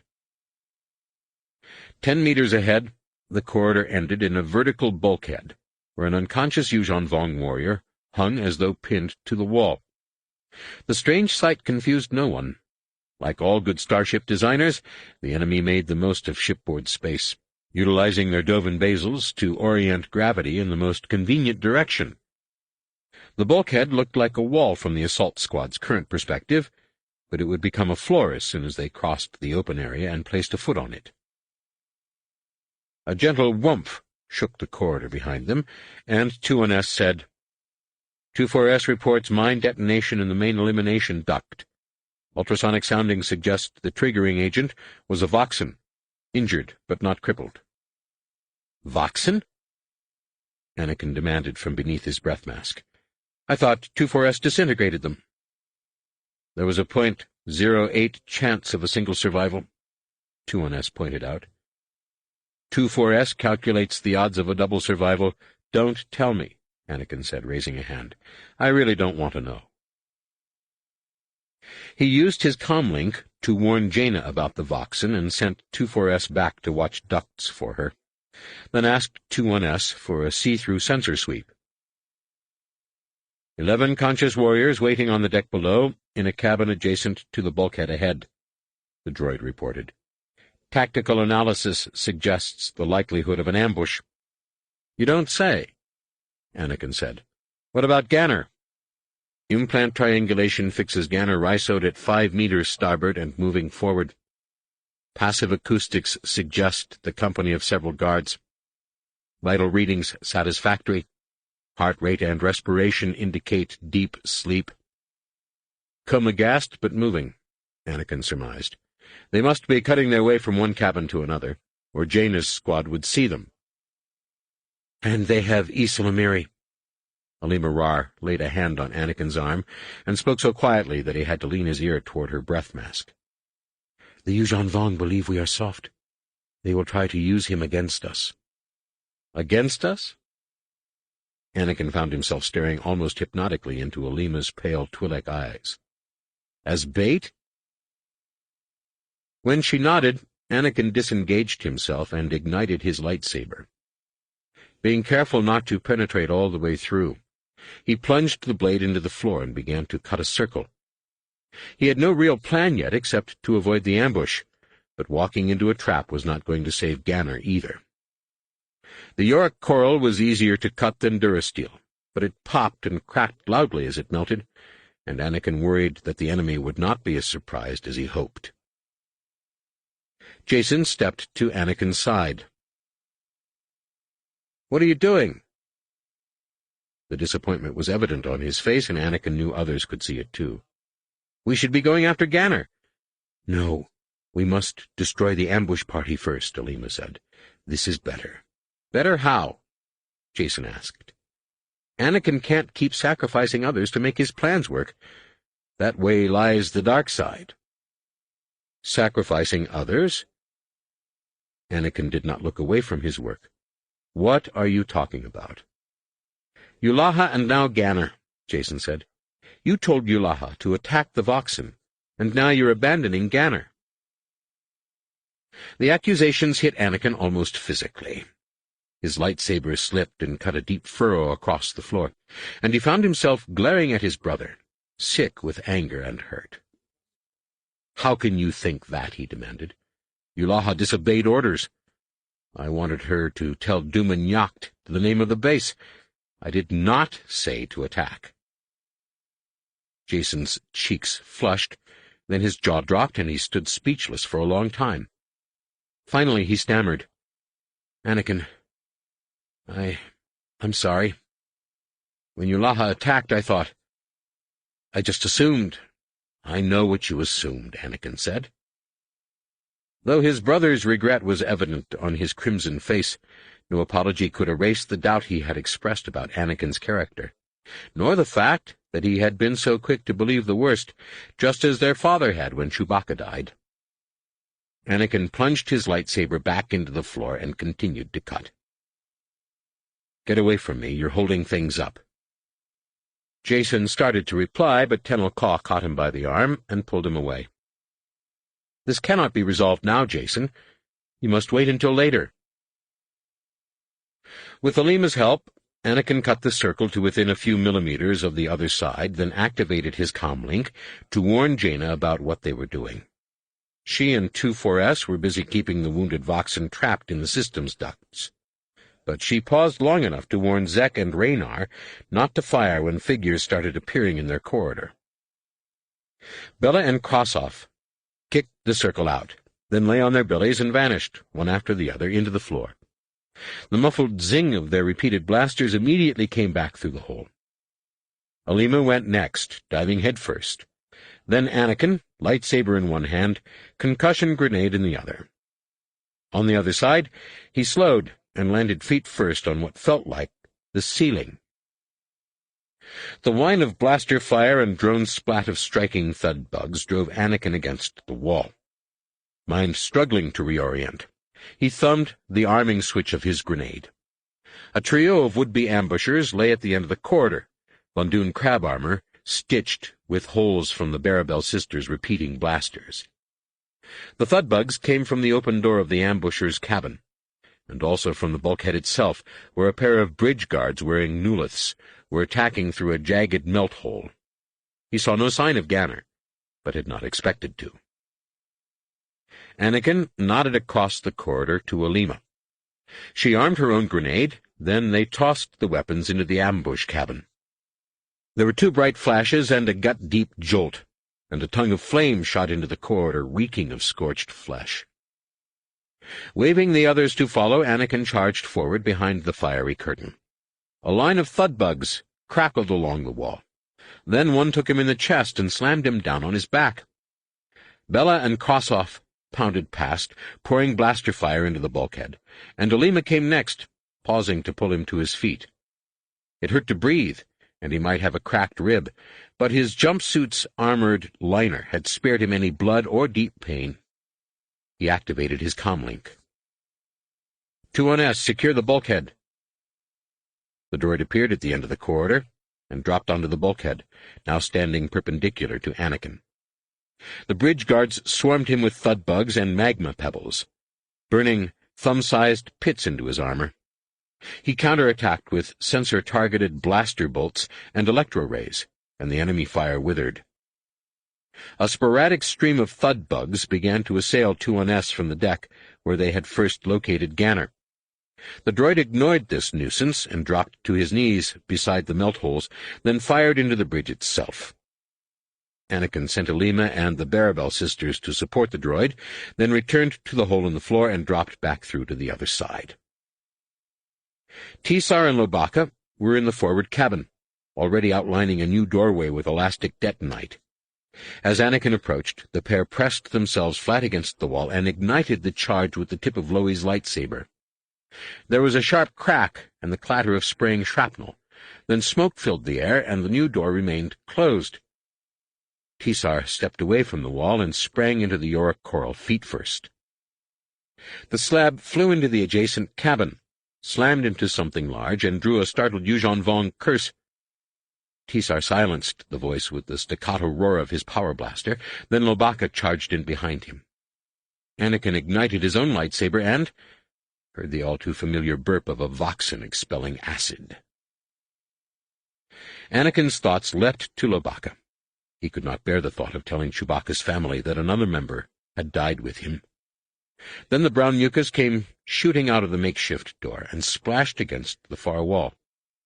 From inside came a Wookiee growl and the shrill sizzle of a lightsaber straining to cut, then a ghostly squeal of pain that quickly modulated into the opening burst of a screech attack. Tisar's power blaster roared again. The screech choked to an end. Anakin stepped through the doorway and found himself looking into a large wardroom, where a blaster-scorched Voxen was scurrying toward a lopsided hole in the rear wall. The thing was missing at least a tail and 2 rear legs, but remained quick enough to dodge a blaster bolt. Scattered across the floor were nearly a dozen coma-gassed Yuuzhan Vong, but 2 more stood behind the claw-scarred remnants of an Ysalamiri tree, their faces half hidden behind nuliths, amphistaffs held ready. Tisar disposed of the sickly-looking Ysalamiri with a quick shot from his power blaster, and the Yuuzhan Vong warriors rushed to do battle. Tisar brought his power blaster around and burned a hole through the chest armor of the first one, hurling him back against the wall. Anakin intercepted the second, freeing Lobaka to make one last stab at the vanishing Voxen. The Yuuzhan Vong tried to pin Anakin against the wall, changing his amphistaff into a whip form and flicking the fanged head at the Jedi's eyes. It was a tired tactic, almost disrespectful. Anakin feigned a stumble and dropped into a crouch, catching the attack on his lightsaber's fiery blade. The serpent recoiled. Anakin posted his free hand, whipped his feet around, and trapped the Yuuzhan Vong's knees, scissored his legs.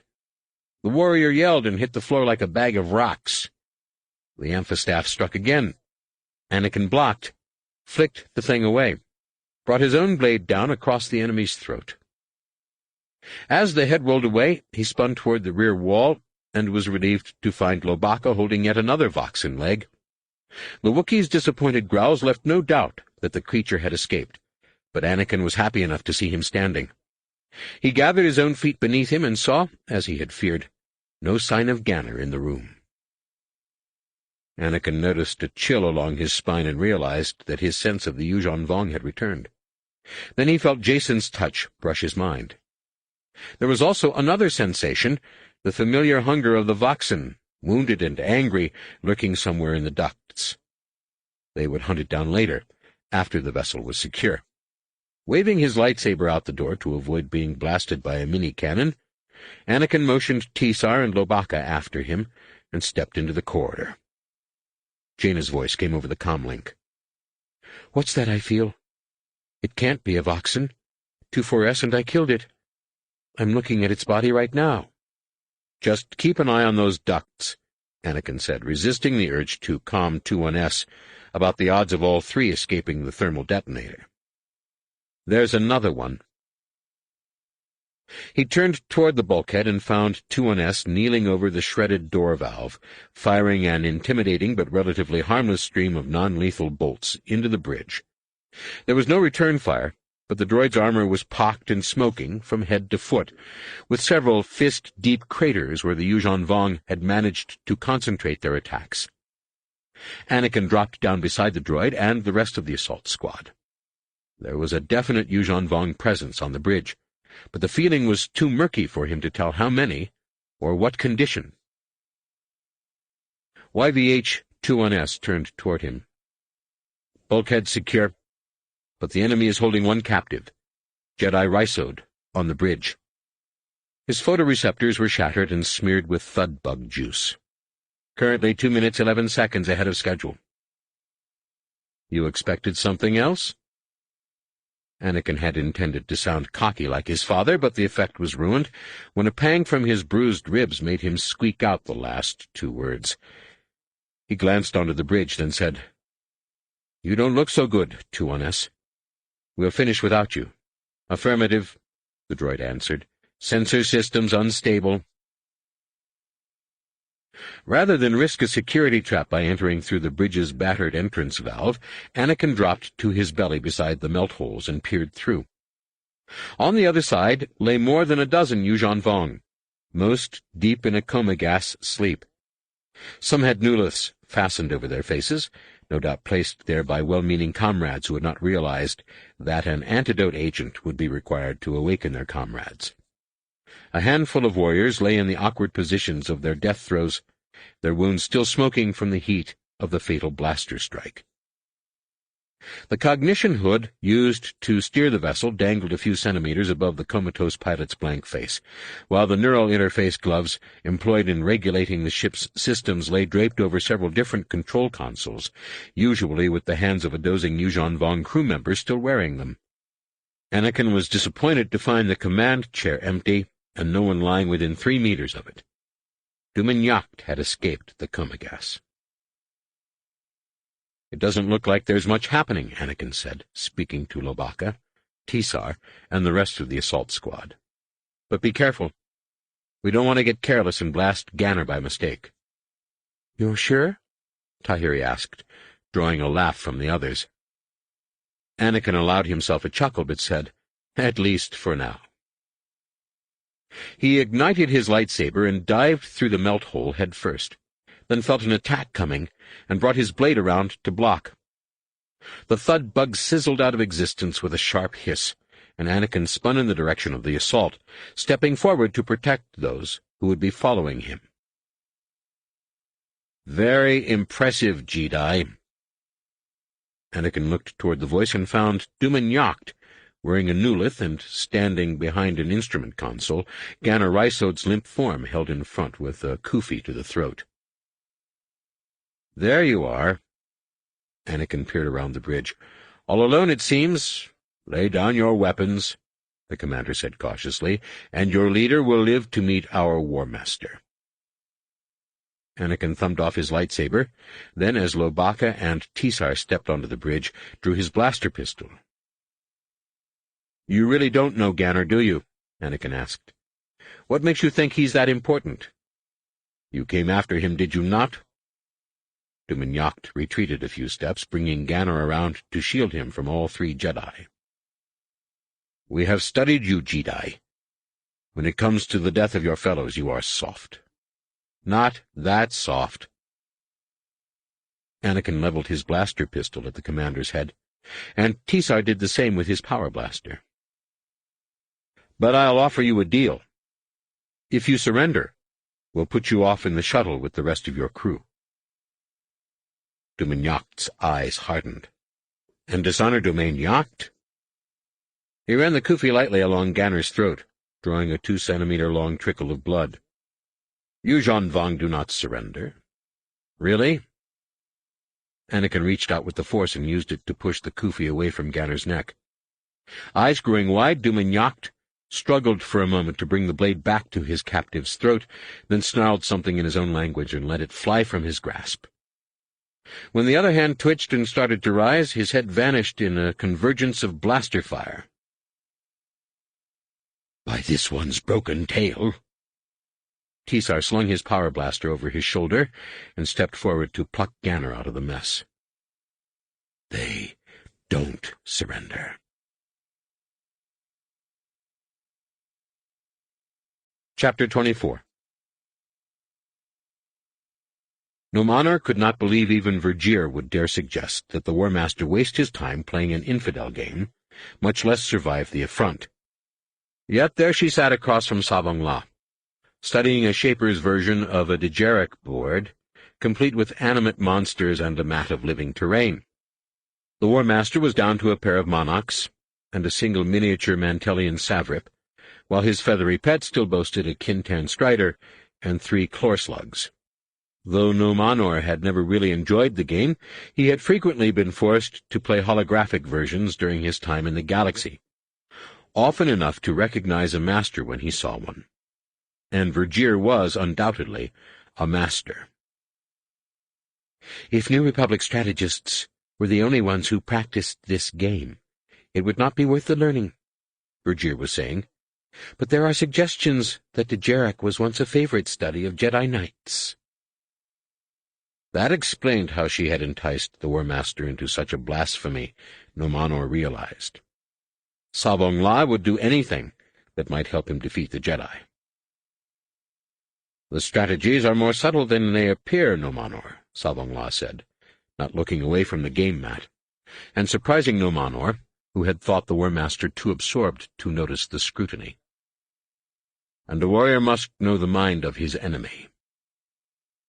"The game is popular throughout the galaxy," Nomanor replied. "I have played a few times myself." "Indeed?" Savong La tore his gaze from the board. "Then perhaps you have some insight as to the route Jason and his sister will be taking home?" "Home?" Nomanor was confused. The exquisite death was more than a day overdue, but such delays were not unusual for picket ships, which operated just inside enemy territory and had to be very careful choosing their routes. "I did not know they had escaped." "You didn't?" Savong La looked back to the Dejarik game, then nudged his Savrip forward between 2 of Vergir's Chlor-slugs. "Interesting. By now I would have thought that obvious to any Dejarik player." An angry heat filled Nomanor's ice axe. "The Supreme Commander's last report claimed that This Duman Yacht has things well in hand. Has there been a communication I'm unaware of? Not yet. Savongla smiled as Vergir sent her strider up to upend his savrip. Then he slipped his little monarch through the vacated space to slay her strider from behind. Taking advantage of the surprise kill second move, the War Master threatened a chlor slug, then smiled across the table at Vergir. But the Jedi mind is growing clearer to me. They will keep a low profile, then strike when their captor has grown complacent. Vergir returned the smirk with one of her own. They will strike, but not where we think. Instead of moving a second chlor slug to defend the first, she sent it slinking 2 squares toward Savongla's side of the mat. The Dejeric Vids call that the Kintan Strider Death Gambit. It defeats with promises. She now had her 3 chlor slugs arranged in a right angle, with each of his monarchs trapped between 2 of her monsters. No matter which he attacked first, both of the others would be in a position to counterstrike from behind, take a surprise move, and trap his remaining monster in an inescapable vice. The War Master took all this in with a glance, his eye sacs growing dangerously dark as he realized how cleanly Vergir had defeated him. I see what you mean. He cleared the game mat with a swipe of his hand, then stood and looked through an exterior viewing lens at the swarm of black-faceted vessels hanging in the starlight beside the Sunalak. So they have tricked us. To what purpose? The Jedi do not think so differently from you. Vergir scanned through the holographic images of the tiny monsters and selected one, then projected it on the game mat. They will strike hardest at what they fear most. Savongla turned away from the viewing lens and, finding the Rancor alone on the mat, nodded. I suppose it would be wise to assume the worst. He turned to Nomanor. You will take the Kastar and start for Banu Ras at once. Nomanor nodded, needing no explanation. Currently orbiting the planet Mirkar, Banu Ras was the largest of the world ships to enter the galaxy so far. With a dying brain that could no longer control its spin, the Shapers there now used Dovin basils to give it gravity. Banu Ras was also 3/4 abandoned, a perfect home for the Voxen cloning program that was proving so effective against the Jedi. And the Jedi? Do what is necessary, but the Solo Twins have been promised to Lord Shimra. Those you must bring back alive.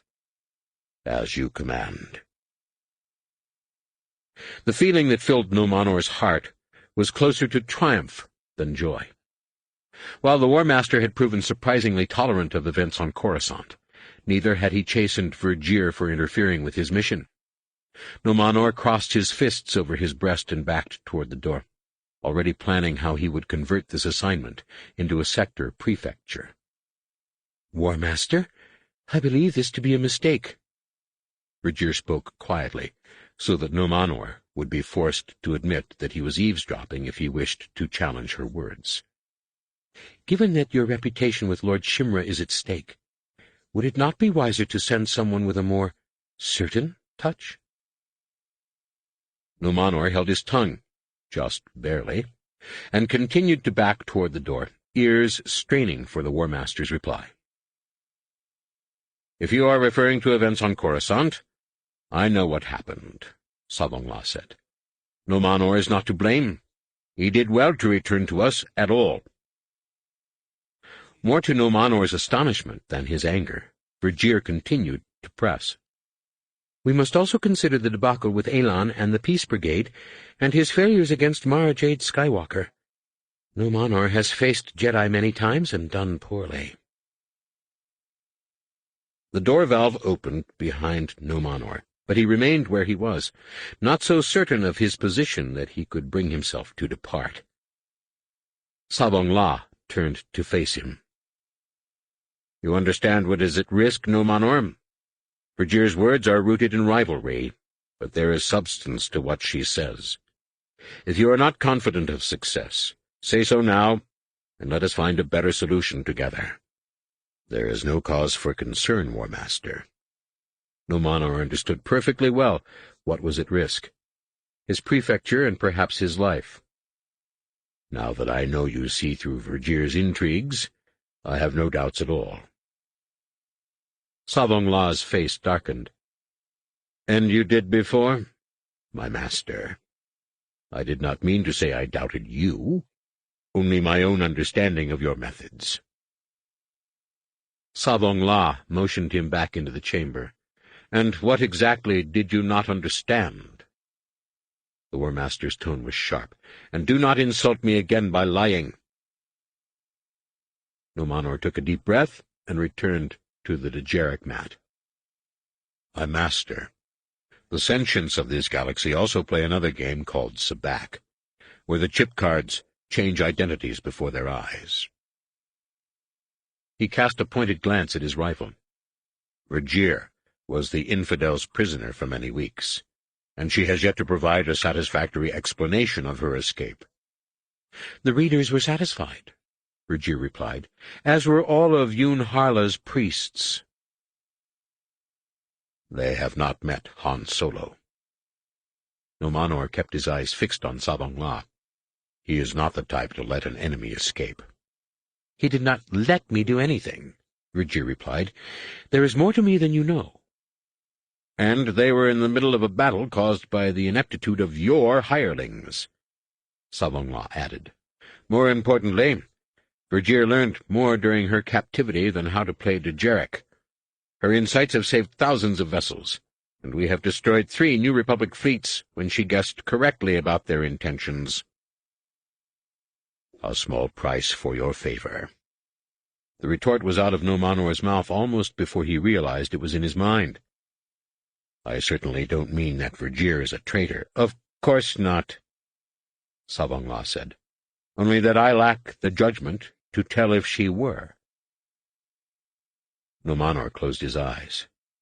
I would never disparage. You just did, Savong La said. But that is not what concerns me. The War Master fell silent and remained so, until Nomanor dared to open his eyes.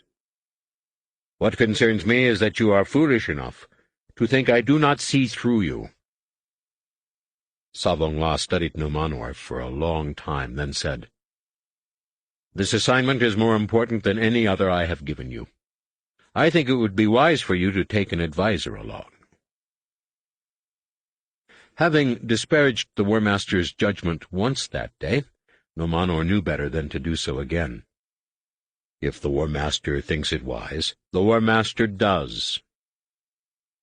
Savong La turned to Vergir and, in a voice as stern as he had been using with Nomanor, said, You will accompany Nomanor. Vergir's feathers bristled. As his adviser? She gasped. One does not advise clorslugs. This will never work. It had better. Savong La gave them both a hard smile. I've had enough of this jealousy between you two. From this moment on, you succeed or fail together. Chapter 25. What was I to think when Yulaha attacked? Jason asked. Despite his frustration, he kept his voice low, to avoid disturbing Yulaha or any of the others lying in healing trances in the Yuuzhan Vong nest bunks. It looked as though Anakin had ordered her to, and I'm not the only one who thought so. Fact, Temelka agreed. She sat hunched into a nest bunk beside him, her shoulder touching his in a manner that was a little more than comfortable. Their lightsabers lay close at hand. With the Voxen still at large in the ship's duct system, they were taking no chances. But you are his brother. What seems a mistake in others is judgmental from you, and your objections to Lando's advice do not help matters. Gamblers and spies can afford to dispense with morality, Jason replied. Jedi cannot. It's too easy for our power to lead us down a dark path, and we're not the only ones who suffer when that happens. This is so, Temelka said.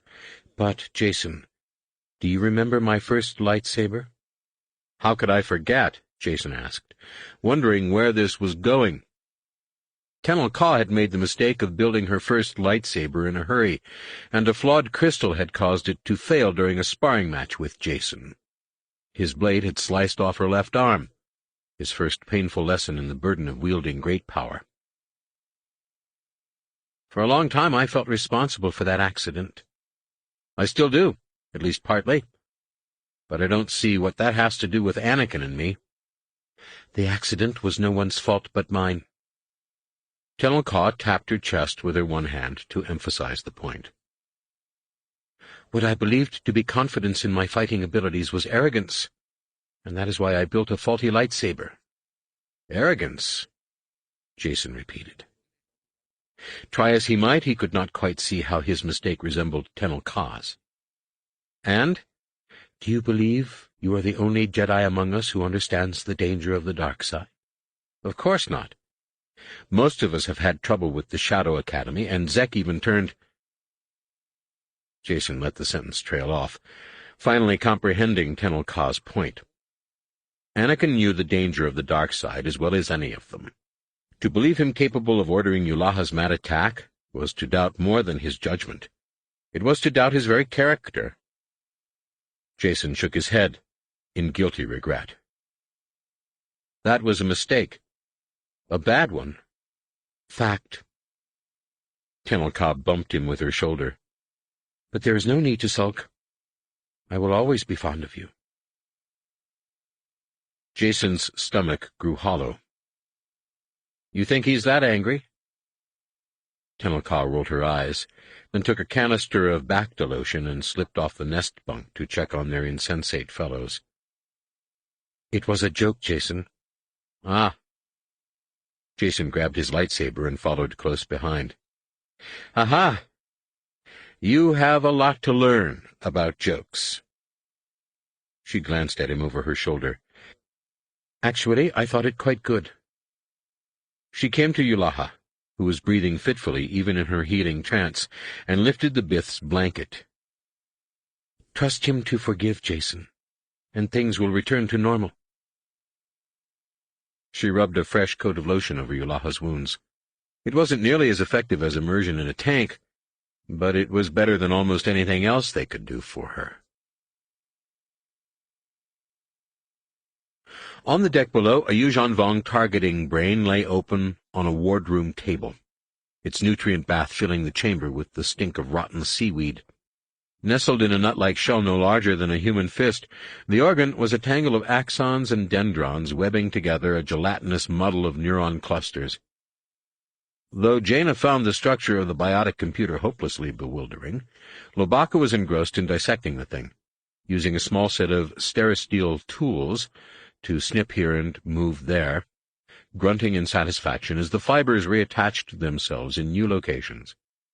Finally, he fused a short thread of axon between two lengths of dendron, then chortled in delight as an eye stalk hanging from the front of the casing rose and focused on Jaina.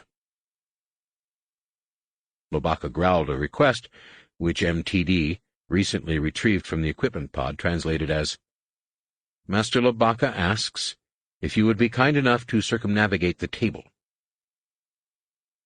Though Jaina understood Wookiee well enough to know Lobaka had phrased the request somewhat less eloquently, she did as asked. The eye followed her progress, using a control stem on the back of the shell to spin the brain around as she circled. Loie, get some help, Jaina laughed. That's just Sith. Lobaka growled a chuckle, then steadied the shell with a big hand and slipped a pair of needle-nosed fiber snips inside. Turning away from the targeting brain, Jaina found Zek waiting with a photon trap from their equipment pod's sensor system. There weren't any extra detector films in the droid kit, he said. Maybe we can take a sheet from this and trim one down. It's worth a try. Jaina led the way across the wardroom to where 21S stood, silently regrowing his laminanium armor and running internal diagnostics. Since awakening from their healing trances, Jaina, Zek, and Lobaka had been working non-stop to help the war droid repair himself, but 21S still looked like he had grabbed the wrong end of a turbo laser. They had replaced his recessed photoreceptors with extras from the repair kit Lando had included in the equipment pod, but several thud bugs had penetrated deep inside the skull casing, smashing circuit boards and detection mediums beyond all hope of repair. Fortunately, having spent much of his life as an equipment forger in Coruscant's dangerous Undercity, Zek had a force-enhanced talent for finding things. So far, he had scavenged substitutes for the infrared and ultrasonic sensors, and now possibly the gamma analyzers as well. Jaina took the thin sheet of detector film from the photon trap and held it up for 21S. "What about this for your gamma system?" YVH-21S ran his photoreceptors over the sheet, then crackled, "Affirmative." His voice was a static-filled ghost of Lando's, but that was the least of their worries. "Double the thickness." "Another success for Zek," Jaina said. She turned and found herself looking directly into his green two-tone eyes, a sentiment much deeper than friendship evident in the way he held her gaze. Jaina waited a moment for him to look away, and, when he did not, passed the detector film back to him. "Hold this while I get the cutter." Though hardly blind to the disappointment that clouded Zek's face, Jaina was careful to maintain a neutral expression as she reached for the laser cutter. Her reaction was not because she lacked feelings for Zek. In fact, a few years ago, she had found it difficult to keep her thoughts off him. But over time her feelings had changed from infatuation to something closer to what she felt for her brothers. It was love, certainly, but nothing physical. Nothing like the spark that had passed through her on the Tafanda Bay, when Jag Fell had ignored Borsk Felia's entire cabinet to introduce himself to her. That had made her stomach flutter. But she was being silly. She had no idea where Jag Fell was, probably not even in the known galaxy, and even less whether they were ever likely to meet again. If she insisted on waiting for a jolt like that again, she would be Mara's age before she ever— "Jaina?" Zek fluttered the detector film in her face. "Are you going to cut or not?" "Of course, but we need measurements." Jaina turned away to hide her blush. "Where did I put that hydro-spanner?" Only a few meters away, crawling on his belly through the black muck in the Exquisite Death's central elimination duct, Tisar 17 heard the hiss of a large creature drawing deep breath. He immediately raised his makeshift durasteel shield, and used the force to push it down the low conduit. There was a muffled burp, and a loud sizzling as the acid struck, then a dull clang as the shield slammed into the Voxen. Sissing with laughter, Tisar used the force to shove Voxen and shield down the duct. When the creature snarled and tried to push its snout through the holes its acid had eaten in the durasteel, the Barabel brought up his blaster pistol and loosed a single bolt. The creature's nose exploded in a spray of black blood, filling the conduit with toxic fumes. Tisar sissed into his breath mask and fired again. The Voxen roared and, knocking the makeshift shield from its snout, vanished up the duct. Tisar pictured the beast and reached out to his hatchmates with an impression of movement in his mind, and of the creature growing larger. A moment later, Bella replied with an image of the creature's body glow.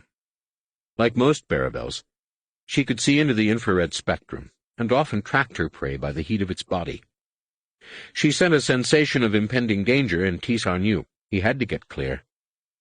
He retreated 2 meters and squeezed himself into a side feed. He counted 3 slow reptilian heartbeats before a series of whump thumps reverberated through the Yorick coral.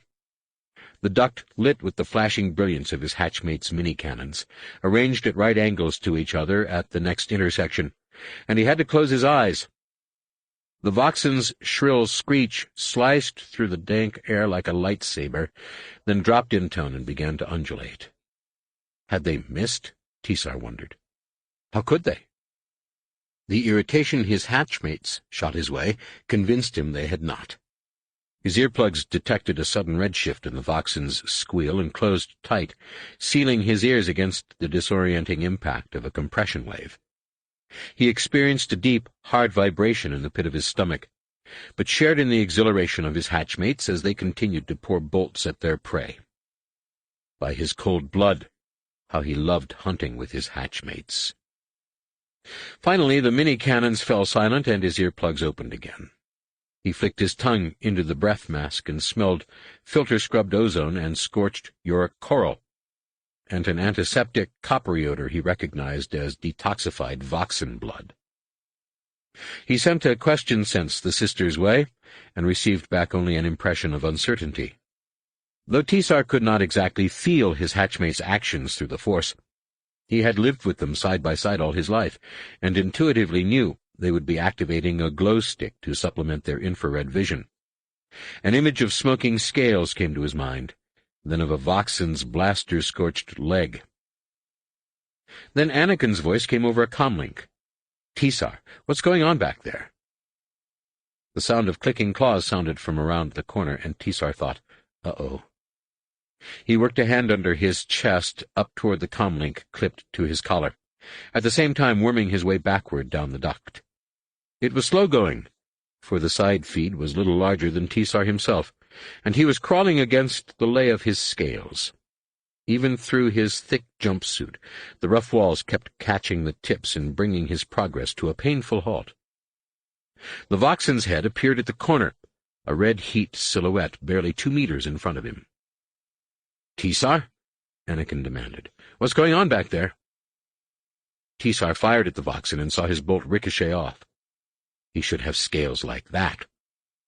The creature pulled its head out of sight, but pink heat wisps of breath continued to curl past the corner. Tisar finally reached his comlink. "You told us to watch the Voxen. And to call for help if—" The pink wisps vanished ahead, and Tisar heard a sharp intake of air. Keep talking."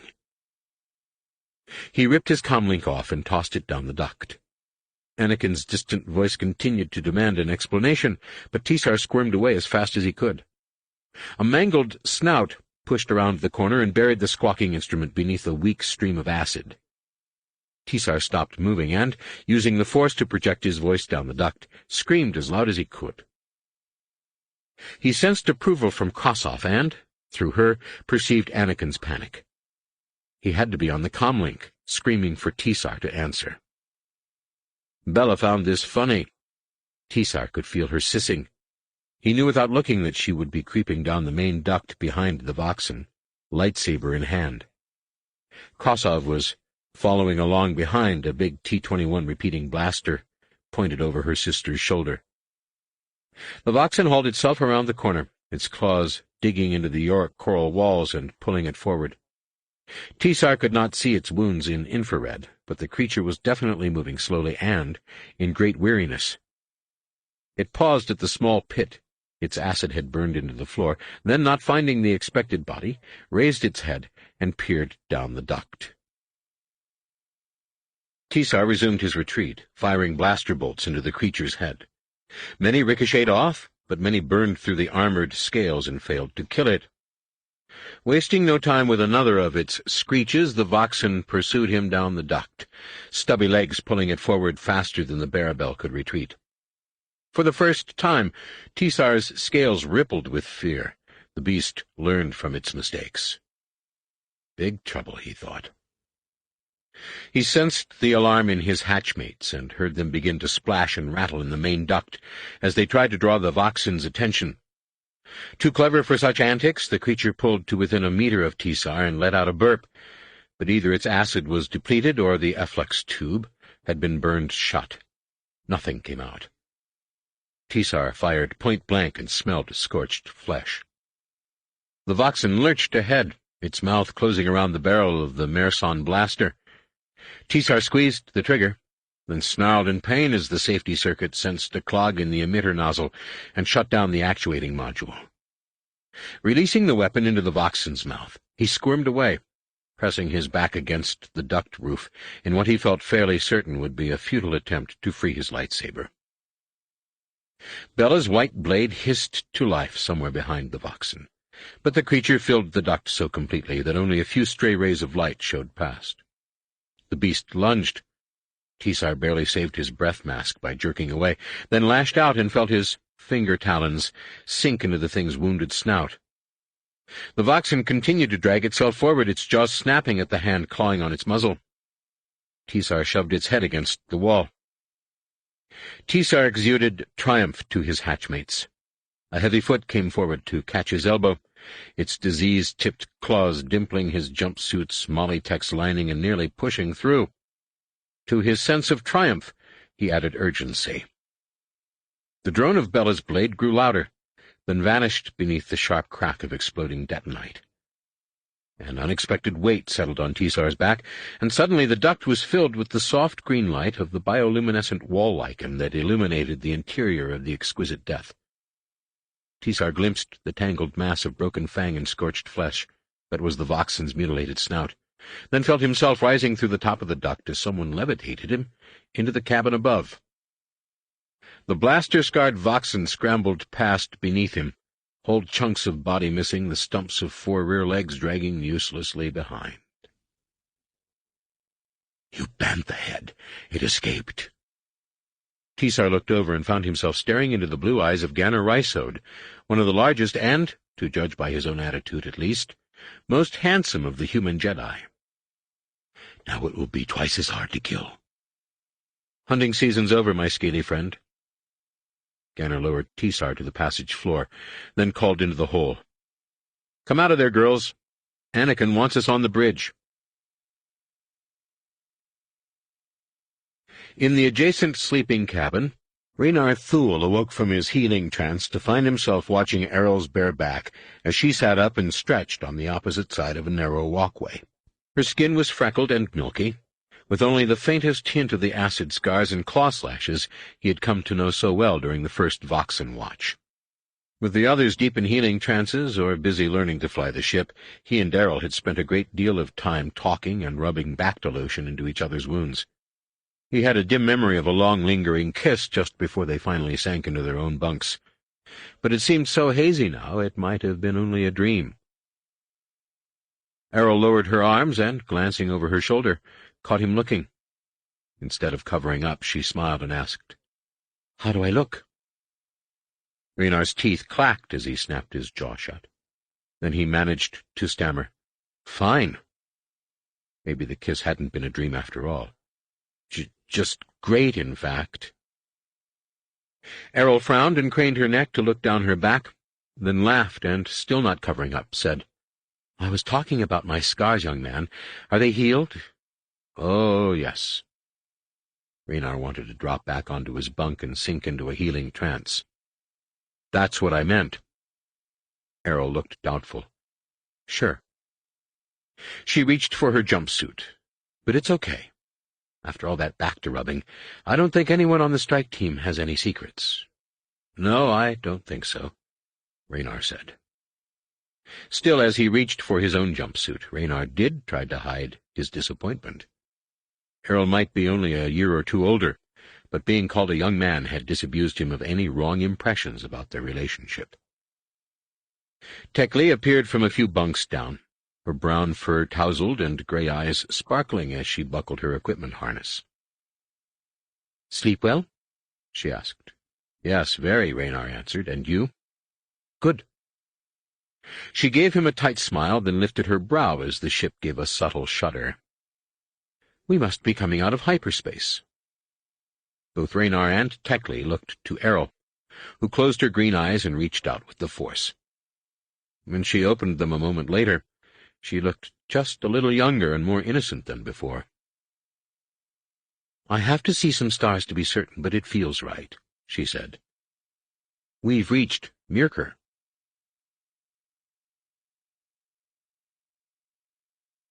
Chapter 26. As the exquisite death sped in-system, shedding velocity and swinging into Myrkur's gravity well, the planet swelled from a greenish pinpoint to an emerald disk the size of a thumbnail.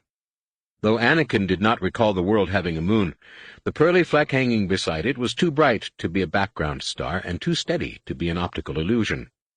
He turned to the sensor station, where Lobaka sat with his emergency vac suit pulled over his jumpsuit, his head buried in a cognition hood, and his huge hands squeezed into a pair of control gloves. "Loey, anything?" Anakin asked. The Wookiee groaned a reply, which MTD, hovering alongside, translated as, "Master Lobaka continues to apply his best efforts and assures you he will inform you the moment he succeeds." Anakin knew well enough what Lobaka had really said, but he did not remark on the gentle editing or unnecessary translation. Not everyone knew the language, and MTD insisted it was his duty to make certain the whole strike team understood Lobaka as well as he did them. Lobaka growled something short, and MTD added, "He also wishes me to suggest that frequent requests for information only interrupt his concentration." "I know," Anakin said. "Sorry." Though the strike team had quickly mastered most of the Exquisite Death's systems, having studied all available data on Yuuzhan Vong vessels, and even experimented with a captured assault boat, the sensors remained a problem. In contrast to the externally oriented observation technologies of the New Republic, the Yuuzhan Vong gathered information by analyzing the infinitesimal distortions that the gravity of distant objects caused in the ship's internal space-time. Given that the galaxy's finest scientists were still struggling to comprehend the basic science of Yuuzhan Vong sensors, it was no wonder Lobaka was having difficulties operating them. Even with Tahiri at his side translating and providing insight into how Yuuzhan Vong fought. When Anakin looked back to Mirkor, the planet had grown to a cloud-mottled circle the size of Yulaha's head. The gray fleck beside it was now a tiny disk. "Definitely a moon," Anakin said. At this distance he could not expect to feel anything through the lambent crystal, but he knew what he was seeing. A Yuuzhan Vong moon. Lobaka let out a victorious growl, and MTD reported, "Master Lobaka feels it is indeed a Yuuzhan Vong world ship." Lobaka grunted and yowled a few more times, and the translation droid added, "There are several Corvette analogues in orbit around it, though the diameter is quite large for a world ship, approximately 120 kilometers. That was as large as the first Death Star. Anakin whistled softly to himself, then reached out toward the distant fleck with the Force. Not one to rule out the possibility of coincidence, he was nevertheless suspicious enough of it to inspect it carefully. He felt an all-too-familiar stirring, the feral agitation of a Voxen, but also something else, another presence full of terror and pain, and surprise. A clear, sharp presence, not hazy. Jedi, not Yuuzhan Vong. Anakin did not realize he had gasped until a hand took his arm and Alima asked what was wrong. Not answering, he continued to focus on the world ship. The presence touched him back, still full of pain and fear, but now also pity. Not for itself, he thought, but for him.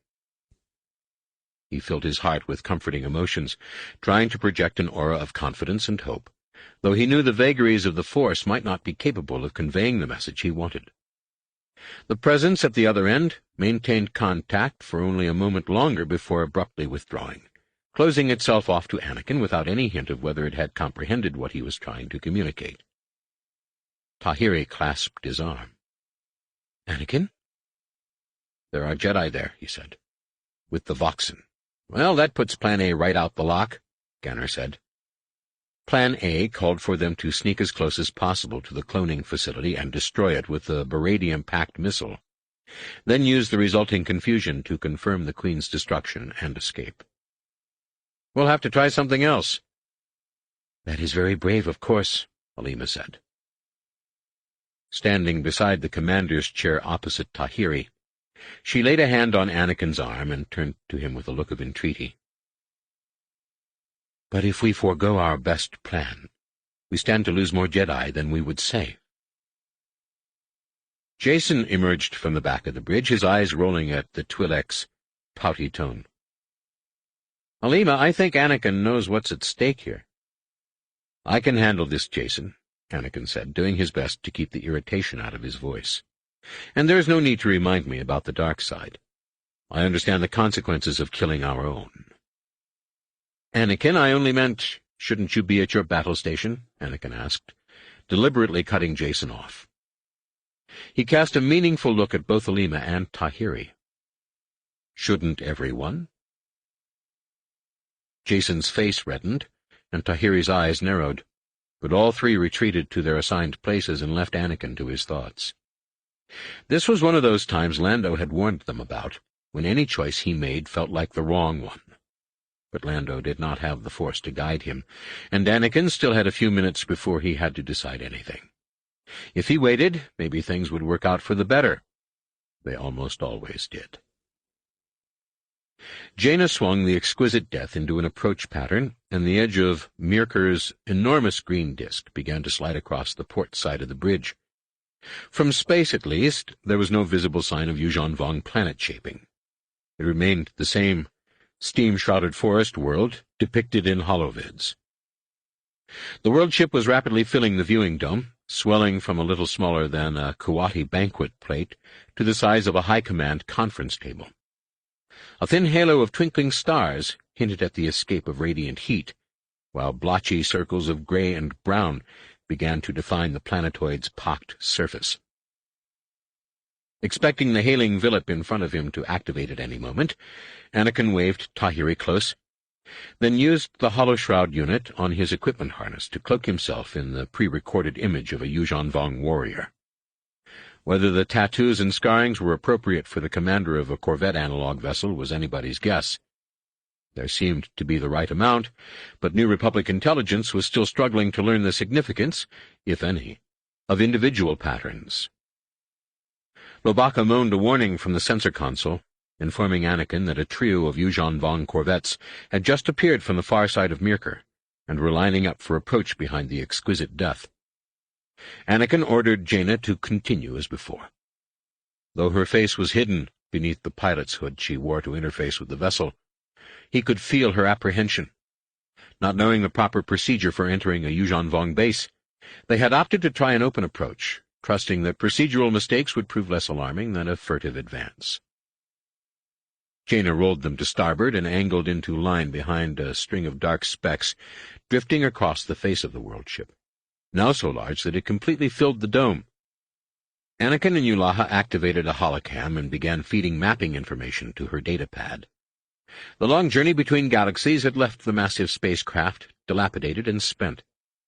A few black, jagged scars denoted breaches in the outer shell, but most of the planetoid seemed a mottled patchwork of gray dust and jagged yorick coral. A sparse network of surface utility lanes curved along the surface, occasionally converging in starburst intersections or vanishing down the dark mouth of an interior access portal. The world ship still did not hail them, and the back of Anakin's neck began to prickle with danger sense. No New Republic base would allow any ship to approach so closely without making contact.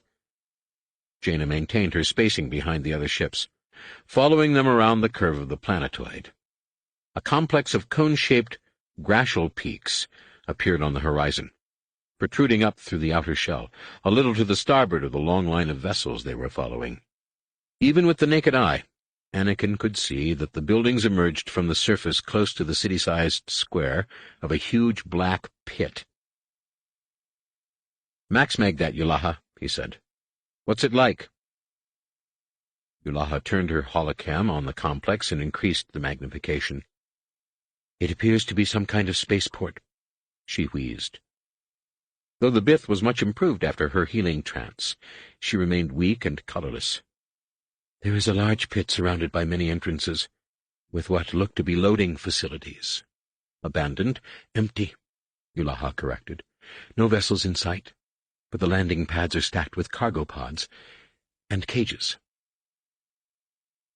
Anakin reached out to the facility with the Force.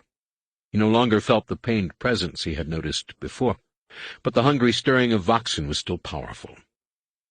The tingle in the back of his neck became a nettling, and, noting that their current approach would keep them well away from the complex, he suddenly understood why the world ship had not yet hailed them. "They're trying to lead us into a trap. Jaina, turn toward that complex now." Anakin activated the comlink. "Ganner, you and Tisar, ready that missile. Stand by for targeting coordinates. Everybody, secure your vac suits. We're in for a rough ride." As Jaina swung the ship around, Lobaka rumbled in alarm. "Oh dear, MTD chirped at Anakin's collar. "Master Lubaka says there's a cruiser. I heard him," Anakin said. A distant ovoid of Yorick coral floated over the horizon, moving to position itself between the exquisite death and what Anakin now felt certain was the loading area for the cloning complex.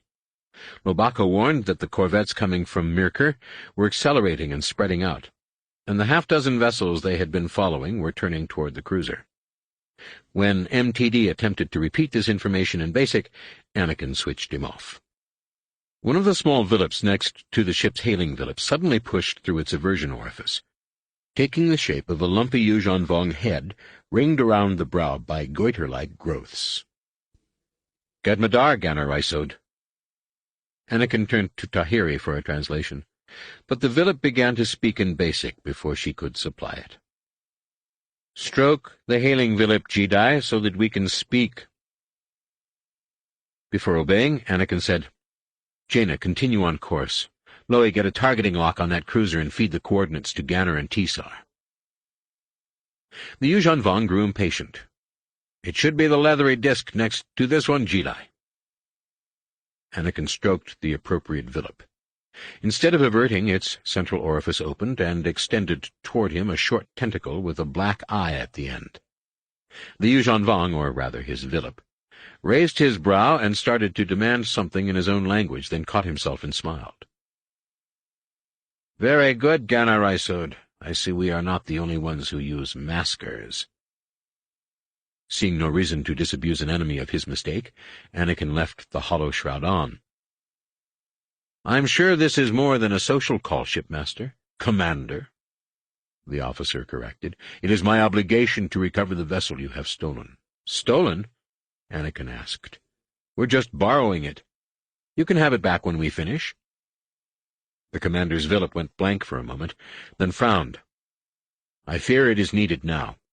Surrender to the Matlock ahead, and you will be the only one who suffers for the misuse of the exquisite death." Anakin glanced through the bridge dome and saw an ovoid as long as his arm. The distance between the vessels had to be no more than a dozen kilometers, and still the cruiser had not opened fire. Perhaps the commander had dreams himself of presenting Sabong La with 17 Jedi. Or perhaps he did not think his cruiser had much to fear from a ship as small as the exquisite death. Lubaka growled a report saying there were half a dozen coral skippers and as many corvette analogues moving into position over the cloning facility. "It would be futile to make my Matlock attack Jedi," the commander warned. "My trap was well laid, and the War Master has said that if we must open fire, the Talfalian hostages are forfeit." "Has he?" Anakin opened his emotions to the others so they would be ready for what he intended. "I see we have no choice."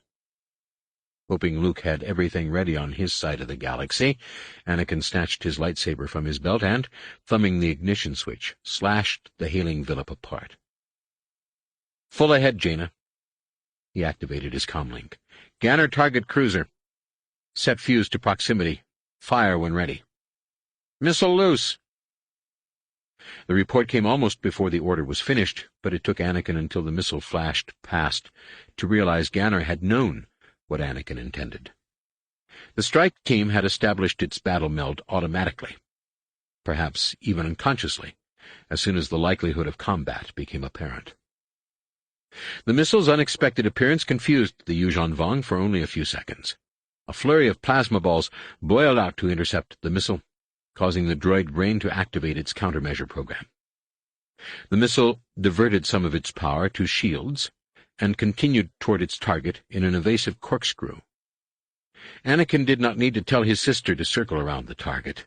Baradium was the same substance that made thermal detonators such fearsome weapons, and the missile was carrying enough of the explosive to equip an entire assault division. The Yuuzhan Vong gunners tried in vain for another few seconds to hit the spiraling target, then gave up and turned the ship's defense over to the shielding crews. A black dot appeared half a kilometer from the ship and sucked the missile toward its doom. As soon as the droid brain detected the existence of a shielding singularity, it used its guidance laser to measure the distance to target, calculated that 98% of the mass fell within its blast radius, and triggered 1,000 kilograms of beradium. The cruiser vanished in a blinding sphere of white fire that resembled, for a few seconds, a 1-kilometer sun. The exquisite death shook beneath the shockwave. Then Ganner's voice came over the comlink. "What now? Plan D?" "Sort of." Anakin looked toward the cloning compound and saw a dozen Yorick coral flecks swarming over the buildings. They were not coming out to attack, so it seemed apparent they were conserving their energies and would not open fire until the exquisite death reached point-blank range. Given the likelihood of a miss hitting the Corvette analogs streaking in behind the death, it seemed a wise strategy. "Here's what I want." Anakin had barely described his plan before Yulaha held out her datapad. "What's that?" "I must be the one to stay with the ship," she said. Anakin felt his sister's alarm as acutely as his own.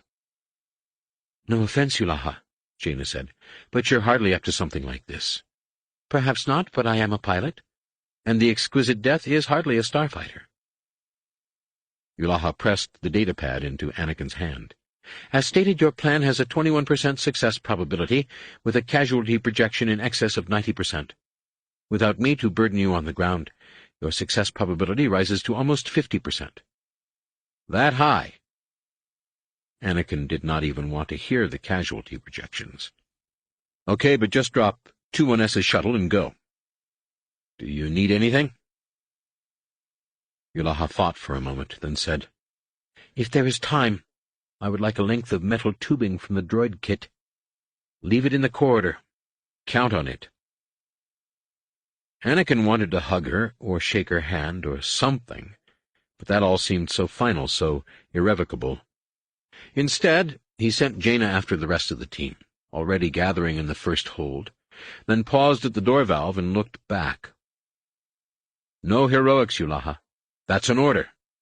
Just drop 21S and go." The Bith nodded at him. "It's okay, Anakin. This is the right thing." She turned away and reached for the cognition hood. "Now hurry. Every minute of delay reduces the mission's success probability by 0.2%. Feeling a little lonely and hollow inside, Anakin rushed down the corridor into the first hold, where the Jedi were already packing themselves and their equipment into 5 Yuuzhan Vong cargo pods. He left the tubing in the corridor for Yulaha, then sealed the hold door and turned to join the others. Zek was packing Tisar in with Ganner, Jovan, and Tenel Ka. "You are sure we have enough thermal detonators?" Tisar rasped. "We are going to need many detonators for the Voxen." "I packed all 4 cases." Zek pushed the pod shut. "Only 4?" Tisar demanded. Zek shook his head, then sealed the seam with a glob of blorash jelly and motioned Anakin into a pod with Raynar, Errol, and Tahiri. "We're the last. I thought it best to separate families and equipment." There was no need to explain the precaution. Anakin nodded, then pulled up his vac suit hood and crouched beside Tahiri, opposite Errol and Raynar. Zek squeezed in beside Anakin, then lit a glow stick and sealed the seam from the inside. The exquisite death continued forward unopposed for what seemed an eternity, and through the battle meld, Anakin felt Yulaha's anxiety slowly giving way to bewilderment. "They are coming out to meet us, but they do not fire," Yulaha calmed. "Now they are spreading out, and arrest tentacles are extending from the noses of some ships." "They're still trying to take us alive," Anakin gasped. "Why risk so much?" "They are aliens," one of the Barabel sisters calmed. "There is no sense trying to understand them." The exquisite death swung sharply to port, then lurched back onto course, dipped sharply, and began to jink like a fighter. "You must start the drop," Yulaha calmed. The ship began to shudder. "They are shooting tentacles at us." "Projected drop zone 2 kilometers from spaceport at bearing 122. 21S reported from the shuttle. "Surprise likelihood high." Anakin gave the go order, and Yulaha put the exquisite death into a coral-crackling climb. At the end of the long line of cargo pods, 24S used his blaster cannon to open a makeshift bomb bay, and the hull decompressed with a tremendous roaring. Anakin's pod began to slide across the floor toward the breach. "Decoy away," 2-4S calmed. Anakin's pod, number 5, slid toward the hole faster. "Pod 1 away." There was a moment of silence, then 2-4S reported, "Enemy arrest tentacle has captured decoy pod." Anakin held his breath. He had intended the decoy to detonate on the ground, but as long as it convinced the Yuuzhan Vong they were dropping bombs instead of a strike team. A burst of static crackled across the comlinks, then 2-1S's barely audible voice said, "Decoy detonation. Heavy damage to enemy vessel." The Barabels hissed over the comm channel. "Pod 2 away," 2-4S reported. "Pod 3—" Anakin did not hear the next report, for a tremendous growling reverberated through their pod as it scraped over the edge of the hole and fell free. His stomach grew queasy with weightlessness, and all 5 of them began to float. "2-4S away," 2-4S reported. Tahiri grabbed Anakin's arm, and Errol began an audible countdown. Anakin opened himself to the Force as completely as possible, alert to any emotion that might suggest the others had been grabbed by an arresting tentacle or targeted by a defensive blast of plasma. He sensed only apprehensions similar to his own, except from the Barabels, who were radiating the emotional equivalent of a big yippee. Finally, Errol said, 15 seconds. Mark. According to calculations, at least, they were now only 1,000 meters above the surface of the world ship.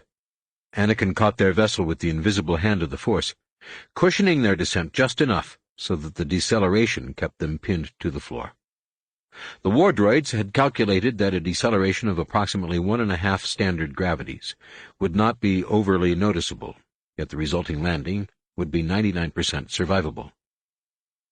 Anakin remained silent through the descent, wishing that he could see the surface, or feel the non-existent atmosphere buffeting them, or anything. After a few more seconds, he decided that they had to be almost down and began to slow their descent still further. And then the bone-jarring shock of impact slammed everyone to the floor. They went weightless as the capsule bounced, then came down on their side and rolled more times than Anakin could count before coming to a rest in a jumbled tangle. Anakin used the Force to move the others off him, then ignited his lightsaber and hacked through the Blorash jelly seam. He had barely opened a fist-sized hole before Zek and the others activated the delay on 4 grenades and used the Force to push them up through the crack. 2 seconds later, a roiling fireball erupted 50 meters overhead. Hoping the explosion would look realistic enough from a distance, Anakin finished opening the pod and stepped out into a dusty basin of brown, dead Yorick coral. Perhaps 3 meters deep, the bowl was easily 300 long and 100 wide.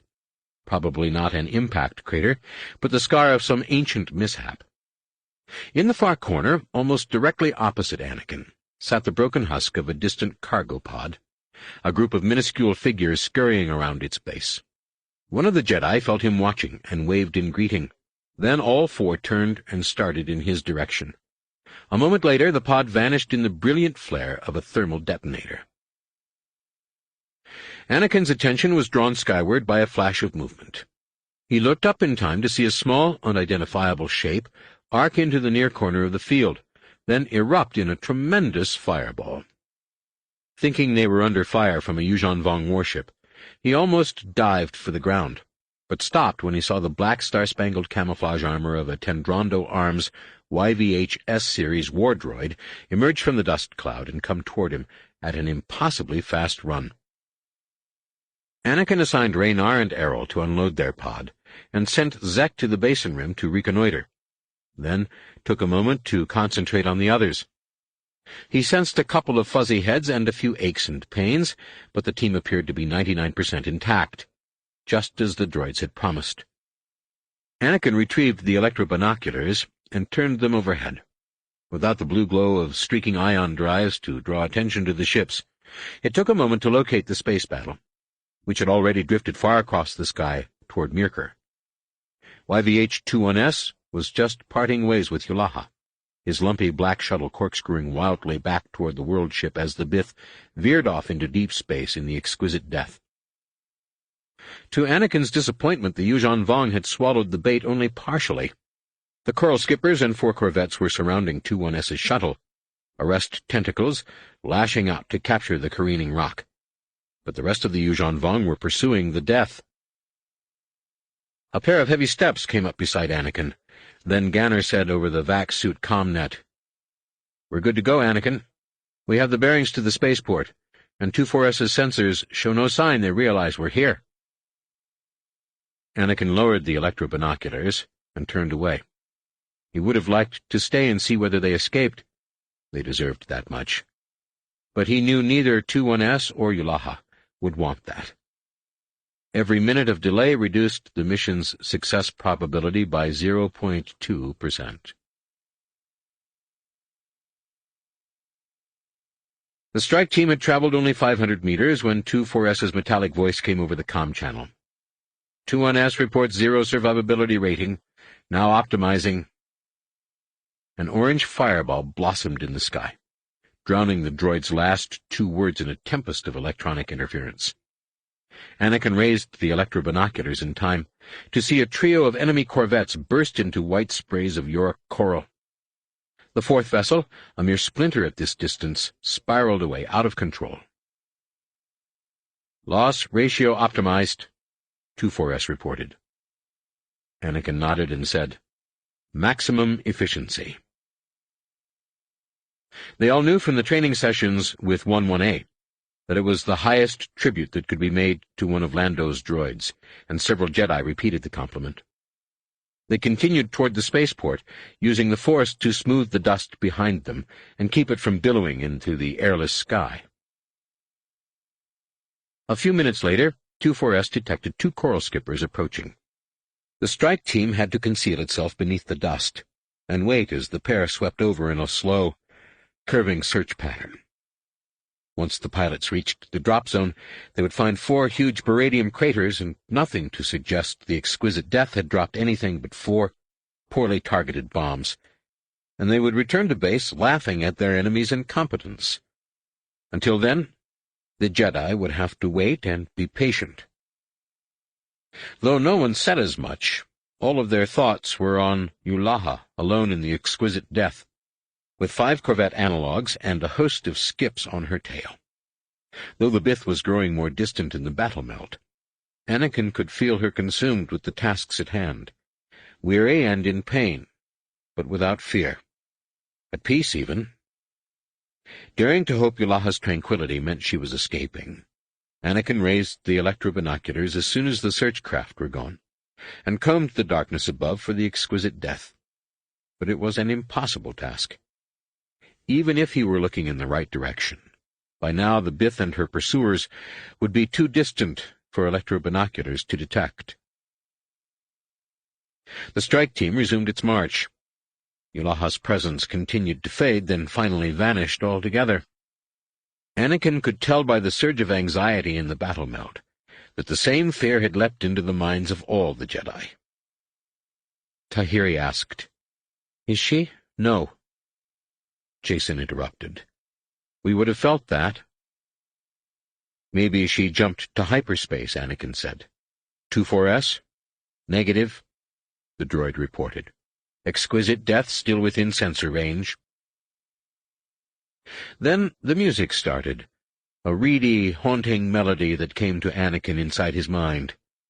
Though there was a mournful hint to it, the strain was more tranquil than sad, and perhaps the most beautiful thing he had ever heard. He turned and found the others staring skyward, some with heads cocked, listening, others with a tear or two running down inside their face masks. "Exquisite death and pursuers decelerating," 24S reported. "Analysis suggests tentacle arrest." No one seemed to hear the report. "I wish—" Jaina fell silent as the song drifted into a flighty passage and began to gather energy. "I wish I could record this." "Yes," Jason said. "I'm sure Tion would like it for her archives. It's a sad loss for the Jedi." Anakin could not tell from his brother's flat tone whether Jason was criticizing or just saying aloud what they all felt. There was no question of Yulaha surrendering the death. Even were she to survive the boarding party's initial assault, she could not endure another breaking. The music repeated its opening refrain, but more powerfully now and without any hint of sadness, then rose to a robust crescendo. In the sudden silence, Tahiri gasped. Chapter 27. In the dim planet glow shining down from Mirker's emerald face, the flattened Senelac shafts looked more like ice spikes than any security system Anakin had ever seen. The rigid stalks were only knee-high, and no thicker than a finger. But as Jovan Drark's invisible force wave pushed a safe furrow through the field, their blunt blue caps released a meter-long strand of thorns. The barbed cord would flail around in the vacuum for a couple of seconds, presumably entwining and capturing, if not killing, whatever had disturbed it. Had Alima not warned them about the trap, the strike team would have entered the security field completely unprepared. Given the trap they had already flown into aboard the Exquisite Death, Anakin was beginning to wonder if they were really prepared for this. Yulaha had given them less than a 50% chance of success, and as far as he could tell, things were not getting any better. He was beginning to wonder if coming after the Voxen Queen had been such a good idea after all. "Anakin, this has to be done, and you're not making it any easier with that big negitude." Tahiri was crawling along behind Anakin, her blonde hair spilling out behind her faceplate. "So they were expecting us. You dealt with it, and now they aren't. Sorry. Thought I had that stuff closed off." "You did." Tahiri rolled her eyes. "This is me, Anakin." The last of the Senelacs fell to Joven's force wave, and they found themselves at the edge of the spaceport. Basically a huge pit 30 meters deep and a kilometer across. It was surrounded by a cavernous colonnade sealed behind a transparent membrane and accessed by a ring of airlocked valveways.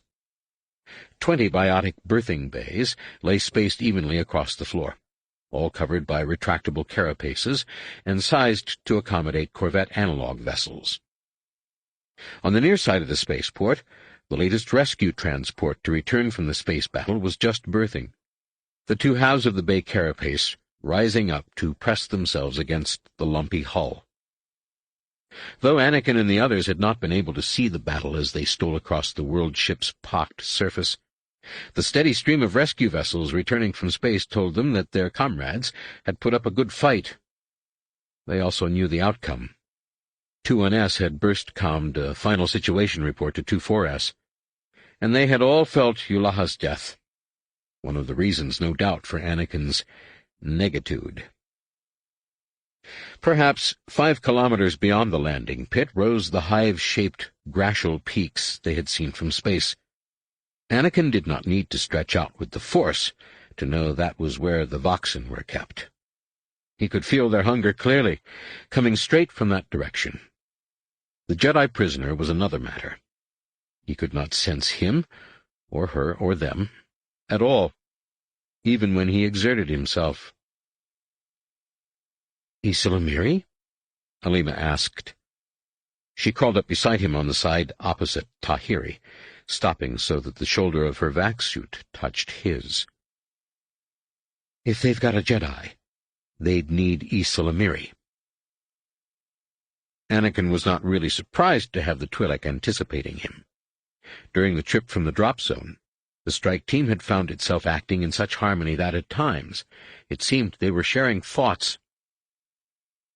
"I don't think he's dead," Tahiri said. "I realize we don't know who he is or anything, but I still think we'd know." Anakin did not think so, but there was only one way to find out. He turned to call for the Ysilamiri mating pheromones Silgal had supplied, then grimaced when Jason was waiting to press the capsule into his glove. "This is getting weird," he said. "Tisar could have said something." A grin showed in Jason's eyes. "Try it from my end." He grew more serious, an aura of distress rising around him. "Anakin, before we start, there's something—" "Not now, Jason." Anakin looked away. The last thing he wanted to do was hurt Jason's feelings, but he had seen at Centerpoint Station what happened when he listened to his brother. "I need to do this my own way. I know. I only want to please." Anakin flicked the capsule toward the far side of the landing pit, where a service crew was busy moving provisions out of an open airlock.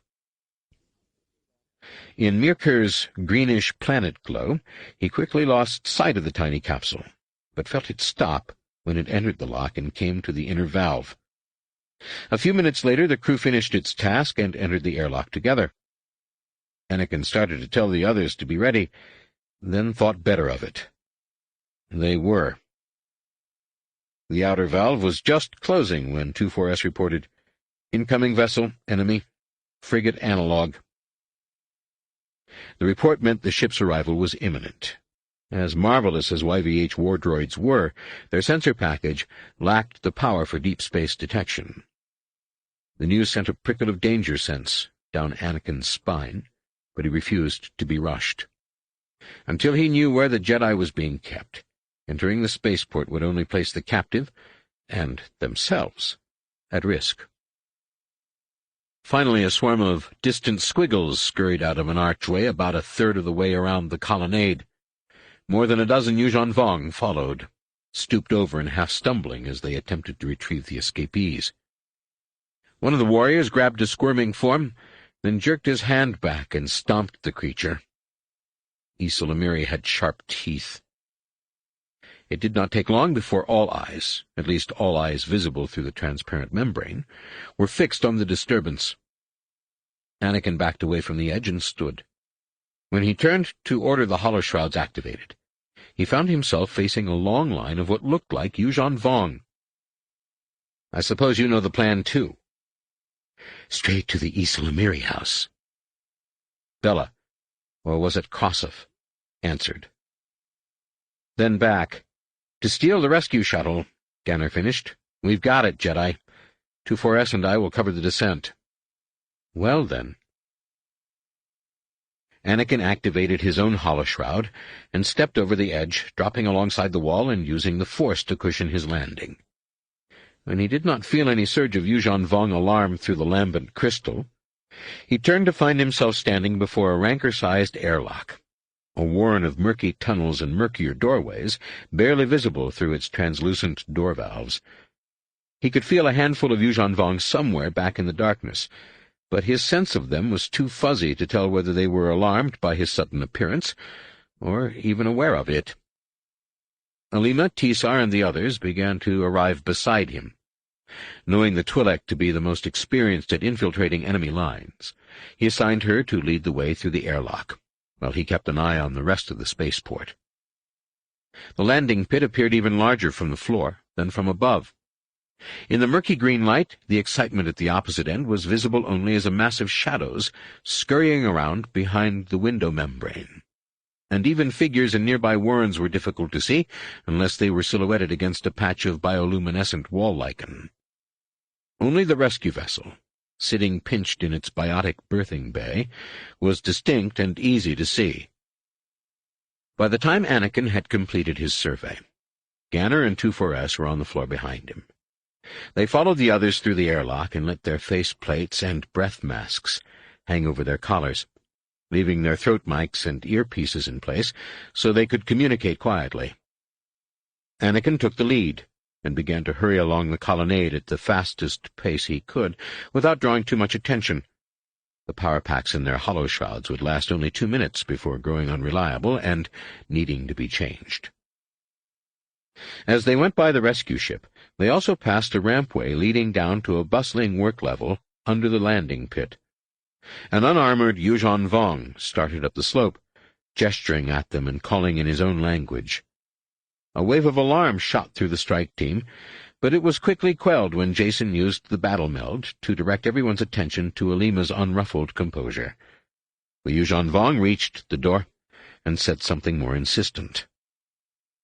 Tahiri's voice sounded in everyone's earpieces, giving the proper response. Ganner, who had the most Yuuzhan Vong-like voice, stepped out of line and faced the Scarhead. "Poldwag, Kaneabar." "Kanabar?" the Yuuzhan Vong asked. There was a moment's pause while Tahiri gave the reply. Then Ganner said, "Dwi, Kaneabar." "Yadag Dakal, Ignat." The Yuuzhan Vong raised both arms in a rude gesture, then disappeared back down the ramp. "What was that about?" Anakin whispered. "Ganner called him the dung of a meat maggot," Tahiri said. "I told him to say Kanabar, not Kaneabar." "Kaneabar was better," Tisar rasped. "How do you say slime under my scales?" This drew a chorus of sissing from the Hara sisters, and an order from Anakin to save the jokes. 24S reported that the incoming enemy vessel was indeed a frigate analog, and had gone into orbit around the world ship. The prickles returned to Anakin's neck and did not subside. With a frigate in orbit around the world ship, they would have to be careful about the timing of their escape. They reached the dark archway leading into the Ysalamiri warren. Anakin knew instantly they were in the right place, for the air stank of unwashed bodies, old blood, and even fouler things. The battle meld vanished 3 steps into the tunnel, and he saw that the passage ahead was lined with walking trees similar to those they had seen aboard the Death. Most had broken claws protruding from the trunks, but a handful of the trees still had Ysalamiri clinging to them. A pair of Yuuzhan Vong warriors stood behind a Yorick Coral lobby counter, adroitly plaiting a living cord into a braided whip, and somehow ignoring the anguished screams rolling up the corridor.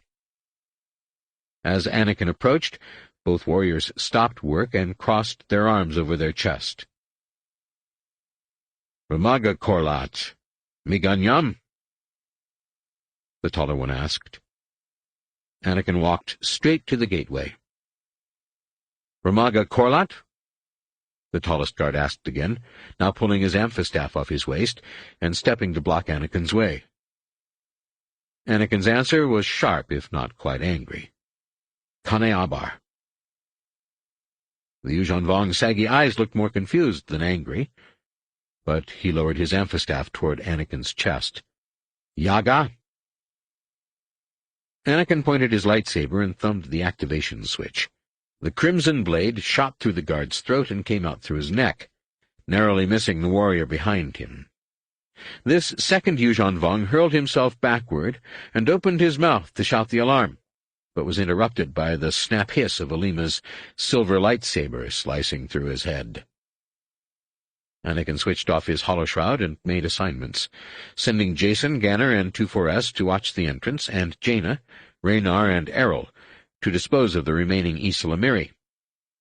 Everyone else he led down the corridor toward the torture sounds.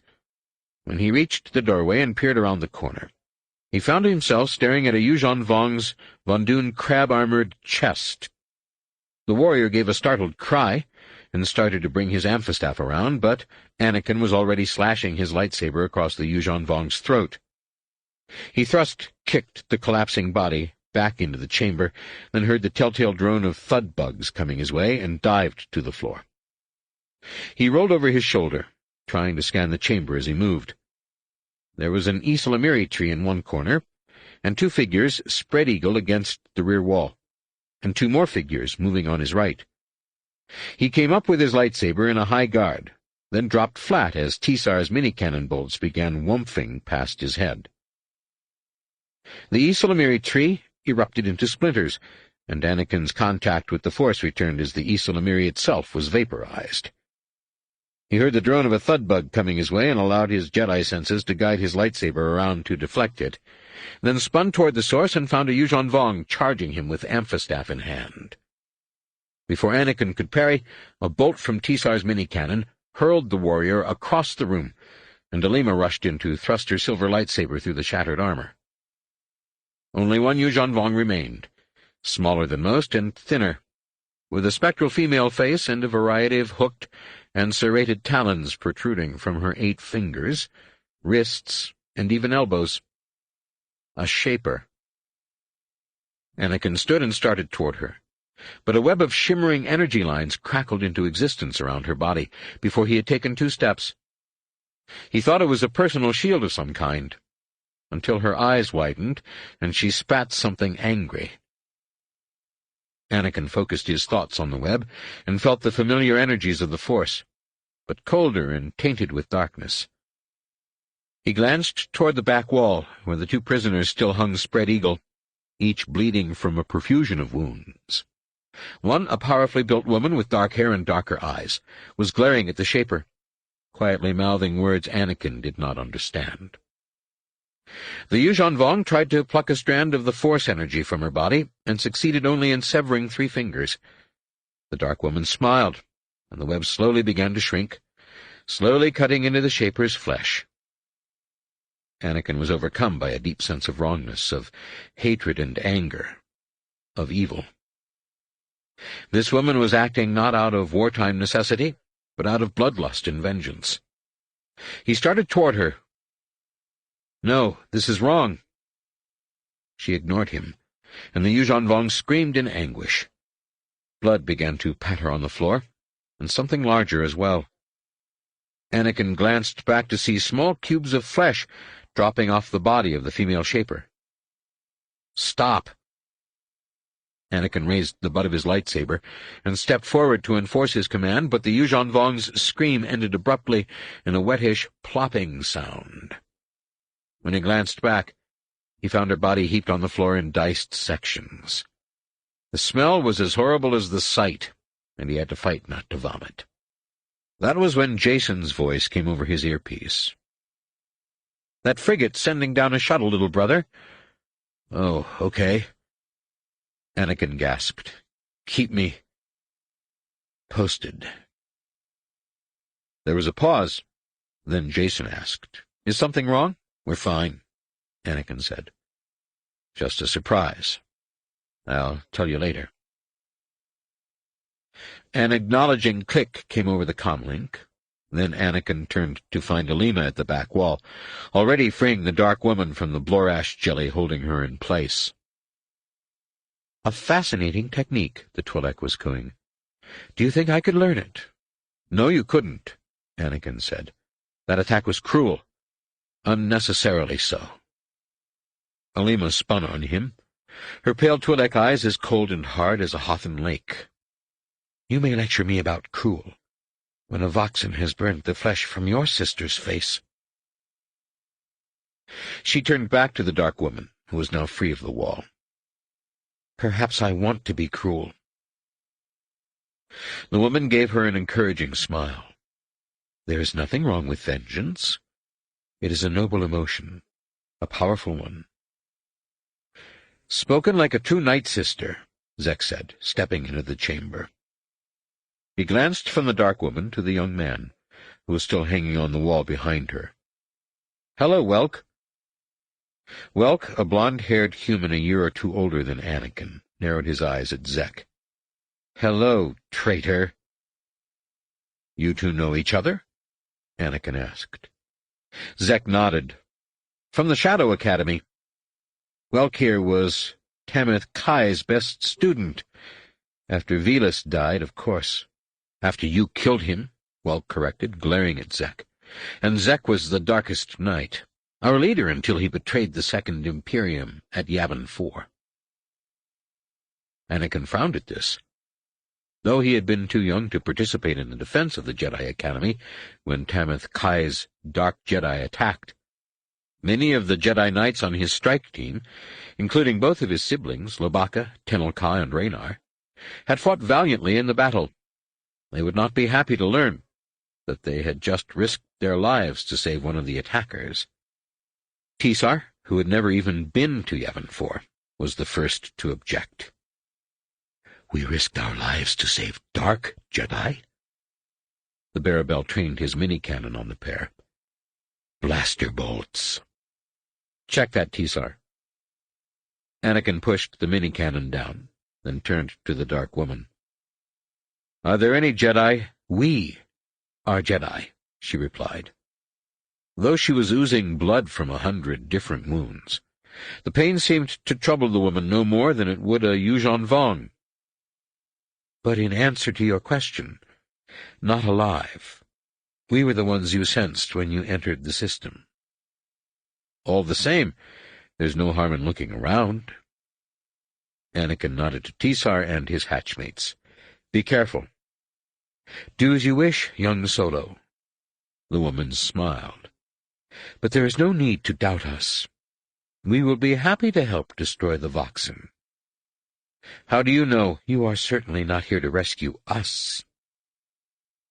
Leaving Welk pinned on the wall behind her, she started for the door. "My name, by the way, is Lomi Plo.